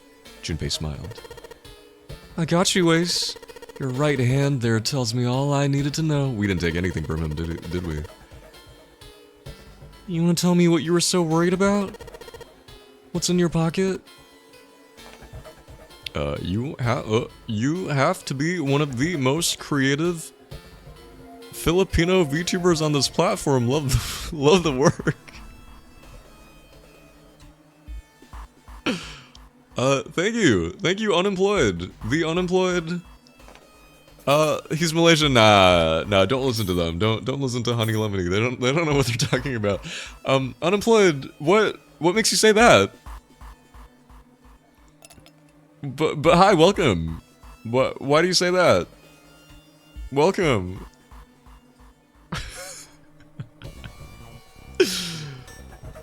Oh.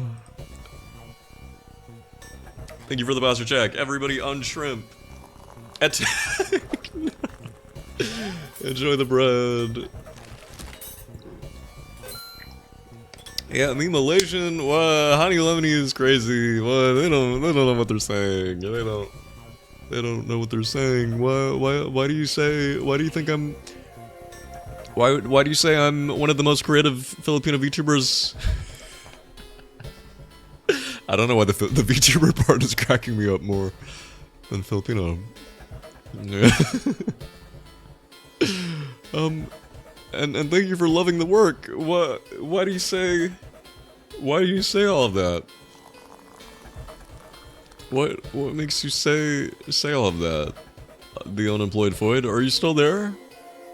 Are you there? The Filipino VTuber, I guess.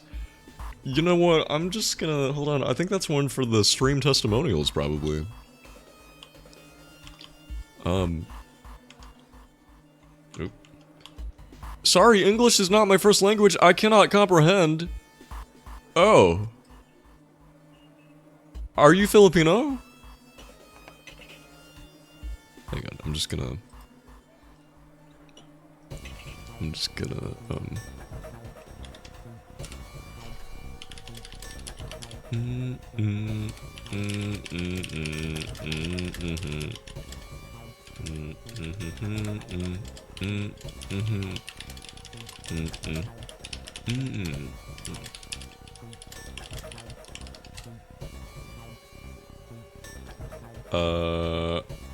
Oppo? No? Yes? Anyway, thank you. Anyway, back to the game. Back to the game. It's okay. We'll just go back to the game. I don't think they can understand me anyway. Back to the game. That's okay. Holding. Do not come. We're holding space, everyone. We're holding. Do not come. We're holding space.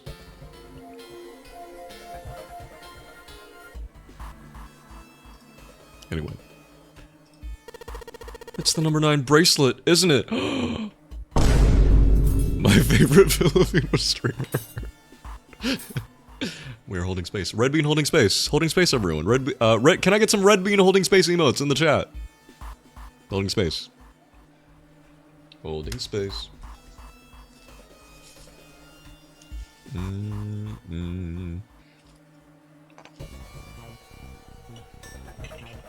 Thank you.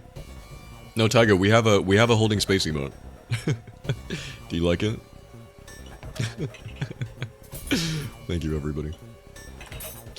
Anyway. Ace, Guy X, and the Ninth Man's bracelet. That was all you needed to open door 3. But if Guy X had Snake's bracelet, how? Why? I like that you tried to DIY it with the emoji.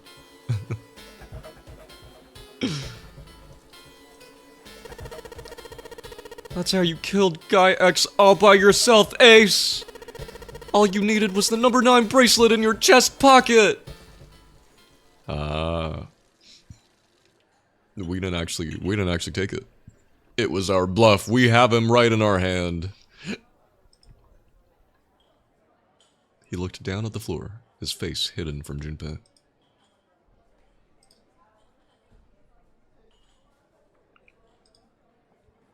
All he could see was the corner of Ace's mouth, twitching like a dying fish.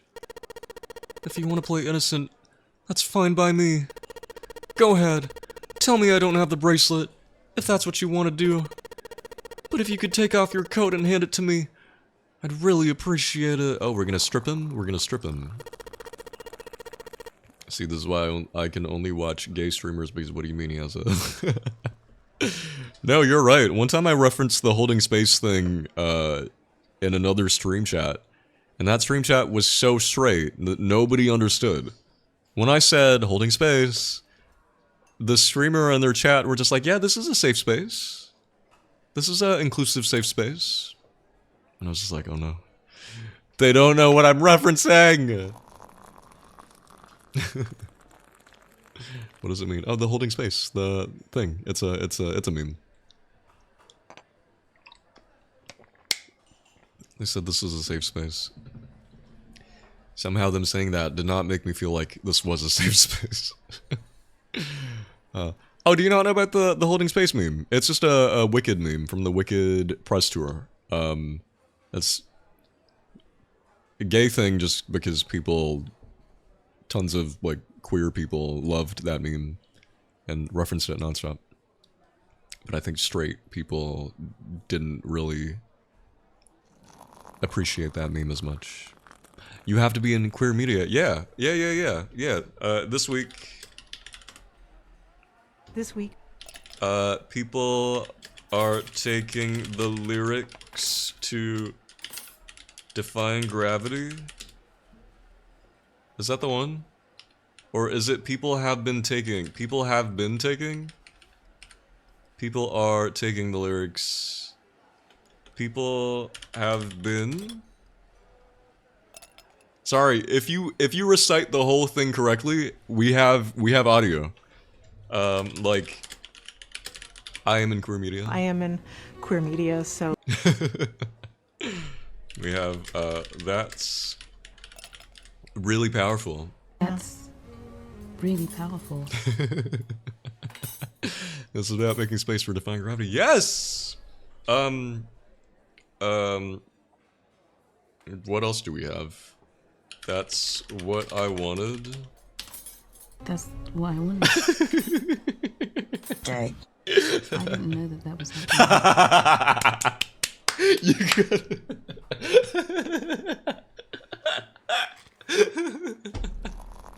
Why do you have that? Because we love Wicked. Are you kidding? We loved Wicked in here. When Wicked the movie was happening, we were all over it. I was singing the songs nonstop. Yeah. Yeah. I remember when that was happening. I remember when I added these in, like, you guys kept on using these as reactions. People just being like something will happen, and one of you guys will just be like, I didn't know that was happening. Like, oh, Ace killed people? I didn't know that that was happening.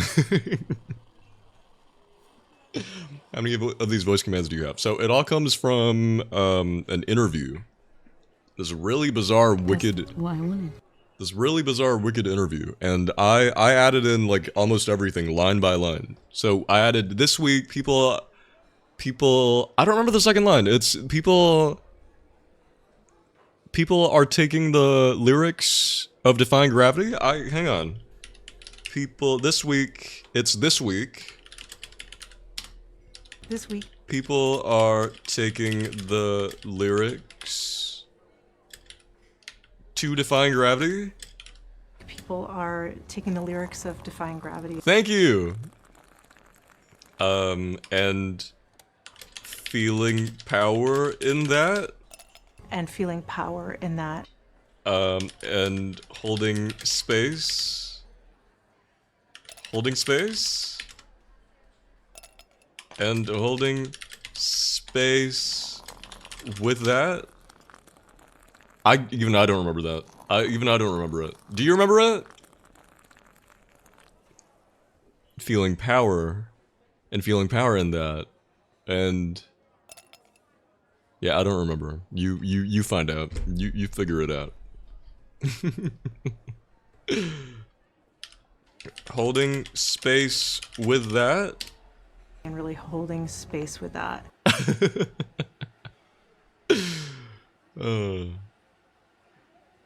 And then Cynthia goes, I didn't know that was happening. I didn't know that that was happening.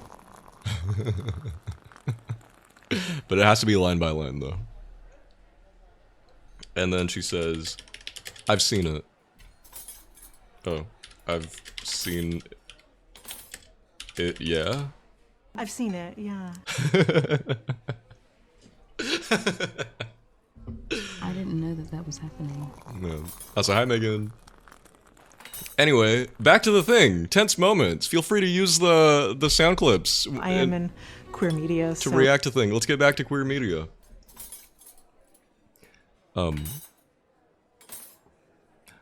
Otherwise, we'll have to take it from you by force.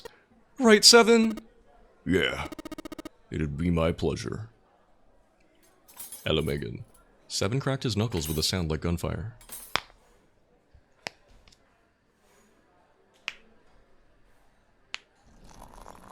Yeah. I'm sorry, I'm passing away. That's the funniest thing I've ever seen at any stream. Thank you. Isn't this the best stream you've ever been to? Don't you just want to gift a sub? Don't you just want to... You want to gift a sub? Because it's so cool here. You know what else you can do? Say yams in the chat. Say yams. Y-A-M-S. Yeah. Oh, Tyga, thank you for actually gifting us. Wow, we are one away from the daily sub goal. One more and it would have made this, extra long stream justified. Thank you very much, Tyga. Thank you, I appreciate it. One more, yeah, one more, cause I've already gone overtime, but I said it's fine. Whatever, well, I just want to finish this. Okay. Yes. Is that a resub? Oh shit, all the resubs and the subs! Oh, P-Funk, thank you so much for gifting us up to AKOs, and with that, we've hit the daily sub goal. Thank you so much, everybody. Well, you know what? That means we've justified this extra long stream. Yay! Thank you very much, everybody! And thank you so much, Megan, for the resub. Thank you. You're so dumb, I love it. Why, thank you. Is this what I have to do to get subs? Remind everybody of all the weird shit. The weird shit you can do in this stream. What else can you do here? Have you guys seen the Beaglesaurus quote command? If you type exclamation BQ. We're almost at 4 years! Oh, thank you so much, Megan! Happy almost 4-year anniversary. We're babies in kindergarten. In kindergarten, they sure are. Chapter 1, The Flaccid Diamond. Thank you. But yeah, thank you everybody. What else do we have? We do have a lot of weird things in this stream. Ever wanted to hear an Australian man say every day? Just type every day in the chat. Every day. Every day. Thank you. Every day? Every day? Every day. Thank you. What else do we have? Yams. Thank you. Weigh your yams. I'm thirsty. I'm in the mood for some bobber, some bubble tea, but all the bubble tea places have closed. Grr. What'll I do now? I haven't actually had dinner. Maybe I could order fast food. Get myself a sweet treat. Kinda sounds like yams. Yams. Weigh your yams. Place your yams. Oh yeah, the ew, I forgot about that. Maybe Taro bubble tea since we're talking about yams. No, I don't think I can. I don't think any bubble tea places are open right now. Kieran, hello, welcome! We just hit the daily sub goal. Hello, welcome. How are you? Day. Day.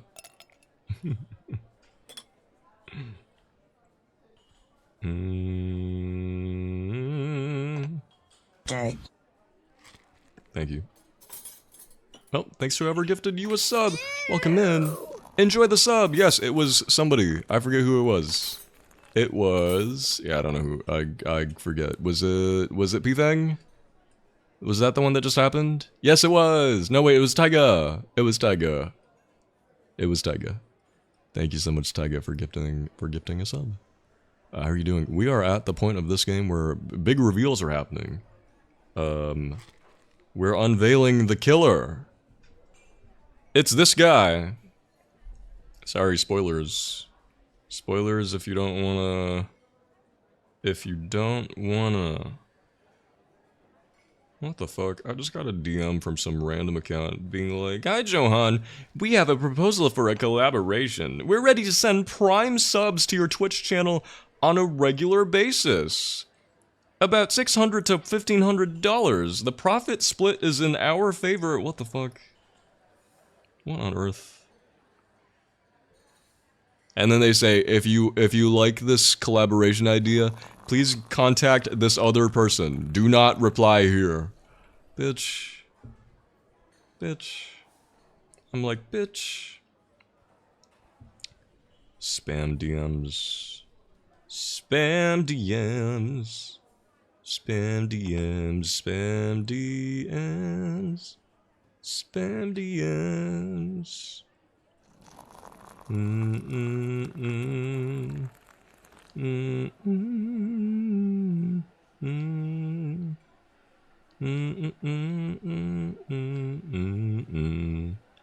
La la la la la, bitch.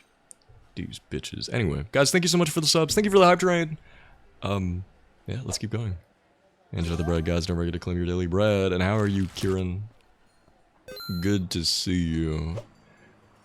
Kieran, I wanted to ask you about your... wherever you get your charms manufactured. Because I'm thinking of getting some made. But I don't know where to look. So close to Hype Train level 2. Guys, can we make it to Hype Train level 2? Oh, I think time's up. I think? Yeah, thank you so much, everybody, for Hype Train level 1. Oh, and Honey with the 40 stream streak. Thank you very much. Thank you. I went to see the Backrooms movie today. Oh, they're still showing the Backrooms movie? I was tempted to see it. I was at KLCC yesterday. And I was tempted. I have a Discord server with my friends. We always do group order for our keychains. Ooh. When's your next group order? And who do you do it with? Can invite you if you'd like. Okay, sure. Yeah. Yeah. I'm thinking of turning my Octopath things into keychains, even though I feel like they wouldn't really sell. I don't know. Octopath Traveler. Not sure about our next group order, but it's going to be for AF plus? What's that? Probably around August. Okay. Yeah, I need to, like, actually, like, get my foot out the door with making more merch outside of just prints and stickers. What kind of merch do you guys like? When you go to artist alleys and things, what do you normally buy? Keychains? Prints? Pins? I'm also just nervous about making merch because I don't booth much. I don't sell things much. I kind of want to get my foot out the door with... I just need to start applying to conventions and stuff. Karen, could you scream at me every time you hear about some kind of event? Like anime cons or art markets like CAFKL and stuff. I'm just so bad at keeping up. I really want to do them, I just need to know about them and then apply to them. And stuff. I should just like pre-make prints and stickers. And then I'll just have stock to sell. Honestly, I hunt for art books or zines. Okay, I've been thinking about making like a little art book or a little zine. Lately I buy more stickers than acrylic charms. Okay. Do you prefer sticker sheets or individual stickers? I'm very tempted to invest in some kind of sticker cutting machine. But I don't know. Those things are so expensive. Because I've just been cutting my shit by hand. I like individual ones, but if the sheet is good, I'd buy those too. I think at some point, I really do need to plan out a merch thing. Because I did have an online shop, but I had to close my online shop because I was getting, like, complications with shipping. Maybe I could try doing an online store drop again. I could do those occasionally, instead of having them be all year round. I like individuals more than sheets, but ladder only if I really like the character general theme. Okay. You can advertise some cheap sticker printing machines that cut, and it seems like it would be so worth if you sell them. Yeah, I'll have to look into that. I'll need to start looking into that. I need to manage my time better. I'm so busy with things, and then even when I do have a little bit of extra time, I don't manage my time well enough to make good use of it. I'm kinda hungry. What if I order food? And then maybe it'll arrive by the time we're done with stream today. No, not the bomb. But yeah, I really do want to start selling art and things at cons. I really should just get all of my con boothing friends and just like get them to scream at me about things. Because also the other thing with cons is sometimes you hear about something and you're not sure if it's worth applying to. Also, I don't want to booth at things alone. And I don't have a lot of friends in Malaysia. Yes, food. Alright. Man, I just spent so much money fixing my Urcon. I just made a bunch of art book impulse purchases.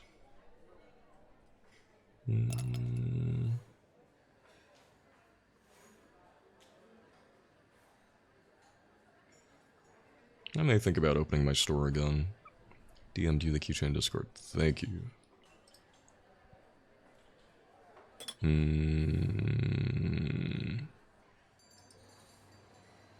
Store openings are just so hard. My adult picture books, that's right. If you need help with con stuff, you can ask the fellas in there too. Most have a ton of boothing experience. Okay, will do. Sure thing. Thank you. Thank you, Kieran. That sounds way more sus. No, it's okay. It does sound kind of sus. Okay, yeah, let me order food. Let's order food. I do kind of wish I applied for CAFKL. I think I expected it to be more serious than it ended up being. Not to say that CAFKL didn't have, like, serious...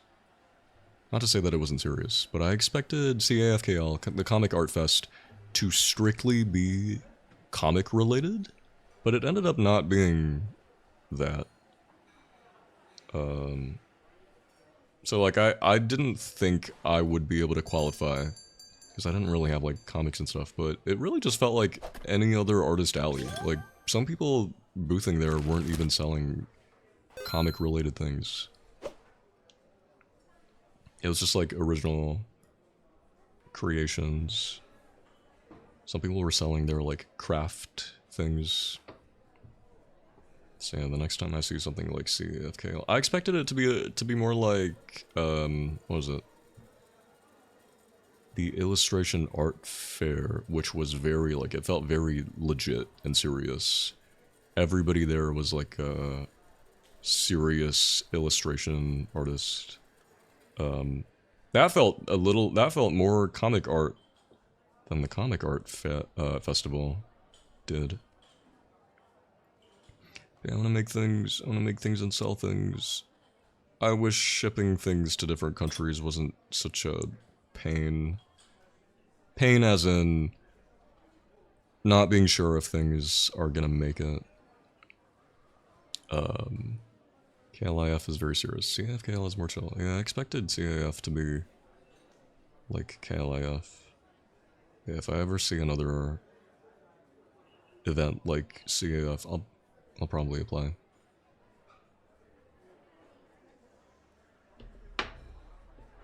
I need to get my merchant order. I need to make prints. You know what? Who knows? I might even ride a sudden burst of motivation and after stream today just make a bunch of prints. Yeah. I might actually do that.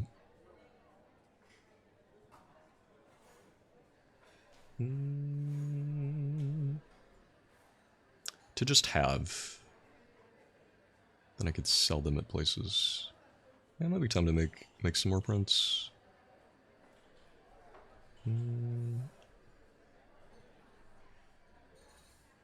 Okay, anyway. Oh wait, let me order food. Food. What if I order... Prince Buddy's good for prints. They're on Shopee, a little expensive, but it's local. They do print in RGB. Ooh. And do they ship all the prints to you? I have a printer. I have my own printer. The only frustrating thing with when I try to make my own prints is my cutting machine, my little guillotine thing. It's not perfect. I don't know if it's gotten blunt over time. Because when I first got it, it would cut things so straight, but now it doesn't. I might need to check if I should be sharpening it.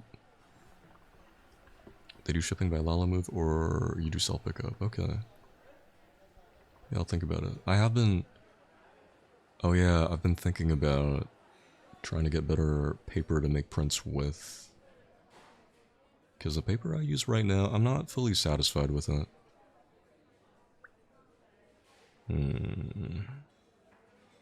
Okay, anyway, let me order my food.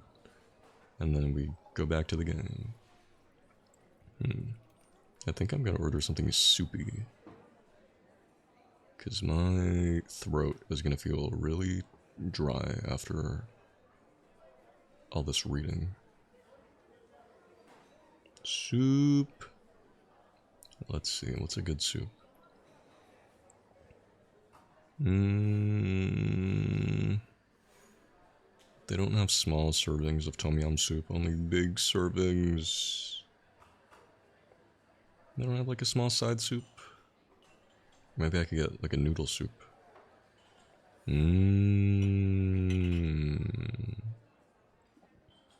Glass noodle with seafood soup? That sounds delicious.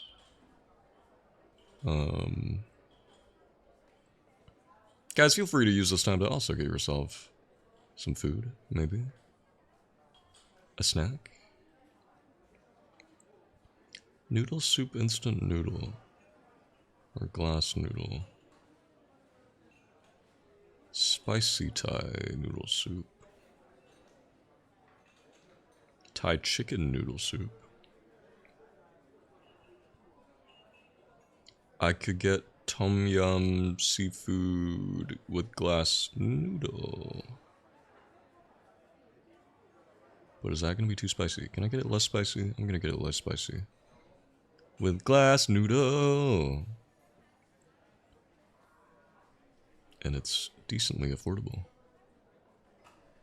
And for my drink, I will get perhaps a iced lemon tea. An iced lemon tea, maybe a watermelon. They have butterfly blue pea lemon juice? That sounds really good.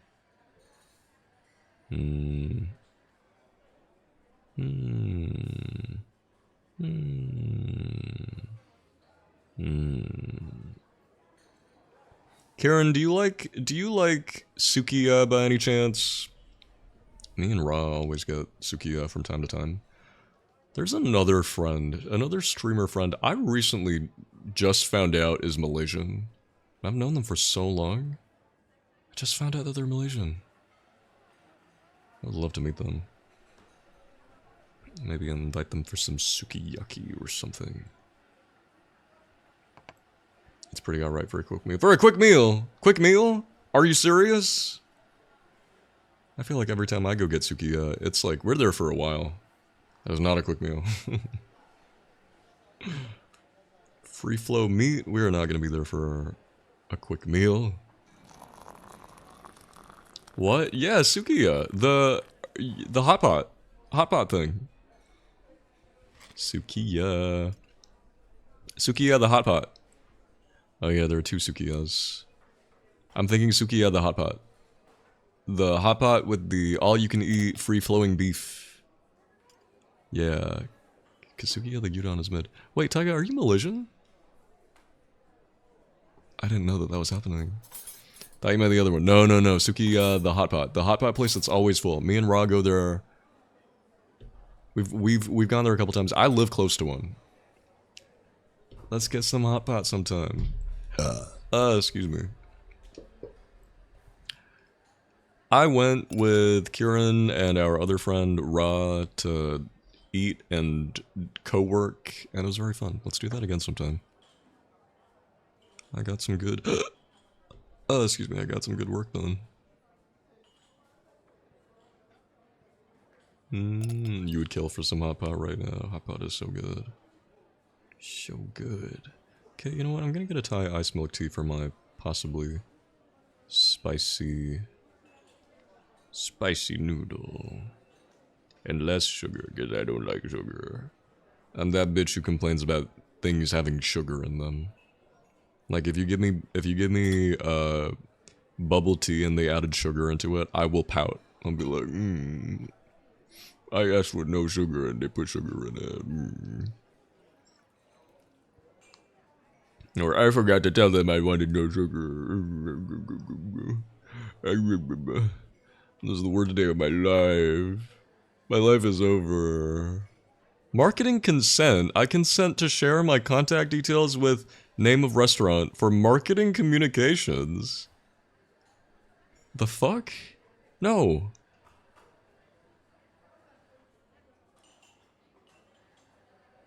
That's new. I've never seen that show up at the end. Okay, I repeat order. I want spicy red tom yum seafood with glass noodle. And one Thai iced milk tea. And the menu items all have like a code, like a letter and a number and another letter.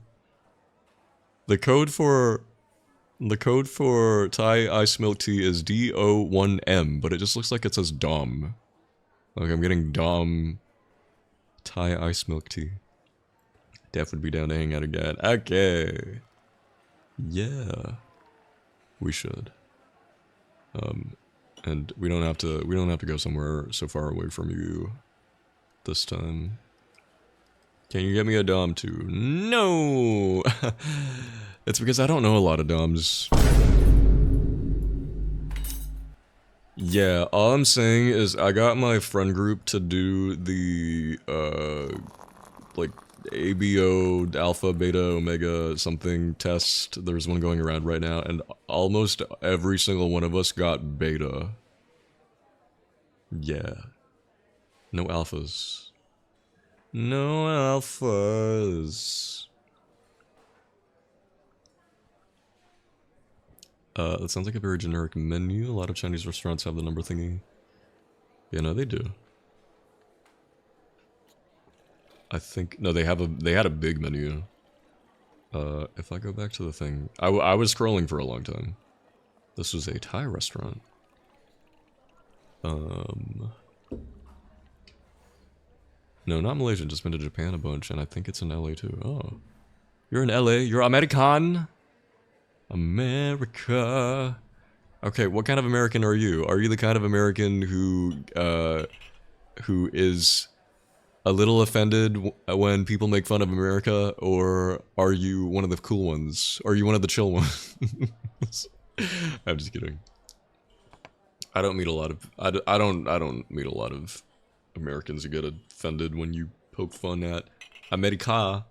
But you know, from time to time I do. From time to time I'll meet an American and I'll poke fun at I'll poke fun at something. Something harmless, and then I get the feeling, I get the vibe that the person I'm talking to didn't take too kindly to that. Like, it'll be me saying something like, y'all use Fahrenheit. Fahrenheit. Fahrenheit, that's so silly. You and your feet and inches. And then they'll genuinely get offended. Or, I get the vibe that they're genuinely offended. America is literally the stupid country, so we destruct it. Yeah, see, I knew you were one of the chill ones. Give it up for the chill ones. It's like how sometimes I meet a British person. Most of the time, I meet British people. They're very cool with being made fun of, as they should I be. didn't know that was happening. I'll meet a Brit who is very chill with you making you poking fun at the British. I think that should be how it should be. But from time to time, I will meet I will encounter a British person where if I make a joke about the British, it's like they genuinely get offended. Like I get the vibe that they're actually offended that I just said something like, "Oh, you British people and your bland food."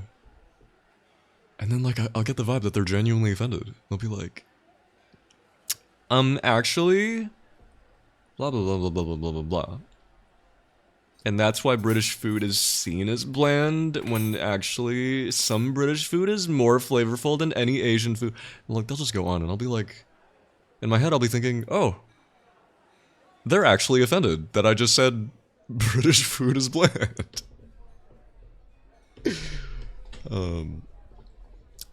Like, obviously not all British food. I'm making a sweeping, generalized joke. British people must be made fun of. No, it's true. No, it's true. Whenever I make a British friend and they're chill with me poking fun at them, because I mean, everybody who pokes fun at the British, I feel like we have pretty good reasons for doing so. British people will be like, our food isn't bland, look, shows Indian food. I know. It's funny. But yeah. You know, it's funny.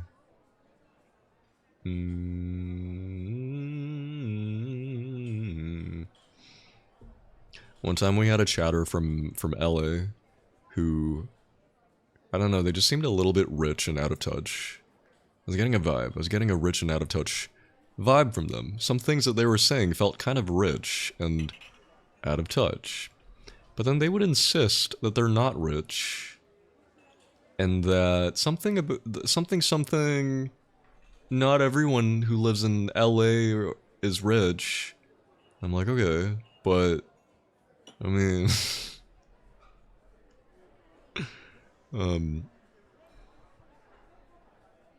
just based on the things they were saying, they sounded very well-to-do. And then I remember asking them, hey, like, by any chance, like, random question, but like, what kind of work do you do? What kind of what do you do for work? Please don't say you're in tech. And guess what? They said they were in tech. And I'm like, okay, not really doing yourself favors with the oh, I'm not rich or well off thing. But yeah. Techies must be eliminated. Yeah, I forget what else this person said.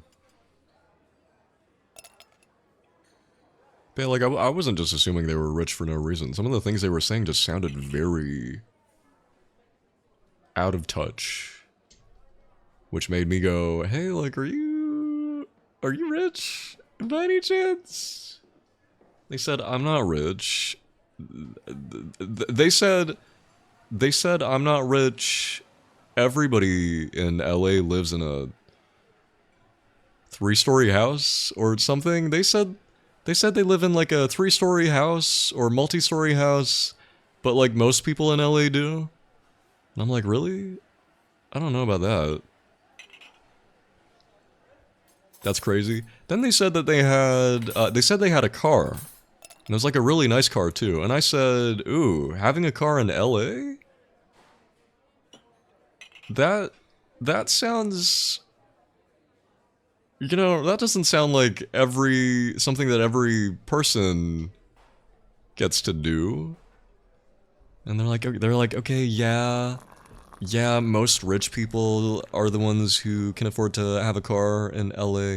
And then they said something like, but like, it's just so hard to exist in LA without a car. I can't even imagine what it would be like to live in LA without a car. Like, how do you get around?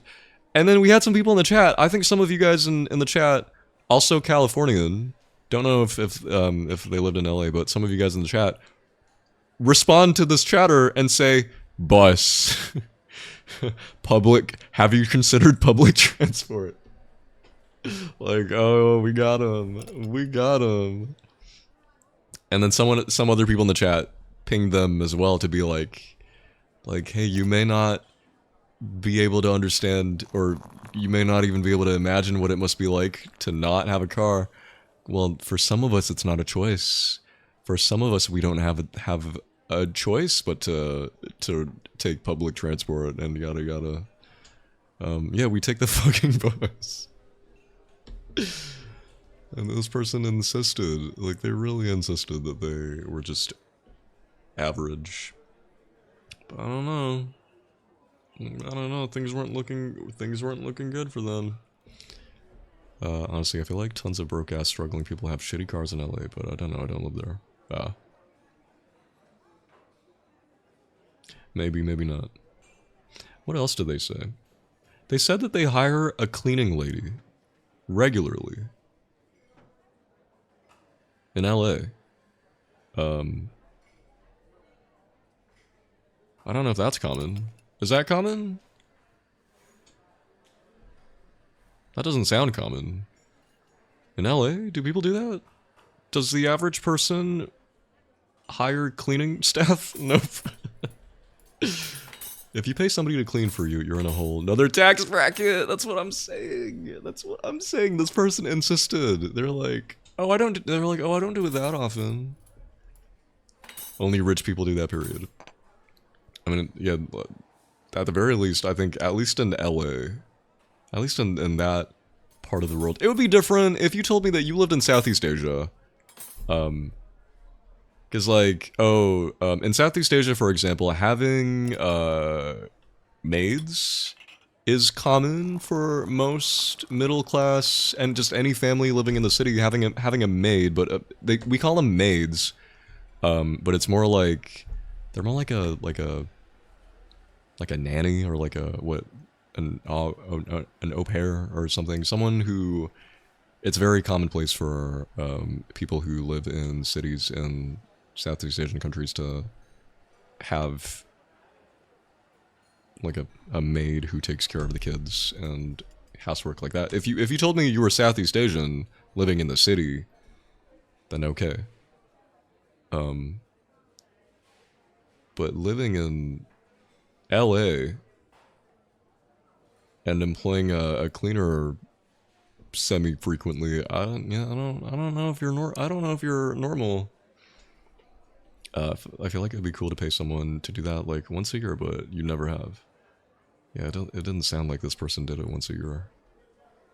Yeah, it was so much. I'm trying to remember all the, because we had this chatter, and it was just like progressively with everything they continued to say, it just made themselves look worse and worse. Yeah, alright, bro was 1000% a Nepo baby or something alongside being in tech. No way you can afford all that shit. You know what else they said? They said, when I said, bro, you're rich, they said, no, I'm not. I have to work. All of my rich friends, they don't have to work. And I was just like, okay, okay. Many things there.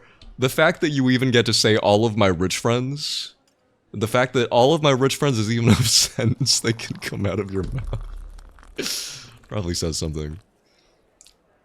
And then they said, yeah, they said, they tried to say they're not rich, they have to work. Rich people work. How do you think they got rich? And they're probably trying to say, oh, I'm not a Nepo baby, I wasn't born into wealth. I still have to work. You can be someone who works and still live a very lavish, well-to-do life. Yeah, it was just weird. I don't know what to tell them. Yeah.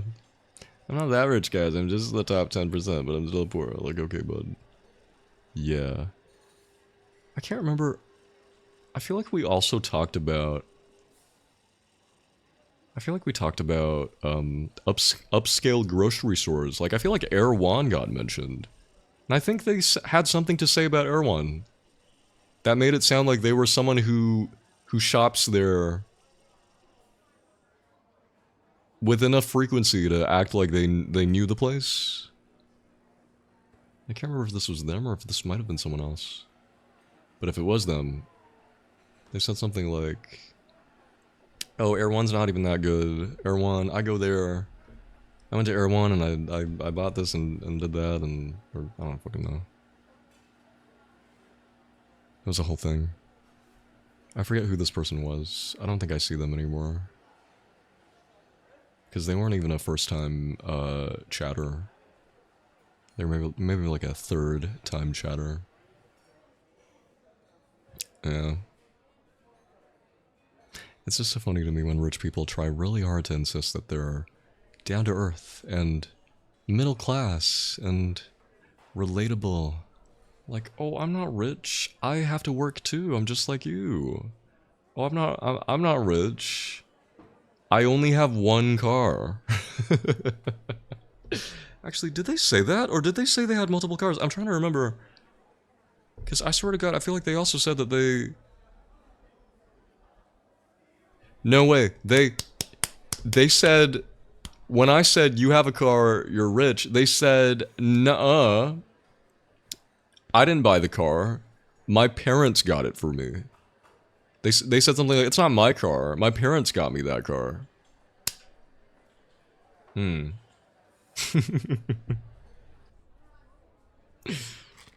Hmm.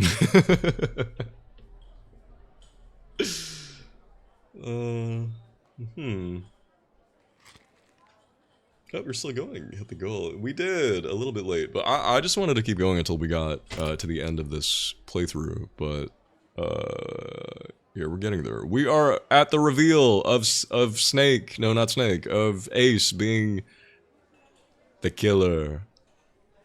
There's a short of Austin show giving his high and low of the week. What do you mean high and low of the week? His low was his car didn't start, so he had to use his second car. And he got back home and it started working again. Oh my fucking god. Room 3? I don't know. We went through door 6? And I think we're on track to get the safe ending? Yeah. Anyway, Junpei just pulled a girl boss move and pieced all the pieces of the puzzle together, and determined that Ace is the culprit, that he killed Clover, he killed Snake. I just see the number 3. Why I asked. No. We are... I don't know if you remember this part of the game when... this is like... I don't think we have any more escape rooms. We just came back here... I don't know, because this is just a convenient place to convene.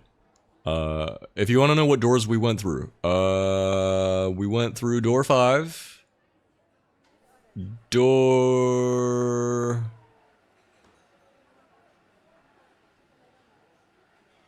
5, door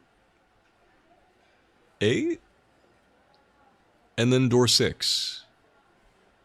Yeah. Door 5, door 8, door 6. Does that help you?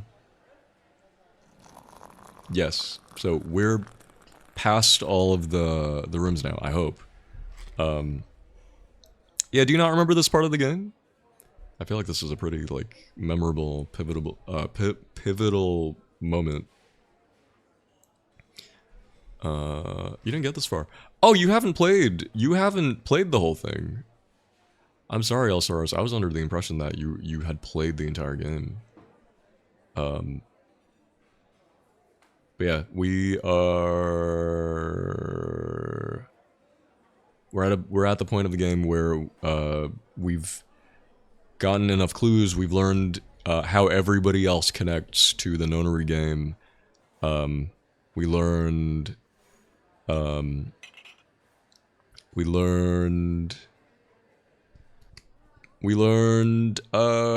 did we learn? We've learned that Ace owns a pharmaceutical company. We learned the pharmaceutical company is responsible for a kidnapping that happened 9 years ago.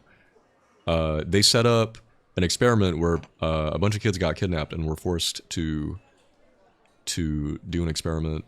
We learned that Snake was one of the kids who was kidnapped. We learned that Clover was one of the kids who was kidnapped. We learned Lotus had a daughter who was kidnapped. 7 was a cop in charge of trying to rescue all the kids.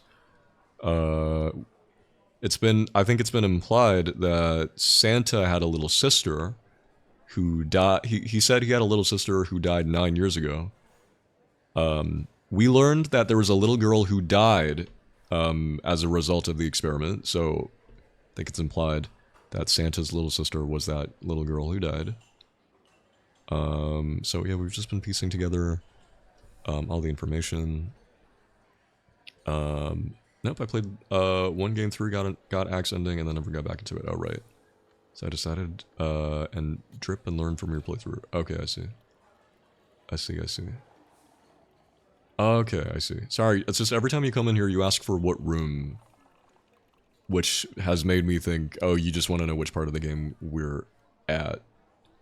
But, no, my bad.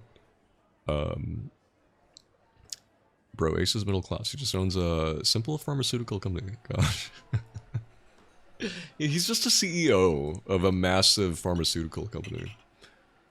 I might have a flowchart, that's why I keep asking. Okay. But even then, I don't think knowing what room we've gone or what room we're in would really tell you where we're at.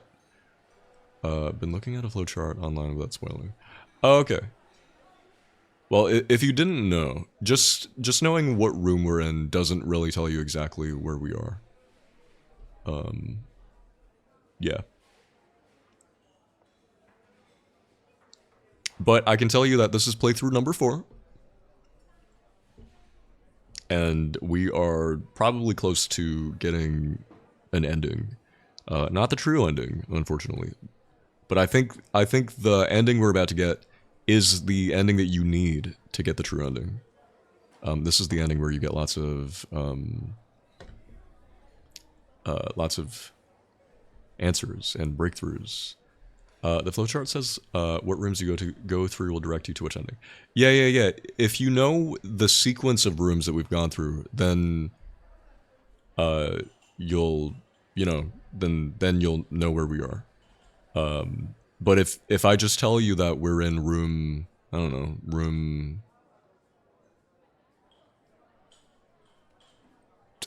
room 8, we could be anywhere on the flowchart. True, I should ask which rooms did you go through? Yes. Yep. Because being in room 8 could be anywhere on the flowchart, or room 7. I don't know what flowchart you're looking at, or what endings guide you're looking at, but it like splits. It splits from door 4 and 5, and then it's the same rooms but on a completely different branch. Yeah. Anyway, yeah, Junpei pieced all the pieces together and determined that after we found Clover's dead body, he determined that Ace is responsible for killing Clover and attempting to kill Snake. But attempting to kill, because the person he ended up killing was not Snake, we've learned. And we've learned that Ace has prosopagnosia! The disorder that makes it so he can't, he's incapable of differentiating people's faces. And we just exposed this because Junpei just lied to his face and said, "I'm not Junpei, I'm Santa." And then Ace said something like, "What? Yeah, you're Junpei. Your watch, when you scanned your watch, it said number 5. Or you scanned your watch and it opened the door, meaning you have to be number 5, and that therefore means that you're Junpei." And then Junpei was just like, "Yeah, you're right, I am Junpei. But that's a very strange thing to say, Ace. You know, most people would say, yeah, you're Junpei. You're Junpei. Look at you, your face. You look like Junpei. You're fucking Junpei. But you said, blah, blah, blah, blah, blah, blah, watch, door. That's weird, Ace. That's sus." And so he admitted to having this disorder, and right now, Junpei is just trying to explain that his disorder means that he attempted to kill Snake, but didn't. Or Junpei's just trying to expose his motives. Anyway, we've been on the screen for a while. Let's get back to it. So, 7 cracked his knuckles with a sound like gunfire. Oh, right. We threatened to... Ace just said, "How could I have possibly tried to kill Snake with just me? You need at least 3 people." And we were like, well, if you had the number 9 watch, then you could scan, you and the number 9 watch and the number 2 watch could scan the door, and then you could have shoved who you thought was Snake into the door. Now the question is, if this person wasn't Snake, why did they have Snake's watch? How did that happen? But yeah, Junpei just lied about stealing the number 9 watch from Ace. Ace is like, "Oh my god, when did you take my number 9 watch?" And then Junpei's like, "Lol, just kidding. I didn't take anything. But haha, you had the number 9 watch." Anyway. Yeah.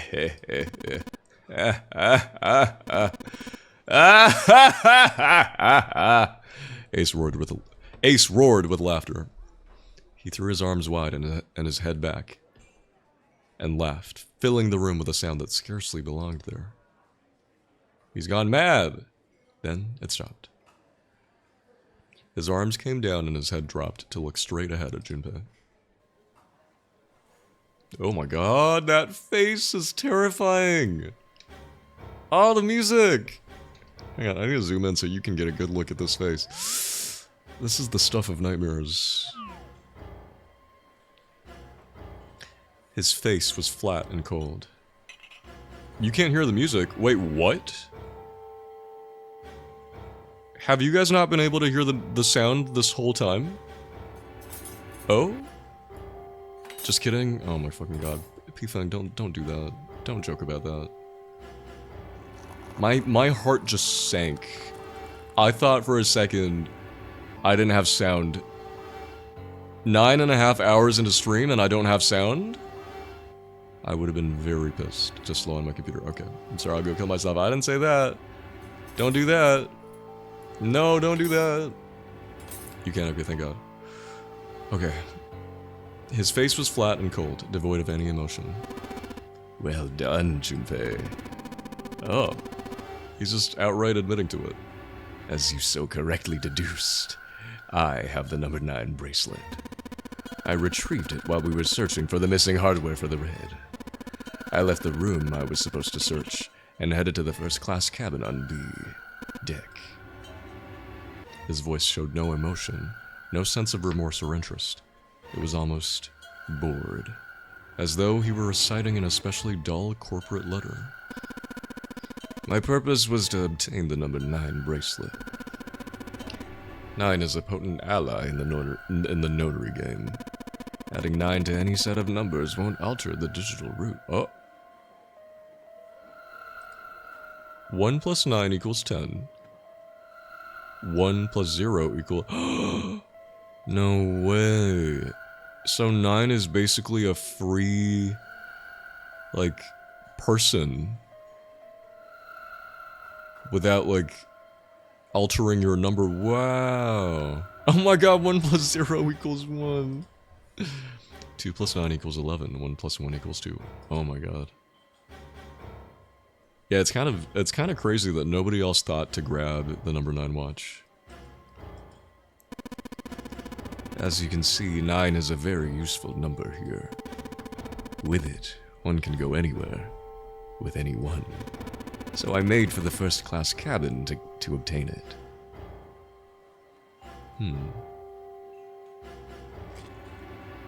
So 9 is flexible to enter any door, pretty much.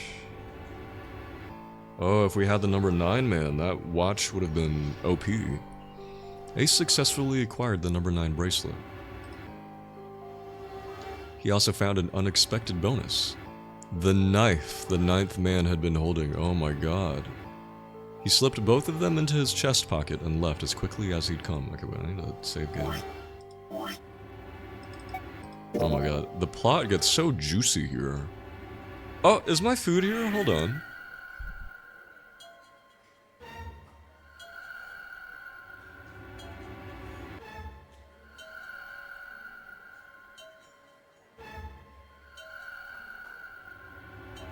What the fuck? My food is here. Okay, depending on how messy the noodles are, I'll bring the food up here. Maybe I won't. We'll see. I'll be right back. The music is so scary. I'm sorry to leave you on the spooky music.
much this Christmas.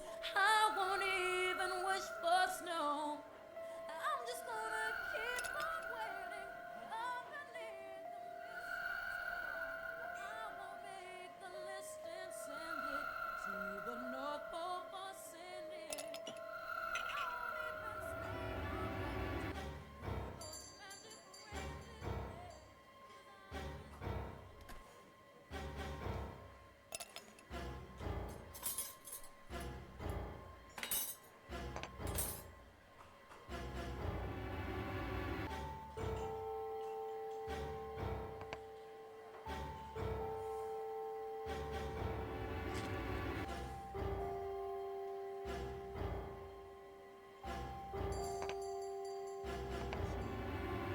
Is how I get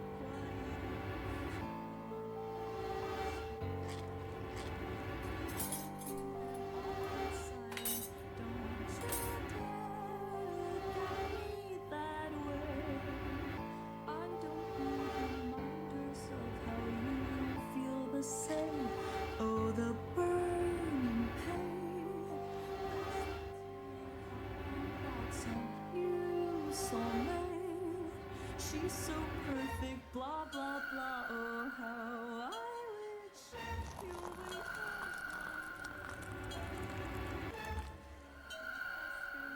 at least just let me say that when I talk to you, oh Cupid walks right through and shoots an arrow through No balls. and I sound like a loon, but don't you feel it too?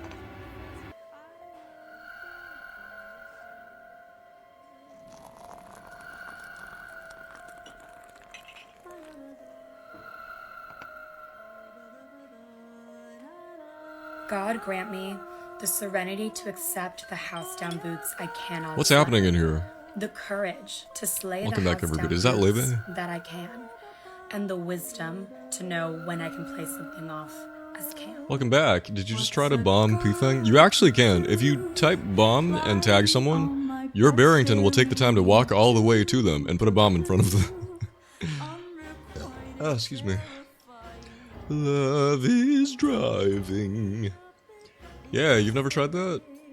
I think it's happening again. Look at Honey walk. Yeah, there it is. Oh, it's so funny. Anyway, welcome back. Okay, what did I miss? Bye, Lebe. Let's see.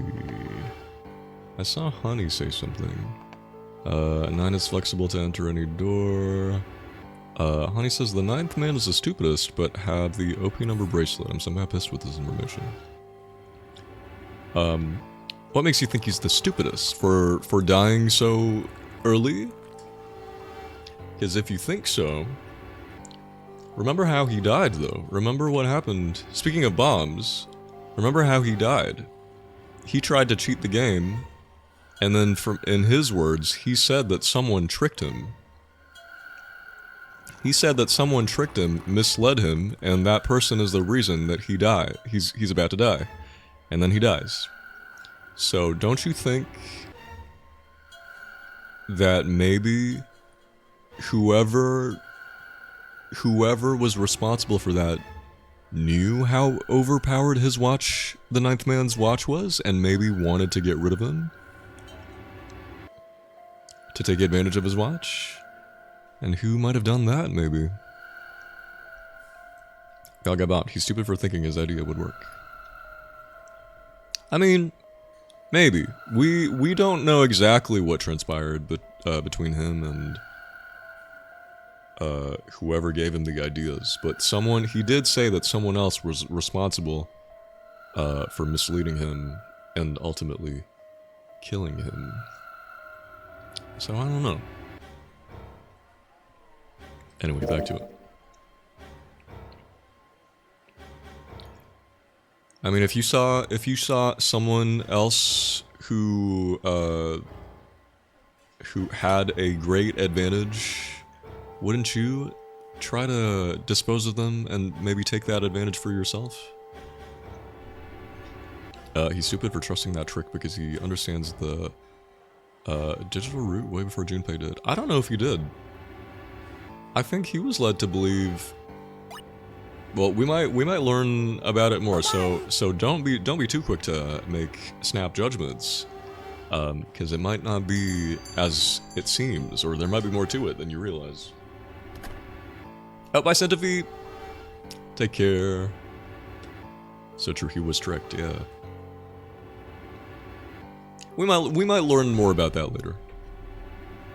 But as far as we know, he was misled. He was tricked. He was told something, and that thing ended up not being true, which led to his death. And what was he told? We don't know that right now.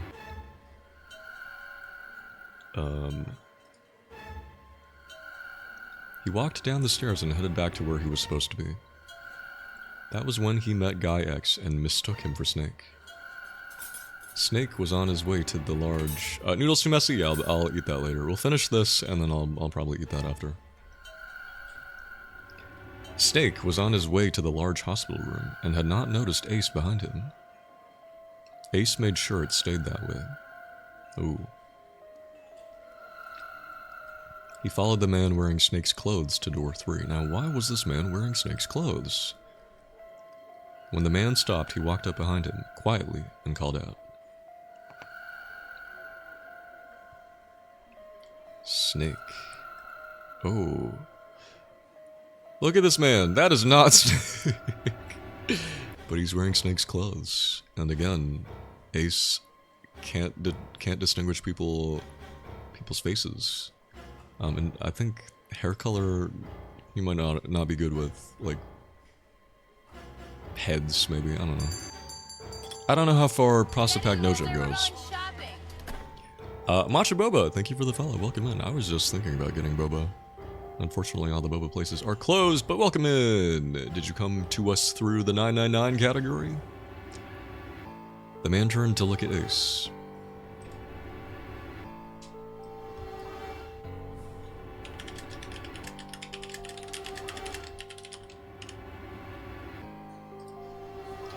He said nothing. No words came out of his half-open mouth.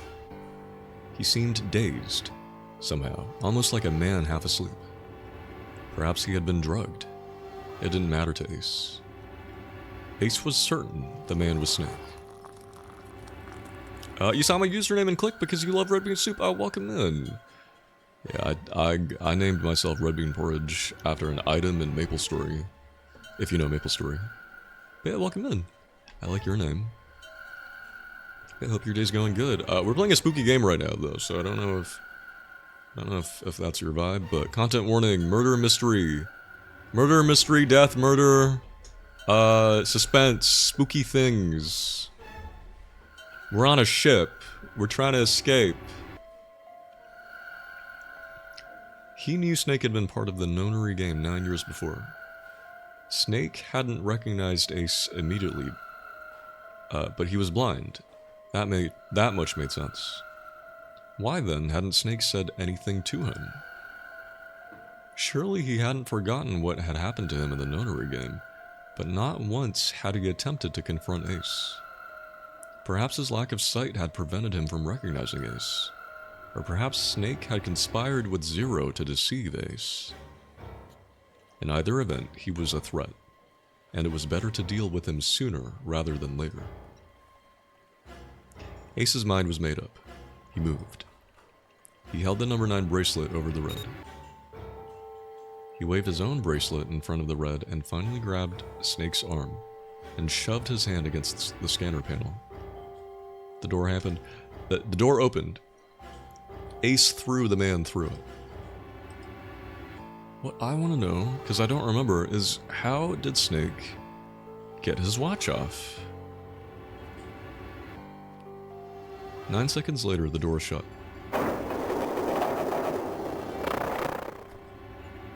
81 seconds passed. Ooh.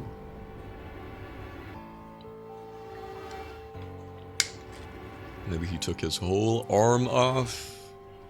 The man inside the door passed away. Passed away? He fucking died. He exploded. Oh my god, I hate that face. After that, I returned to my post, as though nothing had happened.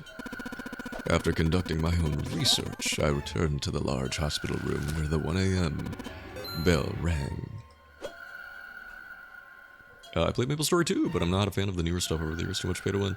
Ooh, I thankfully have no idea what the pay to win stuff is, because I played like way long ago. Maple Story is like unrecognizable to me now. Oh, and welcome in Angel Wee. Ace's eyes were cold, and his cheeks were hollow and pallid. Ooh, fancy word. Hang on, I want to know what that word means. Pallid. Definition. Pallid. An adjective that means unusually pale, typically due to illness, shock, or a lack of vitality. Okay. When he spoke, only his lips and tongue moved. The rest of his face was eerily still. Junpei glared at Ace. He took a deep breath and thought about the next question he had to ask. He didn't want to. He knew what the answer would be. He just didn't want to hear it. Junpei swallowed, then spoke. Ace, did you kill Clover? Yes. Why? Why did you kill her? She was Snake's sister. It was possible he had told her something dangerous. Additionally, she had gone through door 1. It seemed likely she might have found it. Found what? Why don't you go through door 1 yourself? Perhaps it's hidden somewhere. Seven and Lotus interrupted. Yeah, but Lotus and I went through door 1 too. We didn't see anything suspicious. Yes, I thought as much after I heard your report at the central stairs. I doubt the two of you could find it. Oh. Perhaps Clover was different. Perhaps she had found it. I was therefore desperate to find her. And at last I did. In the first-class cabin. Oh. I spoke very calmly. Did you see it? See what? Don't act as if you don't understand. You were in the captain's quarters, weren't you? Huh? What are you talking about? Very well. By the way, what are you doing here, Clover? What? Nothing. There's blood on your shoes. It looks fresh. Ooh, this poor girl. Did you go take a look at the 9th man's corpse? The gasp I gasped from that voice acting with the Clover voice. I see. Your silence suggests that you noticed. You saw something, didn't you? You saw that his bracelet was gone. Clover ran. She made for the exit, but Ace stood in her way. You aren't going anywhere! Uh-oh. He caught her by the collar as she passed and threw her to the floor, hard. This all happened while we were looking for her. She leapt back up and darted past him into the hallway. Ace followed at a run. He was faster, damn. Oh my god. And that's what happened.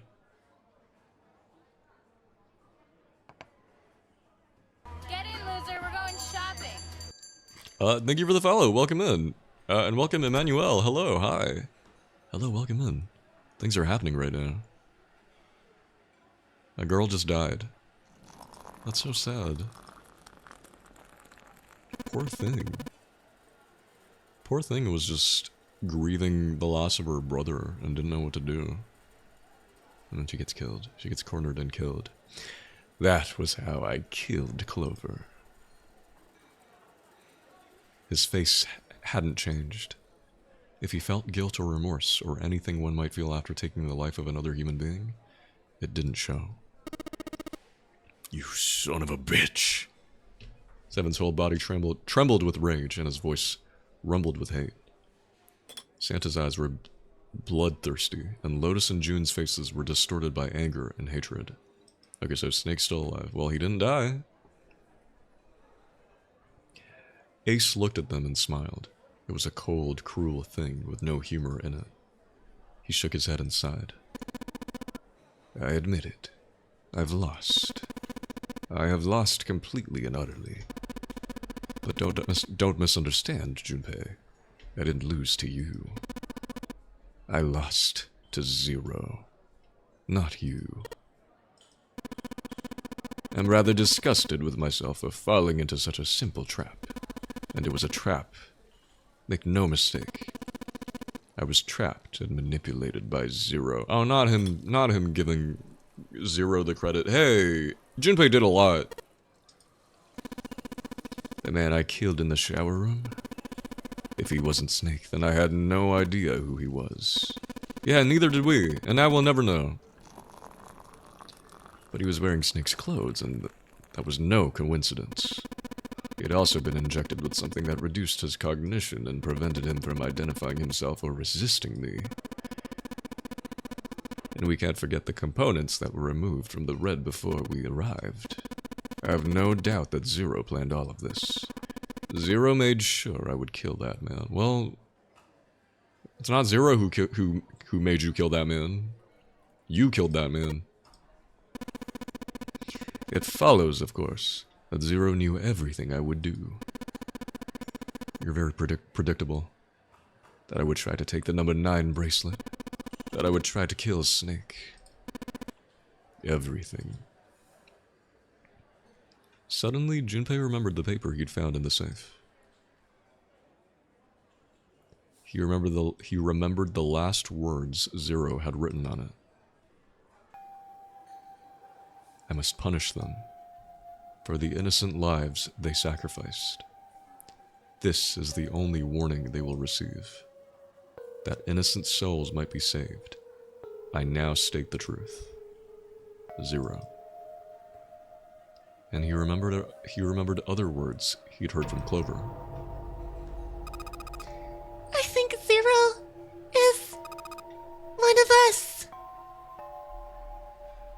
Among us. One by one, Junpei looked at the 5 people standing in front of him. Ace. The twink. Weird girl.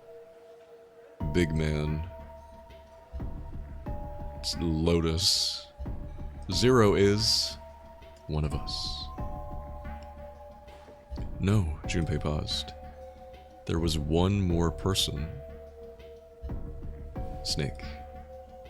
It was clear now that the man who died in the shower room was not Snake. That meant that Snake was almost certainly still alive. Perhaps Snake was Zero. Perhaps Snake had made Guy X wear his clothes so that he would appear to be dead. Where was Snake now? Perhaps he was somewhere, laughing at them. He does look like he could be Zero. He's got that vibe. If he was Zero, surely he had lied about many other things. Was he watching them?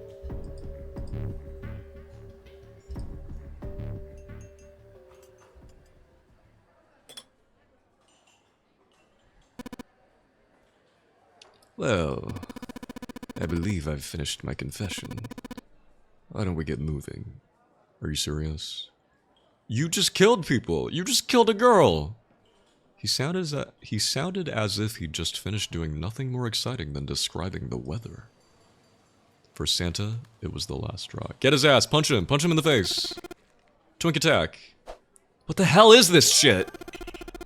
You aren't going anywhere, you son of a bitch! We're gonna leave your ass here to rot! Why? Because I killed Clover? I guess. That's ridiculous. Why are you so upset that I killed the little bitch? Oh, she was nothing to you. A stranger you only met a few hours ago. Am I wrong? You bastard! Seven roared and lifted a fist that would likely have shattered Ace's jaw, but someone else was faster. It was Lotus! She stepped toward Ace, raised a fist of her own. Oh! And drove it straight to his nose. Guys, careful, he still has a knife. You've got some fire, don't you? I confess, I rather like a tough woman. He sniffed and wiped a small trickle of blood from his nose with a raised eyebrow. Well, maybe you'd like another one then.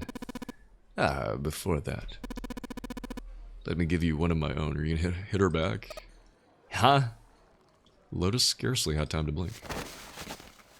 Ace snaked his arms around her and pulled Lotus's back up against him. In the same motion, he reached into his coat pocket. Oh, god damn it, it's the gun! We should have taken the gun. Y'all really thought that, well, we thought either Ace or Santa could possibly go for the gun. They really didn't think that Ace would go for the gun. SMH. Yeah, we found a gun in a coffin. It was loaded, and Junpei was just like, well, this gun's really dangerous. We should leave it here, otherwise, like, if we bring it with us, one of us might use it. And that's bad. Damn, poor Lotus. Lotus finally gets her girl boss moment, and then she's immediately held at gunpoint for it. It was a gun. The revolver. Almost lazily, he tilted it to point at Lotus's head. If any of you so much as blink, I won't hesitate to pull this trigger. I've already killed 2, no, 3 people. Why are titties so shiny here? P-Fang, focus! Don't think I'm not ready to make it 4. Wait, 3? Oh yeah, I guess he's counting the 9th man. I'm guessing he was responsible for misleading the 9th man. 3 people? Oh, is he about to explain that now? What do you mean? Very well. Let me take this opportunity to illuminate you. Just like how illuminated Lotus's boobies are. The person who killed the 9th man was me. Although I suppose to be more accurate, I encouraged him to get himself killed. Okay, yeah. Wow, he's just owning it. While we were examining the main staircase, he came to me and told me his name. I recognized it at once, so I gave him a little push. Just a little white lie. It seems the setting for the dead were altered. Now it only requires a single person to deactivate the detonator in the bracelet.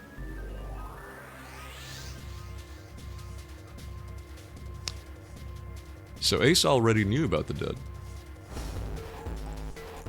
He knew. I guess if he set up the game 9 years ago, and if the rules are the same, then I guess the numbered doors were still a thing? With the reds and the deads? Investigate what's beyond door 5, and we'll meet again later. Oh, okay. Have a good one, guys. I'm going off ahead now. Well then, peace. Shit! Why isn't it stopping? God damn it! You lied! All he had to do was tell us who lied to him. Open the door, please! I'm begging you! Help me! Please get me out of here! Get me out of here! Oh my god! Oh my god, there's no time left! Damn, what was that? What was what? Listen! I was lied to! He lied to me! He put me in here! It was him! He killed me! It was him! Ah!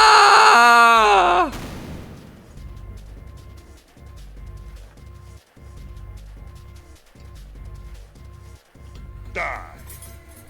This fucking idiot didn't spill a name. Yeah, what the hell? Come on.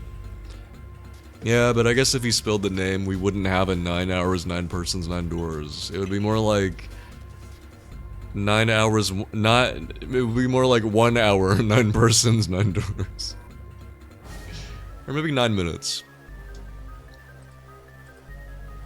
Oh my god. I had 4 reasons for killing him. 4? 1. As I said before in the notary game, the number 9 bracelet is of utmost importance. If I had allowed him to keep such a useful tool, he, or it, would have become a threat to me. As such, I decided that he should be eliminated early on. Damn. 2. I wanted the number 9 bracelet. I just thought it looked really pretty. If I could manage to obtain it, I would be able to manipulate the game as I saw fit. I would be unable to acquire the bracelet unless its owner was dead. 3. Even setting aside his number, he would have been nothing but trouble for me. He was aware of my past. He knew what happened here 9 years ago.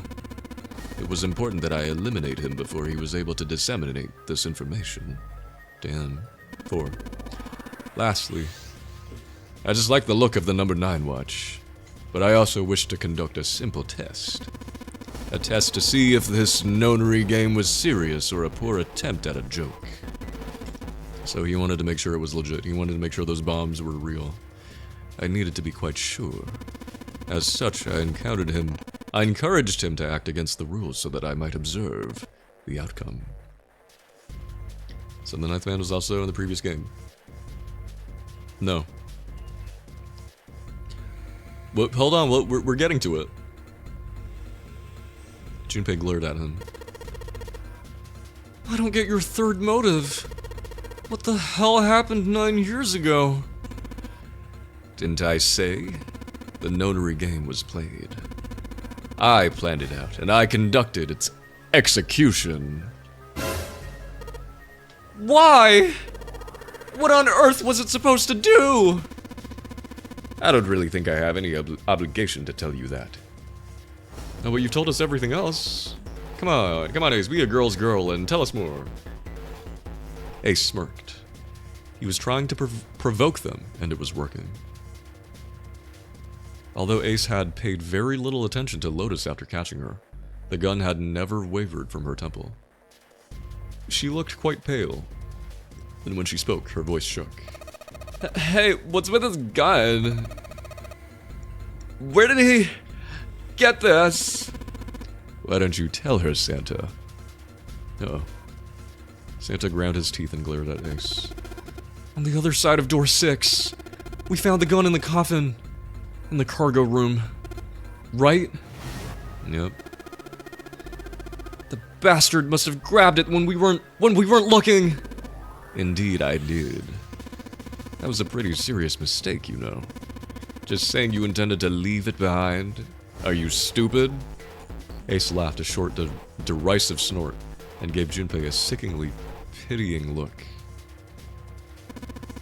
Well, there isn't much time left. I'll be off then.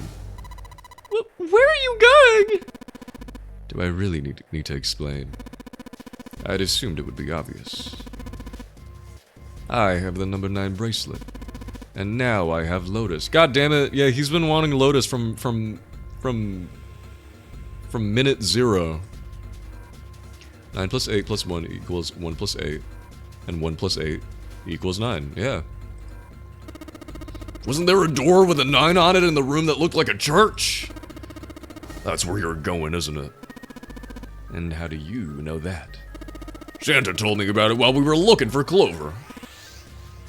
I see.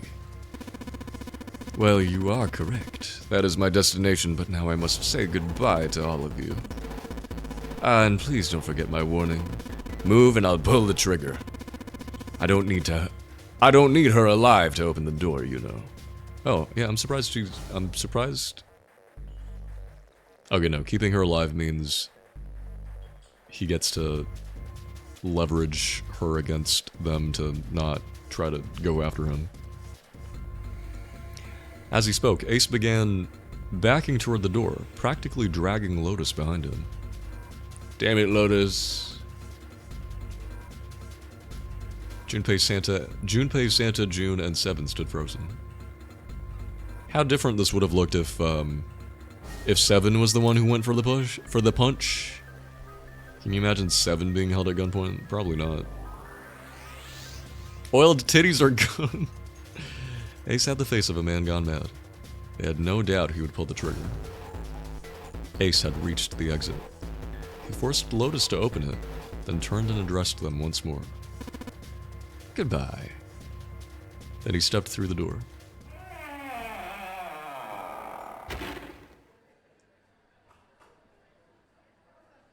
It fell shut. In the blink of an eye, they were gone. As soon as Ace and Lotus were gone, Junpei and the others leapt for the door in pursuit of Ace. But as Junpei laid his hand on the doorknob, there was a noise behind him. He looked over his shoulder. Oh no, June, now is not the time! June was kneeling on the floor, breathing heavily. Hey! June, what happened? Are you alright? Is it cramps for real this time? Santa ran to June and wrapped his arm around her before she could collapse all the way. Jesus, you're burning up! Your fever's back. Are you okay?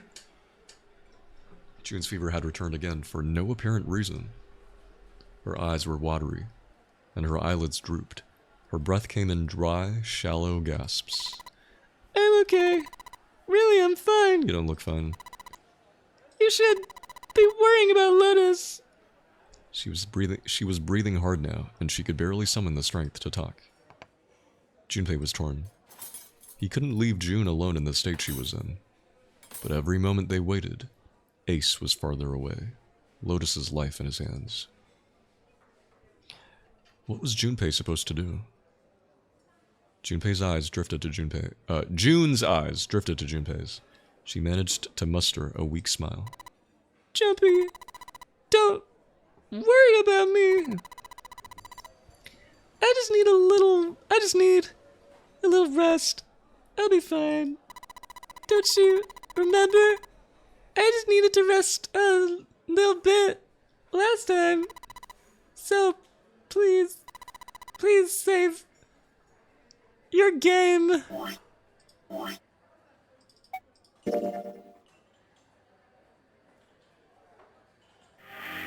Thank you for the reminder, June. Please save Lotus. Yeah, the CG looks really cool. Think about what Ace has already done, Junpei. When he's got what he needs from Lotus, you really think he's gonna let her just walk away? God damn it! You guys go on ahead. As soon as June starts feeling better, we'll follow you. Go! Junpei looked at June. She nodded once. She couldn't manage much more. But it was all the confirmation Junpei needed. His resolve was set. Alright, come on, Seven. We're going after Ace. Hell yeah! Santa, you take good care of June. I'm trusting you. Don't you dare pull a gun on her. Santa nodded. Junpei turned before he had a chance to change his mind and started running toward the door. He could hear Seven's heavy footsteps behind him. Let's go! Junpei and Seven exploded into the hallway, their feet pounding the metal floor as they ran.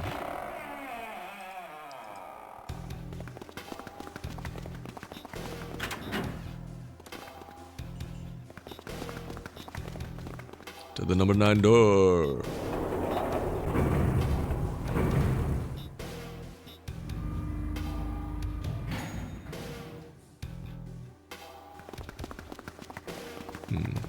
Wow, this is quite the trek. You think Ace is still holding Lotus at gunpoint, like the exact same way? Junpei and Seven had finally arrived at the church, exhausted and out of breath. As their lungs struggled to catch their breath, their eyes frantically scanned the room. Nope. No sign of Ace or Lotus. They've gone through the door. You think they already went through? He reached up to wipe a palm full of sweat from his brow. Maybe. Even as he spoke, Junpei was already on his way to the larger of the number 9 doors. But they can't open it. It's just the two of them. He looked at the red. The display panel read vacant. He spun around and headed toward the smaller door.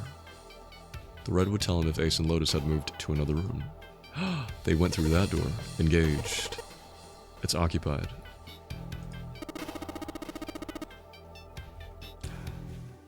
Okay, so once...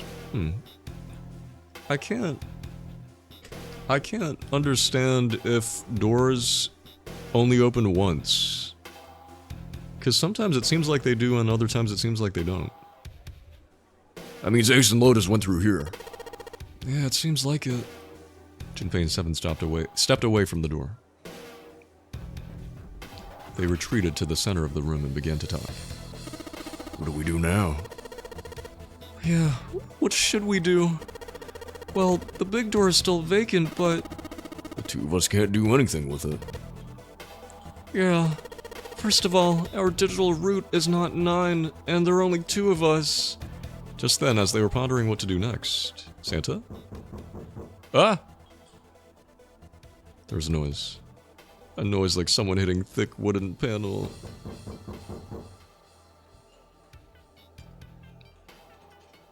Junpei looked up, surprised. Seven followed suit, his eyes jumping around the room, looking for the source of the sound. It wasn't long before they found the altar. Oop, getting tired, getting disappears. I feel the gameplay is going to be a lot longer. We'll check the VOD, no problem. Yeah, this is a long ending. It's already been 10 hours.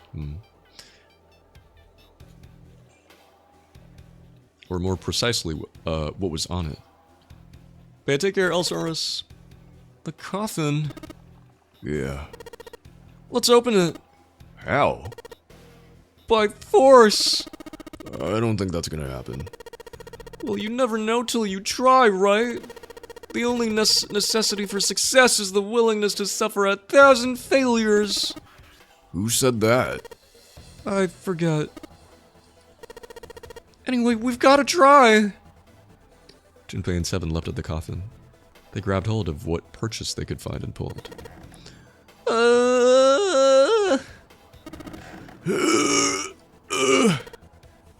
Damn it! See, didn't I tell you? If I could just pull it open, why wouldn't it... If you could just pull it open, why would it have something like that? Oh. Seven pointed out a keypad on the side of the coffin.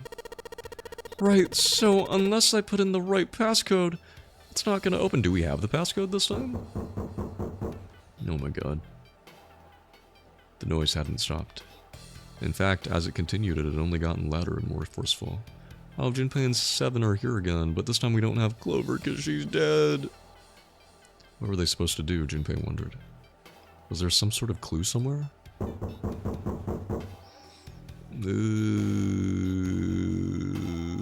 Don't say to be continued. They stood there for a few moments, staring at the coffin, and then Seven spoke. Hey, Junpei. I remember you mumbling about some weird numbers over by the bathroom in the first-class cabin. Could those numbers also be used here? You got those numbers by solving the secret message Clover was holding, right? Truth had gone or something like that. Yeah, that's right. What about it? Well, maybe that number is the passcode for this thing, too. Come on, that's impossible. Those numbers were the code to unlock that safe. Yeah, but the person who set up that safe and this coffin is the same person, right? You know how a lot of people use their birthday as their passcode? Oh my god, do you remember the code? 1438-3421? Zero set up both of these. Yeah, probably. Well, then they might have set the same passcode for both of them. That's ridiculous. Why don't you just try it? I mean, it's not like you'll make things any worse. It'd just be a waste of time. There's no way they're the same number. Am I remembering that correctly? Maybe. How do you know that? You never know until you try. The only necessity for success is the willingness to suffer 1,000 failures. Oh, Seven, I love you. Who said that? You.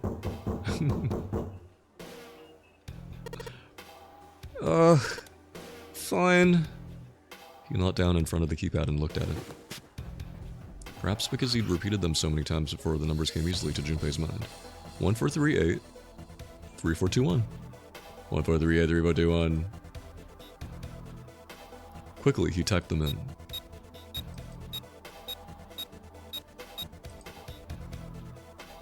He He checked that he entered the right numbers, took a deep breath, and pressed the E button.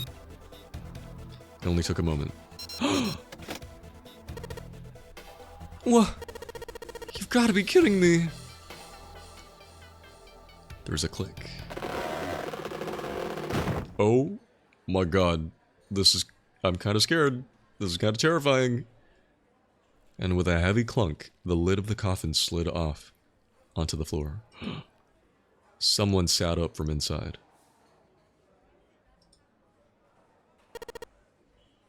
Snake!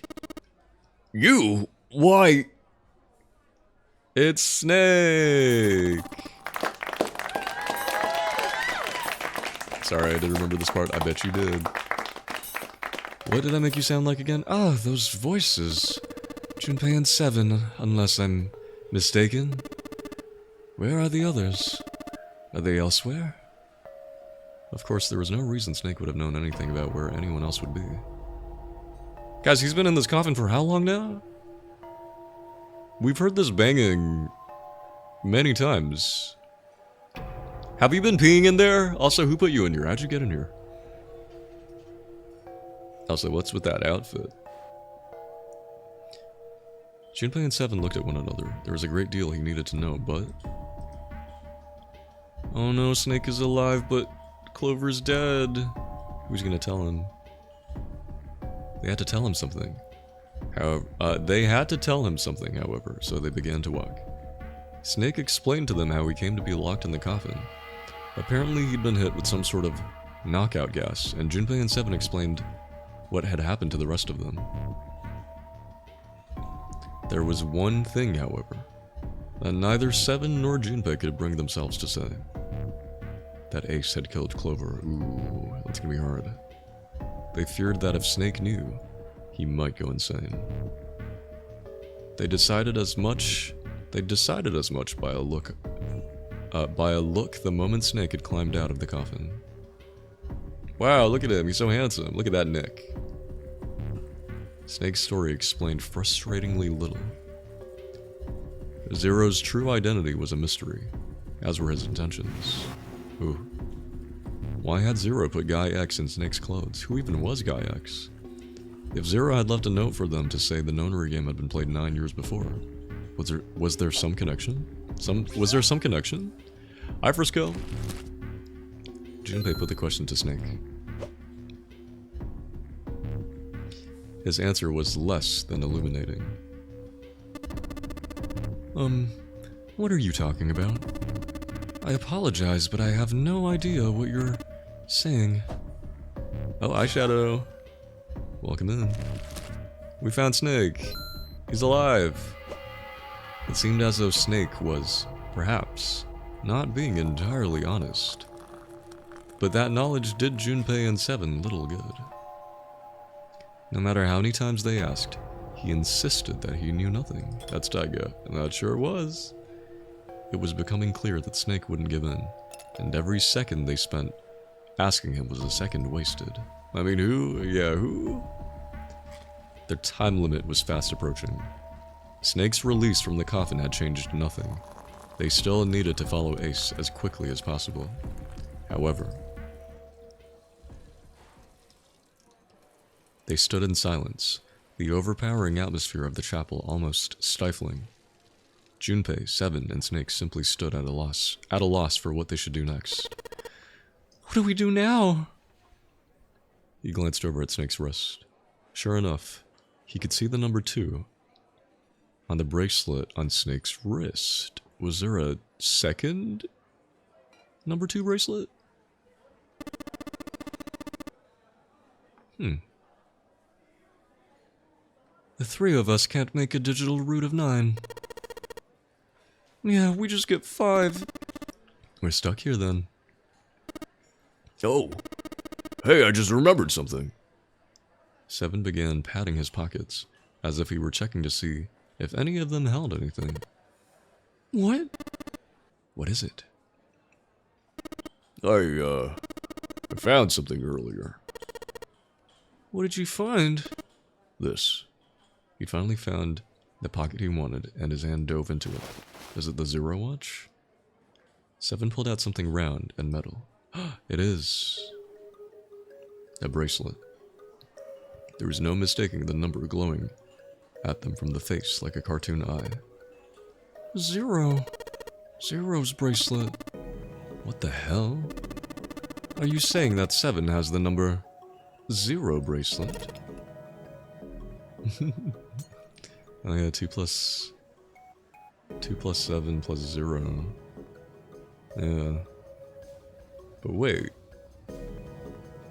Is Junpei... Yeah, Junpei can't go through. Yeah. Where did you get that? Snake's question was innocent enough.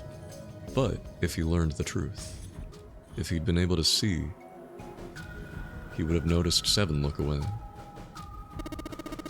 Clover gave it to me. She did? Yeah. How did she come by it?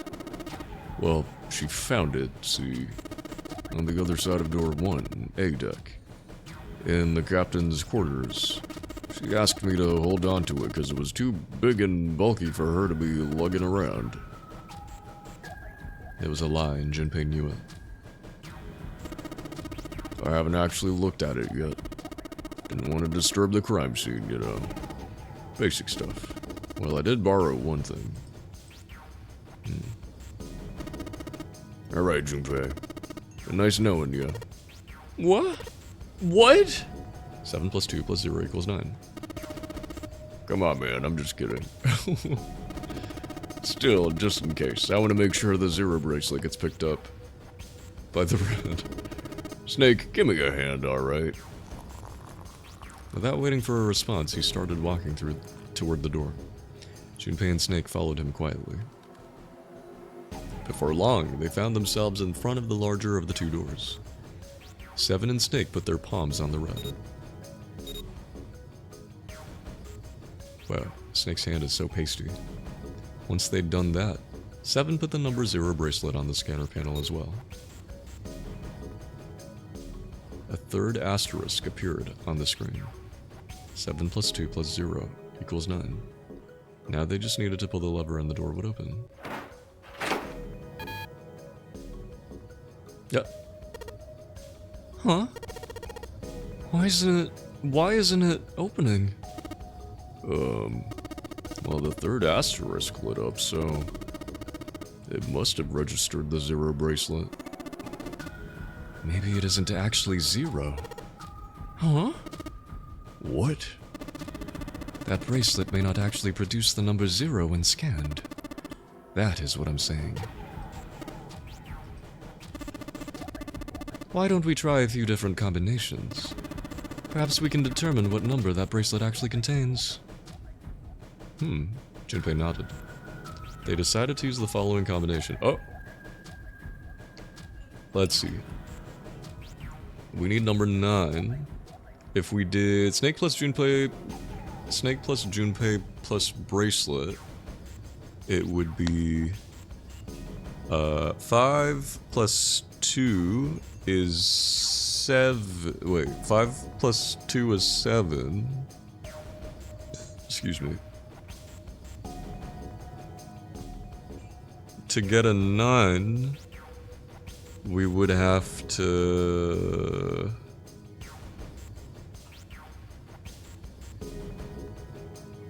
I can't do math, hold on. 18 minus 7 is 11. That's not possible. Junpei plus 7 plus the bracelet. That'd be 5 plus 7 is 12. 18 minus 12 would be 6.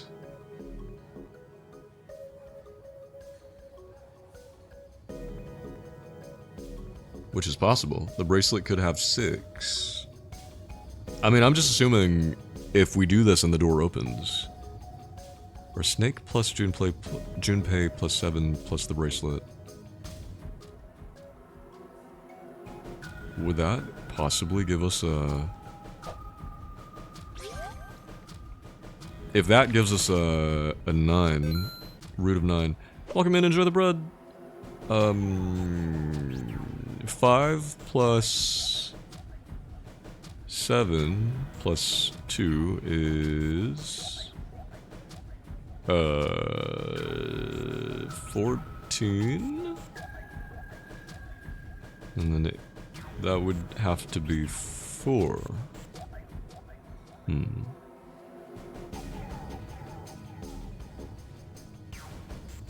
I wonder if we get to try all of them. I'm gonna save this just in case.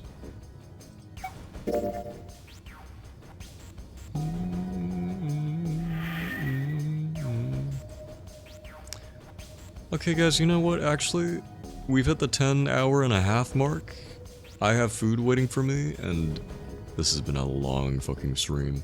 And I don't think we're gonna end anytime soon, so I think I'm gonna have to leave it on a cliffhanger.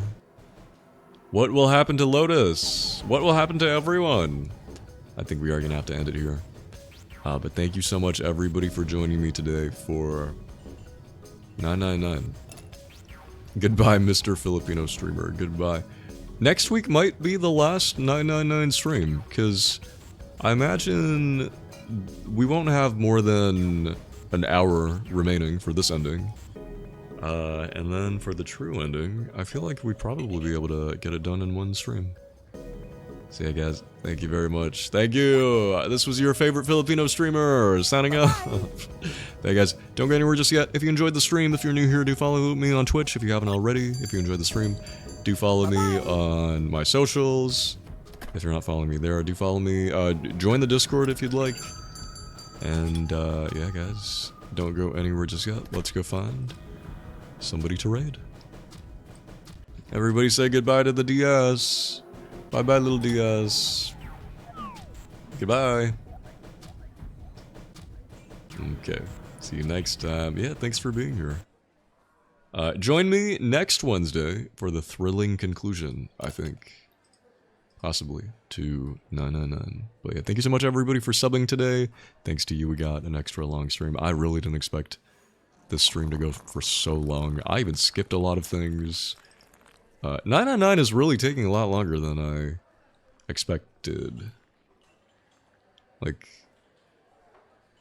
Time to Beat told me that the game would only, like, one playthrough of the game would only take like 6 hours, or like a little bit over 6 hours, and then subsequent playthroughs would take way less. I guess they don't account for what I'm doing, where I'm like reading all the dialogue out and stuff. But still, they said one playthrough would take about 6 hours.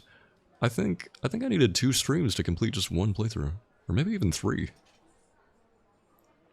Same even from when you started today. Can't believe how much it kept going. Yeah. No, today was a juicy episode though. Lots of really juicy moments. Again, even though I've played this game all the way through and I know everything, it's been a while. So seeing all the things in between the beginning and the ending and stuff, and piecing everything together is just, it's still just as good as I remember. If not better. I think I'm smarter now than I was back then. I think maybe when I was younger, I didn't really have the brain to piece everything together, and I kind of just took everything, I just went along for the ride. But now I feel like I'm making sense of things more than I could before. Because I was also younger. I was also a teenager. I was young. Yeah, guys, let's, guys, don't go anywhere just yet. Let's go find somebody to raid. Stream, don't crash!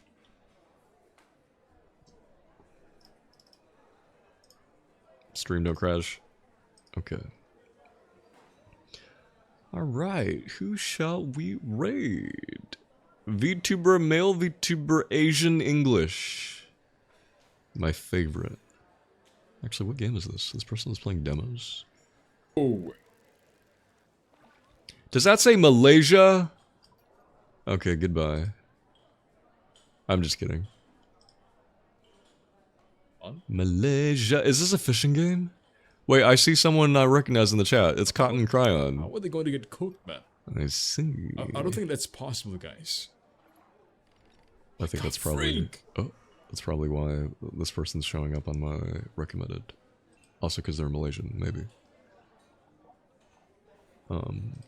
Any of you know this person? I have no idea who this person is. But they're Malaysian. Well, hello.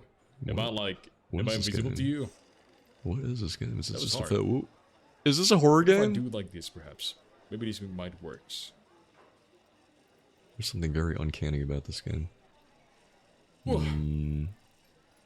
my god. I don't see anybody I'm following immediately jumping out at me. You know, I agree. Having power, I mean, like, being able to move around your brain might be wait, nice. he was in the chat actually? What? Yeah. That would be cool. This streamer was in my chat? Oh. When? My chat or someone else's chat? You're Did you saying see this it? person knows me? Or is he going to ignore me? Hello? In my chat? When? When? What? No. You mean to tell me that if I hit follow, they're gonna know me immediately and greet me very warmly? Bro. Oh, what the heck are you doing? I fear I've never seen this person before in my life. Oh my god. Come on. Line work with no reaction. Amazing. Incredible. Now- That name seems familiar. Who celebrate? Their name Hip, looks hip, like a lot of hooray! things. I feel Hip, like I've hip. seen it. Oh. Wait, Amazing. wait, Incredible. wait. Fish. Fish. Hey! Brad Green, welcome in. How are you? I see he doesn't know Hi, me. nice to meet you. And also, the Hello. anime and manga lover, thank you so much for the follow. Hold on. Let me do it again. Hip, hip. Hello. Wait, Congrats this is where on physics fish. comes in. You know, like you need to learn Alright, we how get to be the momentum sneaky. and the column works. Why don't you have the I Malaysia have no idea tag? what I'm talking about. Unfortunately, it's because the Malaysia tag. When people learn that I'm Thank you, I Malaysian, appreciate it. Hi. Have you tried For this some- game already? for s- No. Oh, for bro, I some miss re- my freaking. I miss my helicopter ring can't- fish, man. I can't think. Anyways, let's continue. For some reason, when people see that I'm Malaysian, they start being kind of weird about it. Yet another fish. I genuinely thought you were American. Maybe I'm just American. I'm American. American. America. Another Alright. one. Let's just go raid this person. What I can like say? this. Like I'm just that good, you know. Feels like the fish are coming Oh to wait. you now. I hope they're not homophobic. It takes skills, effort, and also like someone who can know how to catch a real fish. You know. Okay, well, Like they let's want to tell you go raid something. them. Malaysia, Malaysia. Just ask thoughts on gay people. No, how do I do? Oh wait, oh we can feed it like that. I see. Would you 100 kiss bucks, little another fish, man, snapper, 60 or bucks. like what Lucas, are 20 your bucks. thoughts Should I feel on? bad that Lucas just kidding. actually sounds like? You're a sibling. White I and sure nice. am. Welcome in, Amara Station. Hi. Yeah, I'm Malaysian. They are waiting. What is this game?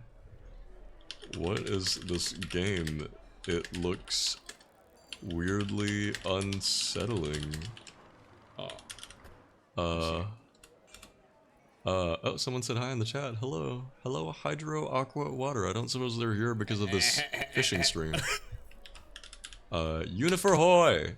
Alright, you What guys, is it? if you don't It have the looks emotes, really unsettling. copy this raid message. It's like a normal game about catching fish. you know. And if I you mean, do still, have it's a demo game. the emotes, So give it a try. copy It's a game this. about fishing. Yes, that's the name of Lesbians love fish. Literally. We also have a fish Fishing. emote. About fishing. If you guys have I don't the know, those- Pat Fish are emote, those feel free to mancing, use it emosi or as man- well. mancing Fish. emosi or mancing pekarir. I bear no resemblance to just- Hydro I'm Aqua not sure. Water. I'm not sure. Okay, bye everybody. Oh, Hi I can see Serene. it. Do you Bye see it? everybody. There's Bye. fish. Go get this person a gravy lesbian. Let's go. Bye. my fisher sense are tickling right now. Ugh.